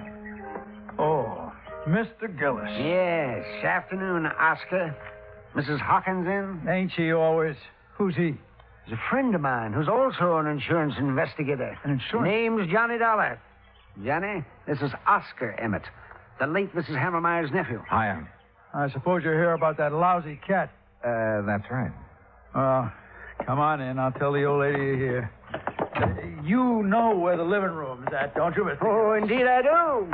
Oh, friendly sort of character. Oscar's like the rest of the Emmets. They just can't stand seeing Felicity eat steak when they got to have tuna casserole. In here, Dollar. All right. Well, what kind of work does he do? Work? Oh, Oscar, none of the Emmets work. No, sir. Not even Mrs. Hammelmeyer's brother? Emmett spends all his time in the gambling halls. You know, gambling's legal here. He a professional? Oh, no. He's got a slot machine route. He goes around poking his finger in the payoff trays, picking up the nickels and dimes that people overlook. I see. Yeah, let's sit down here. Let's sit down. What the... Oh, Felicity! That cat has claws. Oh, you stepped on his tail, you stupid... Tell him you're sorry, Dollar. Well, I didn't know he was there. Sorry, Felicity. Oh, the bad man didn't see you. What's going on in here? Felicity, you get right down off that table. You hear me. You... Mr. Gillis, would you use your influence, please? Well, I'll certainly try, Mrs. Hawkins. Felicity. Come on now, honey. That's a good kitty. There. Now. I just put out a nice dish of scallops for him. Oh, you hear that, Felicity? Scallops. Oh, yum. Sure. So you run along now. Bye-bye. Oh, I do declare I've never seen a man who has such a way with animals. Well, And that goes for lonely widows, too, Mr. Gillis. Oh, now, Leona, stop. Jediah. Oh, yeah. Mrs. Hawkins. Leona is just fine. Yeah, well, this is the young fellow I was telling you about, Johnny Dollar. Oh, well, this is indeed a pleasure, Mr. Dollar. Jediah told me so much about you. Oh, is that so? You're much more handsome than I imagined, Mr. Dollar. Yeah, now, good gravy, Leona. Now, you just tell him what's been going on around here. You mean about Felicity? Yeah, that's what I mean. Well, somebody's after him. Trying to kill him. Tell me, has an actual attempt been made on his life? Wednesday night, a week ago. I let him out just before I went to bed, like always. He'd been out about an hour when it started to pour. And knowing Felicity hates to get wet, I opened the front door to call him. Well, just as he was crossing the street, I heard this big car start up, and it zoomed straight for Felicity. Whoever was driving it almost turned over, trying to hit him. You didn't get a good look at the driver, huh? I didn't get any kind of a look. It was too dark. Well, what about the car? What make was it? If I knew that, I'd have already told you that. I haven't any secrets from him.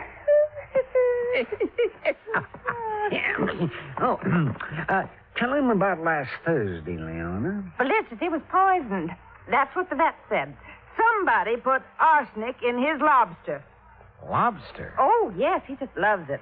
According to the instructions Mrs. Hammelmeyer left, he's to have lobster once a week, steak 3 times, and boiled chicken every Sunday. I see. Yes, and as long as I take care of him and obey her instructions, I can live here rent-free, same as her kin, the Emmets. Uh-huh. Same as them. Mr. Gillis, just who gets Felicity's money in case he dies? The Emmett family? We aren't sure. Oh, why's that? Because Mrs. Hammermeyer left a sealed envelope to be opened only in the event of Felicity's death. Oh, the Emmets will get all that's left, Mr. Dollar, I'm sure of it. No, Leon. You mustn't look on the dark side. Well, I did rub Mildred's, Mrs. Hammelmeyer's back and bunions for a good many years. Did her marketing. So she got her medicine on time. I do hope she appreciated it. She did, Leona. You see. You dear, sweet man. Hello? Anybody home? Where is everybody? We're in the living room. Yes, I figured they'd start flocking in. Now it's dinner time. Dollar. Yeah? It's Joyce Emmett, the niece. She hates cats. Told me so herself. Oh. Well, evening, Mrs. Hawkins. Do I have time to take a shower before dinner? Oh, I didn't know he had company. Mr. Emmett, Joyce, you both know Mr. Gillis. Yes. Hi, Mr. Gillis. Terrible. And this is Mr. Johnny Dollar. He's investigating the trouble we've had about Felicity. After the would-be cat killer, huh, Johnny? Yeah, that's right. I'll lay 8 to 5 you never catch him. Or her. Could be a woman, you know. Oh, yes. It most certainly could. Why, Joyce, the way you say that, you act as if you want Mr. Dollar to start investigating you. Maybe I do. How about it, Johnny? Well, how do you feel about Felicity, Miss The Emmett? same as everyone else in this house. Aunt Mildred had no business leaving all her money to that creeping night crawler. Joyce. Well, he is. Mr. Dollar, just what interest do you have in Felicity? He isn't insured. Mr. Gillis sent for me, Mr. Emmett. He did? Yes, I did.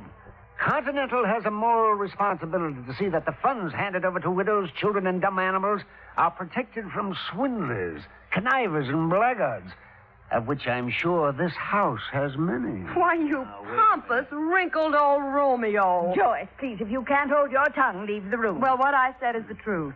Man his age getting romantic. You wait, girl. 30 years from now, you'll be mighty glad men my age can get romantic. That's telling it. Mr. Emmett. Mr. Emmett, do you share your daughter's opinion of Felicity? Why, of course I do. I'm a dog man. Besides, I can't see why she left all that money to the critter. Mrs. Hawkins has figured up what it costs to keep him like a king every week. Yes, $23. Maybe a trifle more by the time I get him out of the pretty kitty. The pretty kitty? Well, it's a beauty parlor for cats. Felicity has a standing appointment there every Friday at 1. Oh, no. $23 a week. You know how many weeks it'll take him to spend that $60,000, not counting the interest that'll add up while he's doing it? No, not exactly. No, 2,600 weeks. 50 years. And believe me, the odds of any cat living to be 50 years old, well. I'll lay you 10 to 1 he doesn't live another 6 months. Joyce. Oh, speak of the devil. Well, hello there, Felicity. Oh, did you know we were talking about you? Did you finish up all your dinner, Felicity? He sometimes doesn't eat all his scallops. Last week I gave them to Oscar. Oh, it's disgusting. Well, look at him. He thinks he owns us. What do you mean, thinks? A few minutes later, Jodiah drove me back to the Mapes. Whether it was the Emmets or Mrs. Hawkins who wanted Felicity out of the way, I didn't know. But I did know we should get him out of that house as soon as possible. I changed my clothes, met Jodiah and his friend Charlie Mapes in the Skyroom for dinner, did a bit of gambling, then went to bed. Must have been about 3:30 when the phone rang. Hello. Oh, Mr. Dollar, please answer me.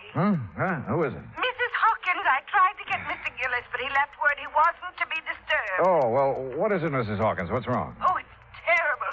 Oh, it's just terrible. Well, what is it? What's happened? Felicity,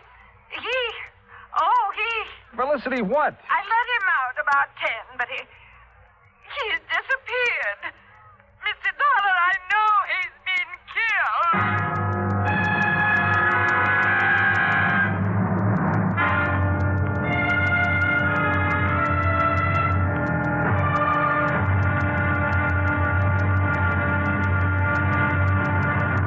Act 2 of yours truly, Johnny Dollar, in a moment. Anyone who has survived the rigors of basic training is familiar with a great variety of milk that is dished out periodically in the armed forces. Now, there's frozen milk, concentrated milk, frozen concentrate, and good old powdered milk. But sometimes supplying wholesome, fresh, real milk has been a problem when servicemen have been stationed in out-of-the-way places. The United States Air Force came across that problem some time ago in the island of Terceira in the Azores, those Portuguese islands that dot an eastern portion of the Atlantic Ocean. The air base there was considered powdered milk country for a long time. Although cattle have played an important role in the economy of the island of Terceira, the herd was badly inbred and milk production was very low. Modern milk processing was not a part of the picture. And with the help of Portuguese veterinarians, the men in the United States Air Force unit worked out a free breeding service by using a small herd of milk cows acquired in England, and the cattle there at Terceira improved. Then, a complete pasteurizing, homogenizing, sterilizing, bottling, refrigeration plant was flown in from the United States. As soon as this activity got underway, milk production began to climb steadily, and thirsty Air Force men and civilians were soon buying and drinking the new fresh milk. When economy of the island began to rise rapidly, the people were happy and grateful. You might say that a little milk of human kindness increased understanding on an island of freedom, the right of all men everywhere. And now, Act Two of yours truly, Johnny Dollar, and the Felicity Feline Matter.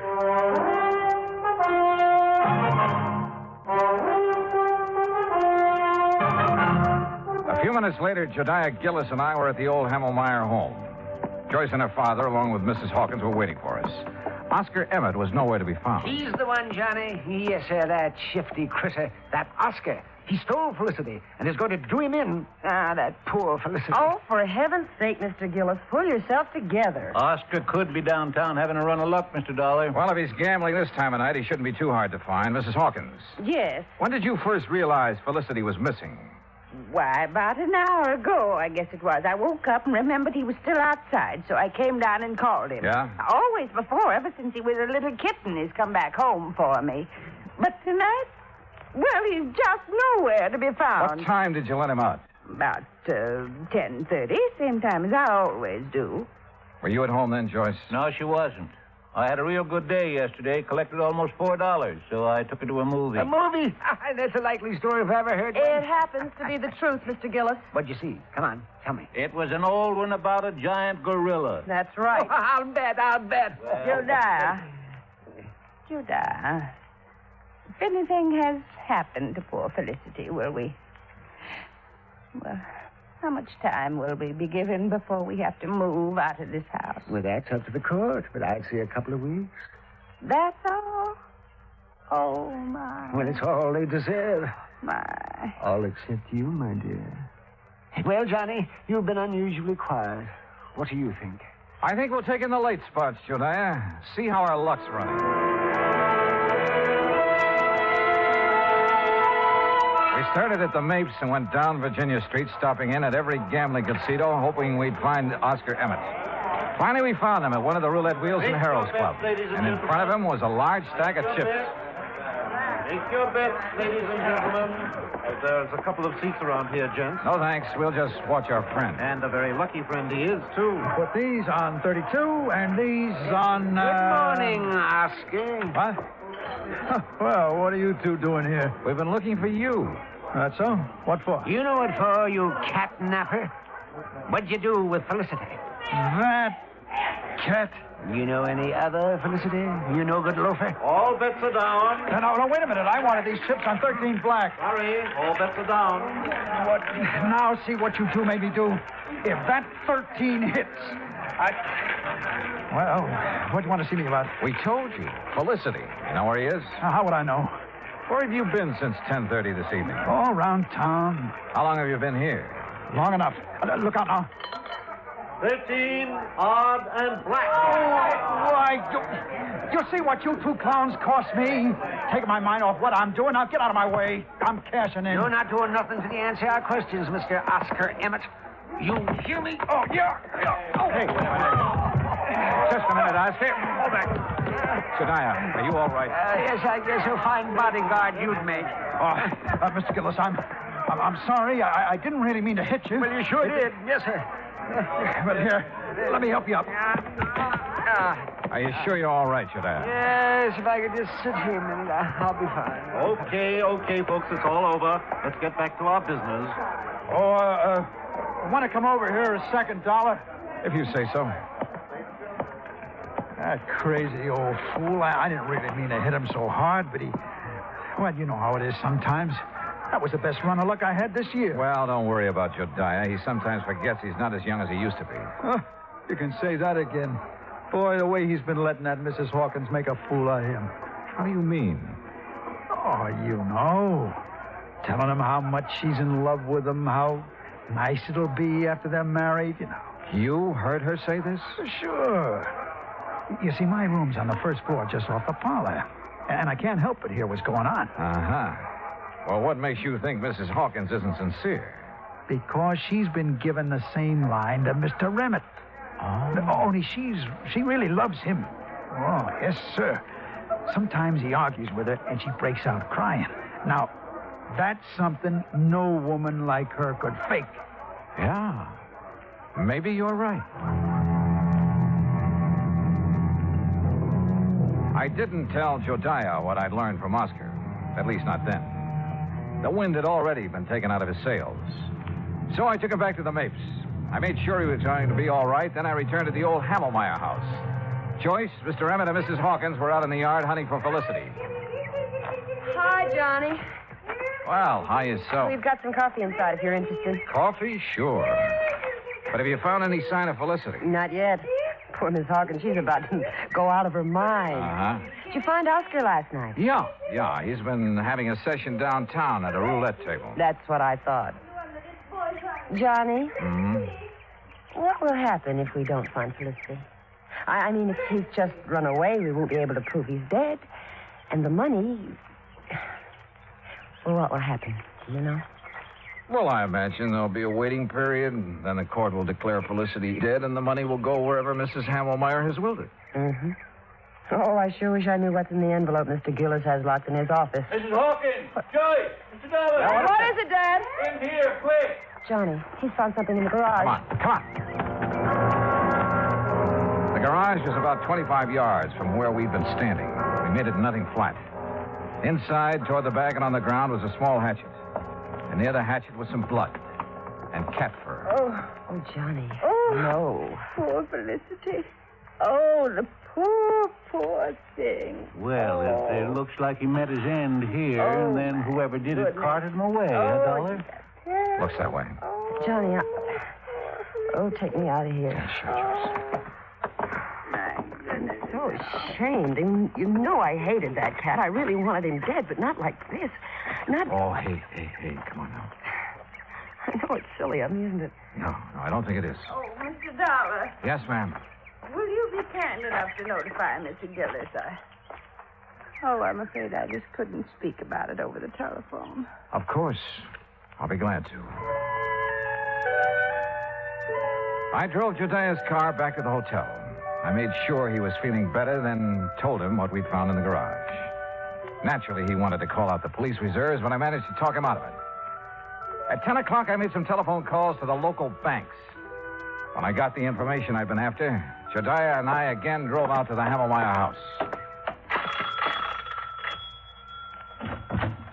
Well, I expected you two gentlemen a couple of hours ago. Sorry, Mrs. Hawkins. I had some things to take care of. Oh, well, come in. What's the matter with... Why, Jediah Gillis, you've been fighting. So I have, woman. So I have. Street brawling, and at your age. Seems like I've been doing a lot of crazy fool things at my age. Now, just what do you mean by that? You know very well what.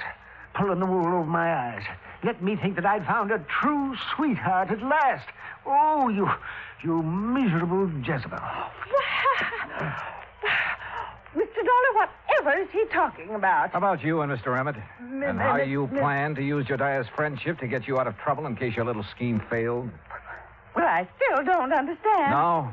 Well, suppose I tell you that you did away with Felicity yourself. Why, you can't prove that. I won't need to. Jediah's having a copy made of all your bank deposits since the time you moved in with Mrs. Hammelmeyer 15 years ago. And started taking care of her by paying her bills, ordering her food and medicine, and pocketing a good share of the money for yourself. Well, why shouldn't I have? She didn't give me 1 cent of salary. Oh, I know. And your bank balance shows you have $47,000 on deposit. All right. All right. But I'll pay it back. You'll see. Oh, they won't be able to do a thing to me. No, sir. Mildred Hammelmeyer appreciated me even if nobody else did. Or does. You'll see. My name will be in that envelope. She wanted me to have that money all the time. I know she did. Hi. Ready to read the will? Yeah, just about. Joyce, you and your father sit over there, huh? Mm-hmm. Wherever you say, Mr. Dollar. Okay, Jediah, open the will. Sure, I will. But if it does give the money to... Jediah. Well, Mrs. Hammelmeyer should spin in her grave if it does. Read it if you dare, you old goat. You miserable female woman. Yes, well, I'll read it now. Here we go. Codicil to the last will and testament of Mildred Emmett Hammelmeyer. Witnessed by... Yes, there's a lot of legal gab here. Here we are. The monies unspent after the death of the cat known as Felicity shall... Well, hold it through. Mr. Gillis. This is no time for laughing, Gillis. Read it, Jediah. Yes, please. Oh, doggone. I'll read this thing again. The monies unspent shall then go to the descendants of the original heir. The what? Descendants? What? Yes. Well, how... The original heir is Felicity. Now, the money goes to his descendants.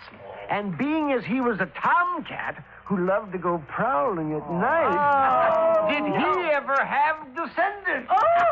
Hundreds of them.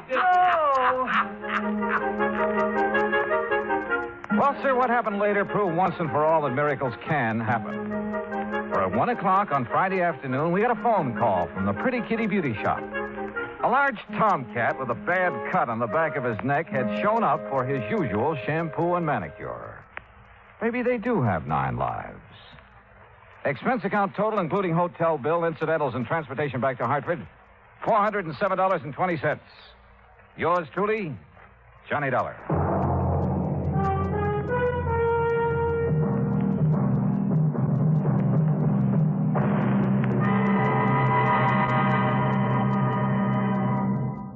Now, here is our star to tell you about next week's story. Next week, an actor who talked nothing but Shakespeare and who talked himself into his grave. Join us, won't you? Yours truly, Johnny Dollar.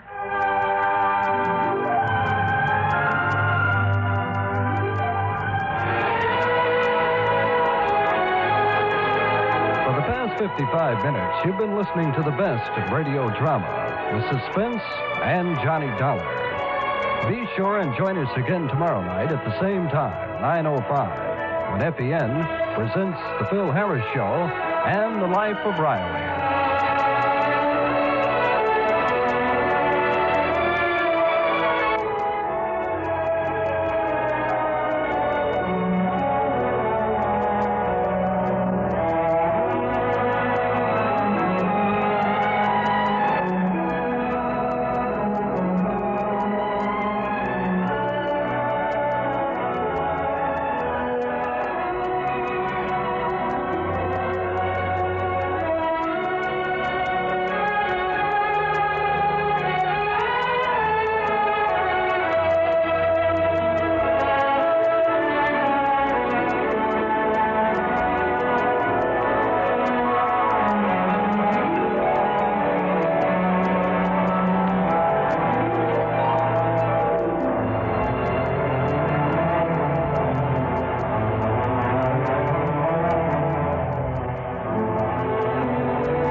From Hollywood, it's time now for...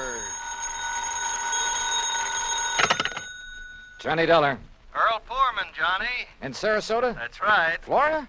Where else? Well, hi, Earl. How are things in the land of infernal sunshine? What do you mean, infernal? Well, it's got pretty hot down there these days, isn't it? Makes good fishing weather, Johnny. Yeah, but without a case to work on, what possible excuse would I have? Maybe I have one for you. Oh? Yeah. And maybe it's murder. Earl, I'll be down on the next plane.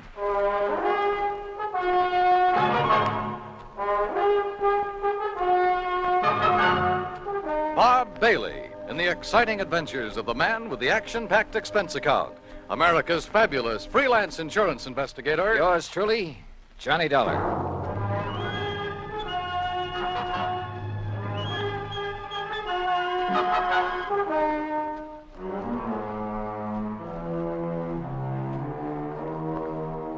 Expense account submitted by Special Investigator Johnny Dollar to Tri-State Life and Casualty Company Branch Office, Sarasota, Florida.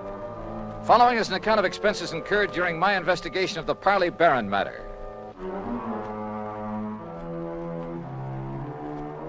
Expense account item 1, $131.50, transportation and incidentals to Sarasota, Florida. Knowing Earl Poorman, I didn't bother checking into a hotel, but instead took a cab to his office in the Conroy building. Tall, lanky, easygoing, he welcomed me like a long-lost brother. Oh, Johnny, you're looking great.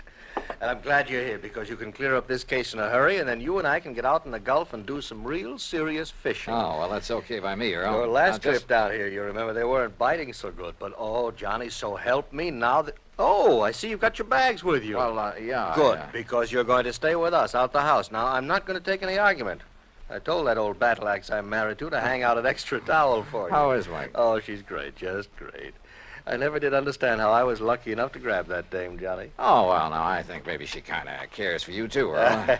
Now, about why we women show funny taste sometimes. Hey, maybe the old horse will go fishing with us. Mike? Yeah. Anything over 10 pounds would pull her right out of the boat. But now, what kind of a problem? She's been getting pretty good with a rod and reel. Look, will you? This fishing talk is just making my mouth water. First, we'd better discuss... Yes, I know. Once I get started on fishing... I know. All right, now. Let's get down to cases, huh? Oh, all right, if you insist. I insist. Yeah, all right, okay. I was just trying to stall off having to. You know where Lido Key is?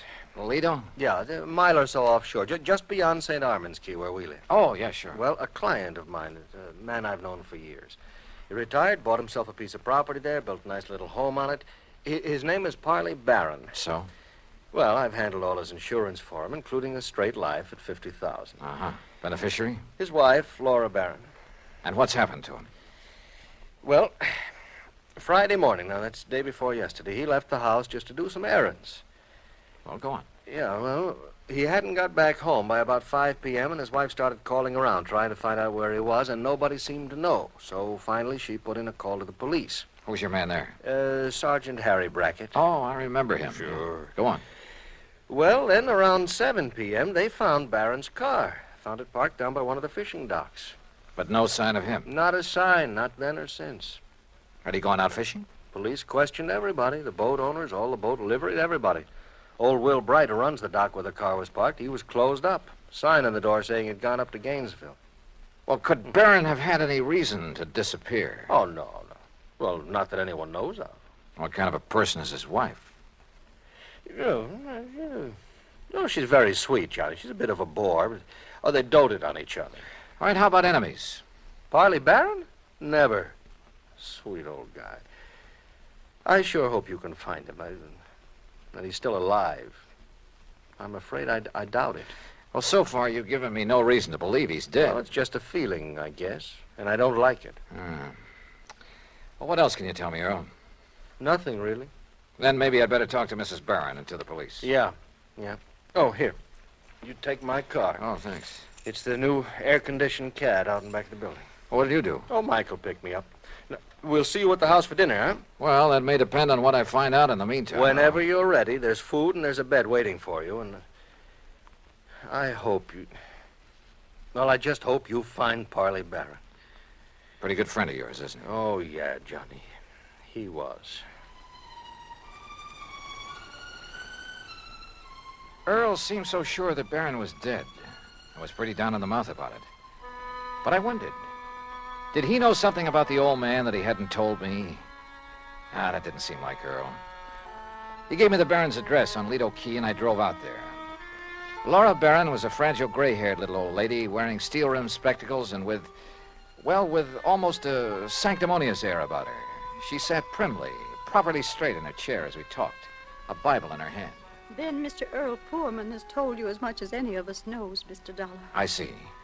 But even the smallest bit of information may hold the key to finding your husband. Only prayer can help us now, Mr. Dollar, or help him if he's gone to the great beyond.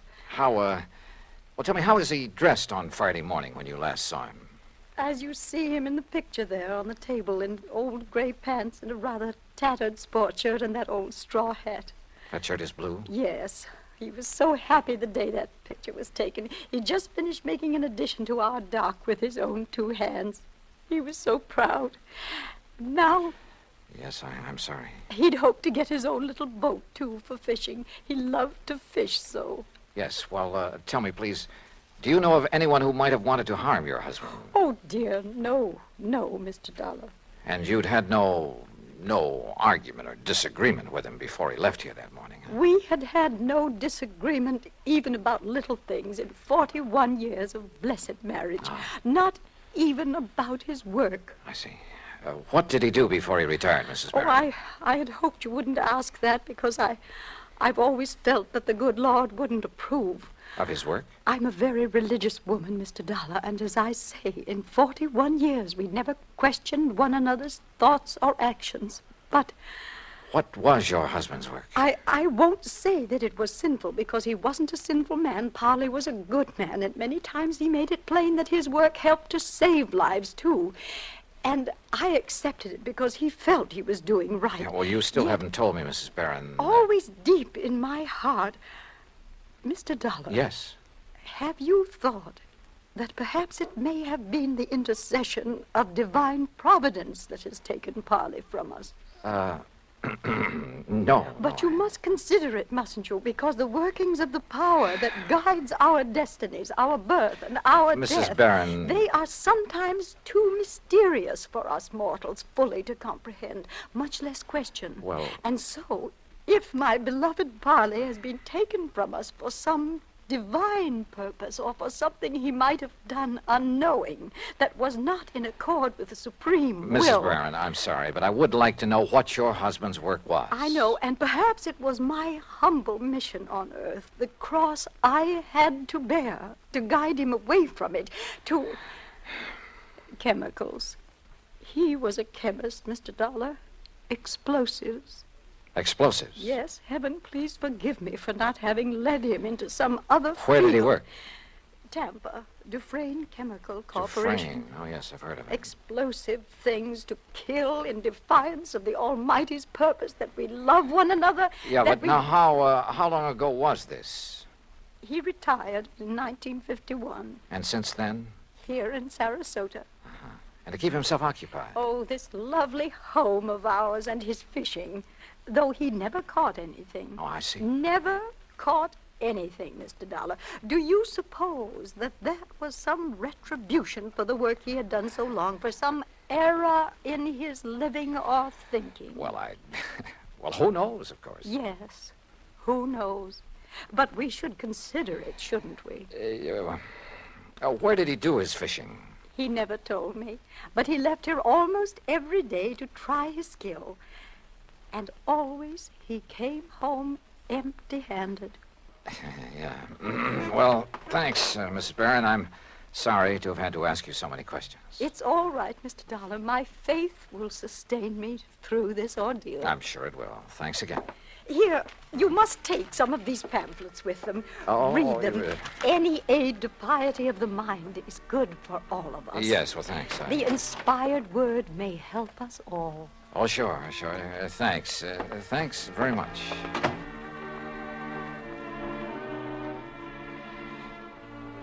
I like to think that on the whole maybe I'm not too religious in the sense of going to church regularly and that sort of thing, but at least I try to live a decent sort of life and observe the golden rule and stick to some ideals.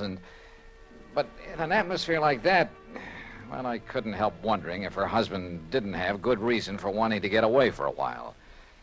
In any event, I'd got nowhere on the case, so I phoned Sergeant Harry Brackett. That's item 2, 10 cents. But the desk at headquarters said he wouldn't be back until about 6 p.m. And since I really had nothing to go on until I could see him, I dropped in on Earl again. You kidding? Then we'll take the boat, run out into the Gulf, and get some fish for dinner. It's the best time of day. So who was I to refuse? And within the hour, we were fighting the tide through the pass between Lido and Longboat Keys on our way along into the Gulf. Yeah, Johnny, I find I always have my best luck along about this time of day, just before sundown. I still ought to be back there working. Why? Sergeant Brackett won't be back at headquarters until 6 o'clock. You told me yourself. Now, what can you do until you talk to him and find out what leads he may have? Oh, man, you are a funny one. You call me long distance to get down in a hurry, then insist I go fishing instead of working on the Don't you case. know, fishing's the answer to more problems than anything else in the world. You got worries? Go fishing. You'll forget them. Got a nagging wife? Oh, don't let Mike hear you say that. Well, she's different. Cute little shrimp. But you know what I mean. A writer, he wants ideas, he goes fishing. A businessman? A detective? Huh? All right, go ahead and say it, an insurance investigator. Sure. I'll bet that more than once when you've been stumped on a case, why, if you had just relaxed your mind by going out somewhere and wetting a line. I wish it were that easy. And so far as this matter is concerned, I haven't even got started on it yet. Well, relax anyway. Who knows? Maybe the answer to what's happened to poor old Parley Barron will just come to you. Oh, yeah, sure. Oh, sure. Instead of you chasing Earl. him. Huh? Yeah? Up ahead, just to the right there. Where? Oh, yeah. Somebody's old beat-up straw hat. Yeah, and a little further. You know something? The tide will carry that skimmer right smack into the Earl, sea pier. look. And if the fella that lost his Look, nose... further over to the right. Huh? What is that, floating there? I don't know. Well, it looks like... Oh, good Lord. Johnny. It's a body, Johnny. We'll drift over to it. It's a body, all right. And that straw hat looks exactly like one I saw in a picture this afternoon. Here. I got it. Can you reach him, Johnny? Yeah. Here we go now. Oh, good boy. All right, now let's see. Oh. Is it? Yeah. Are you sure, Earl? Oh, yeah. Yeah, Johnny, it's poor old Parley Barron.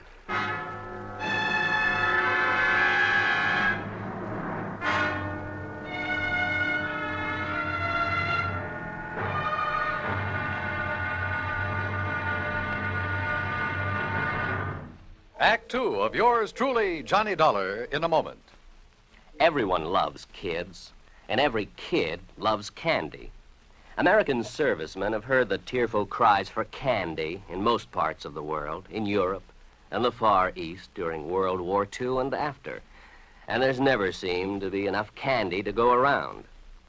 Well, more than a dozen years ago, during the Berlin airlift, an Air Force lieutenant from the United States discovered he had no candy to offer some German children. However, he promised to drop them some candy the next day as he came in for a landing. Improvising a parachute out of his handkerchief, Lieutenant Gale Halverson dropped the candy bars the next day as he had promised. Well, this idea caught on among other Air Force men in the airlift, and that's how Operation Little Victuals began. The idea spread far and wide, and soon military personnel, civilians, business firms began to aid the Goodwill program by supplying candy and handkerchiefs. Time after time, as the sleek cargo planes of the United States Air Force swooped low over the landing field, a shower of little bundles of sweets dotted the sky as their tiny parachutes carried them safely to the ground. And the hungry German children gathered up these bundles of mercy, which the communists try to keep from them. The men of the United States Air Force did a great job satisfying a lot of appetites, but they did more. By a wonderful sense of understanding, they nourished the cause of freedom, the right of all men and children everywhere. And now, Act Two of yours truly, Johnny Dollar, and the Parley Barron matter.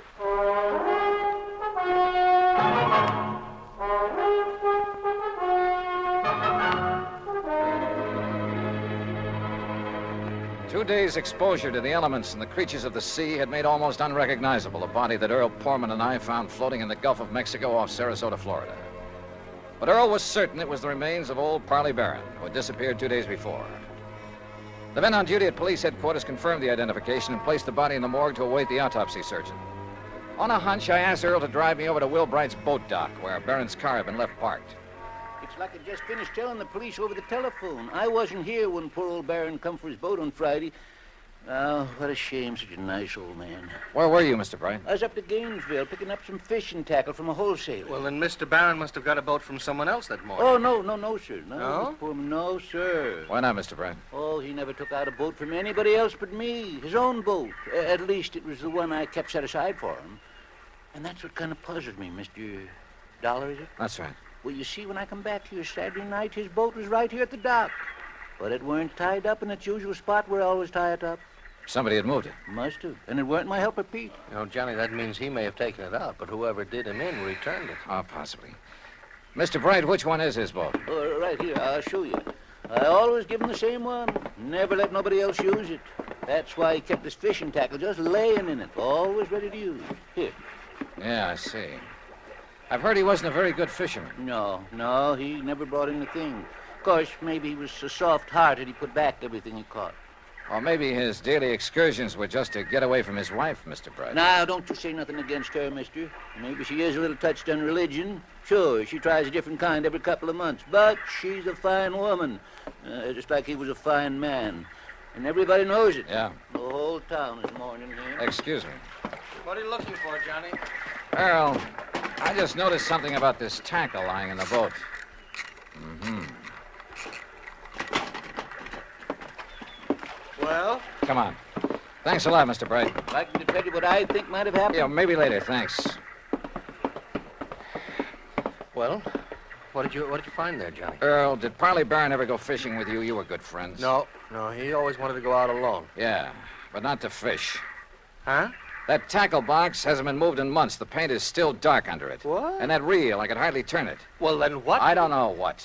But Barron was using that boat every day for something besides fishing. Any ideas? You know him pretty well, have you? No. Let's get over to headquarters. Earl felt he ought to go back to his office where his wife Mike had promised to pick him up, so I borrowed his car again and went over to headquarters alone. Sergeant Harry Brackett, who was assigned to the case, had returned and was on the phone when I walked in on him. He gets back to town, Mrs. Dana, so please have him call me immediately, will you? Yes, ma'am. Thank you. Yes, sir, what Johnny. Yeah, hi, Harry. Yeah, Johnny, I'm sure glad you're here. I got a real mixed-up case on my hands. The Parley Barron matter, huh? Well, you know about it? That's why I came to Sarasota. Earl Portman called me. Have you found out anything? Nothing much, have you? Well, only what's here, the autopsy report. What's in it, Harry? Doc Snowden says that Parley Barron was dead before he was put into the water out there in the Gulf. Oh? No water in the lungs, you see what I mean? It probably means murder. Have you told anybody this? No, not yet. Why not? Well, I don't know. Maybe because I just can't figure anybody in the world would want to kill Parley Barron. Did you talk with Will Bright down at the boat dock? Just before you came in. You know, it sounds like somebody went with Barron in his skiff that morning. Killed him, dumped him over the side, and then brought the boat back alone, doesn't it? Yeah, except for one thing. Pete Marino, a little kid who plays around Bright's dock all the time, he's sort of a self-appointed caretaker when Bright isn't there. What about him? Well, Peter saw Mr. Barron take off in his skiff Friday morning, alone. But he didn't see him come back. Pete went home for lunch. When he got back to the dock, the skiff was in. Uh-huh. Then whoever did it met him out on the water somewhere. Maybe several people, so that one of them could return the skiff. Be taking an awful chance, wouldn't it? Well, how do you mean? Yeah, Doc's in a pretty isolated spot, all right, but the killer showing up in Barron's skiff without the old man along, that's too much of a chance. How else could it be returned? Tied. Tied? Little Pete says that when he got back to the dock, the skiff was there, all right, but not in its usual place. So Will Bright mentioned. Also, it wasn't tied up. It was just sitting there. Oh, then you meant untied. No, I meant T-I-D-E. When the tide's rising, it floats everything from the pass between Lido and Longboat Keys right up to Will's dock. You think the boat just floated back by itself? You got a better idea? Harry. Yeah? Are you sure it was Barron's body we picked up out there? After all, the fish and whatnot disfigured it pretty badly. Honey, I've known him for years, and didn't Earl Pullman recognize him immediately? Yeah. In the clothes he was wearing, his own straw hat? Well, have you checked on his dental work, things like that? I'm waiting now for Dr. Dana. He was his dentist to get back to. You know, that's a funny thing. What? I called Dana the minute that body was brought in. After all, teeth are about as solid identification as you can get. Oh, I thought you were sure anyway. Well, I wanted to be doubly sure. Anyhow, when Dana didn't get here right away, I called him again. I got his wife on the phone, and according to her, he suddenly left for Tampa. urgent call or something. Where in Tampa? She didn't know. At least she wouldn't say, but it seems kind of fishy to me. Well, it may just be that one of his patients... Daner. That's right. The man who got so much publicity about atomic radiation studies, effects on the teeth and so on. That's the one. What's the matter, Johnny? Well, when you're stumped on a case, says Earl Poorman, go fishing. We did. We found a body. What are you getting at? Me, when I'm stumped, I play my hunches, no matter how crazy they may seem. And the hunch I have right now, man, is the craziest. I'll see you later. I learned a long time ago in this business, when you got a hunch on the line, you play it for all it's worth. Item 3, 10 cents for a phone call from a booth in the drugstore just around the corner. Hello? Hello, Mrs. Daner. Yes, this is Mrs. Dana. My name is Larkin, Mrs. Daner, from the Federal Bureau. The Federal Bureau? That's right, so you can see why it's important you say nothing to anyone about this call. Well, how can I be sure you I'm are? simply checking to make sure your husband has followed instructions. Oh, I see. Has he left Fort Tampa? Why, yes, the minute he got the phone call. Did he tell you who called? Why, no, but I did hear him mention the name Dufresne. Dufresne? Yes, only he didn't know I heard. And, oh, maybe I shouldn't have mentioned it. Just be sure you don't mention it to anyone else. Oh, no. Goodbye. Item 4, $3.90 at the sign of the Flying Red Horse on the way to Tampa. The least I could do for the use of Earl's car was fill the gas tank. On expense account, of course. The FBI gag had worked before, so I used it again to bowl my way through the gate at Dufresne Chemical Corporation and to the office suite of Dufresne himself. I wasn't at all surprised to see activity in the suite despite the late hour. Sir, are you the man the front gate just called about? Yes, that's right, FBI. Which is the door to Mr. Dufresne's office? Well, I'm afraid he has some people with him, sir. What did you say your name is? Never mind. Is this the door? Sir, please, you'll have to wait. Come in, Mr. Dollar. Come in. Oh. I'm Arnold Dufresne. This is Dr. Dana, and this is Mr. McLaughlin of the Federal Bureau. How are you? We've been expecting you. Oh, have you? Sit down, Dollar. I guess this is your show now, McLaughlin. My credentials, Mr. Dollar. First, I suppose I should prefer charges against you for impersonating a member of the Bureau. Yeah, well, I can hardly say that I blame you, though, under the circumstances. Incidentally, our man in Sarasota's had quite a time keeping track of you. You mean there was a tail on me? From the moment you arrived. No kidding. Well, we didn't dare take the chance that you might upset things for us. After all, you've a reputation for being pretty sharp. We should have anticipated that you might be called in on the case, but though we planned things very carefully, we, shall we say, overlooked you. Even as we almost slipped up with Dr. Dana here, who would identify that body. Look, will you please tell me what this is all about? A man named Poorman called you in Hartford and asked that you come here to investigate the disappearance of his old friend and client, Parley Barron, right? Yeah, that's right. Now, where is he? What happened to Barron? Do you know? We do. And we were afraid you might find out and let the, shall we say, cat out of the bag.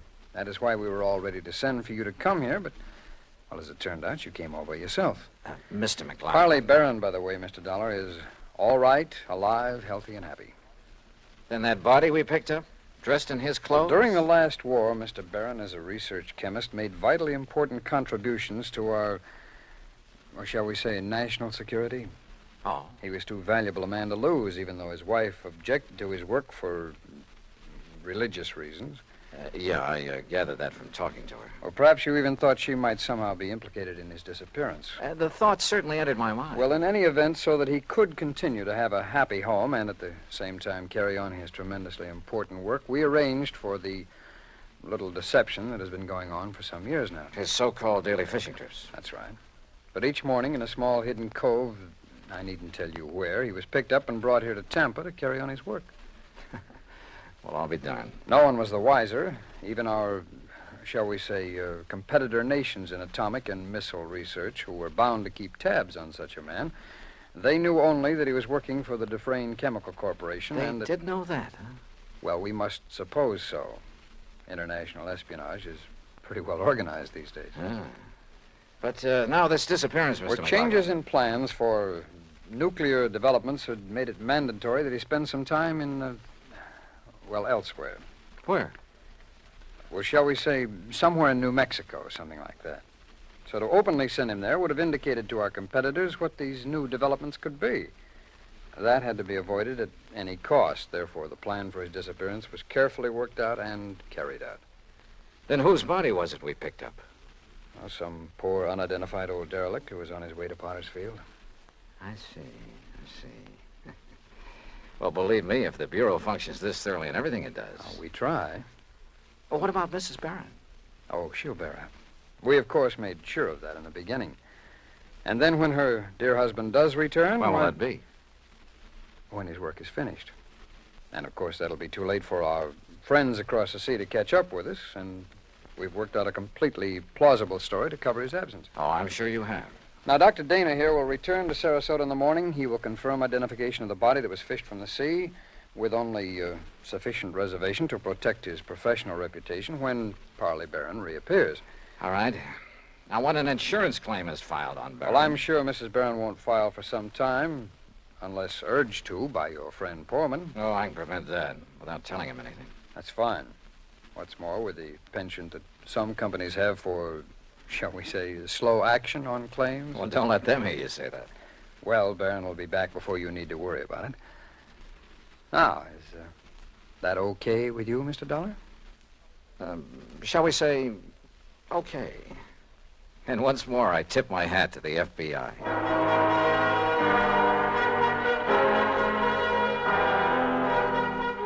Expense account total, including plane fare and incidentals back to Hartford, $421.50. Remarks? For obvious reasons, I have used fictitious names throughout this report, and of course delayed filing it until obtaining official clearance. Yours truly, Johnny Dollar.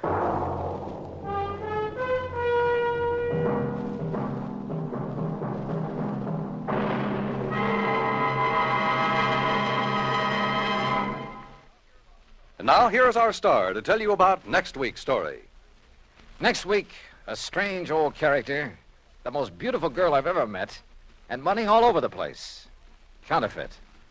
Join us, won't you? Yours truly, Johnny Dollar.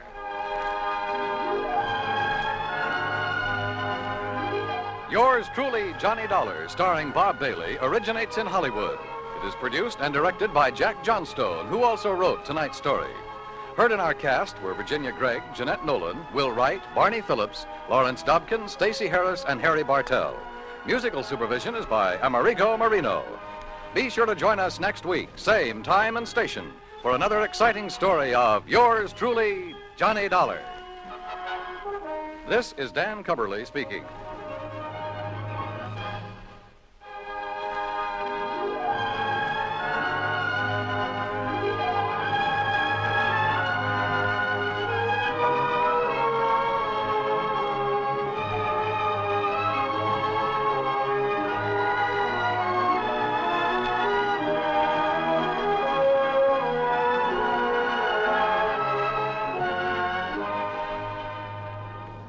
Johnny Dollar has come to you through the worldwide facilities of the United States Armed Forces Radio and Television Service.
From Hollywood, it's time now for Johnny Dollar. Hillary Fuchs, Johnny. How's your time these days? Time to live, time to die, you know. What's up? A claim on a $100,000 policy. I want it investigated. 100,000? What kind of policy? Straight life. You sound worried. I am. I think we're going to be taken this time, Johnny.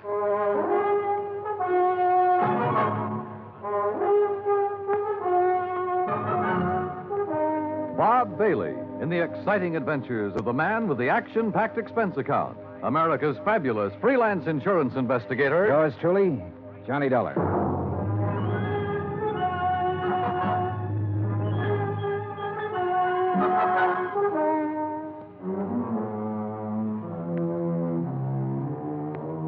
Expense account submitted by Special Investigator Johnny Dollar to Continental Insurance and Trust Company, 657 North Spear Boulevard, Hartford, Connecticut. The following is an account of expenses incurred during my investigation of the DeSalle matter. I'd heard of Dave DeSalle. I guess everybody in this country's heard of him at one time or another. DeSalle Television, DeSalle Radio, DeSalle Electronics, DeSalle Appliances, racetracks, theaters, DeSalle this and that. But up until the time I talked to Hillary Fuchs about the case, I had never put a man behind the name. Expense account item 1, $2, 2 drinks for Hillary Fuchs and myself.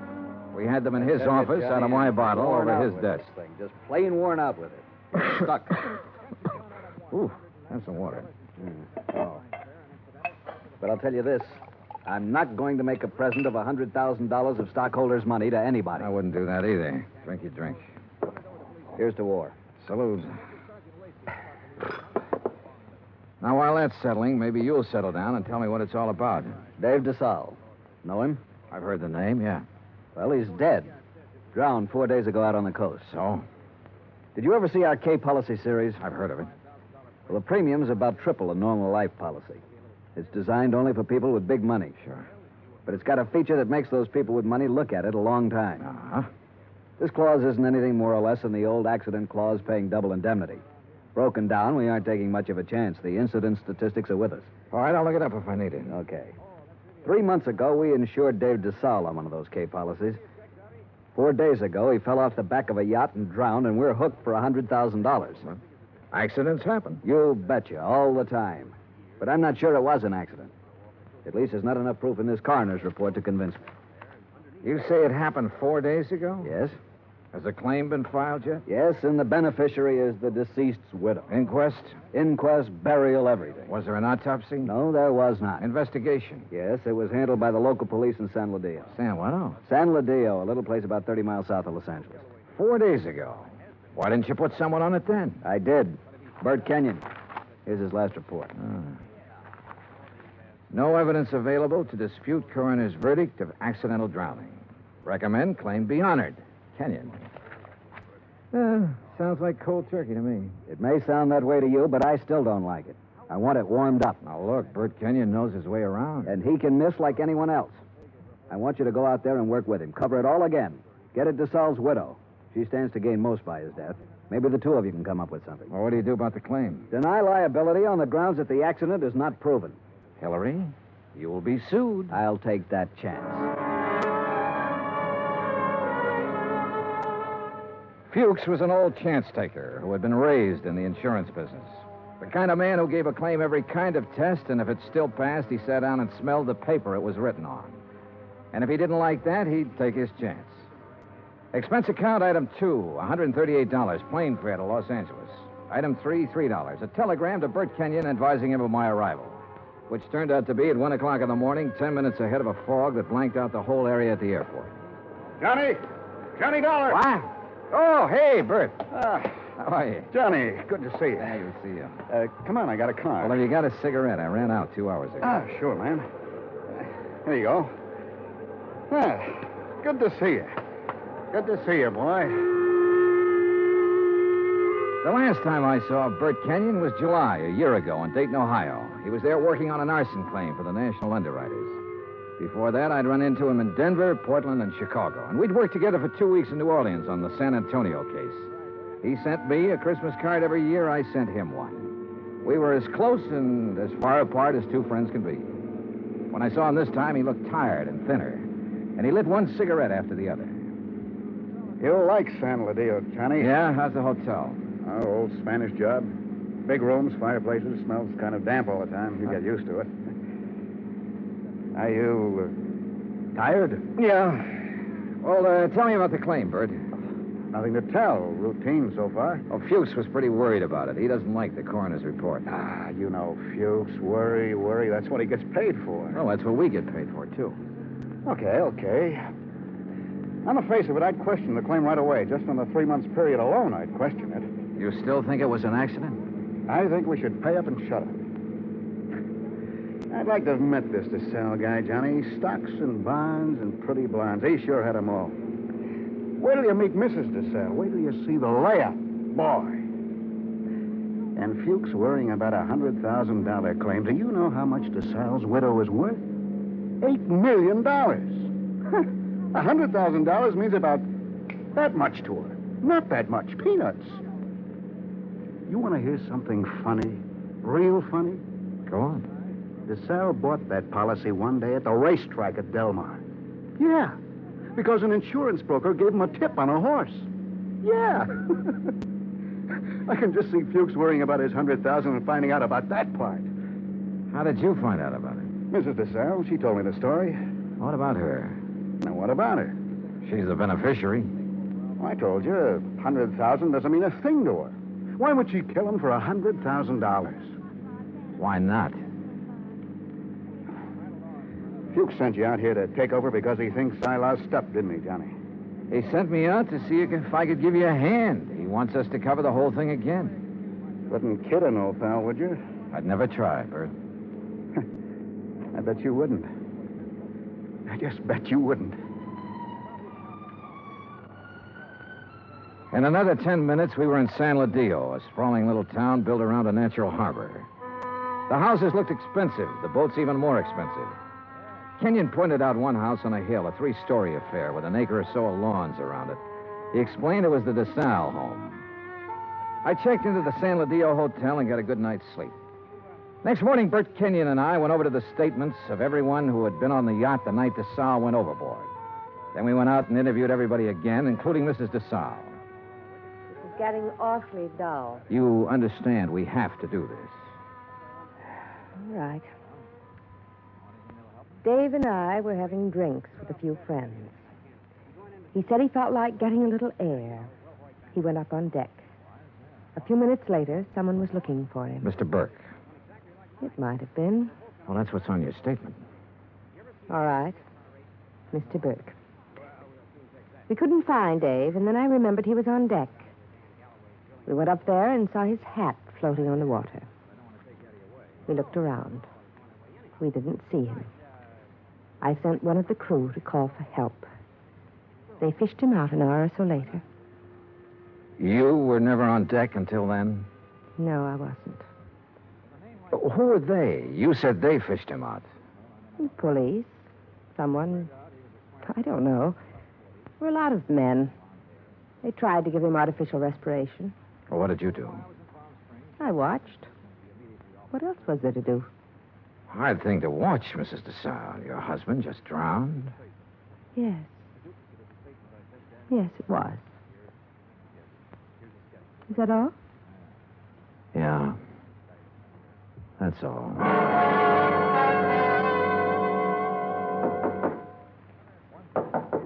Come in. Hi. What's all this? Thought you'd be in bed. Just going over the reports again. Well, what do you think? Oh, I don't know. I'm trying to make up my mind, Bert.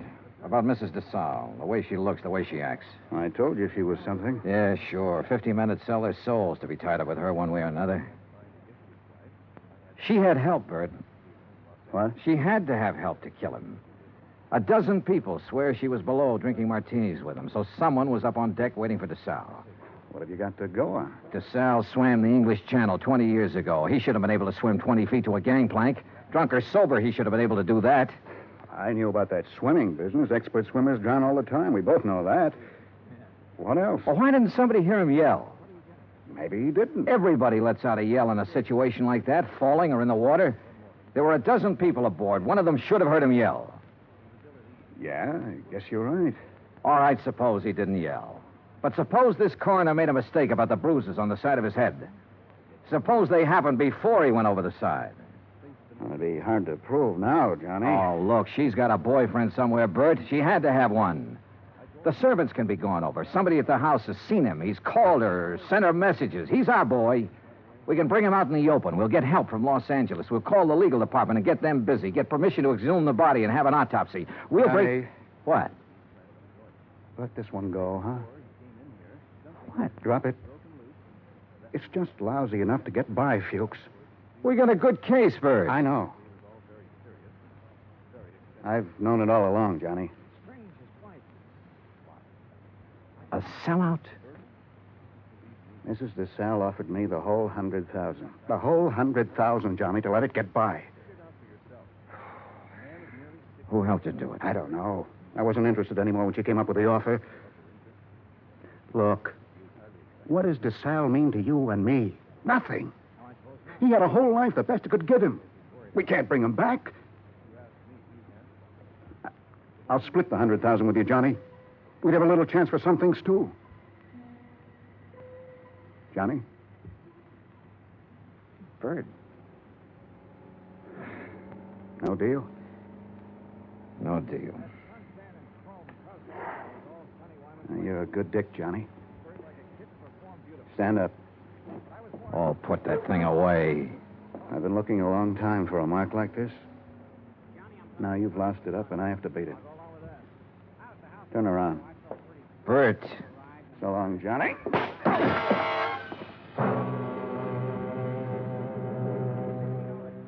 I went down to my knees trying to hold onto the desk. I saw him stand there a minute, like he might want to help me. And then he was gone. I did everything I could to make my feet, but my legs wouldn't work. And then it was all over.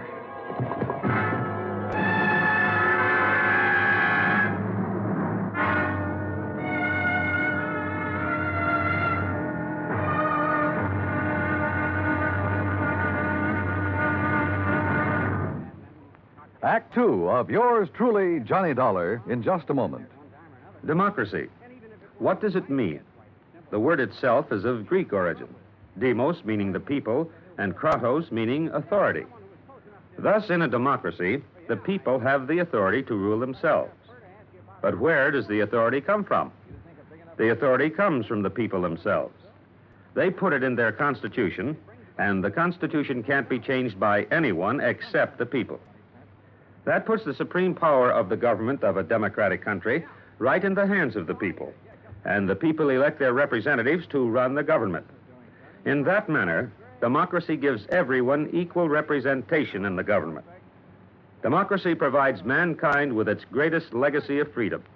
Now, Act two of yours truly, Johnny Dollar, and the DeSalle matter.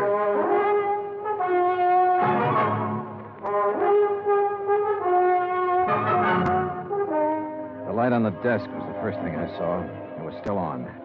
The window was still open. The room was the way it had been before. I kept thinking about every man having a price and how Britt Kenyon had settled for $100,000. It seemed like a fair price. It also seemed too bad there was no way for him to collect it. There were two of them, a heavy-set man about 50 years old and a tall, lean-faced man with dark eyes. They looked me over. Your name, Dollar? Yeah. Police. We want to talk to you. My name's Blair. This is Sergeant LaFrida. You sick or something? I bumped my head. How? Never mind. Well, what do you want? We'll ask the questions. What are you doing in San Ladillo? I'm standing around in a hotel room talking to a couple of cops. Just answer up. Don't be funny, fella. I don't feel even a little bit funny. You got a license to carry this gun? Hey, what is this? Have you? Yes. Your meat-handed friend ought to put it down or it might go off. Been fired, Tom? Meat-handed, huh? That's what I said. I'll remember that. Okay. Tell us about it. Tell us what you're doing here. And don't waste a lot of time doing it. I'm an insurance investigator. Tell this goon to back away and undouble his fist or I'll break a chair over his head. Are you going to try to be tough, baby? I'm going to try to find out what this is all about. You want me to pop him open to see if he's as tough as he sounds? Behave yourself, Tom. Let's see something that says you're an insurance dick. Top of the dresser. Bring it over, Tom. Sure.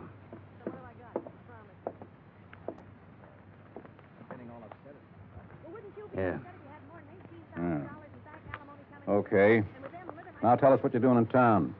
The DeSalle case.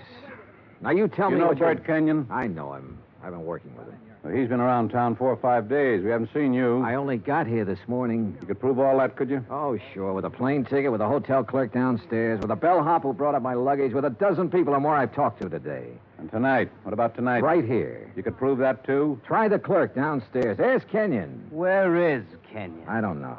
You ought to know. Why don't you sit down, Tom? Okay. Now, when did you see Kenyon last? A couple of hours ago. Now, tell us what you talked about, and don't forget anything. We talked about the DeSalle case. Kenyon have something new on it? No. Don't hold out on me, boy. This is police business. Tom here's pretty edgy for a cop, but I'll turn him loose on you if I have to because I haven't got a whole lot of time to waste being sweet. Tom worries me to death. One more minute. Just one more minute is all I'm going to take off this guy. Oh, shut up. I'll ask you again, Dollar. What's new on the DeSalle case? What did Kenyon tell you? The way we look at it, you came out here because something new popped up that might take 2 guys to handle it. Look at it any way you want to. Blair, you going to take this stuff? Never mind. Okay. Get your hat and coat, Dollar. We're going to see a fella. Not unless I know why. And I mean that. Dollar, your buddy's been killed. What? Kenyon. Somebody shot him up an hour ago.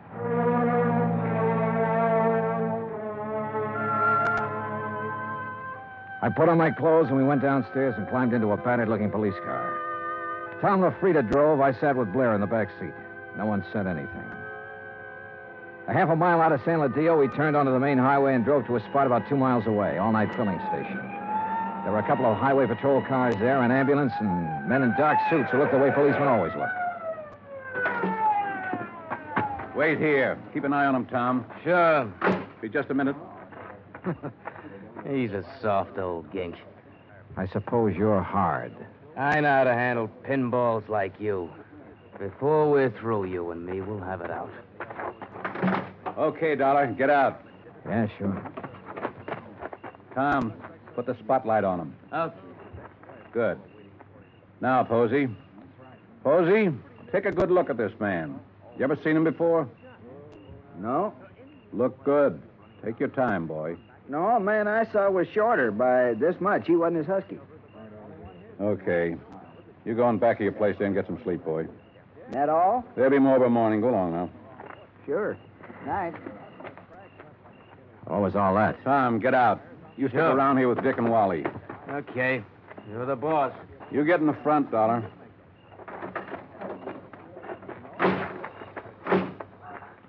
You're lucky Posey didn't recognize you. I suppose I am. Why? An hour ago, Posey's pumping gas. He hears 3 or 4 shots off in the dark. Then a car starts up and gets out of there real fast. Then Posey sees your pal Kenyon stagger out across the highway, full of lead. Kenyon drops dead right in front of the station. That's him they're mopping up now. We had half an idea you might have been the man beaten in the car. That's a dumb idea. Yeah, he was shot close up, like it was somebody we were just standing talking to, an old friend. You're an old friend of his. Blair, you got it all wrong. Huh? We haven't been friends for 3 hours. His full name was George Blair. He'd been on the Los Angeles force 12 years. Then they retired him at half pay when a holdup man shot off part of his right foot. He'd taken the San Ladillo job because it was the only police force he could find that would take a man who limped more than a little. Expense account item 4, 20 cents coffee for Lieutenant Blair and myself. I don't know. Maybe we went at you the wrong way in that hotel room. That's my fault. But a man's been murdered, and I get excited about things like that. I don't blame you. No hard feelings. No. As long as I don't have to do business with your boy, Tom. Yeah, I got Tom LaFrida and 3 other boys. None of them worth the press in their pants. I need help, Dollar. What? This town's popping open tonight. Your buddy got it, and it's tied in with this DeSalle thing somewhere. You're sure he didn't have anything new for you? No. You wouldn't want to tell me about that bump in your head, would you? Not right now, no. My boys are so green, they tromped all over the boat the night DeSalle drowned. They loused up anything that might have helped me to find out how he went over the side. They banged his head against the dock a few times, bringing him in. I couldn't tell if the bruises were there before or after he was in the water. You don't think DeSalle was accidental? I was murdered. She had somebody do it. Well, why didn't any of that come out in the coroner's report? My coroner runs a drugstore when he isn't being a coroner. If you feed him enough scotch, he'll tell you whether somebody's dead or not. He don't know from nothing. You know, the thing that kind of got me was this Kenyon. He went along with that coroner's report. I know that. We both know that. All right, I'll lay it on the line. I need help, Dollar. If I'm going to get anything done, find out who killed Kenyon, and get at this DeSalle thing, I need help. All right, I'll help you. I was hoping you'd say that. More coffee? No. Dollar. What? You can start by telling me about that bruise in your head. Kenyon. He sold out, did he? Yeah. To Mrs. DeSalle. He covered up for her in the reports he sent in. A man back in Hartford got suspicious and sent me out to make a recheck. Yeah, I guess something like that. No dummies, those claims men. Look, who'd he say was in on it? He didn't say. I don't think he really knew. At least not any more than you and me. No wonder you didn't want to talk up that kind of news. Kind of hurts, doesn't it? Like having a bad cop around. You should know. I know. Well, how do you feel? Mister, I feel lousy. A friend of mine's been shot. What's more, he died a bum. Well, I'm talking about dropping in on people while the smoke's still hanging around. Mrs. DeSalle? Yeah. Let's go. It was about 6:45 in the morning when we left the diner. By 7:30, we were winding up the driveway to the DeSalle mansion overlooking the ocean. Blair mumbled things about the fog lifting and what a nice day it would be. I smoked cigarettes and looked and watched the contented smile he kept on his face. Well, what do you know? Tommy LaFrida's car. Well, what does that mean? Well, let's find out. Tom was off duty at 6 o'clock, as far as I know. I told you it was going to be a nice day. Yeah, you did it then.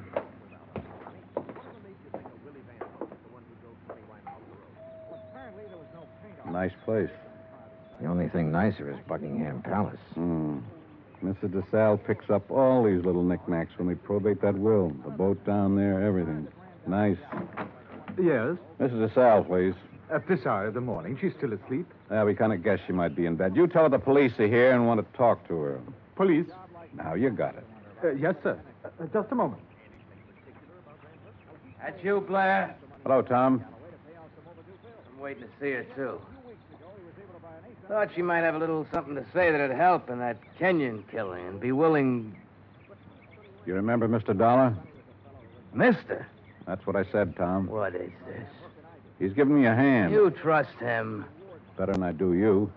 Kind of a crack is that? No crack. Just that you're always talking when you ought to be listening. Besides that, you've been drinking again. Go on, get your hat and get out of here. Don't I just gave you an order. Beat it. Okay. He'd like to kill somebody, that bird. I'm not so sure he didn't. You got a gun in that coat? No. Take mine. What? I don't like him being here. It just came to me. He was the first one down at the dock the night DeSalle got it. The first one. Her boyfriend? Could be. I can't awaken Mrs. DeSalle. You'll have to come later. Well, we'll handle that part. Which room is hers? But you can't come in here Which like this. room? Top of the stairs, the first door. Well, you run along and buy yourself a cup of coffee. Come on, Dollar. You can't go up there at this hour of the morning and break in on her. Mrs. DeSalle. No. Hey, get the light switch. Yeah. Come near me, please. Don't come near me, please. Please. Oh, please, I won't tell. I won't tell anyone. Mrs. DeSalle, I just... Beaten up. Good Lord. Please. Oh, please don't. Look, Mrs. DeSalle, we aren't going to hurt you. Tell us who did this to you. Tell us why. Tom LaFrida? Was it Tom? Tom helped you get rid of your husband, is that right? We know that's right. Now, what about Kenyon? Tom killed him. LaFrida killed him. Why? He wanted money to get away. Tom said it'd be easier to kill him off than let him go. Tom did this. Why? He said people would be around to see me, not to talk about anything. talk about anything. This is George Blair. Get an ambulance over to the DeSalle place, fast. He said he loved me. He never loved anything in his life. You big, fat pig. Turn around and get it. I'll warn you, Tom. Dollar's got my gun. He's next. You look at mine. You all right? Okay, his went in the ceiling. You? Okay. He's gone. What made him, Dollar? What made him? All these knickknacks. And her.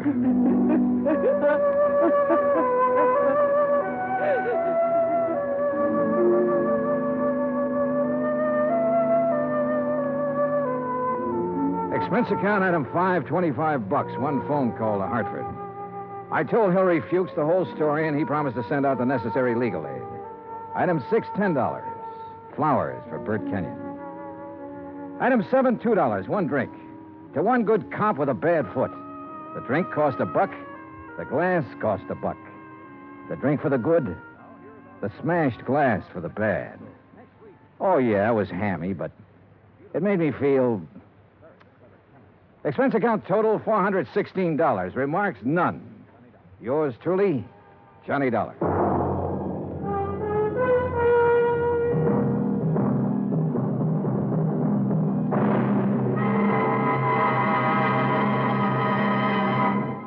Now, here is our star to tell you about next week's story. Next week, one of the sweetest old characters I ever met.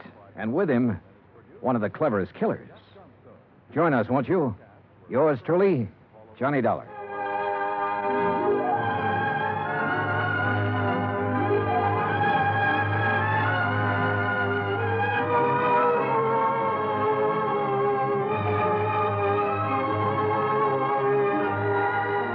Yours truly, Johnny Dollar, starring Bob Bailey, originates in Hollywood. It is written by John Dawson and is produced and directed by Jack Johnstone. Heard in our cast were Virginia Gregg, Harry Bartell, John Stevenson, Will Wright, James McCallion, and Ben Wright. Musical supervision is by Amerigo Marino. Be sure to join us next week, same time and station, for another exciting story of yours truly, Johnny Dollar. Dan Cubberly speaking. Johnny Dollar has come to you through the worldwide facilities of the United States Armed Forces Radio and Television Service.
From Hollywood, it's time now for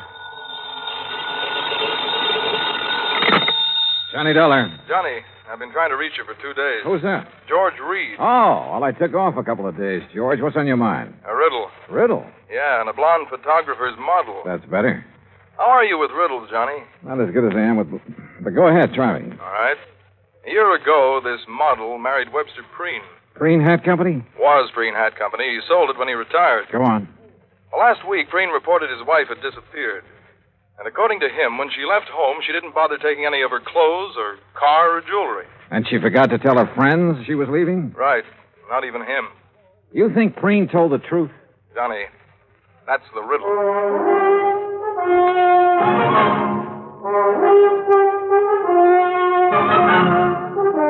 Bob Bailey in the exciting adventures of the man with the action-packed expense account, America's fabulous freelance insurance investigator. Yours truly, Johnny Dollar.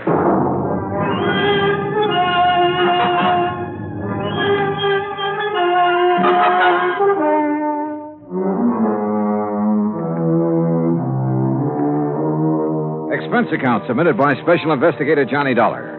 To Floyd's of England, American Branch Office, 443 North 15th Street, Hartford, Connecticut. The following is an account of expenses incurred during my investigation of the Mad Hatter matter. Expense account item 1, 85 cents, cab fare from my apartment to George Reed's office. He was seated behind his desk, his lily-white nose buried in a copy of Playmate magazine. He didn't look up until I was halfway across the room. Oh, Johnny, come in. Hiya, George. What you reading? I was just taking a look at Bridget Randall. Or Mrs. Preen, I suppose I should call her. Yeah, let's see. Yeah. Very nice. She look familiar to you? Oh, George, you're flattering me. No, really.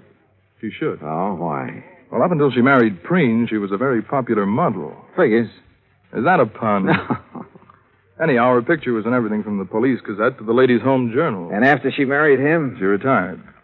Hey, this is a new magazine, George, this month's issue. Well, the picture must have been taken before she was married. Well, what do you know about Preen? Not too much. He's over twice her age and from all reports has a lot of money. I'd bet on it. Their marriage caused quite a stir. You know, real winter and spring stuff. The newspapers played it up big. Where were they married? New York. She'd done some ad work for Preen's hat company. He liked her look. And she liked his bankroll. Cynical, aren't you? Yeah? Anyway, since then, they've been living at his place near Los Angeles. Here's the address. All right, thanks. I called Mr. Preen long distance day before yesterday. He knows you're coming out. What about the police, George? You know who's handling their end of it? According to Preen, it's a man named Steiner, detective lieutenant. I got the feeling Preen doesn't much care for Steiner. George, how much life insurance does he carry on his wife? None. None? Nope. Or if he does, it's not with us. Then would you mind explaining why you sent for me? Not at all. We're not interested in her life. Obviously. That's a pretty callous attitude. Let me finish. We're not interested in her life, but we are in her face. In her what? The fine print reads from a point 2 inches below her chin to the hairline. Come on, break it down, George. Of course. Last year, a couple of months before she married Preen, she took out a special coverage policy in case something happened to her face that would finish her modeling career. You know, like a permanent scar, bad burn, anything like that. Uh-huh. She received quite a bit of publicity at the time, and it didn't exactly hurt us either. When does this policy lapse? Well, that's why we're so concerned, Johnny. When she married Preen, she announced that she had given up modeling for good. So we quite naturally thought she wouldn't renew the policy. But she did. Yes. And just 10 days before she disappeared. How much did you people bet that she wouldn't ruin her face? The amount she earned year before last. $25,000. Expense account item 2, 85 cents cab fare back to my apartment. On the way, I had the cabbie stop at a newsstand where I spent $50 of my hard-earned cash for a copy of Playmate magazine. Yeah, there was no doubt about it. Mrs. Webster Preen was the kind of woman any red-blooded American boy over 30 would be eager to locate. Item 3, $190 plane fare, Hartford to Los Angeles, then a cab to the Statler Hotel. I checked in, made arrangements to rent a car, then put in a call to police headquarters. Lieutenant Steiner was out, so I left word for him to call me, had lunch, and then drove out to the San Fernando Valley. The Preen home was one of those Spanish stucco and adobe jobs, 2 stories, probably 30, 40 years old. It sat in the middle of some 2 acres of orange trees with a plaster wall around all the property, separating it from the subdivision on one side and a main thoroughfare on the other. I walked up to the front door and rang the bell. In a moment, it was opened by a beautiful blonde. If she hadn't been wearing a nurse's uniform, I might have mistaken her for Bridget Preen. Yes? Afternoon.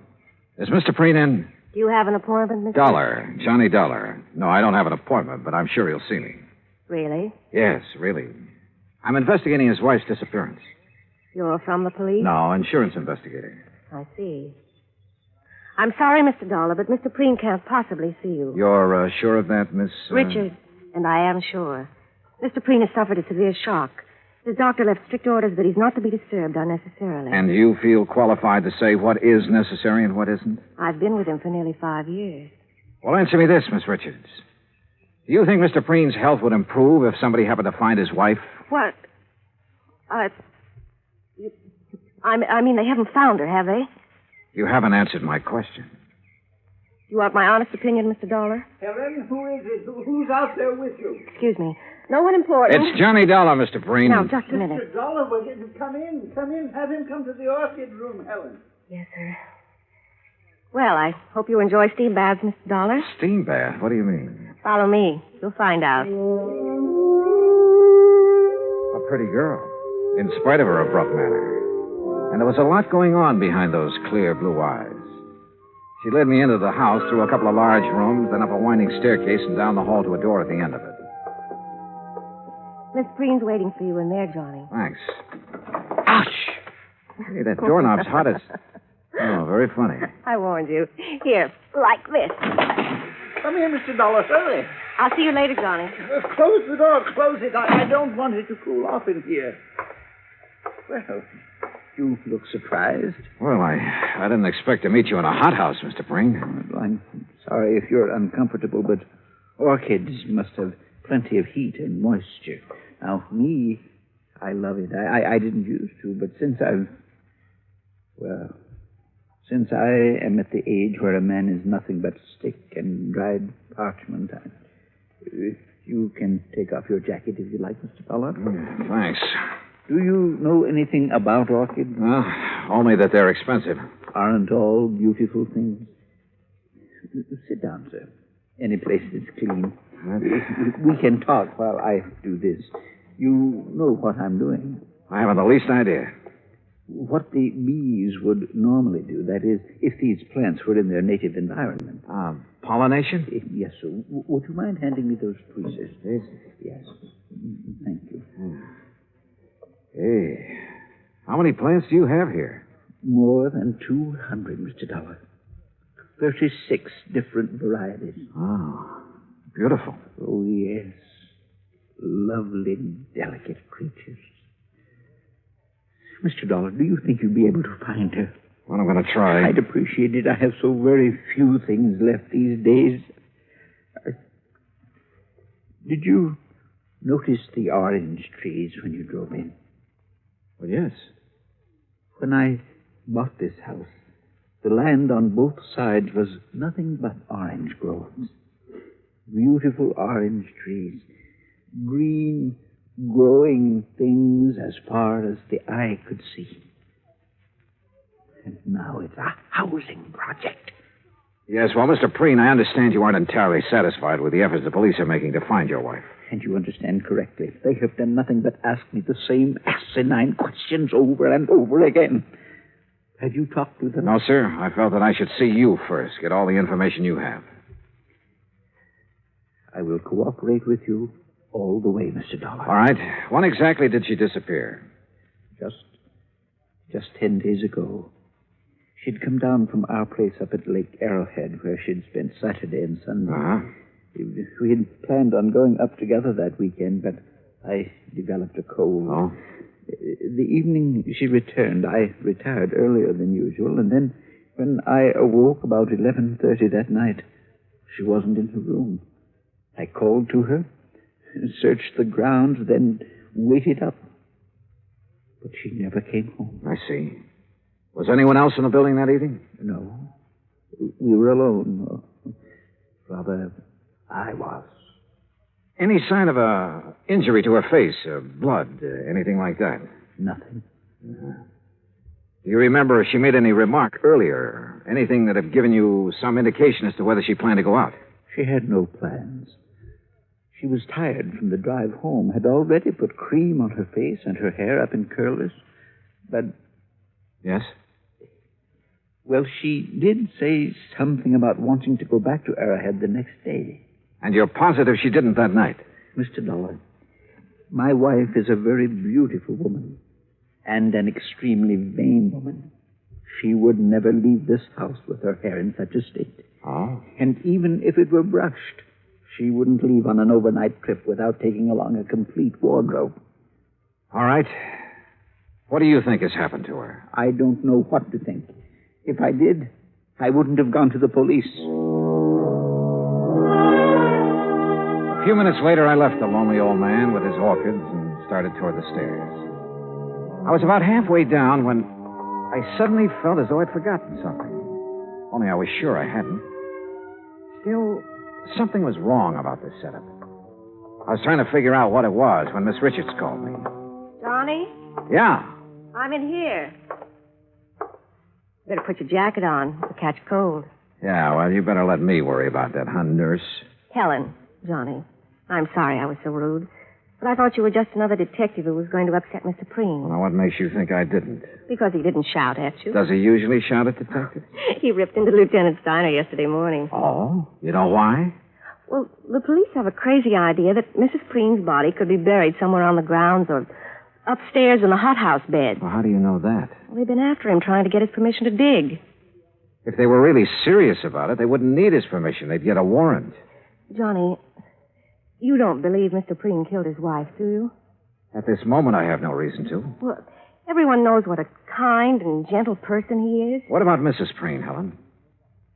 Well? I hate her. Why? You, care for him? I don't like that.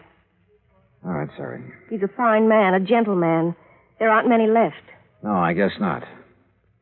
He called Mrs. Preen extremely vain. Would you go along with that description? It was made for her. Suppose something had happened to her that night. Suppose, well, something that scarred or burned her face.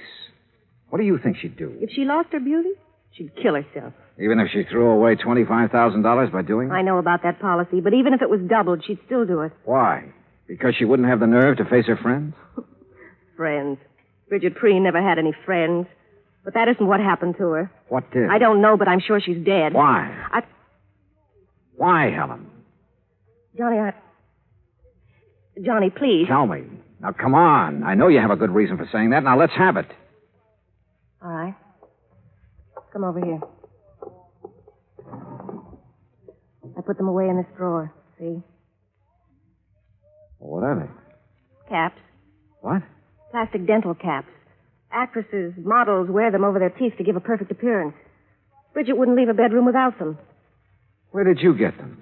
I found them on the floor of the garage 2 days after she disappeared.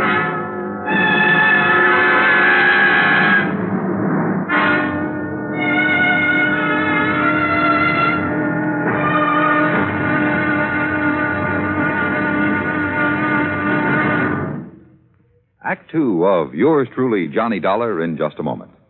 Democracy. What does it mean to the farmer? How can democracy benefit the farmer better than any other form of government? These are easy questions to answer because the facts are there. Only in a democracy can the farmer get the most aid from his government, own his own land, produce, and equipment, and still earn a standard of living that is comparable to workers in the manufacturing industries. That's because the people in a democracy tell their elected representatives they want it that way. Government subsidy, free enterprise, open markets, and the will to work and better himself enables the farmer in a democracy, such as the United States of America, to produce one of the world's finest diets. Scientific agricultural advancement and democratic government are the reasons why this can happen. This is a part of democracy. But whether it functions in agriculture or some other form of endeavor, democracy gives mankind its finest legacy of freedom. Now, Act two of yours truly, Johnny Dollar, and the Mad Hatter Matter.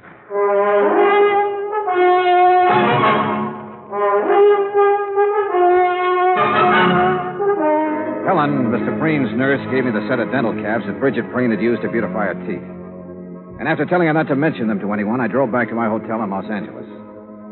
Along the way, I racked my brain about whatever it was, something that had bothered me at Preen's home. Then, as I passed the newsstand in the hotel lobby, it hit me hard. I had been in almost every downstairs room of Preen's house, and not once had I seen a single picture of the beautiful and vain Bridget. In my room, I was about to call Preen and ask him why when somebody began pounding on my door.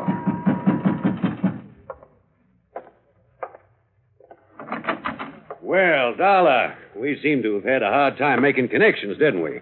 I'm Steiner. Oh, how are you, Lieutenant? Fine, just fine. And I think I've got our little case all sewed up. That's so? Yep.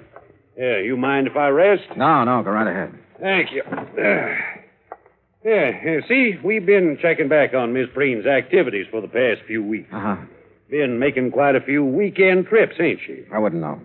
We figure she found herself a new man, a young man, and took off for parts unknown. What about her clothes? Why didn't she take them? She didn't want to take what old Preen had given her. She's too proud. A little too proud to be true. She had enough things paid for out of her own money to last a good many years. Oh, now, Dollar, you guys let your imagination run away with you. Now, you look at this realistic. Here's a girl in her 20s married to a man who's content to sit home and wait for the golden chariot. And maybe she's content to sit there with him at first, but it ain't normal she should for long. Yeah? You locate anyone who's seen her out with another man? Nope. Tried to. That's the thing that's still stuck in my craw. Well, I don't think you will. Why not? Because she was smart, a smart woman. If she had a boyfriend, and I'm not disagreeing with you on that score, she was very discreet about it. Mr. Dollar, I'm not sure you were aware of it, but each time you mentioned Mrs. Preen, you referred to her in the past tense. Why? Oh, no. Now, don't tell me I fell for the oldest trick in the business. Come on, Dollar. Stop playing games and answer me. Oh, you should talk about playing games, Steiner. Sorry, but I wanted to throw you off guard. Oh, you did, pal. You did. What did you learn bird-dogging around today, Dollar? Nothing, Steiner. Nothing, Look, really. you either let me have all the information you've received today, or tonight you'll be on your way back to Hartford. Now, which is it? Okay. Preen's nurse, Miss Richards, found these on the floor of the garage 2 days after Mrs. Preen disappeared. You know what they are, I suppose. They don't have to be Mrs. Preen's. Take a look at this chart, Dollar. We got it from her dentist last week. Now look at the caps. Okay. What are you going to do? What do you think? Arrest Webster Preen for the murder of his wife.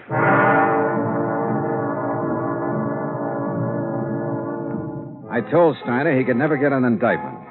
The teeth caps definitely belonged to Bridget, but they were found in her own garage. She could have dropped them any time during that evening she came home from Arrowhead. And I reminded him of Preen's position in the community, his money, how well he was liked, everything. Hoping I could still stall him long enough for me to try something that had been in the back of my mind since I left Hartford. I opened a copy of Playmate magazine to Bridget's picture. Then I placed a long-distance phone call to New York City. We're ready with your call to Mr. Howard, Mr. Dollar. Okay, thank you, operator. Go ahead, please. Hello? Hello, Mr. Howard. This is Johnny Dollar, insurance investigator. Yes, Dollar? A client of ours has her picture in the current issue of your Playmate magazine. Oh, yes. Lovely, lovely girls, Mr. Howard, her name is Bridget Preen. Bridget Preen? Or Randall. Bridget Randall. Oh, yes, I know her very well. Well, where is she? We aren't sure yet. Mr. Howard, I've got to know when that picture was made and the address of the photographer who shot it. Have you got that? Yes, you just hold on. Now, I remember now I was surprised to see Bridget after all that talk about retiring. Yeah. Yes, here it is. Photographer's a new one as far as we're concerned. What's his name? Tracy. Russell Tracy. Address? Box 17.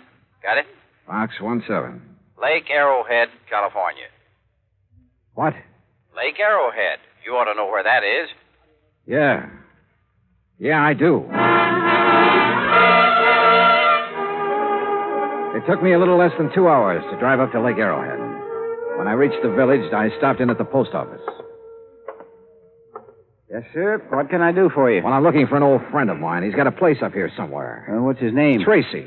Russell Tracy. Oh, yeah, sure. Nice little cabin on the lake, about a half a mile down toward the left. You just follow the road. Okay, thanks. The cabin just before you get to Russell's has a big mailbox out in front with the name Preen on it. Got it? Preen? Yeah, I sure have.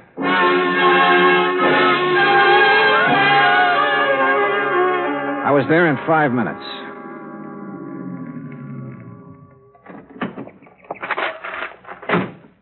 It was small, 2 rooms at the most. A dog came from the direction of Preen's cabin to bark at me, then went back into the woods again.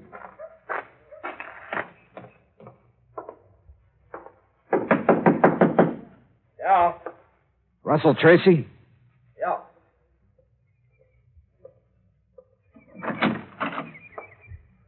Who are you? Name's Dollar, insurance investigator. May I come in? Yeah, come on in. Thanks. Oh, Mr. Dollar, what's this all about? Bridget Preen. Oh, wait a minute. You wait, I'm friend. not... That's a very good picture of her in Playmate. You tell her you sold it? Yes, I did. When? The day you decided to submit it? Or after it was sold and too late to start publication? Or not until some other photographers started calling her home to see if she'd come out of retirement? Now, look, Mr. Dollar, I haven't done anything wrong. I didn't say you had. I mean it, Dollar. All I did was take some pictures of her. I didn't have any reason to kill her.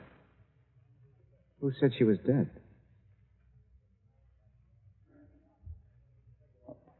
All right, Dollar, sit down.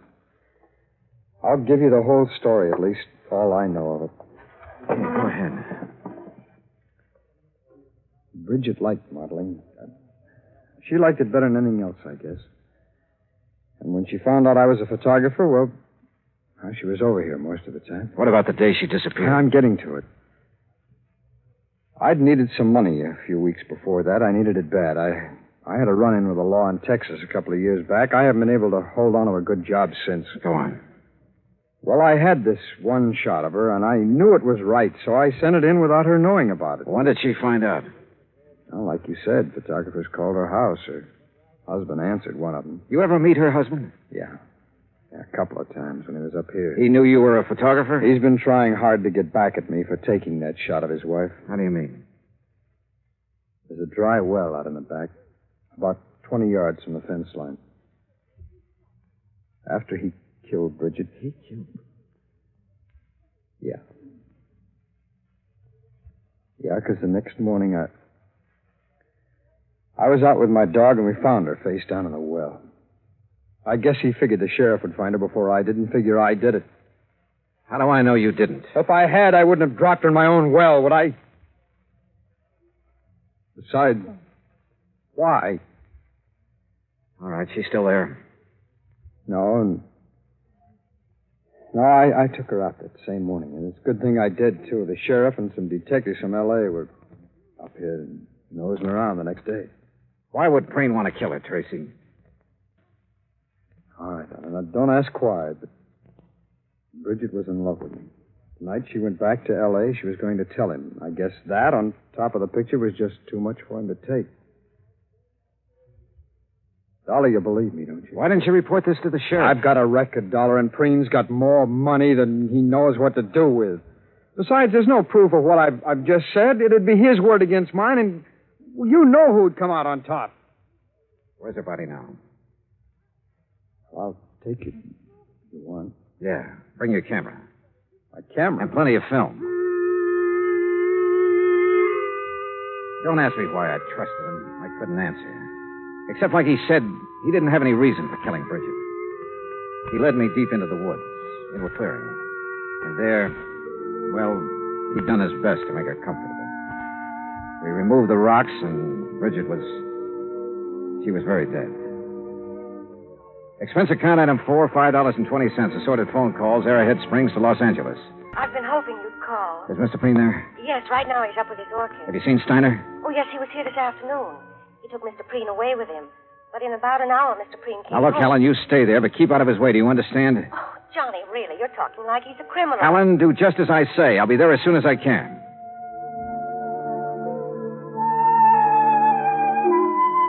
After seeing that Russell Tracy was safe in the custody of Steiner, I took the freeway out to the San Fernando Valley.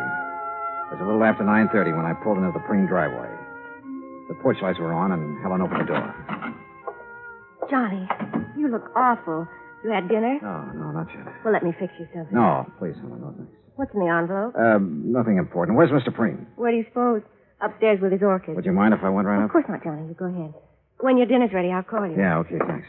Careful of the doorknob. Yeah, I remember.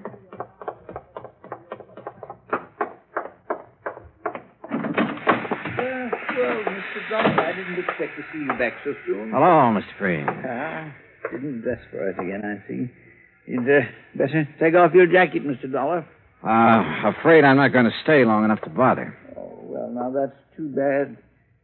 Beauty such as this isn't often seen, Mr. Dollar. I disagree with you, sir. What? I think I have something here that's every bit as beautiful as any flower in this hothouse. Well, now, you have aroused my sporting instinct, son, and also my curiosity. What have you... Here. Oh, no. Oh, no. She was Please, beautiful, no. wasn't she, Mr. Preen? Here, she's very beautiful. But here, Oh, no. look at this picture. Taken just a couple of hours ago. Yeah, what about this one? What about it, Mr. Preen? What do you think of your handiwork? Proud of what you've done, Mr. Preen? No. No, please. No more, please. Why did you do it? I had to. I had to. She was going to leave me. Like everybody else had done. Everything does. She was going, and I couldn't let her. I just couldn't let her go. The hunch had been right. After he'd killed Bridget, Preen had not been able to face the many photographs of her about the house, or any pictures of Bridget, as we learned. One photograph had caused her death. The others we took later put Bridget's husband away for the few remaining years of his life. Expense account total, including car rental, hotel incidentals, and transportation back to Hartford, $870.40. Yours truly, Johnny Dollar.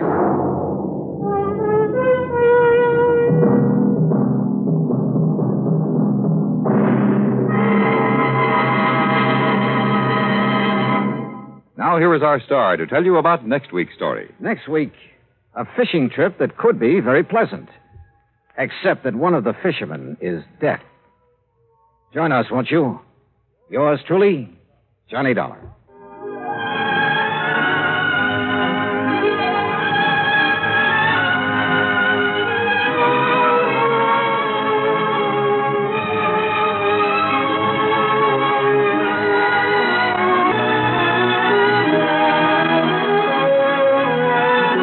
Johnny Dollar has come to you through the worldwide facilities of the United States Armed Forces Radio and Television Service.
From Hollywood, it's time now for... Johnny Dollar. Where have you been for the past 20 minutes? In the shower. For 20 minutes? Okay, so I'm a shiny dollar. So you... Oh. Who's that? Max Green at Assured Equity. Oh, hi, Max. What's on your mind? 7 years ago... Our fathers brought forth, but that doesn't answer my question. Johnny, you ever hear of the Meeks? New England family, stood away on the Mayflower, speak only to their money. That's the Meeks. What about them? No, not about them. It's about Mariah Meek and Lincoln's Gettysburg Address. She's lost her copy of it. Well, it shouldn't be hard to find her another one. That's where you're wrong, Johnny. Huh? It would be very hard. Might cost us $100,000. Bob Bailey in the exciting adventures of the man with the action-packed expense account. America's fabulous freelance insurance investigator. Yours truly, Johnny Dollar.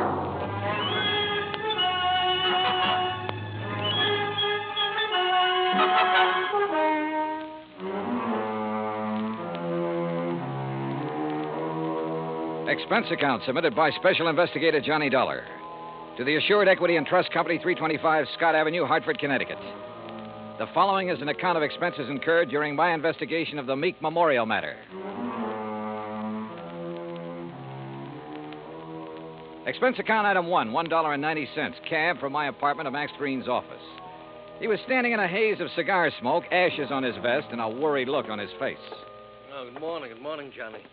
Oh, you want a cigar? Oh, no, thanks. Then sit up. Phew. Excuse me.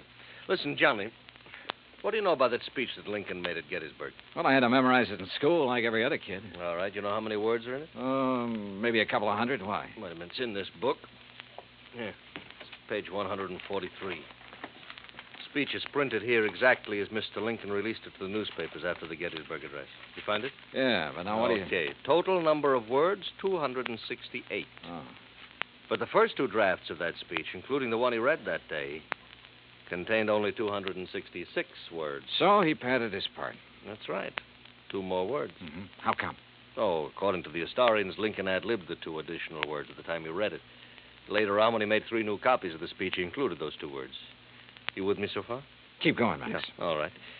Right down at the end of it, just before of the people, by the people, where he said that this nation under God shall have a new birth of freedom, the words under God do not appear in the first 2 drafts you wrote. Yeah. Well, this is all very interesting, Max, but I Mhm. still don't see what it is or what it has to do with me. Well, Mariah Meek's copy has disappeared. Oh?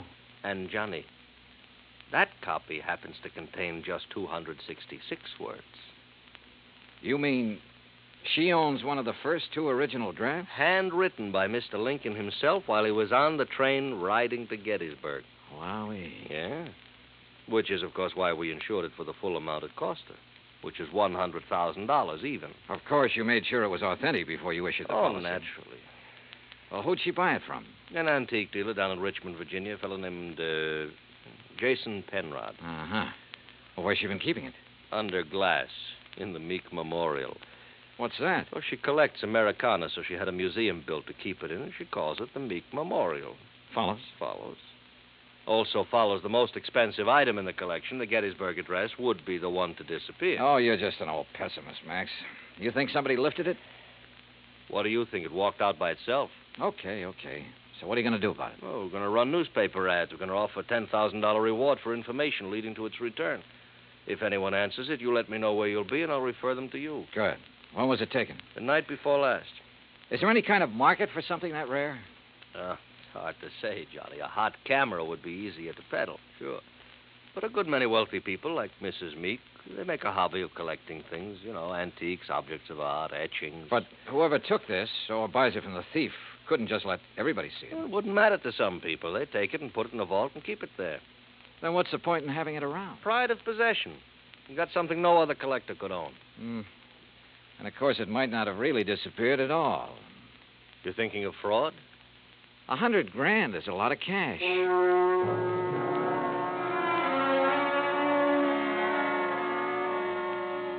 Expense account item 2, $1.90, cab fare back to my apartment. I wasn't particularly intrigued by this assignment. Rare documents, like anything else antique, have always seemed to be just one step from decay. And that sometimes goes for the people who collect such things. Item 3, $16.10, transportation, including a round-trip ticket, Hartford to New Bedford, and cab fare to the Whalers Hotel. There was a convention in town, so I was lucky to get a room. After checking in, I called the Meek residence.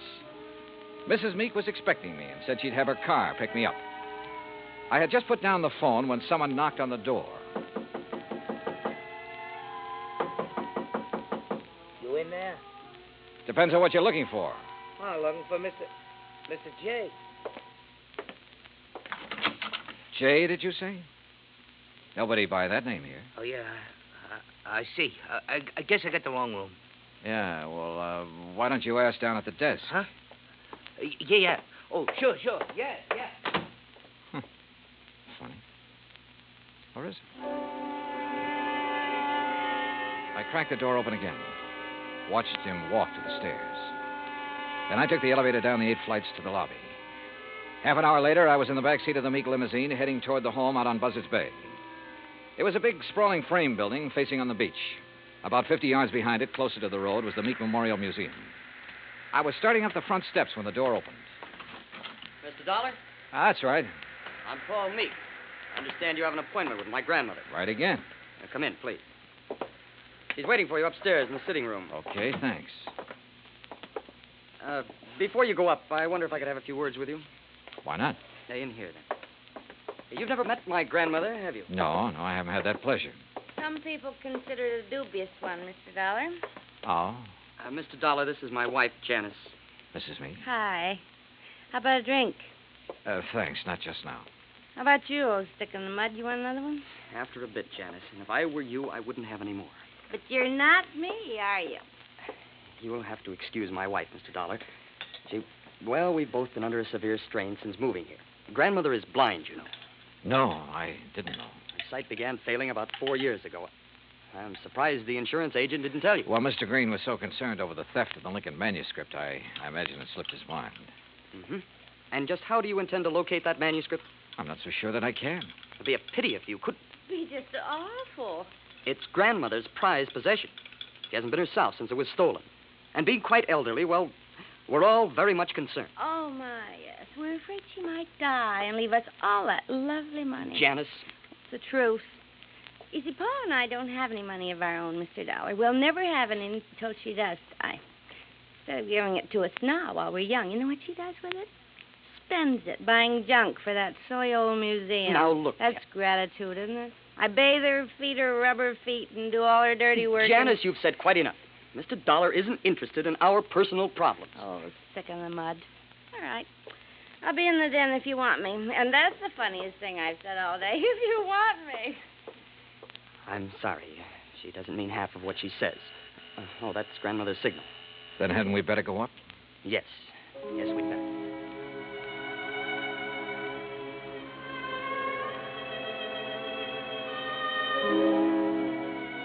We went up the broad staircase, through a hall, and into a bright, sunny room. Wrapped in an old kimono and shawl, Martha Meek sat in an invalid chair, facing the ocean. Paul introduced us, then sat down quietly near the door. Paul? Paul, I know you're there. Now answer me. Yes, grandmother. You go on downstairs. I want to talk with Mr. Dollar in private. Whatever you say. And close that door. Don't mind my back, Mr. Dollar. I couldn't see you if I looked into your face. Now then, when are you going to arrest that crook and bring my Lincoln speech back to me? Well, I'm going to need a lot of help and information, Mrs. Meek. Mm-hmm. What kind of information? Mostly about the museum. Like what? Well, do you know who was in there the night the manuscript disappeared? Certainly. That dirty robber was. Anyone else? Well, old Pete's always there. Supposed to be guarding the place, but he didn't do a very good job the other night. Got himself slugged. Does he live on the grounds? Yes. I brought him over from Naples 10 years ago. He was my guide in Italy. Showed me around so nice, I decided to bring him back. Tell me, is the memorial open to the public? It was going to be. I intended it to be once.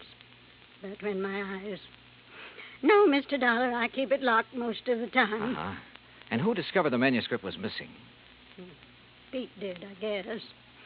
At least when he recovered, he ran yelling bloody murder up here to the house. Everybody went down to see what had happened. Everybody but me. They left me all to myself. Were there any strangers here in the house that night, Mrs. Meek? Anyone beside the servants and your grandson and his wife? One person, but he's no stranger. Who's that? Jason Penrod from Richmond. He's an art dealer. We were discussing some business. May I, ask what kind of business? It has nothing to do with you or the people you work for. Sorry. Where can I find Mr. Penrod? He's staying here now. If he isn't in his room, then he's most likely out in the memorial. Now, that's enough questions. You, give me a cigarette. Ma'am?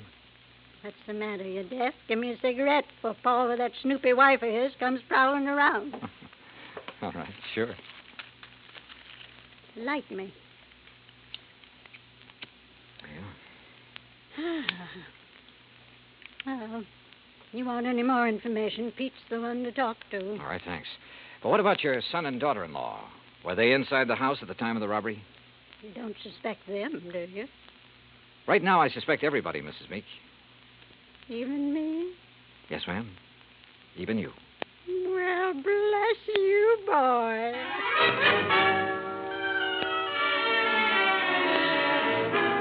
I found Pete Vesuvio trimming the shrubbery just outside the memorial building. He seemed quite willing to talk to me. How you say what happened to me, mister? I'm hit out? Knocked out, Pete. Ah, si, senor. And because of this, I do not see anything. Nothing at all, huh? Please, mister, do not use the insult. I am American citizen, first papers.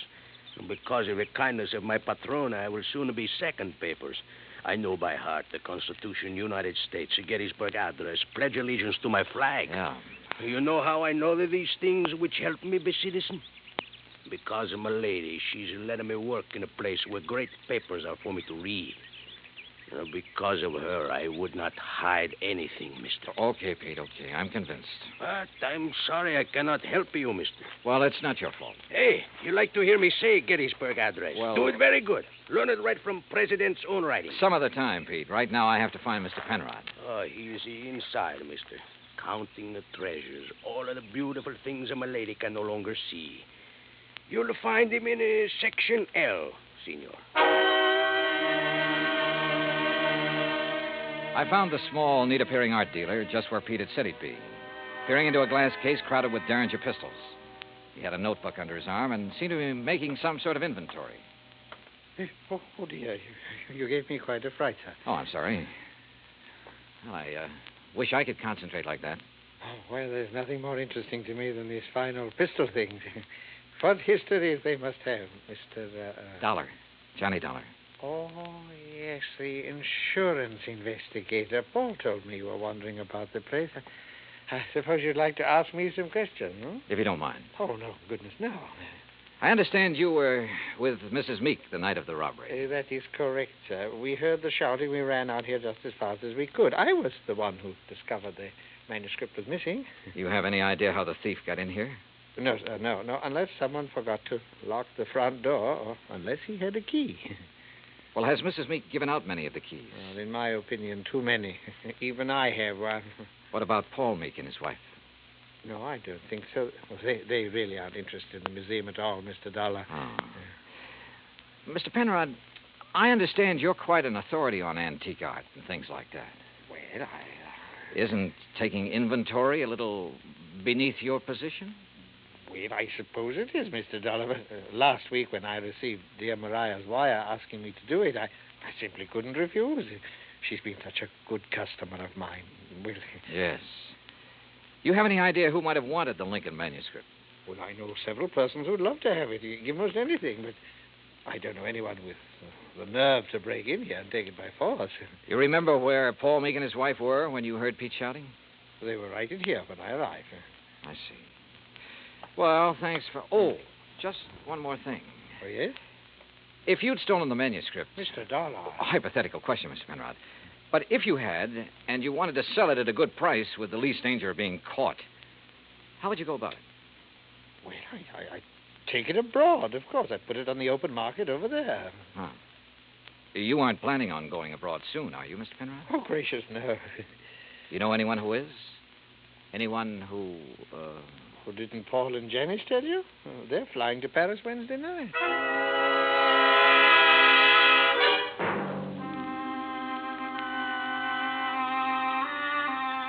I left the memorial and walked back to the house.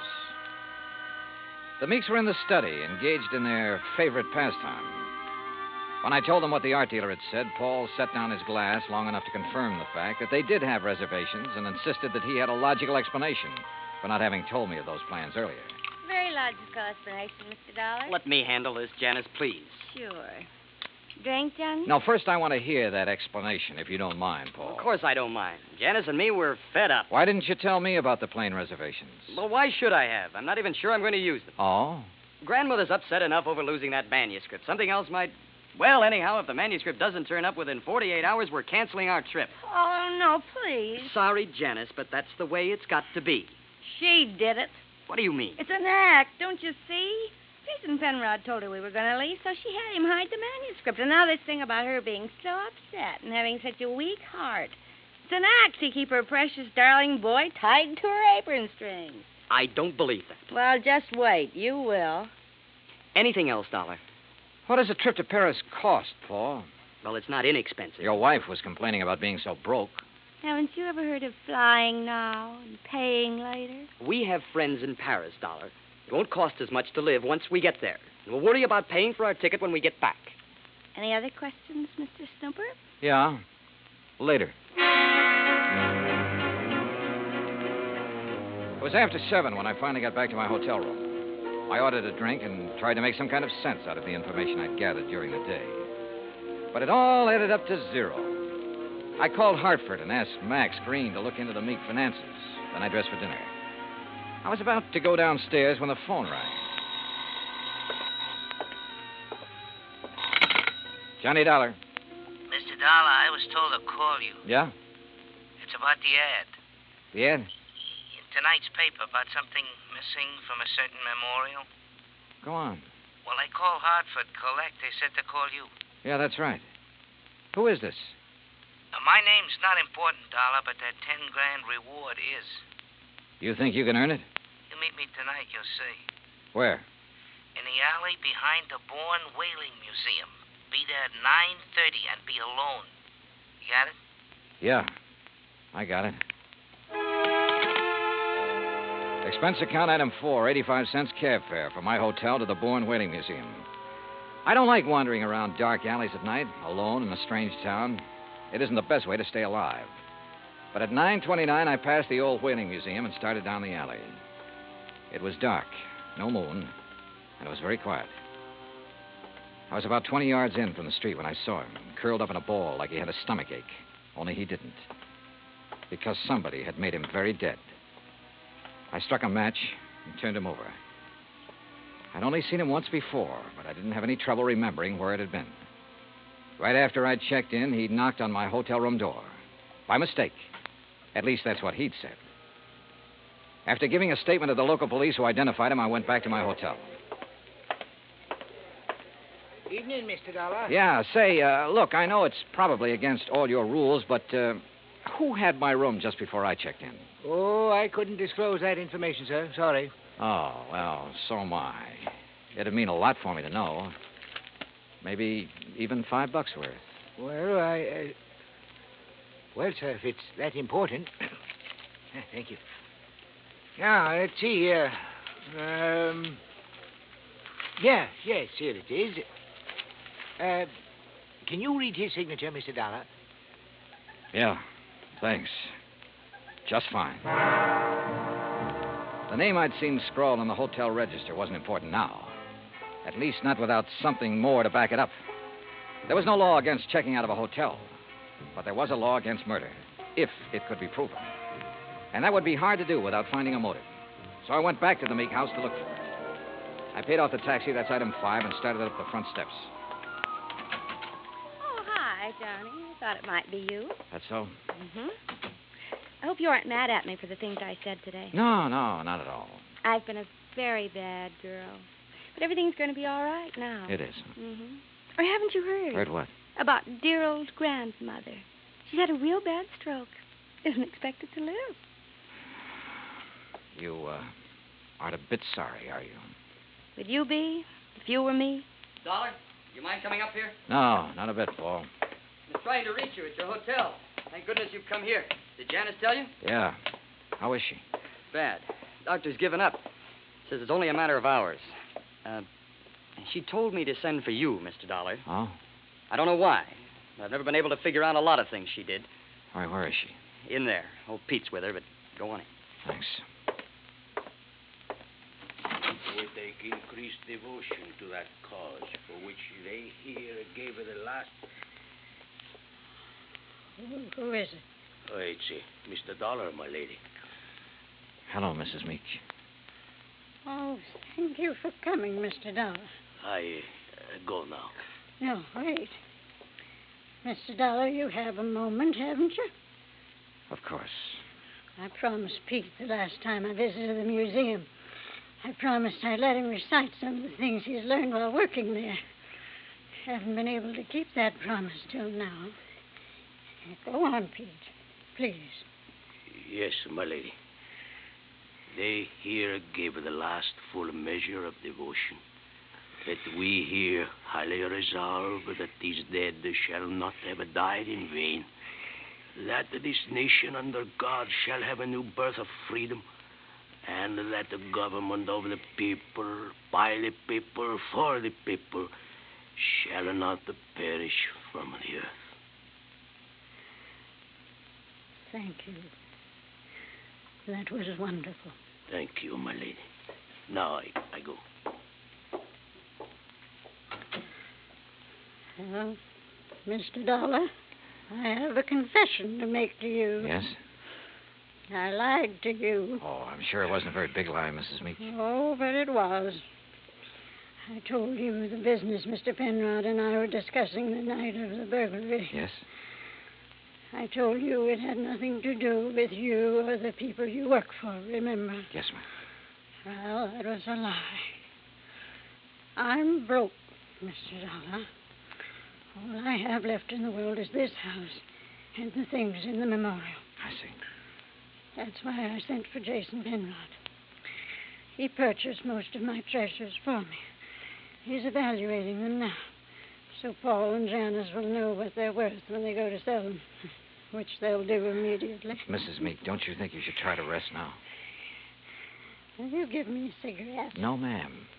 Sorry. And you must rest.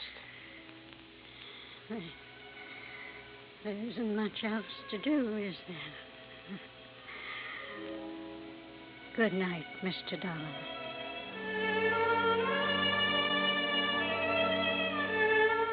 Outside in the hall, Paul and Janice Meek were talking quietly to Jason Penrod. Off in the corner, standing with his back to the others, was Pete Vesuvio. Mr. Dollar, is She's resting quietly. Oh, Dio grazie. Why did you lie to me, Pete? What? I never lied to nobody. Who say I did? I say you did. You're crazy, mister. What lie I tell you? You said you learned the Gettysburg Address right from Mr. Lincoln's own writing in the museum. That's a no lie. What's the matter? You don't believe that, mister? I believe you, Pete. But I just had to be sure. Come on, let's join the others, shall we? See. Well, good evening, Mr. Dollar. Mr. Penrod? Tell you any of the family secrets, Johnny? Not too many. You learn anything in there you didn't know before? Yeah? I know which one of you stole the Lincoln manuscript. One of us? Why, you're crazy, Dollar. We were all in the house at the time it happened. That's right. But one of you hired a little man named Leo Jones to do your dirty work. Jones called me earlier this evening. He was going to tell me which one of you it was. Evidently, he didn't like the deal he was getting. What was he doing, Penrod? Trying to blackmail you? What are you talking about? I don't know any Leo Jones. Then why did he come around to my hotel room this morning? The same room you just checked out of. Well, that doesn't mean a thing. I imagine several persons have been to that room today. Sure, but they're still alive. Now, let's get to the phony Lincoln manuscript. Phony manuscript? It wasn't phony, Mr. Dollar. Wasn't it? Well, you correct me if I'm wrong, Penrod. After Mrs. Meek purchased one of the first two drafts of Mr. Lincoln's Gettysburg Address, she started losing her sight. When she closed the museum to the public, you saw a chance to make yourself another $100,000 sale. So you switched copies of the manuscript, replacing that draft with one containing the words, under God, which isn't worth anything close to $100,000. What do you mean, Dollar? All right, let me quote. That this nation, under God, shall have a new birth of freedom, and so on. What? The phrase, under God, was not in the manuscript he sold your grandmother, but it was in the copy old Pete has been studying in the museum. Right, Mr. Penrod? All of you stay right where you are. You get what Jones got. Mr. Dollar. He won't go far, Pete. But I am the guard. The lady will want me to stop him. Pete, come back here. Keep away from me. Hey! Come on. Oh. You tell the lady I am a better guard now. Much better. See, senor? Yes, Pete. I did good. You did fine.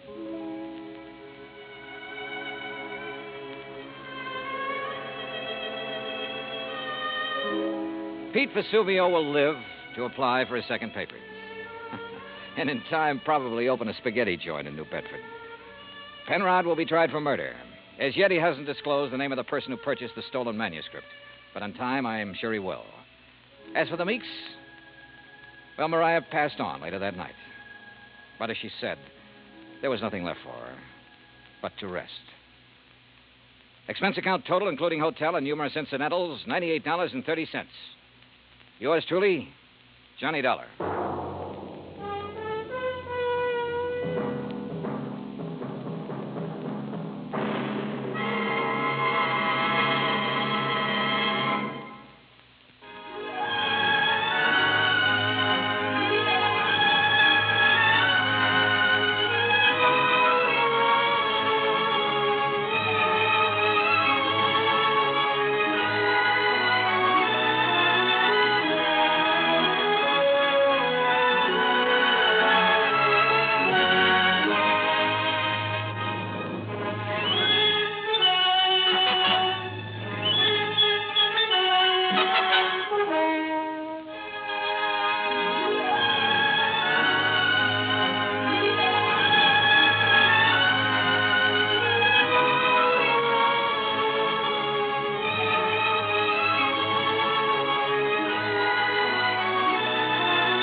Johnny Dollar has come to you through the worldwide facilities of the United States Armed Forces Radio and Television Service.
Tune in to nostalgia.